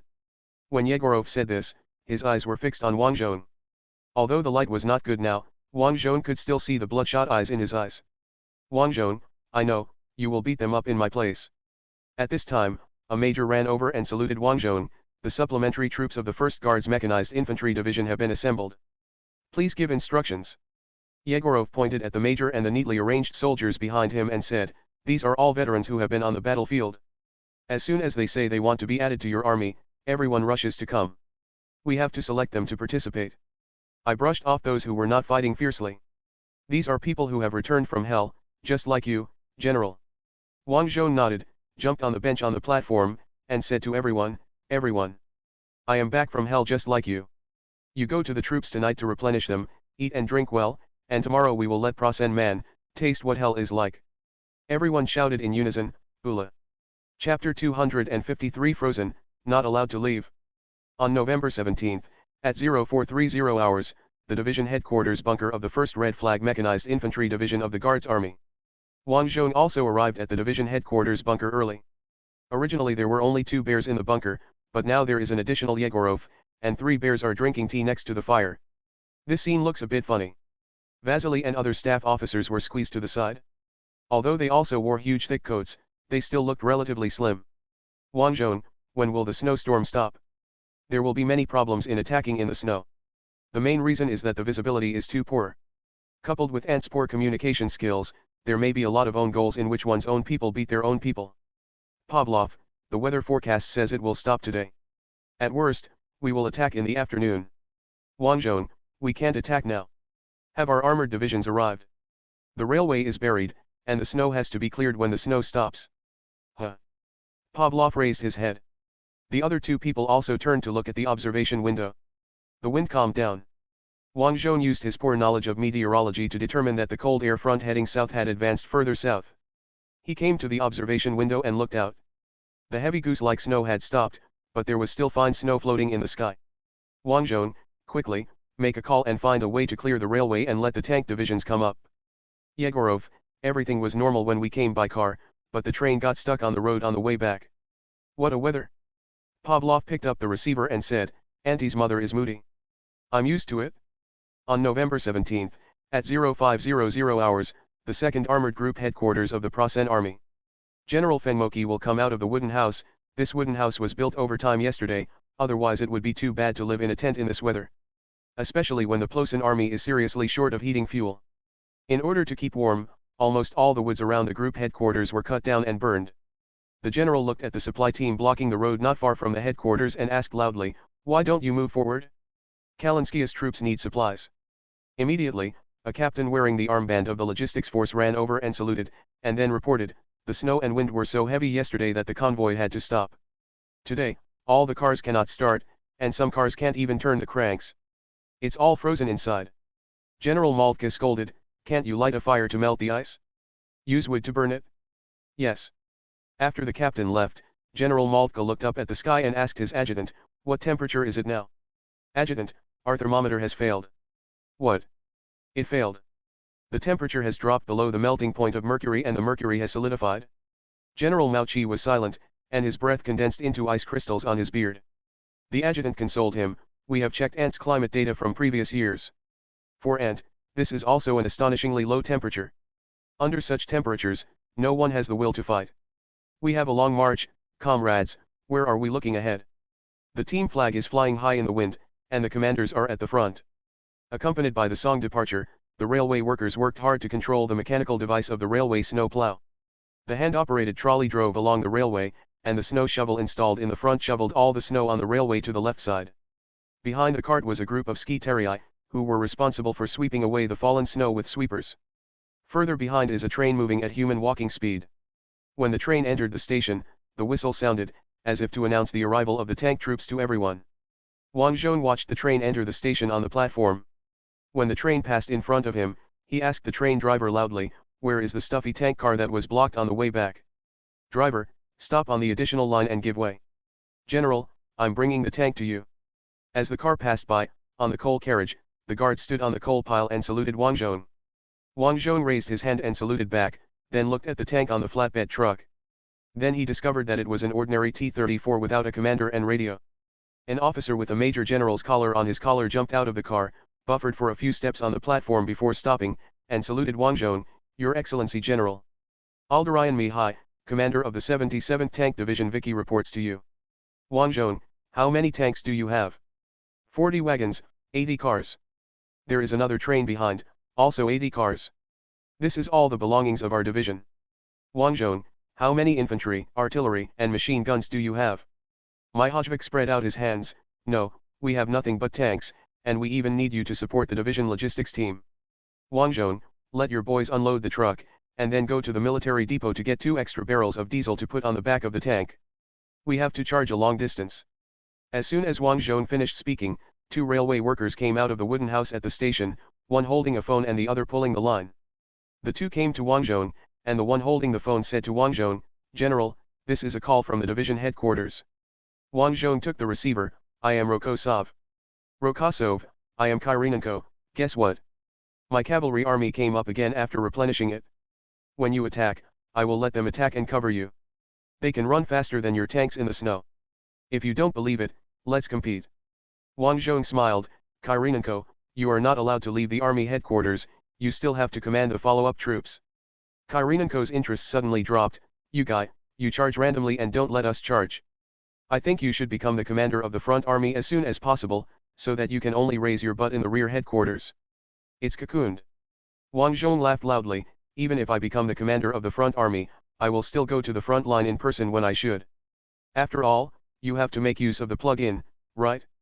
Maybe you will even go up into the air to conduct reconnaissance." "Kyrenenko, then leave it to you.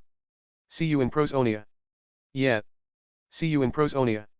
After hanging up the phone, Wang Zhong looked at the railroad tracks again and saw soldiers from the tank division laying auxiliary iron plates in preparation for unloading the trucks. Wang Zhong suddenly remembered and asked Division Commander Mihajlovic, "Why are they all T-34 with 2-man turrets? Does your division not have T-34W?" Mihajlovic smiled bitterly and said, "34W is very popular. Many troops do not use tanks to determine whether this is good, but think that the one you drive must be good. Some people think that this is produced under the special production plan of the royal family, and the quality is definitely better than ordinary ones. T-34 is good." "Wang Zhong, is the quality of ordinary T-34 bad?" "Mihajlovic, there are no big problems, just a lot of small ones. Our T-34s are all new from the factory. If the shooting distance exceeds 500, don't expect to hit, because the gunner has not mastered the temper of the gun. Anyway, the shells cannot hit near the crosshair. Is the quality so bad?" "Wang Zhong, I want to protest this issue to the production factory, but it's too late to change it now. Let's make do with it. I'll try my best to ensure that I fire within 500 meters. Please." At 1300 noon on November 17, the 1st Guards Mechanized Infantry Division Headquarters bunker. Pavlov looked at his watch and said, "The time has come." He picked up the receiver, "Take over the artillery position and fire." When he put down the phone, Popov said, "It's finally time to counterattack.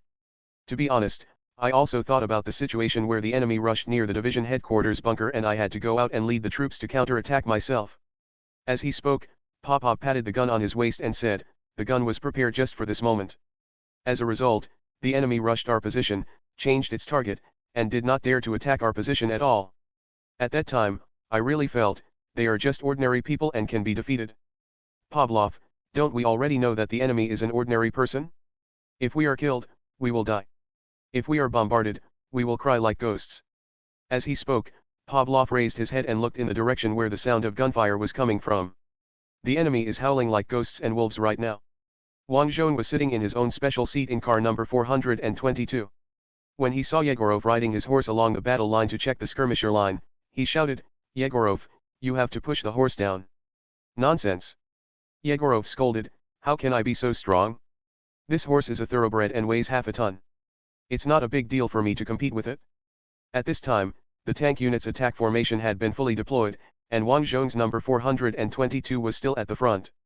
The reason was also because he wanted to discover the location of the 88 gun as soon as possible. Wang Zhong estimated that the enemy's 88 guns should still have shells, so he brought a lot of smoke bombs this time. He was prepared to find that the 88 guns were full of smoke bombs and would not shoot at you. He just wanted to block your firepower as soon as possible. That is to say, the United States has not passed the Lend-Lease Act and has not assisted Ant. Otherwise, Wang Zhong would have loaded half of the white phosphorus bombs and let your people start burning them with one shot, and then the cannon would be mine. Although the 88 gun looked normal last time, it was actually broken, so it had to be dismantled and taken back to the rear factory for research. If you have white phosphorus bombs, you must hand over one for use. When Wang Zhong played Company of Heroes 2 and used the German army on the Eastern Front, he liked to use the commander with the 88 gun to fight positional battles with the enemy. It seems that in these games, they all like to make the sound of the 88 gun very loud and full of oppression. When playing Allied forces, hearing the sound of 88 gun cannons makes my heart slow down for half a beat. This led to Wang Zhong always wanting to capture an 88th artillery battery. No, a battalion is best. There might be a chance for this attack. Wang Zhong was daydreaming when Yegorov came running over on his horse weighing half a ton. The troops' skirmishing line has been drawn. I think the artillery preparations are almost complete, we can set off. After speaking, Yegorov saluted Wang Zhong on his horse. Wang Zhong returned the gift. At this time, soldiers wearing white cloaks and snowboards came running from a distance, flicking their tails and raising a sheet of white in front of number 422. The soldier saluted, "Your Excellency General, the ski reconnaissance force reports that there are no mines ahead and the traffic is clear." Yegorov, who heard the report, laughed and said, "There is no way to lay mines today, okay? Unless they are buried in the snow instead of the soil, they will fly away as soon as the shelling explodes, and then explode." Wang Zhong saluted the ski reconnaissance team, "Thank you. Please continue to serve as the leader of the armored forces." He paused and added, "See you in Prosonia." These words were like magic words, and the soldiers' fighting spirit was visible to the naked eye. After returning the gift, the two skiers returned the same way. Wang Zhong sat upright and raised his right hand high. While doing so, he looked up at the red flag on the antenna. But Salia's homeland seemed to be heating up around her waist. He cleared his throat and shouted, "Tank Division, advance." He heard a familiar Duan sound. Okay, it has been returned to the factory once, and the problem of needing to use a wrench to hit the joystick has not been corrected. What was repaired after returning to the factory? The dual exhaust pipes at the rear of number 422 spewed out thick smoke, and it took a sharp step forward before starting to speed smoothly. The 77th Tank Division that had just come up had never practiced with Wang Zhong at all, but they actually formed a very neat formation behind Wang Zhong's AT-34WS. The skirmisher line of infantry was right behind the tank troops, and Yegorov was leading them on horseback. This guy is really not afraid of taking shots. However, Wang Zhong thought about it and realized that he was not qualified to criticize others. This car number 422 was rushing ahead with a red flag. All the enemy's anti-tank firepower must be directed at number 422. At this time, Wang Zhong could see the enemy's position. The ground was too hard at this time, and the enemy had no decent defenses at all, so there were heavy casualties. The remaining men, however, worked their way into the fortifications. It's a pity that the Guards Rocket Artillery Brigade has returned, otherwise Wang Zhong would have sent another wave of rocket artillery to cover them. Suddenly, Wang Zhong saw the enemy machine gunner working hard to open the machine gun's machine door. Good guys, these people have no experience in dealing with severe winter. They don't know how to warm up the machine gun, and the machine gun is frozen. What kind of rocket launcher coverage is needed? Wang Zhong immediately thought of a way, turned around and shouted to Yegorov, "Yegorov, sing." "Yegorov, what are you singing?" "I still have one last grenade." "Go away, my song is not called this name, please call it The Last Courage." "Wang Zhong, this won't work, it's too tragic." "Holy War won't work either, it's too much like a hymn." "Like this, sing Tanya Tanyusha." "Are you sure you want to sing this?" "I am sure. There is nothing more appropriate than praising love and laughing at death on the battlefield." The infantry array began to sing, "I remember a small provincial town. Lonely, remote, and depressing. The city's boulevards, markets, and churches. There is also a hazy mist echoing. I saw. Dear familiar figure. Blue round hat. Blue coat. Dark skirt, girlish figure. My short-lived love." Prasen Gunner John was desperately trying to open the machine brake. The roar of enemy tanks shook the snow fields. At this time, he heard singing coming from the distance. At first, the song was like a breeze, like a girl speaking softly in his ears, which made people feel happy.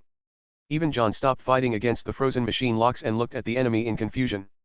Suddenly, the singing became violent, actually it was entering the chorus, and the enemy was shouting a battle cry, actually a call for love for the girl, and they came to kill menacingly. John heard someone shouting, "Red flag. It's the devil's red flag. After they kill you, they will pee on you and mark you with hell." The caller stood up and ran away, like a frightened rabbit. This time it was out of control, the battle line collapsed all of a sudden, and everyone was running madly back. Those who can't move are those who suffered from frostbite last night.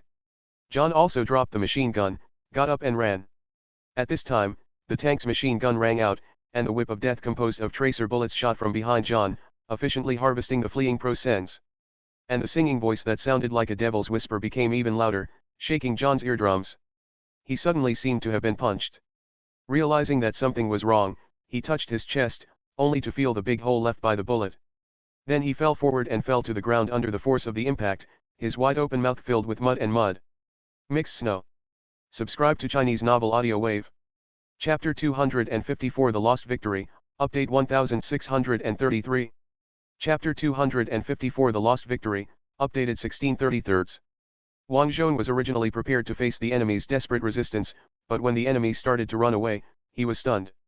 He never expected that the enemy would turn around and run away like this. It seems that the battle scenes during the Soviet counterattack in the Moscow Defense War movie were shot conservatively. In the movie, Santoku at least knows how to use a machine gun to resist. Wang Zhong started shooting with the anti-aircraft machine gun on the top of the turret. After a few hits, the gunner Alexander complained, "General, you can still shoot, we have nothing to do." As if to make fun of the idle turret duo, the electromechanical man steered the car body's direction and the machine gun roared happily. Alexander cursed, "You did it on purpose, right? Save your bullets, don't let the enemy infantry suddenly appear nearby when you are reloading." The electromechanical man laughed loudly. It was probably the turret duo who were usually in full swing. He could only watch the show.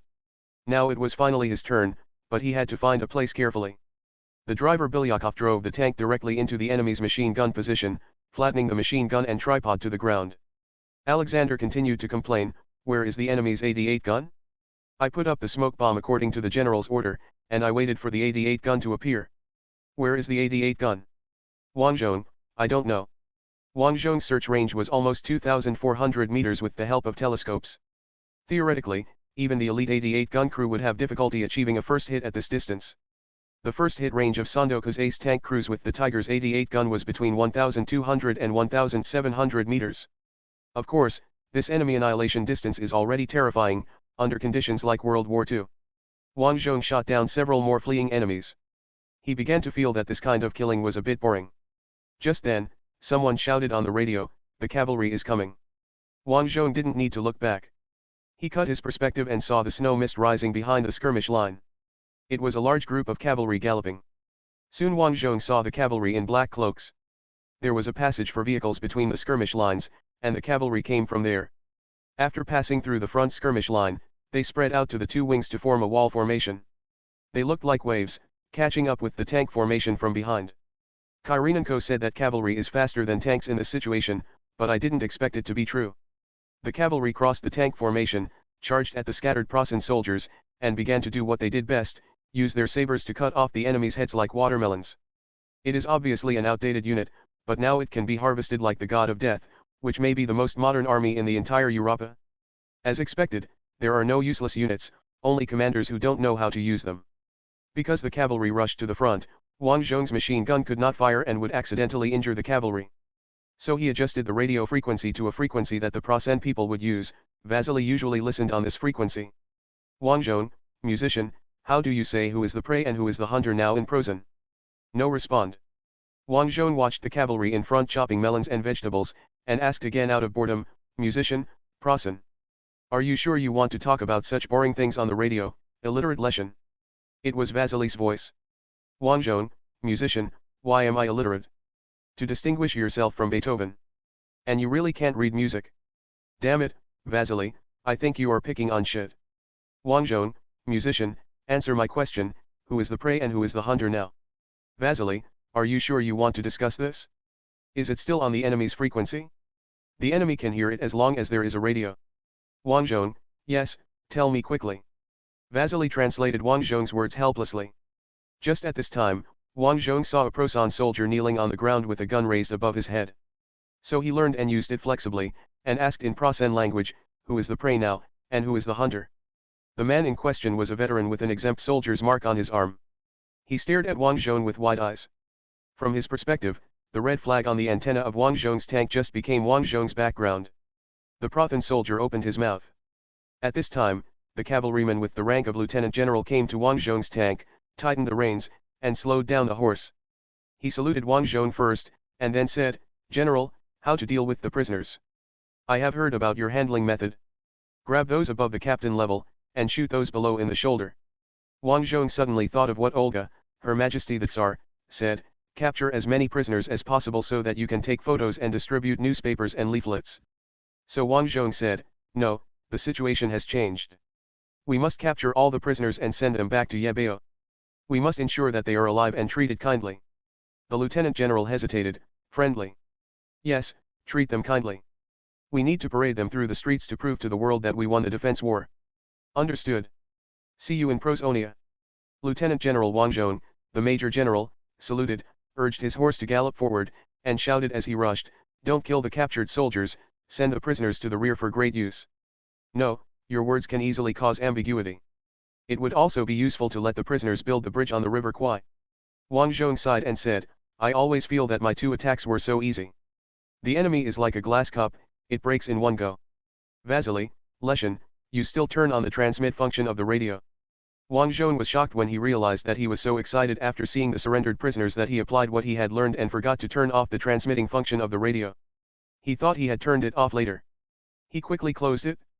But after thinking about it, I felt it was inappropriate, so I turned on the radio and just opened my mouth, but hesitated again. He originally wanted to say, I know, musician.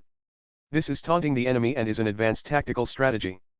But this is very deliberate and like a retard. So Wang Zhong said, musician, thank you for reminding me, I forgot to turn it off. Hey, that's it, admit frankly that you forgot to turn it off. I have no control over what the enemy thinks. General Heinz Wilhelm von Moltke punched the table, making everything on the table jump. Damn it. I'm going to fight back. Where are the 3 divisions promised to me? The communications officer immediately replied, we were forced to stop moving because of the snowstorm and are now frozen. Is it so difficult to warm the engine? What does it mean to be frozen? At this time, the adjutant cautiously suggested, we'd better retreat. According to the current frontline report, the enemy's forward is only 10 kilometers away from us. Rokosov's artillery may bombard the headquarters at any time. General Moltke glared at the adjutant, I have 3 armored divisions and 4 panzer grenadier divisions that may be surrounded now. You want my headquarters to retreat? Adjutant, if you were injured by Rokosov's artillery fire, you may be surrounded by more than 7 divisions. You should retreat now and wait for the 3 divisions deployed by the 9th Army to come up and make another breakthrough to try to save the enemy. The surrounding troops. At this time, the chief of staff of the cluster said, the troops in Kalinskaya are not necessarily surrounded. To the west of them is frozen soil, and because there is no fighting, they can still walk even if there is no road. General Moltke, but they have no logistics. Chief of staff, that's better than encirclement. And the Air Force has promised to airdrop supplies. Now it's time to let the Air Force play its role. After all, the weather is fine now, isn't it? General Moltke shook his head, no, we didn't build the airport. The bastards in the Air Force will hate us. Adjutant, not necessarily, General. The Air Force may airdrop supplies to our troops in order to show their courtesy in front of His Majesty. Moltke hesitated for a long time before nodding, okay, send a telegram to the Air Force. In addition, order Kalinskia's troops to leave behind volunteers and retreat westward through the frozen soil. At the same time, the radio was heard by the Central Army Group headquarters. The provincial commissioner of the radio department even made a recording and prepared to report it to the Eagle's Nest. Marshal von Pog's expression was ashen, now even if Ant might have surrendered before, he will not surrender now. The photos of our captured soldiers will definitely be spread widely, and the war will become a long-term all-out war. He sighed, this General Rokosov may have really changed the direction of history. What we urgently need now is to prevent our army from entering a full-scale panic like when the Ludendorff offensive failed 20 years ago. Each unit must reiterate to the soldiers that our army was simply defeated by winter. In addition, troops and sufficient supplies must be deployed far enough back to start building fortifications. Von Pog picked up a pencil and drew a line on the map. Although it was only a hand-drawn line, it accurately passed through several important lines that could be used as defensive support points, including Shostka. It is this line. We must block the enemy's counterattack near this line and ensure the land we control around October 20th. This is the most important thing. All other matters must give way to this matter. Marshal von Pog looked at the Chief of Staff, do this. At this time, the communications staff came in, the 2nd Armored Group has an urgent call. Give it to me. Marshal von Berg made a gesture, so the staff officer stepped forward and handed the telegram into his hands.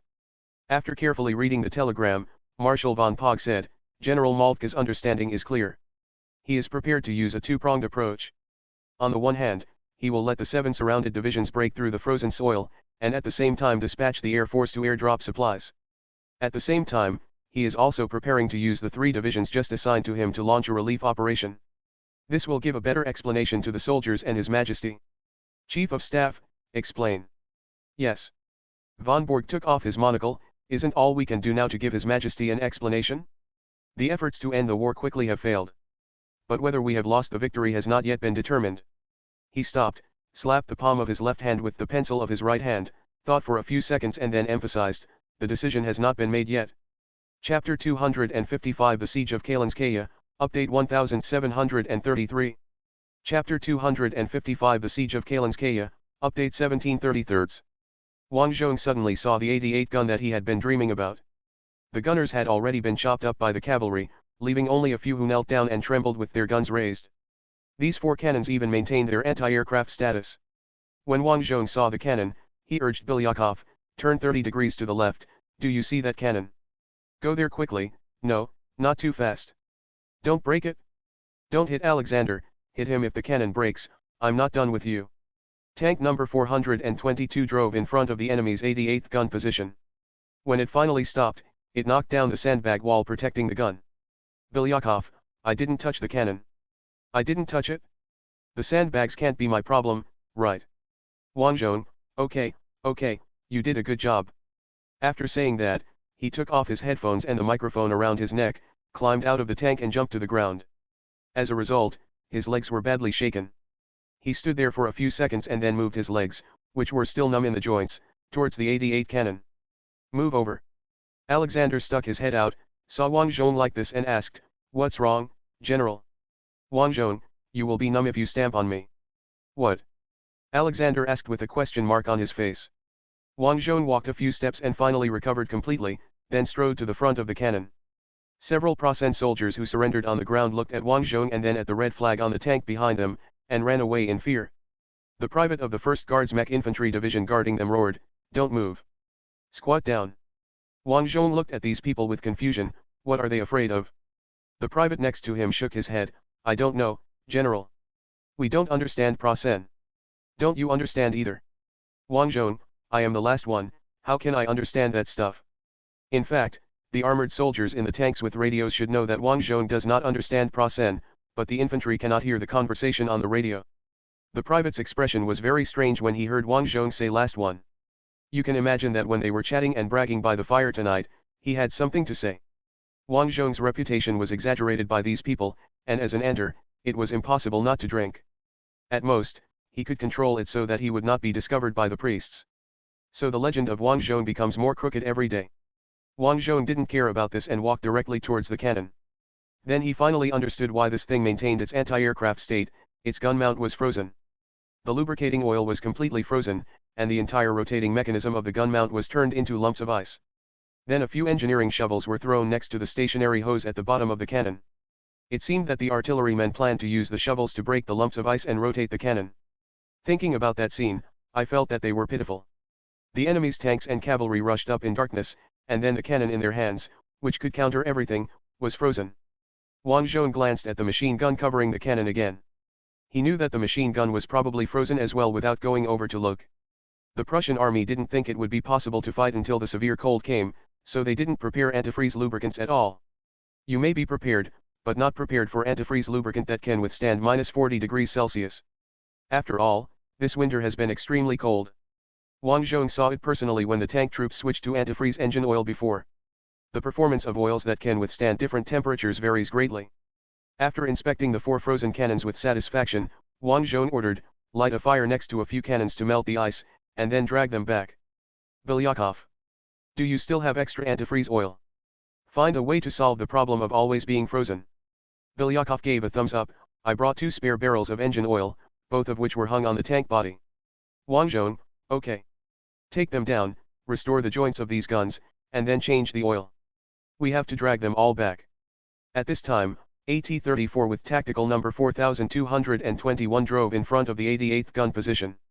The commander of the 77th Tank Division jumped off the tank and saluted Wang Zhong, General, congratulations on your victory. Wang Zhong, it's too early to congratulate on the victory.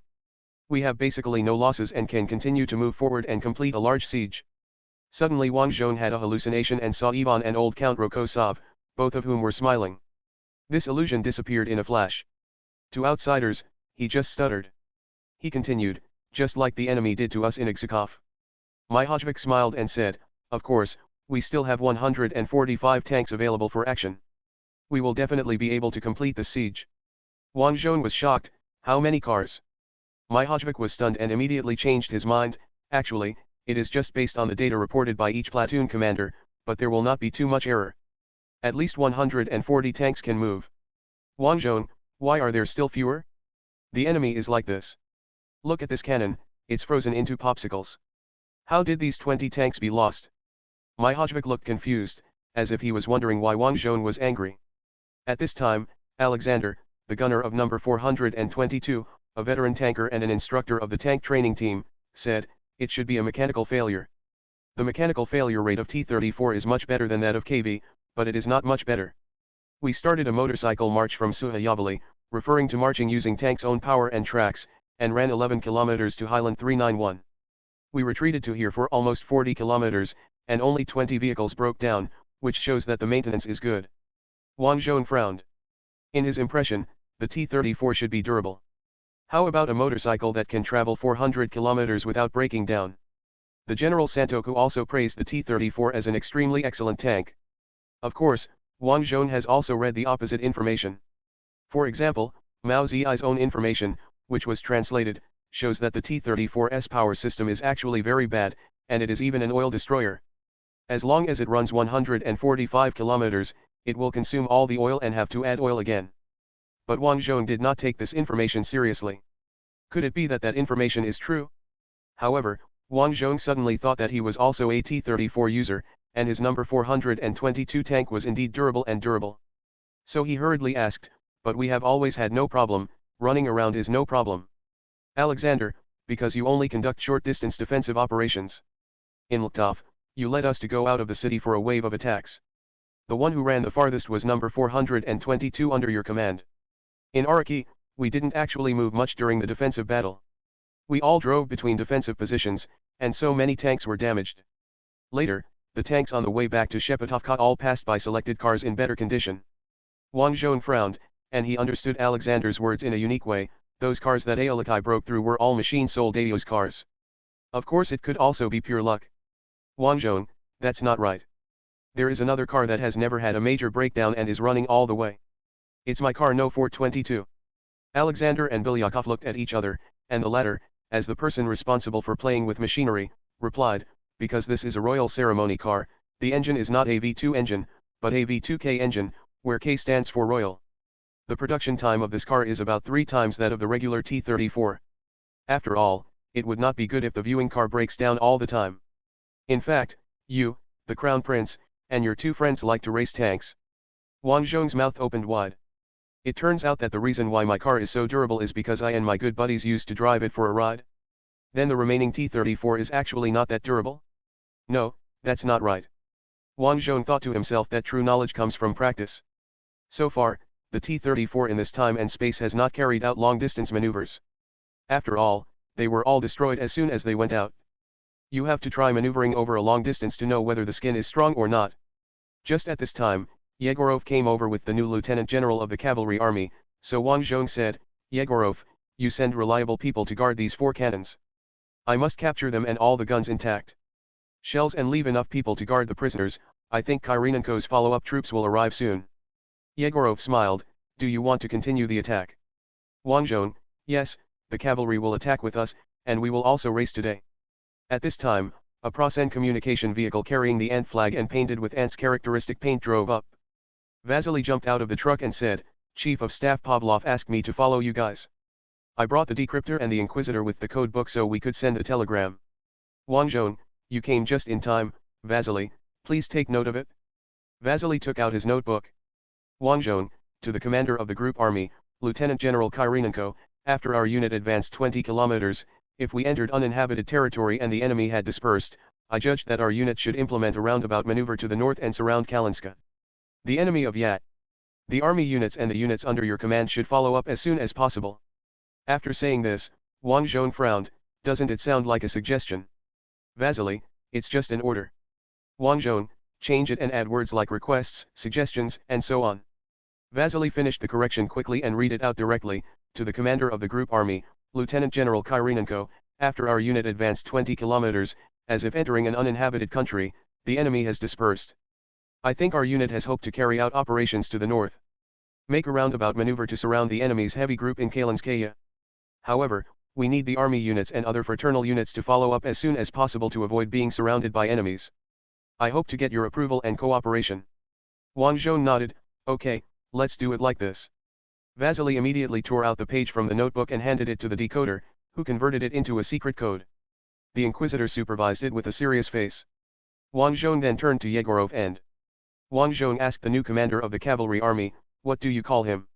Lieutenant General Nikolai Andreevich Oskov.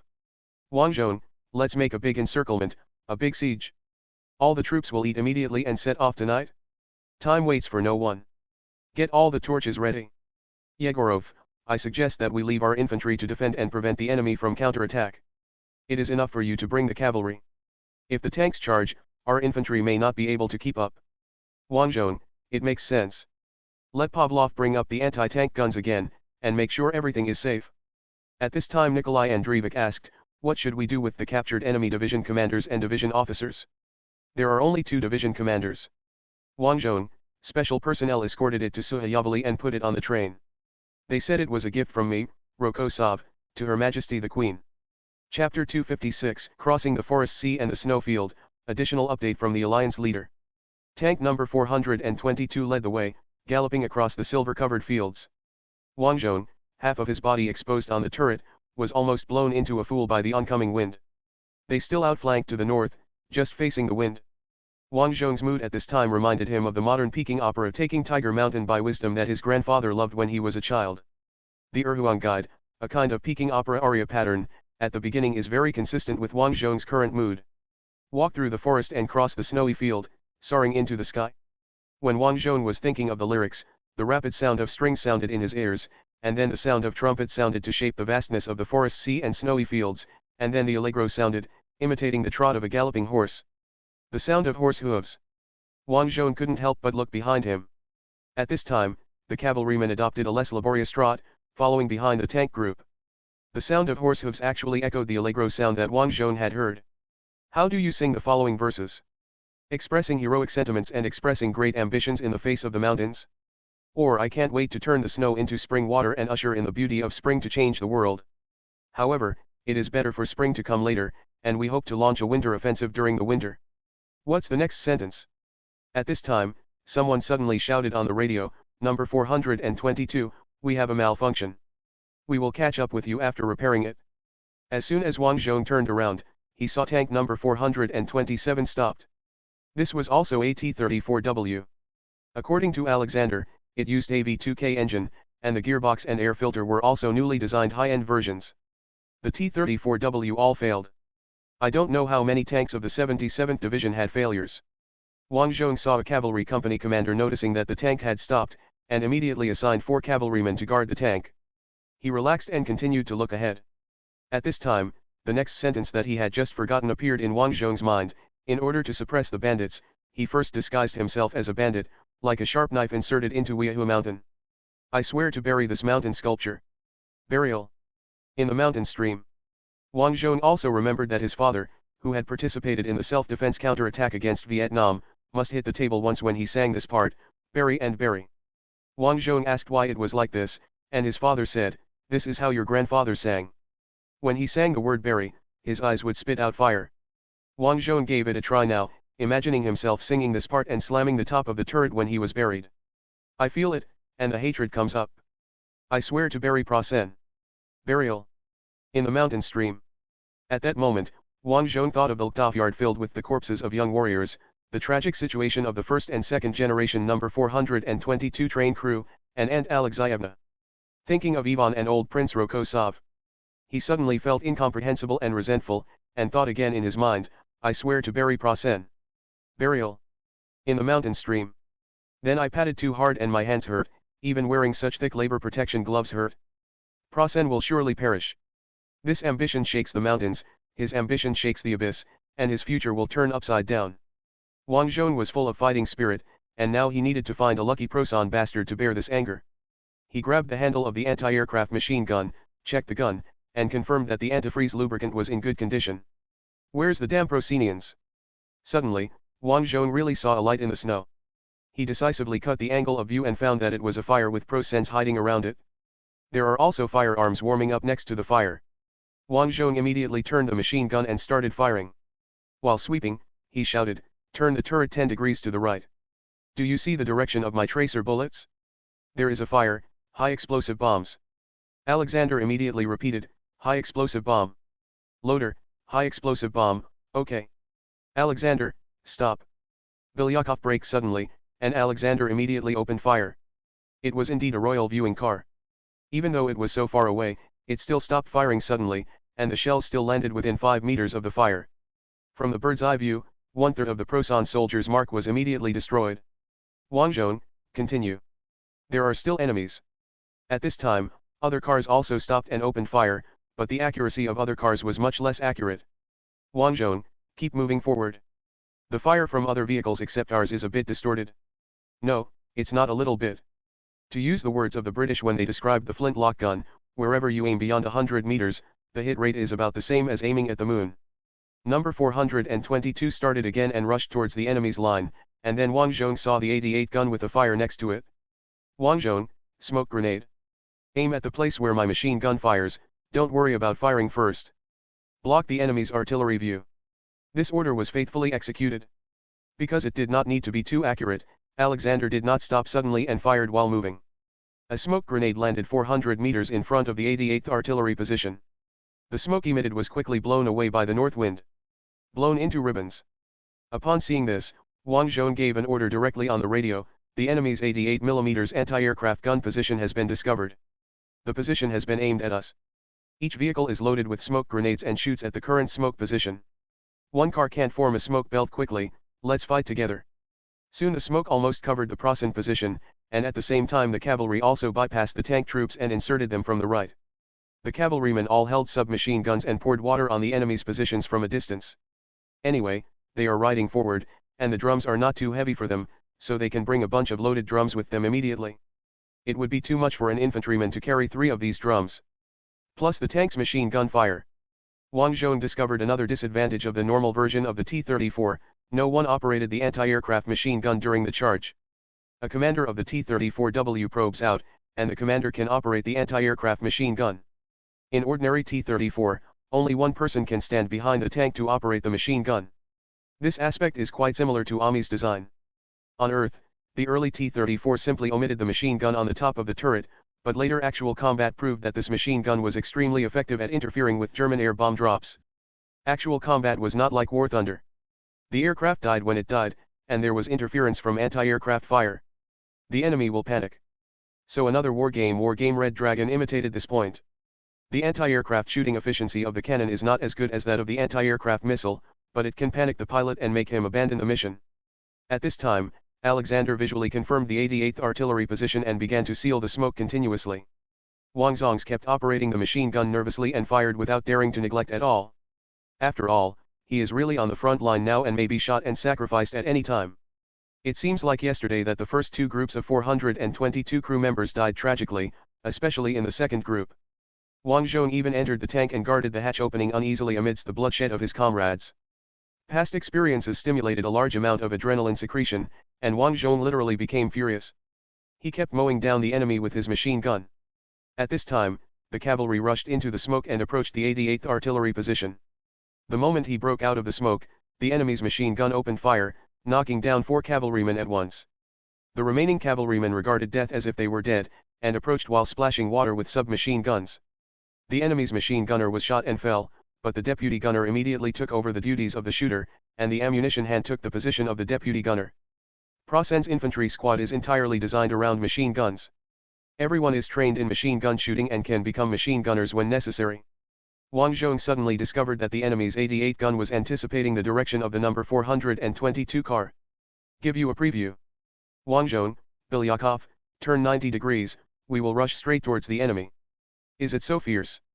Bilyakov laughed, I like the feeling of the tip of the knife licking blood. With a doing sound, number 422 flicked its tail and began to rush straight towards the 88th artillery position. Wang Zhong shouted on the radio, "You continue to circle, remember to block the enemy's vision with smoke. If you don't let us go, they will come to us when they hear the engine sound is wrong." So other T-34Ws led the T-34 brigade and continued to circle the side of the artillery position, firing smoke grenades while going around. Only number 422 rushed straight into the position with a beast-like state of mind. After rushing into the smoke, Wang Zhong restrained himself and did not shoot any more. He could not reveal his whereabouts until he broke out of the smoke. Number 422 broke through the smoke, and Wang Zhong immediately began to fire. The enemy's machine guns were still hitting the cavalry on the side, but they were all suddenly killed by Wang Zhong's strafing fire. After all, the anti-aircraft machine guns were located high and the enemy's bunkers were simple. Wang Zhong killed several more enemies in succession, and at the same time, the tank's body machine gun and turret coaxial machine gun also opened fire. It was almost 300 meters from breaking through the smoke to rushing onto the enemy's position. Wang Zhong kept firing during the whole process, because the enemies were suddenly everywhere, and the machine gun's tracer bullets whipped over and turned out to be a lot of heads. If this were the Wang Zhong interface in Battlefield 1942, there would already be prompts and experience points for killing violently. When he rushed to the position, Wang Zhong fired all the machine gun bullets. He didn't waste time reloading, and directly took out his life props from the turret, the bracket drum version of the original Somi submachine gun, and continued to charge at the enemy. He also has grenades, which can be thrown directly by grabbing the grenade and tugging on the tab. While he personally slaughtered the Plozan people, he shouted in the Plozan language taught by Vasily, "Who is the prey now? Who is the hunter?" The tank is actually quite dangerous at this time, because if it rushes in front of the enemy infantry without accompanying infantry at all, the tank body itself will create a lot of blind spots. But the Plozans were already overwhelmed by the momentum. Wang Zhong saw someone pointing at the red flag and saying something, and then all the Prosan soldiers on the position turned around and started running. At this time, the cavalry finally rushed up. Chase the enemy and start slashing. Wang Zhong is still showing off the only Prosan dialect he knows, who is the prey and who is the hunter now. He didn't even realize that at this moment, he was shooting with a submachine gun with one hand and holding a grenade in the other hand, ready to throw it at any time, like a god of war. I swear to bury Prosan. Burial. In the mountains. Ambition shakes the mountains, ambition shakes the abyss. When he meets his comrades at the 100 Chicken Banquet, the destruction of the bandits' nest will surely turn the world upside down for him. Chapter 257 Encirclement completed. Wang Zhong kept firing until he had used up all his drums. At this time, there were no enemies resisting on the battlefield. Except for the dead, there were surrendered soldiers. Wang Zhong stopped, and the large amount of adrenaline secreted made him want to shout, "Who else?" Is this a natural reaction? However, as the battle ended, the effect of adrenaline also faded at a speed visible to the naked eye. Wang Zhong calmed down again. When he was excited just now, he completely forgot about the bird's eye view and used his naked eyes to search for the enemy. Fortunately, under the effect of adrenaline, his eyes seemed to become sharp and he didn't miss the enemy. He checked the Somi in his hand, and then looked at the board inside the turret for storing little props for life. The turret of the T-34 is very narrow, and there is not much space to store personal belongings. The size of the turret can actually be intuitively seen from the diameter of the turret seat ring. After all, the people in the turret have part of their bodies in the vehicle body, so the seat ring is like a ring around their waists. The diameter of the two-man turret T-34 turret ring is only 1,420 millimeters, so the third person cannot fit into this ring. Because there are not only human bodies in this ring, but also various mechanical devices.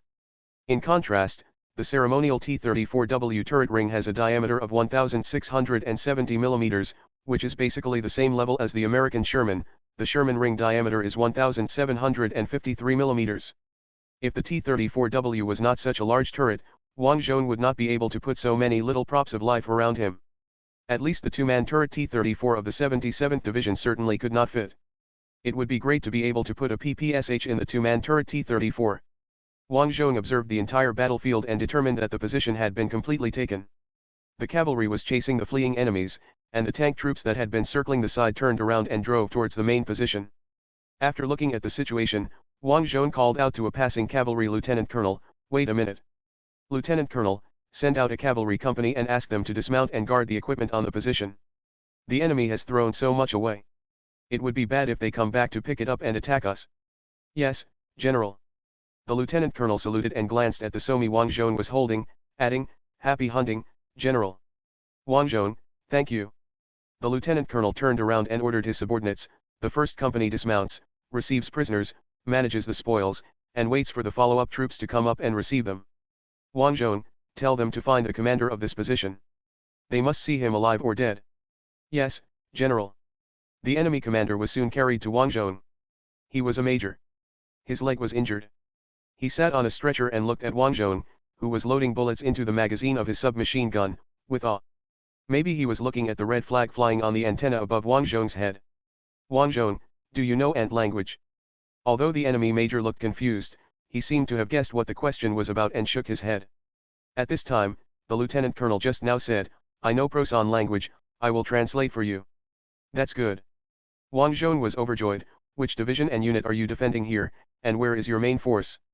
After listening to the translation, the major began to speak, and the lieutenant colonel actually did simultaneous interpretation next to him. We are the 331st Infantry Battalion and the 204th Anti-Aircraft Artillery Battalion of the 37th Armored Grenadiers Division.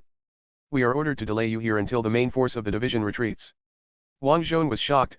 Where else can you retreat? This only way has been cut off by me. The major waited until he heard the lieutenant colonel's translation before answering, go west and walk through the frozen land. Wang Zhong looked at the vast snowfield to the west. Are you crazy? Under such harsh conditions, the Prosan people did not have enough winter clothes, and they probably didn't have much food. How could they walk out of such a snowfield? It was a mercy for General Winter that only one of these 10 people escaped. The major's expression was serious, so many people volunteered to stay and resist. You can surround those of us who resist. He paused, waited for the lieutenant colonel to finish translating, and added, I didn't eat yesterday. Do you have anything to eat? Wang Zhong took out a real-life prop from his daily props, a quarter of a doctor's sausage, and threw it to the Prosan people. It's frozen, roast it and eat it with water. However, the Prosan people had already bitten it, and gnawed off a piece of the frozen sausage, chewing it hard. Wang Zhong knew that this was the enemy, and reminded himself not to have mercy on the enemy. This was all to boost Auntie's morale and for the legitimacy of the princess. Legitimacy can ensure that there will be no rebellion. As a senior player of Crusader Kings, Wang Zhong has a very intuitive understanding of legitimacy. After all, every time the legitimacy of the heir is not enough in the game, there will be a large-scale rebellion. Of course, the Russians are not so complicated in this matter. Basically, whoever has the bigger fist and wins the fight is legitimate. This victory can be against your own people or outsiders. Anyway, you just have to win. Wang Zhong just won. Isn't this a coincidence? Victory belongs to the great Catherine III. Wang Zhong didn't fight for his own fame. His goal was to save his life at first, and now he is fucking Prosan. As long as he is to fuck Prosan, he can do any job. Of course, his favorite is still what he did just now, riding a tank through the forest and across the snowy plains, and personally turning into a heavy punch to hit the Prosan invader on the front teeth.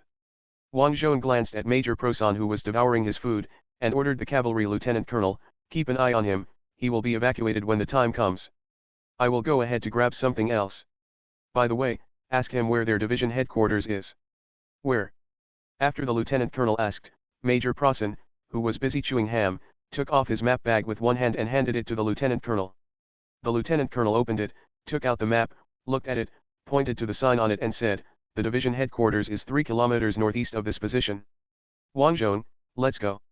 Bilyakov, stop checking the engine, let's go. Bilyakov showed a wry smile, General, I didn't stop the car just now.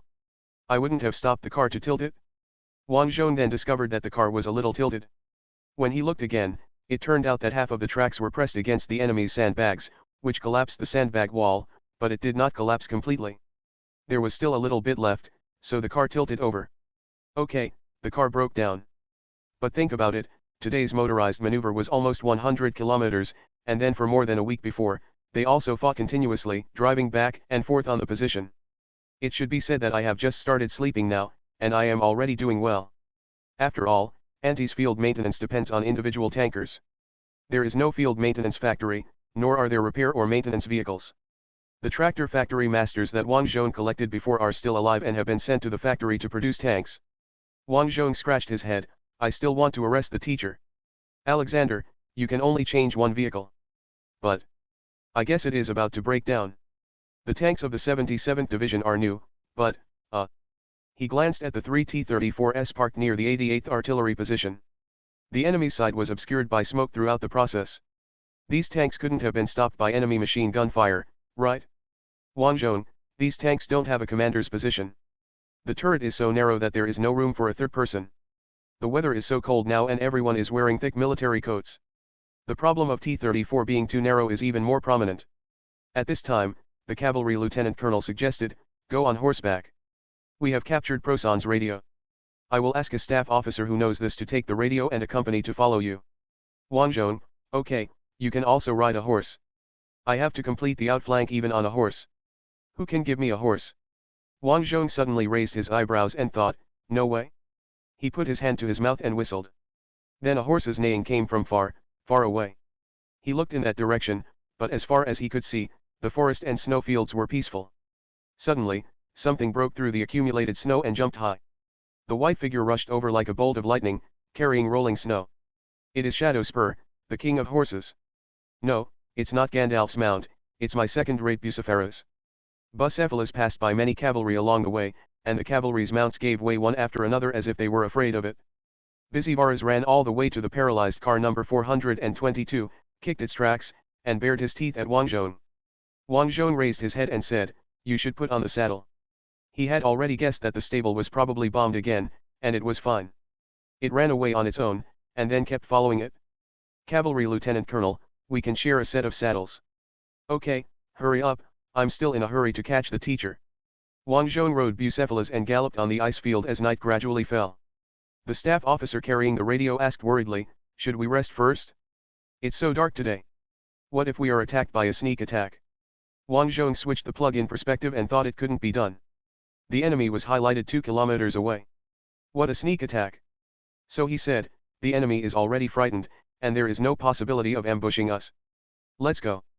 The distance of 3 kilometers was reached at once, but Wang Zhong only found various discarded equipment and vehicles. Oddly, it was all half-tracks and no wheeled vehicles whatsoever. Wang Zhong came to the largest tent, dismounted and rushed in. He found a group of officers surrounding an oil drum, which was full of burned documents.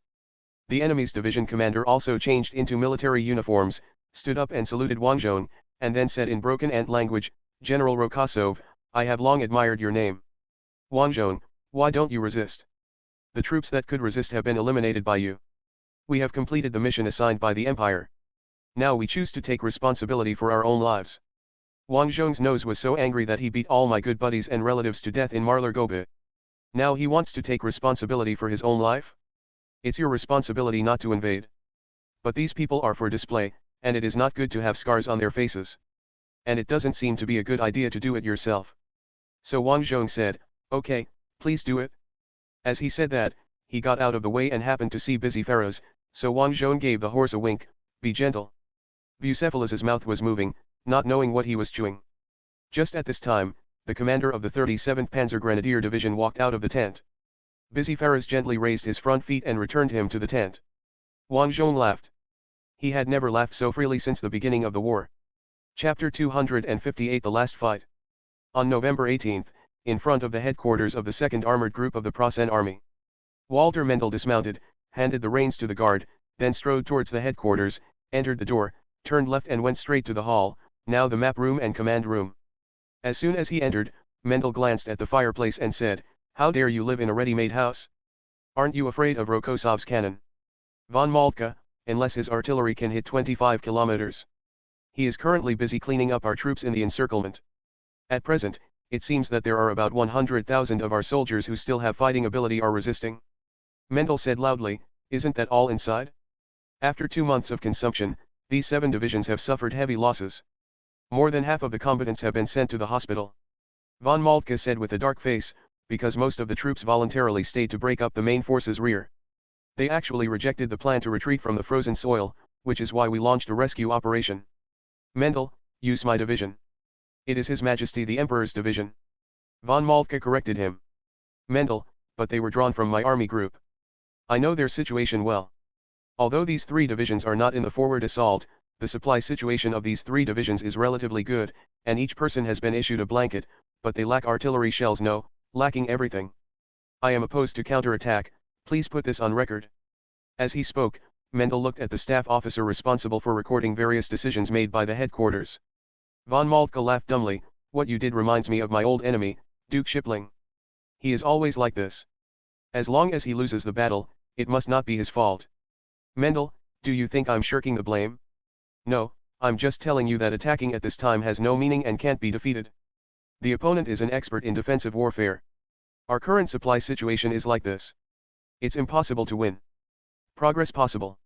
And you launched the attack just to get an explanation from His Majesty the Emperor, isn't that it? Is there any difference between you and him? No. Von Moltke looked at the adjutant.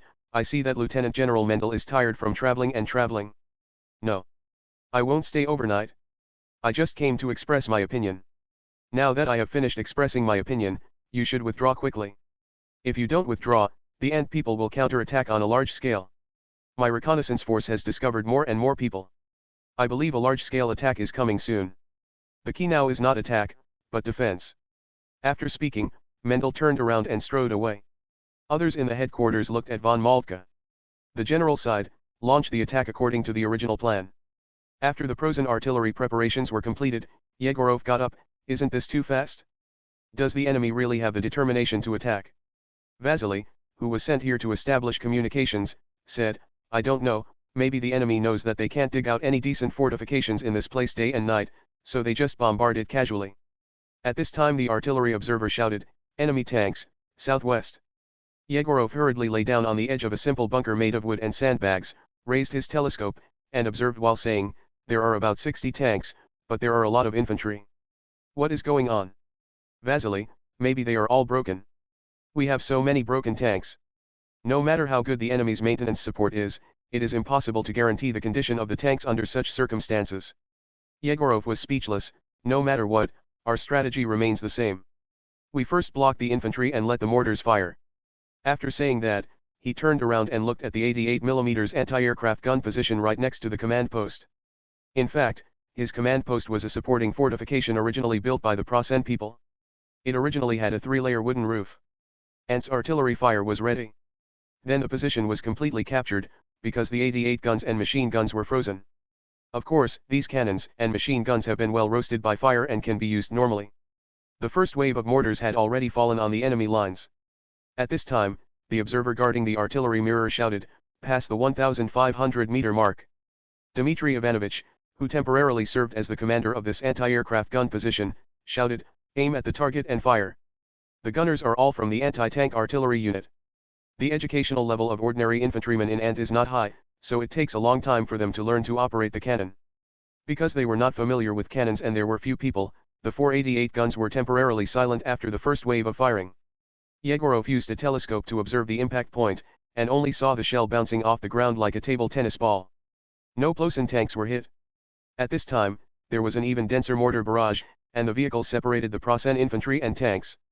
And the 88 gun finally fired its second round of attack. Yegorov saw a hole in the front of a Prozan tank, and then fire broke out from the engine cover. 2 tank crews got out of the tank and rolled on the ground. Yegorov, okay. Good fight. Keep going. At this time, the smoke of the Prozanians finally came down. Yegorov, this is a normal situation. This is the Prozan army I am familiar with. As soon as he finished speaking, he heard the sound of an engine on his side of the position. When he looked back, he found that the ZIS-30 company, which was blocked from view, began to move. Oh, these things run really fast. Can they use their firepower around the enemy's smoke? That would be great. Yegorov beamed with joy. It's changed, it's all changed. It's no longer the same army that used to beg for food and need equipment. After speaking, Yegorov pulled out his pistol and said to the infantry, you should also perform well. When there was no equipment, we won purely by infantry. Show the momentum of the 31st Guards Regiment. But we are from the 5th Byshinsk Regiment. Someone said. It's all the same. The 5th Byshinsk Regiment is also a unit that fought hard in Luchtov. Don't embarrass the sacrificed seniors. Let them see how powerful they are. Machine guns, start shooting. Form a fire net. The machine guns on the position opened fire immediately. These machine guns were all organized according to the fire zone method proposed by General Rokosov, creating a fire network with no blind spots. Even if it was obscured by smoke, it could effectively organize the enemy's attack, but it was relatively expensive on ammunition. General Rokosov's style was to pile ammunition to kill the enemy. This was true for artillery fire, and so was the fire zone. At this time, the ZIS-30 that had been moved into position fired again. Yegorov couldn't see the effect of the ZIS-30 strike, so he could only stretch his neck and worry, damn, I can't see anything. This smoke is really annoying. At this time Vasily said, I don't know if it's my imagination, but I always feel that General Rokosov can see through smoke. Before Yegorov could speak, Popov, who came to the front to supervise the battle, spoke, it's normal for you to think like this. If a general performs so well, your perception of him will change and you will constantly beautify him. This as for Saint Andrew, he said that he was actually an ordinary person, but we mythologized him. Saint Andrew throughout his life was very averse to mythologizing him. Vasily frowned, but I really think the general can see a lot of things that I can't see. Even though everyone is in the same observation window, he seems to be able to control the overall situation. Yegorov smiled, isn't that nonsense? After all, he took the advanced command course and graduated from the Suvorov Military Academy. You took the warrant officer course. If you want to be a senior staff officer, you have to go to Suvorov Military Academy. He is studying at the Wolof Military Academy. I don't even understand what the general learned. Vasily opened his mouth, but in the end he still did not say that General Rokosov was the last. On November 19, at 0800 hours, the headquarters of Army Group Center of the Prussian Army. Marshal von Pog looked at the communications officer who entered the door, how is the situation? The staff officer looked at the telegram in his hand, the combat readiness rates of armored vehicles of each unit have been summarized. Do you want me to read it from the beginning? Marshal von Pog nodded, read it. Staff officer, 1st Armored Division, number of combat-ready tanks, 1 Panzer III tank, 1 Panzer IV tank. 2nd. Wait a minute. Marshal von Pog raised his right hand, there are only 2 tanks left in the 1st Armored Division that can be dispatched. Yes, the severe cold destroyed the tank's transmission system. Even after thawing, it does not run perfectly. All armored units reported a spike in failure rates. The good news is that more than half of the tank crews in each division are alive. Marshal von Pog waved his hand, okay, don't read it. We must retreat, otherwise we won't even be able to save these tank crews. Experienced tank crews, like pilots, are valuable assets. Now is the time for a full retreat. Chief of Staff, don't care about the 100,000 people being surrounded? Field Marshal von Pog looked at the small patch of blue on the map surrounded by enemy symbols. I actually doubt that there are any resisting troops in the encirclement now. The enemy did not eat this army in order to attract us so that their troops could prepare for a large-scale counterattack and then eat more of our troops. Force. Wang Zhong took the receiver and said to the other side of the phone, as long as the enemy is still attacking and trying to break the siege, we should encircle it but not annihilate it. We can even shout to the Pulosan people in the encirclement and ask them to come over and eat. Keep them here so that our army can carry out a larger-scale annihilation operation when it is ready. Belinsky, your idea is good, but at present we urgently need to demonstrate the results of the counterattack on a large scale. This matter cannot be considered solely from a military perspective. Wang Zhong, wouldn't it be better to launch an attack as soon as possible? Belinsky, the severe cold has also affected us. Please discuss the specific matters with Chief of Staff Tikhachev. Wang Zhong frowned slightly, wondering if this wasn't the Tsar's licking dog. Why is it still there? Could it be, to ensure the unity of the whole? At this time, Tikhachev's voice came from the phone receiver, the troops currently deployed in the counterattack are all our troops. The other troops will not be ready until December 5th at the earliest. In addition, you have also used almost all of our troops. All the ammunition, logistical issues, well, Admiral Turgenev will tell you. No, how about you playing football? A moment later Turgenev's voice sounded, the impact of the factory relocation is very serious. Now we don't even have enough chemical raw materials to produce explosives because the factory has been moved backward. Now we are short of everything and need to show the results as soon as possible. This is a diplomatic consideration. Got it, we need the United States to approve the Lend-Lease Act, otherwise Ant will be unable to fight here. Wang Zhong stood up straight, tomorrow, that is, November 20th, I will launch a full-scale attack to annihilate the enemies in the encirclement.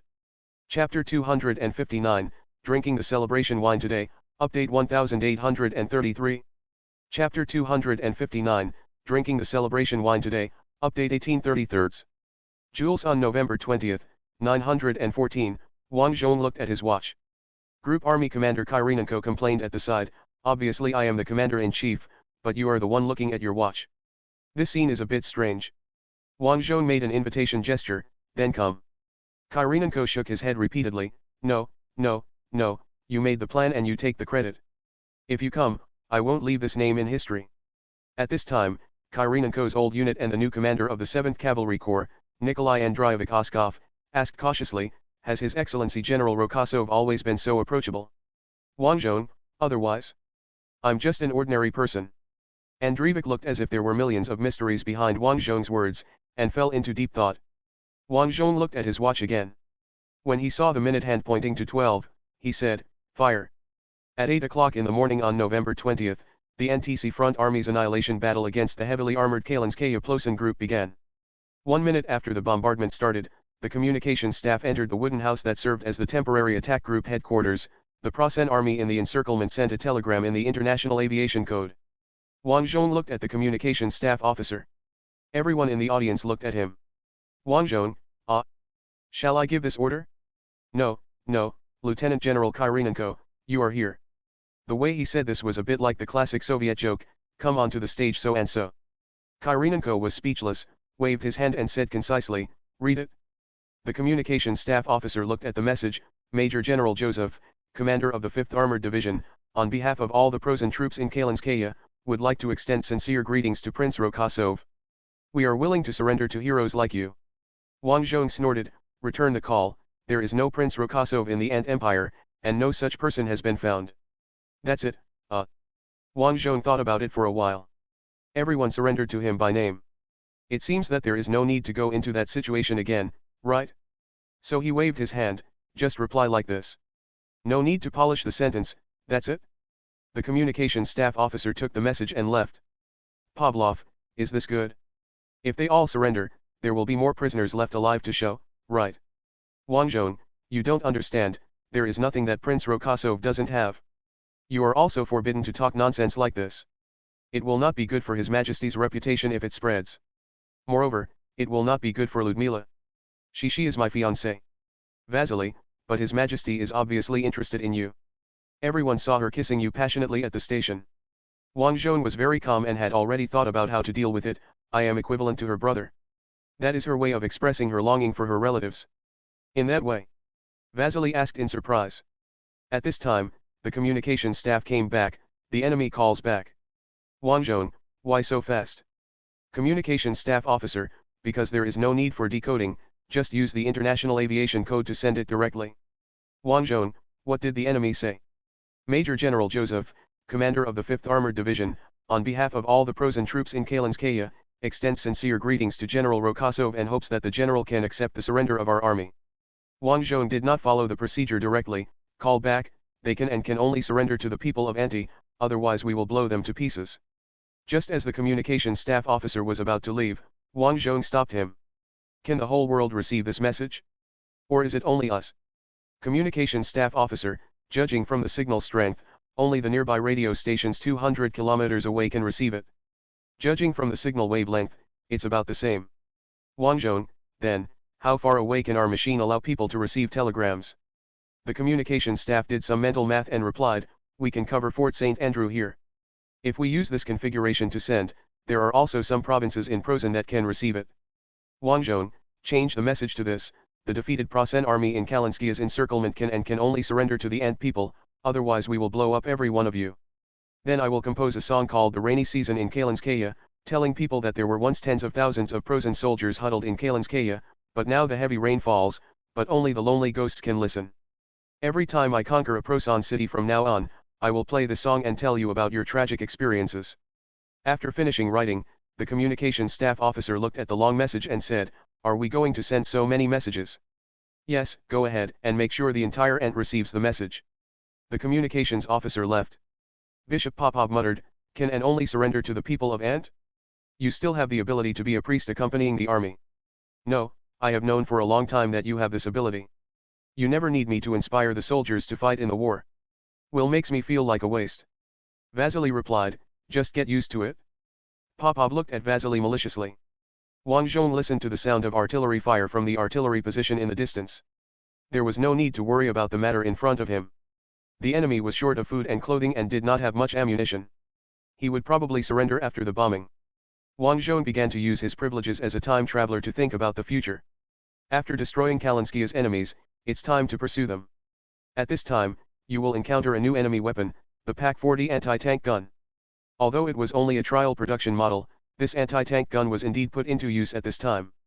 This thing is likely to penetrate the T-34 at a distance of 1,500.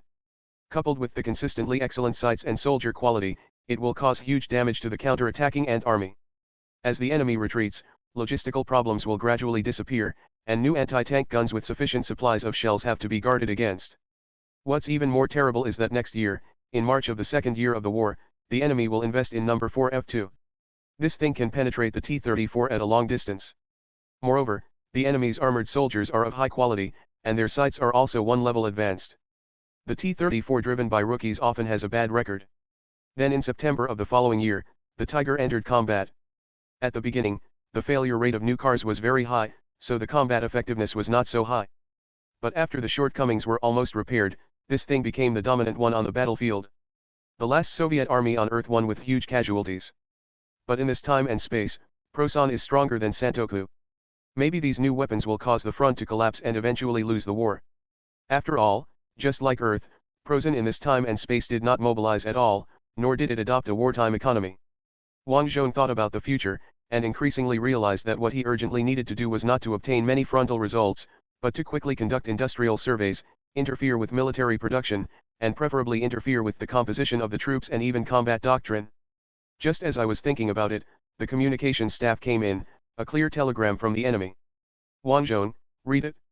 Communications staff officer, all the Prosan soldiers in Kalinskaya request to surrender to the people of Ant. Wang Zhong nodded, it's almost the same, but they have to send it with maximum power and send it repeatedly until 20 o'clock tonight. We can stop the shelling and send envoys to discuss surrender, but this transmission must not stop. Once it stops, our army will attack by force. This is how we notify the enemy. This time the communications staff member didn't leave long before he came back, report, the enemy agreed. Wang Zhong, then stop the shelling. But the artillery troops remain on alert. Pavlov, I think the enemy will no longer act like a monster. How about we have a drink to celebrate our victory? This is the first real defeat of the enemy in the 6 months since the war began. It is not the beginning of another retreat. Yegorov became interested as soon as he heard this, okay. Wang Zhong thought for a while, nodded and said, of course, let's drink the celebration wine today. November 20th, Fort St. Andrew, headquarters of the St. Andrew Front of the Ant Army. The commander of the Front Army, General Gorky, was studying the enemy's latest developments with senior officers. The door of the headquarters was suddenly opened, and the communications staff came in. A telegram sent using the International Aviation Code was received. The content is, Kalinskaya all general soldiers of Lozin, request surrender to the people of Anti. After hearing this, Gorky immediately turned around to check the entire battle line map, and then asked, why did Rokosov launch an attack? Shouldn't he surround the enemy and wait for the enemy to try to relieve the siege? In this case, the enemy will run away. Bishop of the front, it may be political and diplomatic considerations, Gorky Konstantinovic. Especially this telegram, if we can receive it, the weather stations of the United Kingdom and the United States in the Arctic can also receive it. This is telling the world that we won. General Gorky stared at the map for a few seconds and said, Rokosov said that we cannot win quickly. Did you see that statement? Of course. In fact, efforts have been made within the church to spread this view. I think this should have become the official attitude of the Archbishop and the entire Cardinal's chamber. General Gorky nodded, it's a bit far-sighted, but how will he deal with the subsequent demands of the Quick Victory faction? Promoting him as the commander of the Western Front would have caused a lot of dissatisfaction. He can only attack. If he attacks and is defeated, how great is his glory now, how miserable he will be when he is scolded. Unlike General Gorky, who looked serious, the Chief of Staff of the Front Army Ivan Stepanovich came to the wine cabinet, we won't worry about this kind of thing later. Let's drink to victory now. Gorky thought for a while and nodded, yes, cheers to Rokosov, the iron wall of our empire, and his crucial, first victory in the Battle of Annihilation. In the territory of Prasen, the Eagle's Nest. All the Prasen soldiers of Kalinskaya request to surrender to the people of Anti. After the confidential secretary read the sentence, he looked at the emperor with his neck curled up. The emperor waved his hand, you all get out. Everyone crowded in the room looked at each other, then turned and walked towards the door. Ziege, you stay, the emperor said. So Siegfried July stayed. After everyone had left, Emperor Reinhard slammed the table, how could they do this? Even if they surrender, can't they surrender quietly? Now we are passive internationally. Our intelligence network in the United States is working hard to prevent the passage of the Lend-Lease Act. Now this telegram will make this effort a failure. A failure. If they are glorious Prasen warriors, they should die for the empire. Fight to the end. After the outbreak, the Emperor of the Prussians and the Conqueror of Europa sat in a chair dejectedly. Siegfried, they are human beings too and want to live. I don't think there is anything wrong with that. The Emperor raised his head and looked at his friend, isn't it wrong? Siegfried, we were wrong to underestimate the enemy. I think we still have a chance if we start a general mobilization now, put all factories into wartime production, and switch all civilian factories. The Emperor was silent for a few seconds and shook his head. No, we still have some new weapons that have not been put into the war, such as the 88mm artillery carrier developed after the Carolingian was hit hard by the enemy's B-1 heavy tank. I have seen the test of the prototype, and there is no need to mobilize now. Siegfried sighed. At this time, Reinhard stood up, bring some wine, Sieg. Although it was an enemy, he did win. According to your story, I admit that he is an excellent defense expert. Let's have a drink on the deck after the battle, like the captains of the sailing warships 100 years ago. Siegfried Giles nodded, yes, we should have a drink. United Kingdom, First Residence, 10, Fleet Street. Prime Minister Leonard Spencer is reading a scary-looking document provided by the Admiralty, which discusses the possibility of landing behind the Mamluk battlefield. At this time, his Chief Secretary Bernard and the Chief Secretary of the Cabinet, Sir Appleby, came in together. Bernard put a document in front of Leonard. What is this? The Prime Minister looked up. Sir Appleby said, just received a clear message from the Plasson army, all Plasson soldiers in Kalinskaya request to surrender to the people of Ant. Prime Minister Leonard was delighted, have you confirmed the authenticity? Bernard, Sir Cummings' department has analyzed the intelligence currently coming from Plasson and believes that it is very likely to be true. Leonard was overjoyed, bring the wine. Have a good drink. This is a great thing. Sir Appleby, but, just now, the House of Lords of the United States rejected the Lend-Lease bill. They will not provide free material assistance to us and Ant for the time being. Leonard's interest suddenly dropped, damn Plasson lobbying group. Secretary Bernard, do you want more wine? Leonard waved his hand, yes. I have to drink more now. Chapter 260 Rokosov's Triumphant Return, updated in 1933. Chapter 260 Rokosov Returns in Triumph, updated 1933. November 22, St. Catherine's Castle, external entrance on the west side of the city's outer ring. Neely confirmed Wang Zhong's attire and nodded, now you will never be embarrassed by your clothes. Wang Zhong, I have never been embarrassed, okay. Nellie immediately showed the compassionate and loving expression that a mother would have on her mentally retarded son.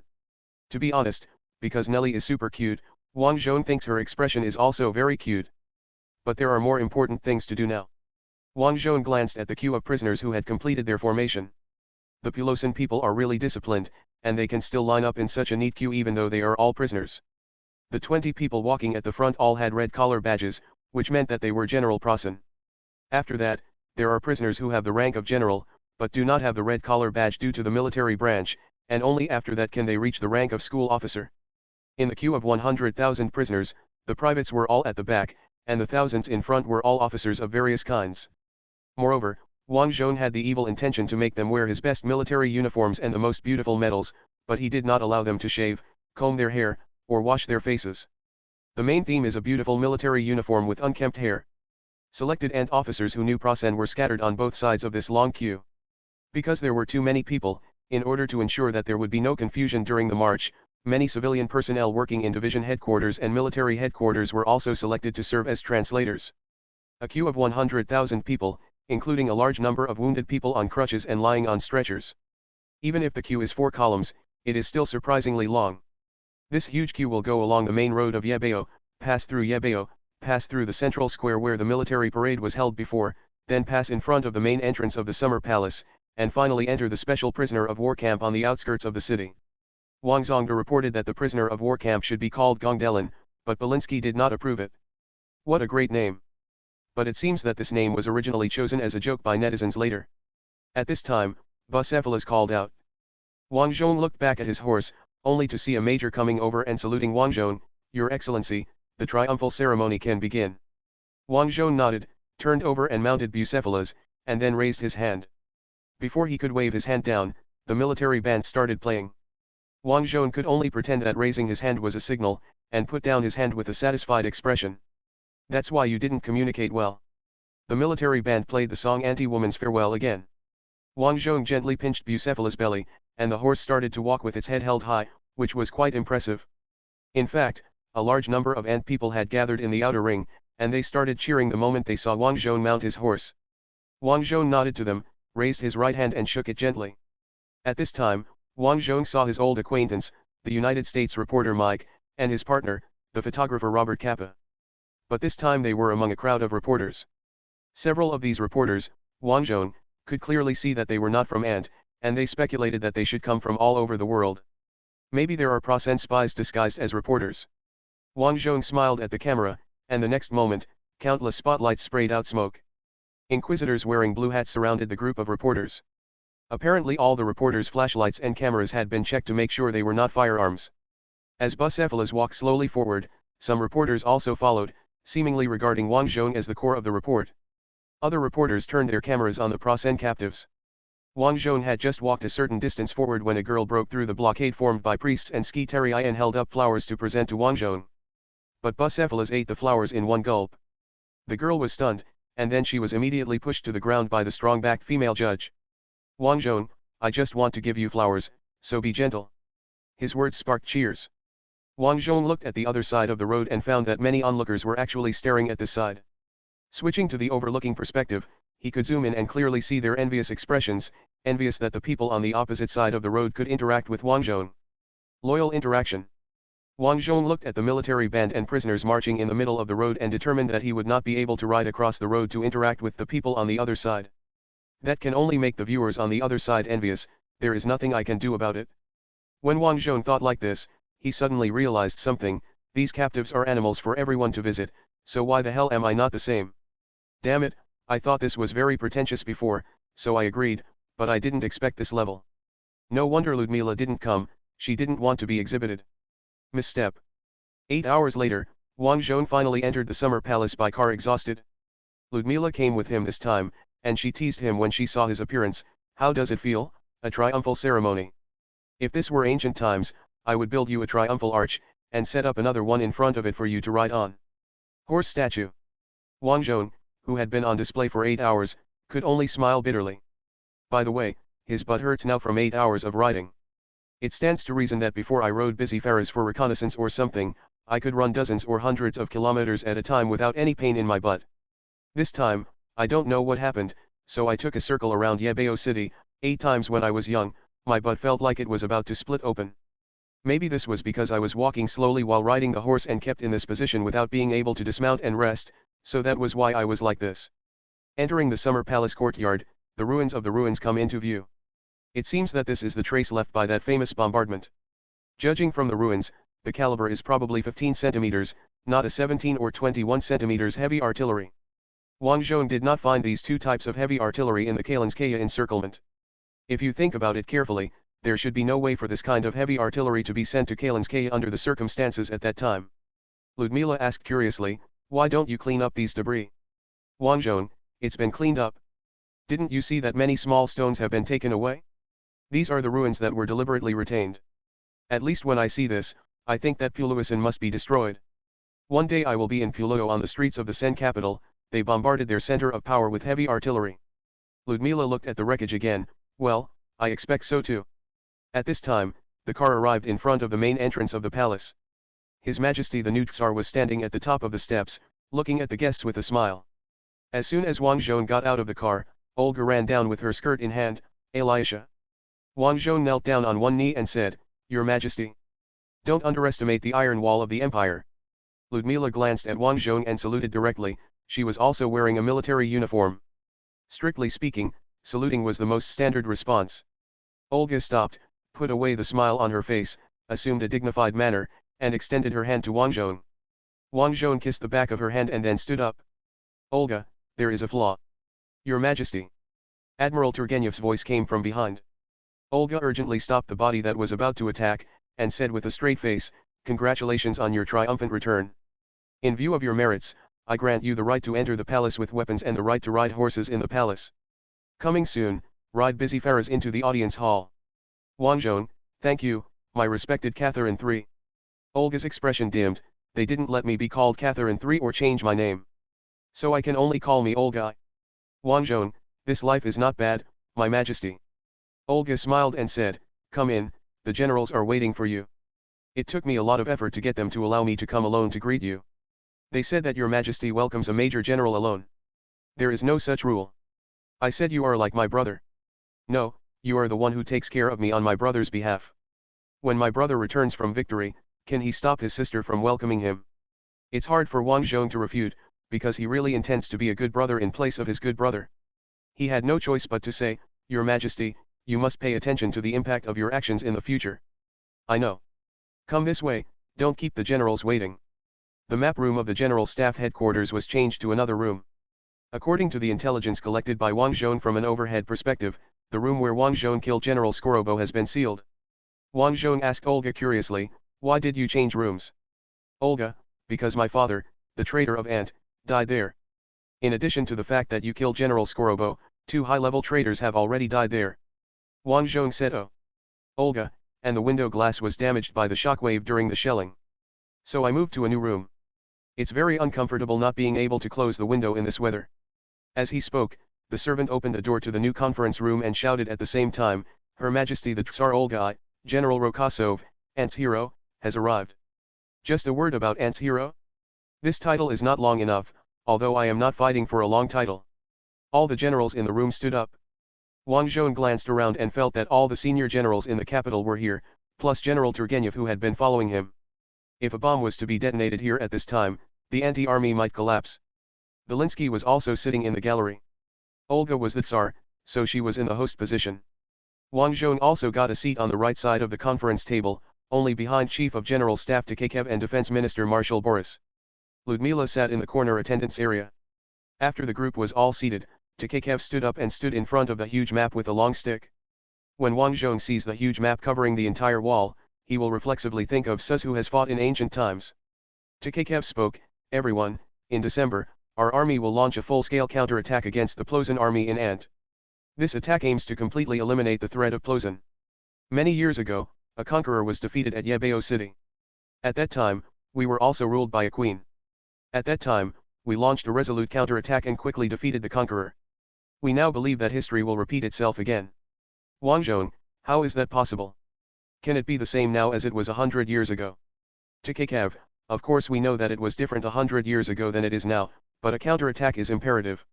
I think everyone should have no problem with General Rokosov, who has returned from the victory, commanding him. In fact, after the victory, in the final battle of Kalinskaya Sukhayavali, the general commanded troops far exceeding his rank. I heard that even Lieutenant General Kyrenenko and Lieutenant General Kashuk obey your command. So now, grant you the rank of general and command this glorious offensive. No one will object. Wang Zhong stared at Tkachev's face, thinking that many people would object to this. He looked at Belinsky. Now that the Tsar has passed away, the new emperor has not yet established his prestige, the old aristocracy and the secular church are already in great conflict, and the army has a lot of aristocratic officers. If I jump several levels to become a general now, I'm afraid I will be roasted on the fire. Wang Zhong thought about what he had thought before launching the attack. Judging from the battles in the past 6 months, these 5 months, Anti has a lot of problems, ranging from troop formation, to tactical drills, to military thinking, and finally equipment, everything is a problem.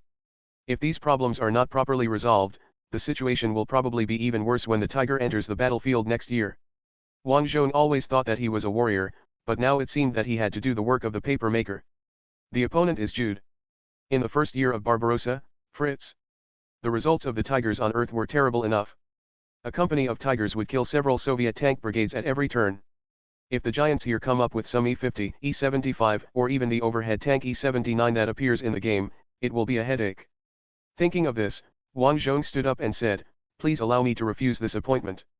First of all, being directly promoted from Major General to General is against the rules. I have been promoted from Lieutenant Colonel to Brigadier General before, and it is not appropriate to be promoted like this. Secondly, I don't think this attack can end the war. I think we should be careful to regain lost ground and not underestimate the enemy. In addition, during the battle, I discovered that the current organization of our army, as well as tactical thinking, drills, equipment design, etc., are not suitable for the practice of current wars. In the future, I hope to spend about half a year correcting these mistakes as much as possible. Tkachev's expression is serious, probably because he is one of the contributors to these wrong tactical ideas, training manuals, and equipment design. At this time, Marshal Boris stood up to smooth things over, then can the general serve in the military command? Your brother has shown amazing workability in the logistics command. I think. At this time, Wang Zhong noticed that Belinsky nodded to Olga. So Olga seemed to have made a lot of determination, stood up and said, "Everyone." Her voice was majestic, the voice of a Tsar. "Olga, I decided to promote Rokosov to Lieutenant General, and appointed General Rokosov as the Dean of the Suvorov Military Academy. I think he is there and can revise what he just mentioned." "Mistake." Wang Zhong was stunned for a moment. "Olga, Your Majesty, I was ranked last when I graduated from there." Olga smiled slightly. "Look at your results, my dear General, you are only at the bottom. Doesn't it mean that there is something wrong with our military education? Where are all those who did well in your exams in the same period?" Tkachev said, "They were all killed. Isn't that natural?" Olga was unmoved. "According to tradition, the Dean of the Suvorov Military Academy is appointed by me. I have already decided and will not change it." Wang Zhong thought for a while. "That's good, at least it can be compiled into a train of thought, and mistakes in military doctrine and even military drills can be corrected." So he raised his head and said to Olga, "As you command, I will not let your Majesty down." "I know you won't." Olga showed a smile that was difficult for others to notice, but Wang Zhong saw it clearly. Meanwhile, on the other side of Blue Star, the sea near Wahumana, the last state to join the Union. Wahumana is an archipelago state, and the locals all depended on the sea for their livelihood. Until a few decades ago, the United States built a large military base here. From then on, the locals had an additional livelihood, making money from the soldiers' pockets. However, there are still many people who like to go fishing at sea. That day, the old fisherman Santiago and his son took the boat out to sea, preparing to chase fish. At this moment, a strange sound suddenly came from the radio, which was filled with only static noise. The voice said, "Dora, Dorado." Santiago frowned and patted the radio, but no similar sound came from it. The old man shook his head and concentrated on driving. His son suddenly stood up on the bow of the ship and stared blankly in the direction of the military port. Santiago turned his head and stared blankly at the thick smoke rising in the direction of the military port. The historical process has turned a new page. Subscribe to Chinese Novel Audiowave. Thank you.